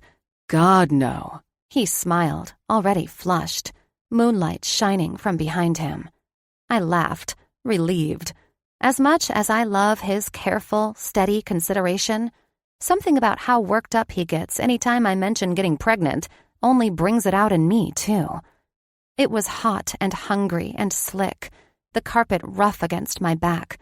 I nearly cried out when he slid out of me abruptly, tipped my knees wider, and brought his mouth down onto me. He took me apart with his tongue before he came back over me, drove himself into me until I was mindless with bliss. "God, that was—" I said. "I know," he said through a pant. "Where are Marissa and the girls? Hayes in bed already?" I told them I was tired and pulled the bride card, but they're all back at the big house with Abel and Bet, playing cards. I worked to slow my breathing as he rolled onto an elbow to hover over me, swept a strand of hair behind my ear. "You know, I'm not having second thoughts about trying. I just wanted to check in and make sure you weren't. With the movie just wrapping and everything, it's okay if you want to wait. At all." I sighed through my nose. "Yeah, I don't think I want to try anymore," I said. And he was so good, nearly perfect, at hiding the little flutter of disappointment. No one but me would have caught it. "That's completely okay, Fee," he urged with a kiss. "I wish you would have said something earlier just now, but that's okay too. I can go to the store." "Actually, I already went to the store, Mai." He blinked at me in confusion. I'm confused." "I went to the store yesterday, and I think we need to tell Hazel tomorrow." "You know that I try to be pretty open, but I don't know that Hayes needs to know everything about our sex life, and—" He shook his head with a frown. "And I'm still not quite following, Fee." "I went to the store and got this." I reached over my head and into my bag, rifling around until I found what I needed. Handed it to him. And even laying on some aged, vaguely musty carpet in the dimmed October light, I don't think I'd ever seen his eyes shine brighter. I don't know if two friends turned lovers turned family have ever felt so much joy. We laugh-cried against each other's lips until we heard the crunch of gravel outside, until I was hustling him back out the window, him stealing kisses even after I shooed him away. I watched that broad back strut off in the moonlight in his underwear, pump the air, his sweats in one hand, in pride. I see the awareness sketch itself in his shoulders now, my dress swishing and rattling against the leaves. He shakes his hands out of his pockets before he anxiously shoves them back in, the gesture making me quicken my steps. I lament the pro makeup job once more because I'd love nothing more than to press my face into my spot there. But I don't want to smear the maroon suit. I settle for sliding my hand in his and linking our fingers. By the time he rotates around to face me, his eyes are already misty. Meyer. God, Fee, I stutter. Something freezes my system, like stage fright. Except, it's the exact opposite. It's that I have so much to say, so much I feel that I don't fucking know where to begin. You really are my angel, I tell her, and I can't even bring myself to be embarrassed at how thick it is with emotion. I stared at that goddamn tree for what felt like a century, dying to see her again. After seeing Hazel already an hour ago, I'm glad I had the time in between to gather a shred of my nerves, because Hayes is already too grown for me to fathom. And Fee? My Fee. She takes my breath away more in this moment than she ever has. More than the first time she pushed me up against that tree. More than the time she told me she loved me. Even more than the time she blustered through the doors on the end of a storm and changed mine and Hazel's lives forever. I've always known she was made for autumn colors. The ambers and golds and reds around her sharpen the blush in her complexion, the copper in her hair and eyes. Her dress is her. Simple ivory lace, the illusion of it being tattooed onto her skin, hugging her small curves. She kicks a red boot out from the bottom and half spins around to show me the back, where it's entirely open, only a few delicate buttons above the slope of her ass. I shake my head. I don't want to be a cliché and say she's glowing, even though she is. You're incredible. So are you. My heart rolls over on a thud when she splays one palm against her lower belly. Dance with me? I croak, because I only now feel the photographer's presence and need to hold her close, to stay focused on her and keep her in my arms. She nods and tucks herself under my chin, taking our laced fingers and pressing them against her, cocooned between us. How do you want to tell Hayes? She asks, and God damn it, that alone wriggles the first tear loose. By all accounts, today is her day, our day, and she's never stopped considering Hazel in all of it. She, who bore the brunt of the first hormonal changes hitting us. She, who was with Hazel when she broke her wrist last year. I look down at her whiskey eyes. Like this. Just us three. She smiles up at me and nods. The ceremony consists of about 25 of our closest and most treasured people, with Lance acting as officiant. He is hardly able to get through a sentence without bursting into tears, something I'm grateful for since it ends up bringing some levity to the whole thing and helps Fee and I keep it together. Our vows are simple. We promise to love and cherish one another as we always have, to be partners in all things. Clouds gather and tumble across the sky quickly as we walk to the reception, almost like one of those time-lapse videos. And before our first dance, the thunder cracks overhead, the scent in the air changing. My face starts to beam, because it couldn't be more perfect. Huh, Fee says. Looks like rain. This concludes Funny Feelings by Tarah DeWitt, narrated by Stephanie Bentley and Nelson Hobbs. Copyright 2022 by Tarah DeWitt. This unabridged audiobook is published by arrangement with Tarah DeWitt and was produced in the year 2022 by Tantor Media Incorporated, a division of Recorded Books, which holds the copyright thereto. Please visit tantor.com for more information on our growing library of unabridged audiobooks. Epilogue. Entertainment Magazine, Spring 2028, by Lucy Wade. Farley Jones Harrigan walks into the diner and greets me like a longtime friend. It's often been stated that she does the same to a microphone. It's impossible to find comedy's darling unlikable, between her disarming, cavalier nature and her warm, self-deprecating grin. Even now, when our omelets arrive, she discreetly pulls a pile of Taco Bell hot sauce packets out of her purse and distributes them heavily across her $22 breakfast. Sorry, she tells me with a wince. I've been addicted since I was pregnant, and nothing else quite measures up. I'm pretty sure my local Taco Bell added a tip jar on my behalf so I can shower them in guilt money every time I hit the place. Like most young mothers, we fall into an easy back and forth over the parts of infancy and toddlerhood that we're more ambivalent about. We share pictures of our daughters, exactly 1 month apart from each other. We ooh and ah over videos. We even fall into sharing the graphic nature of our birth stories, growing louder and louder with each horrific anecdote. It's almost easy to forget that the woman across from me isn't just a girlfriend meeting me for a quick brunch, but a household name in the world of stand-up. She's also married to comedy icon Meyer Harrigan, with whom she co-wrote PTA, a film that's already abuzz in awards talk. L. Farley, critics are saying that your film is like Bad Moms meets Crash meets Silver Linings Playbook. F. All masterpieces, in my humble opinion. L. What inspired PTA? F. A whole combination of things, really.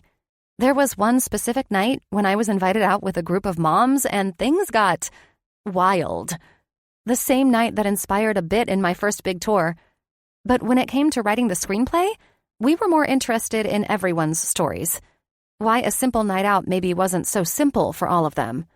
I think being comedians always made us curious about what makes people tick, what might be going on behind the scenes. Maybe the woman who harps on school lunches is recovering from an eating disorder. Maybe the woman obsessed with fixing up the single dad in the class feels like she's failing in her marriage at home. L. Well, I know it resonated with a lot of people. How was it working with your husband again? F. Oof, I really wish I had some funny fight stories to share. Believe me, I had a pen and paper ready. But sadly, it was a dream. I don't know if it was because I was pregnant at the time and he took it easy on me or what, but he was wonderful to work with.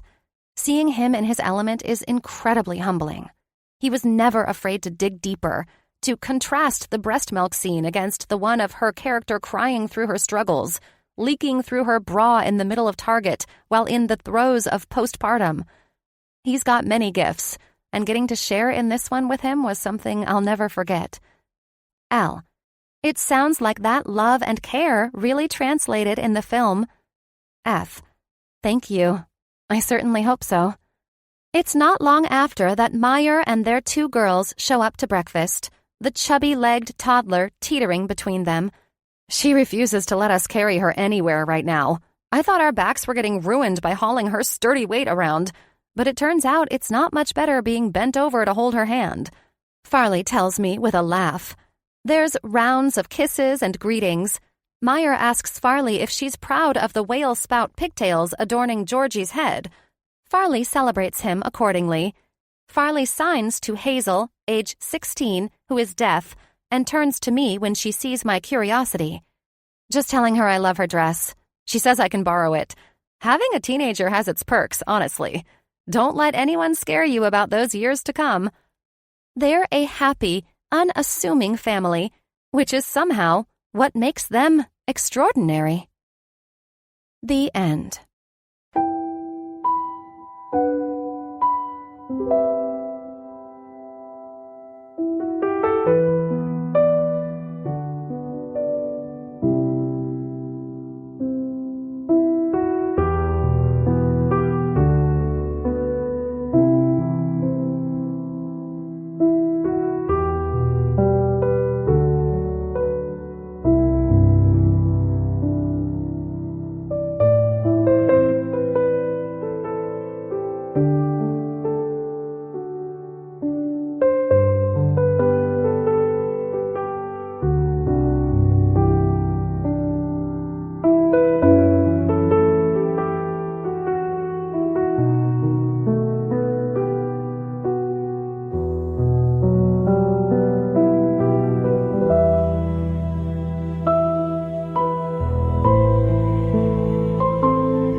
contemplative and careful, a little more reserved with her laughs and smiles, like any of us at that age.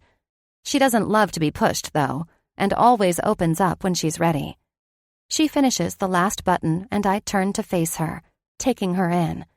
Meyer's going to lose his shit the moment he sees this beautiful young woman, his little girl, walking me down the aisle in her dusty blue dress. But for now, I'm anxious to see him myself for a first look.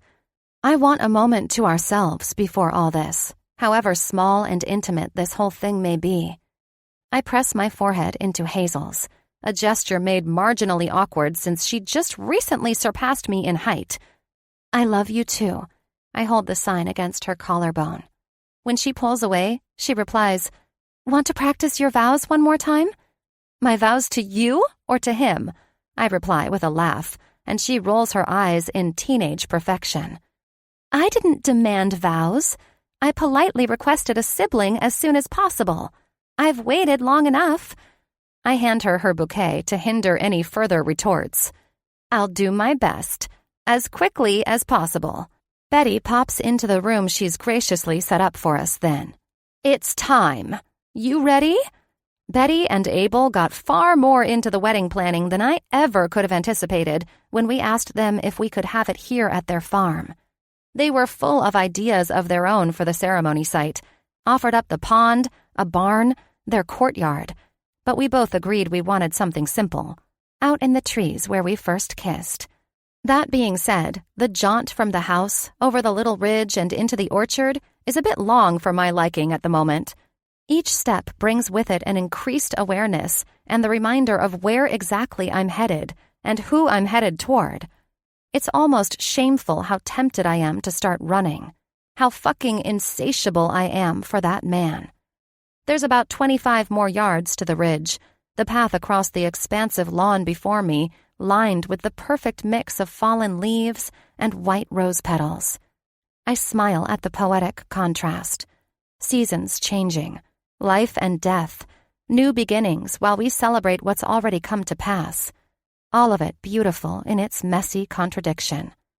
The moment I step onto the edge of the hill, I see him.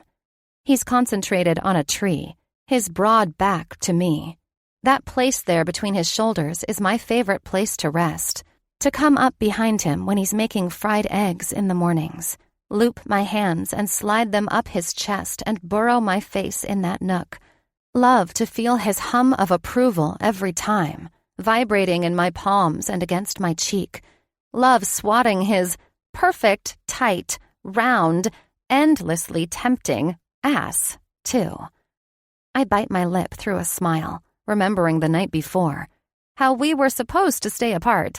Abel and Betty were adamant about it, and I blame them for only making it more alluring, only to end up sneaking him in through my cottage window. "Jones," he said, capturing my mouth in a kiss as soon as his feet touched the ground, even as he began pulling off his shirt. "I can't be sneaking in windows. I'm almost 40 years old." "You still planning on calling me Jones after tomorrow?" I asked him, my teeth tugging at his lip, trying to drag him further into the room. I palmed him through his sweats, and he sighed out a low groan. "I'll call you whatever you want," he said, smiling wickedly, "as long as I get to call you my wife." That balloon in my chest inflated again, so fast I thought it might just pop and flow out as tears. I whimpered into his mouth when he lowered us to the ground, kicking off the rest of our clothes in a frenzy. "Are you sure?" he asked, hovering above me on flexed arms, one knee already hooked over his shoulder. I gripped his ass and tried to haul him into me. "How long have you been off now?" "We can wait." He tilted his head to kiss that knee. "Are you changing your mind?" I asked, a twinge of panic stinging its way through my throat. "God, no." He smiled, already flushed, moonlight shining from behind him. I laughed, relieved. As much as I love his careful, steady consideration, something about how worked up he gets any time I mention getting pregnant only brings it out in me, too. It was hot and hungry and slick, the carpet rough against my back, I nearly cried out when he slid out of me abruptly, tipped my knees wider, and brought his mouth down onto me. He took me apart with his tongue before he came back over me, drove himself into me until I was mindless with bliss. "God, that was—" I said. "I know," he said through a pant. "Where are Marissa and the girls? Hayes in bed already?" I told them I was tired and pulled the bride card, but they're all back at the big house with Abel and Bet, playing cards. I worked to slow my breathing as he rolled onto an elbow to hover over me, swept a strand of hair behind my ear. "You know, I'm not having second thoughts about trying. I just wanted to check in and make sure you weren't. With the movie just wrapping and everything, it's okay if you want to wait. At all." I sighed through my nose. "Yeah, I don't think I want to try anymore," I said. And he was so good, nearly perfect, at hiding the little flutter of disappointment. No one but me would have caught it. "That's completely okay, Fee," he urged with a kiss. "I wish you would have said something earlier just now, but that's okay too. I can go to the store." "Actually, I already went to the store, Mai." He blinked at me in confusion. I'm confused." "I went to the store yesterday, and I think we need to tell Hazel tomorrow." "You know that I try to be pretty open, but I don't know that Hayes needs to know everything about our sex life, and—" He shook his head with a frown. "And I'm still not quite following, Fee." "I went to the store and got this." I reached over my head and into my bag, rifling around until I found what I needed. Handed it to him. And even laying on some aged, vaguely musty carpet in the dimmed October light, I don't think I'd ever seen his eyes shine brighter. I don't know if two friends turned lovers turned family have ever felt so much joy. We laugh-cried against each other's lips until we heard the crunch of gravel outside, until I was hustling him back out the window, him stealing kisses even after I shooed him away. I watched that broad back strut off in the moonlight in his underwear, pump the air, his sweats in one hand, in pride.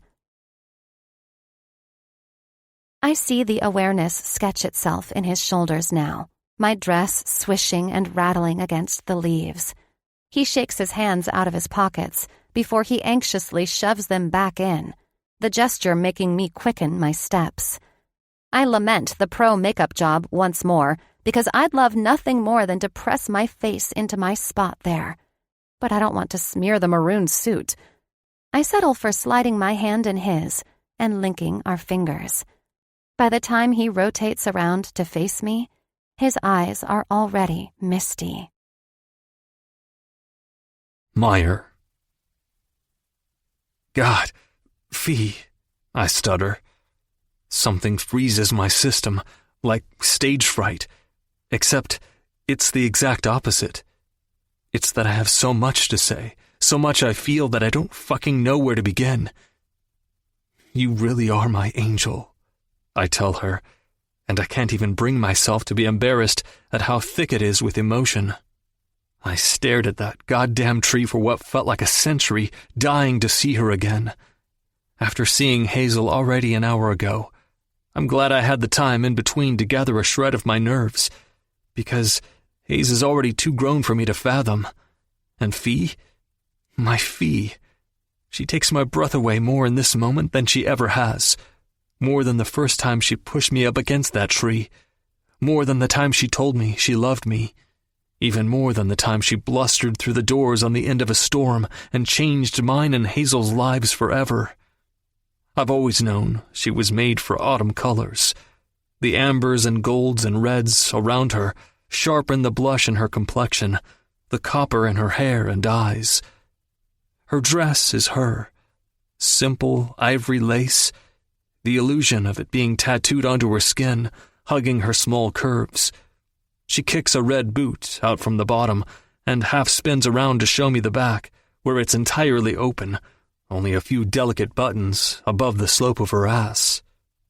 I shake my head.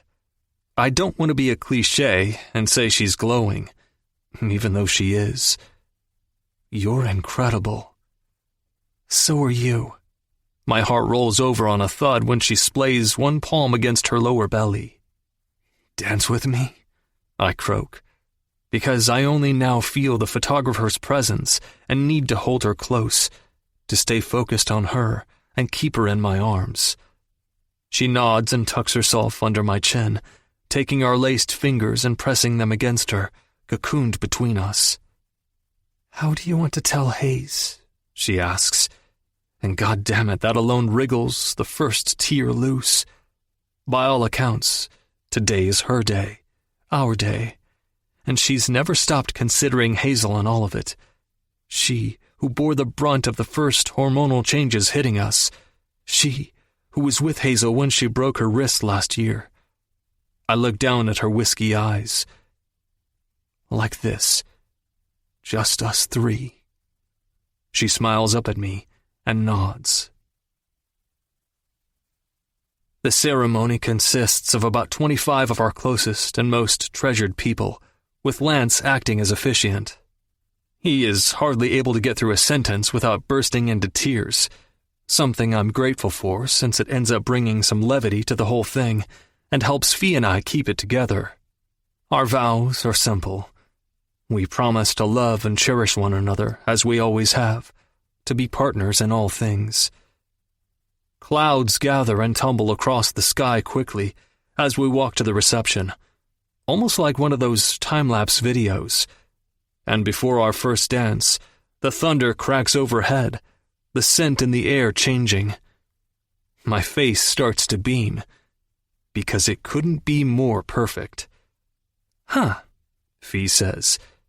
Looks like rain. This concludes Funny Feelings by Tarah DeWitt, narrated by Stephanie Bentley and Nelson Hobbs. Copyright 2022 by Tarah DeWitt. This unabridged audiobook is published by arrangement with Tarah DeWitt and was produced in the year 2022 by Tantor Media Incorporated, a division of Recorded Books, which holds the copyright thereto. Please visit tantor.com for more information on our growing library of unabridged audiobooks. Epilogue. Entertainment Magazine, Spring 2028, by Lucy Wade. Farley Jones Harrigan walks into the diner and greets me like a longtime friend. It's often been stated that she does the same to a microphone. It's impossible to find comedy's darling unlikable. Between her disarming, cavalier nature and her warm, self-deprecating grin. Even now, when our omelets arrive, she discreetly pulls a pile of Taco Bell hot sauce packets out of her purse and distributes them heavily across her $22 breakfast. Sorry, she tells me with a wince. I've been addicted since I was pregnant, and nothing else quite measures up. I'm pretty sure my local Taco Bell added a tip jar on my behalf so I can shower them in guilt money every time I hit the place. Like most young mothers, we fall into an easy back and forth over the parts of infancy and toddlerhood that we're more ambivalent about. We share pictures of our daughters, exactly 1 month apart from each other. We ooh and ah over videos. We even fall into sharing the graphic nature of our birth stories, growing louder and louder with each horrific anecdote. It's almost easy to forget that the woman across from me isn't just a girlfriend meeting me for a quick brunch, but a household name in the world of stand-up. She's also married to comedy icon Meyer Harrigan, with whom she co-wrote PTA, a film that's already abuzz in awards talk. L. Farley, critics are saying that your film is like Bad Moms meets Crash meets Silver Linings Playbook. F. All masterpieces, in my humble opinion. L. What inspired PTA? F. A whole combination of things, really. There was one specific night when I was invited out with a group of moms and things got wild. The same night that inspired a bit in my first big tour. But when it came to writing the screenplay, we were more interested in everyone's stories. Why a simple night out maybe wasn't so simple for all of them. I think being comedians always made us curious about what makes people tick, what might be going on behind the scenes. Maybe the woman who harps on school lunches is recovering from an eating disorder. Maybe the woman obsessed with fixing up the single dad in the class feels like she's failing in her marriage at home. L. Well, I know it resonated with a lot of people. How was it working with your husband again? F. Oof, I really wish I had some funny fight stories to share. Believe me, I had a pen and paper ready. But sadly, it was a dream. I don't know if it was because I was pregnant at the time and he took it easy on me or what, but he was wonderful to work with. Seeing him in his element is incredibly humbling. He was never afraid to dig deeper, to contrast the breast milk scene against the one of her character crying through her struggles, leaking through her bra in the middle of Target while in the throes of postpartum. He's got many gifts, and getting to share in this one with him was something I'll never forget. L. It sounds like that love and care really translated in the film. F. Thank you. I certainly hope so. It's not long after that Meyer and their 2 girls show up to breakfast, the chubby-legged toddler teetering between them. She refuses to let us carry her anywhere right now. I thought our backs were getting ruined by hauling her sturdy weight around, but it turns out it's not much better being bent over to hold her hand. Farley tells me with a laugh. There's rounds of kisses and greetings. Meyer asks Farley if she's proud of the whale spout pigtails adorning Georgie's head. Farley celebrates him accordingly. Farley signs to Hazel, age 16, who is deaf, and turns to me when she sees my curiosity. Just telling her I love her dress. She says I can borrow it. Having a teenager has its perks, honestly. Don't let anyone scare you about those years to come. They're a happy, unassuming family, which is somehow what makes them extraordinary. The end.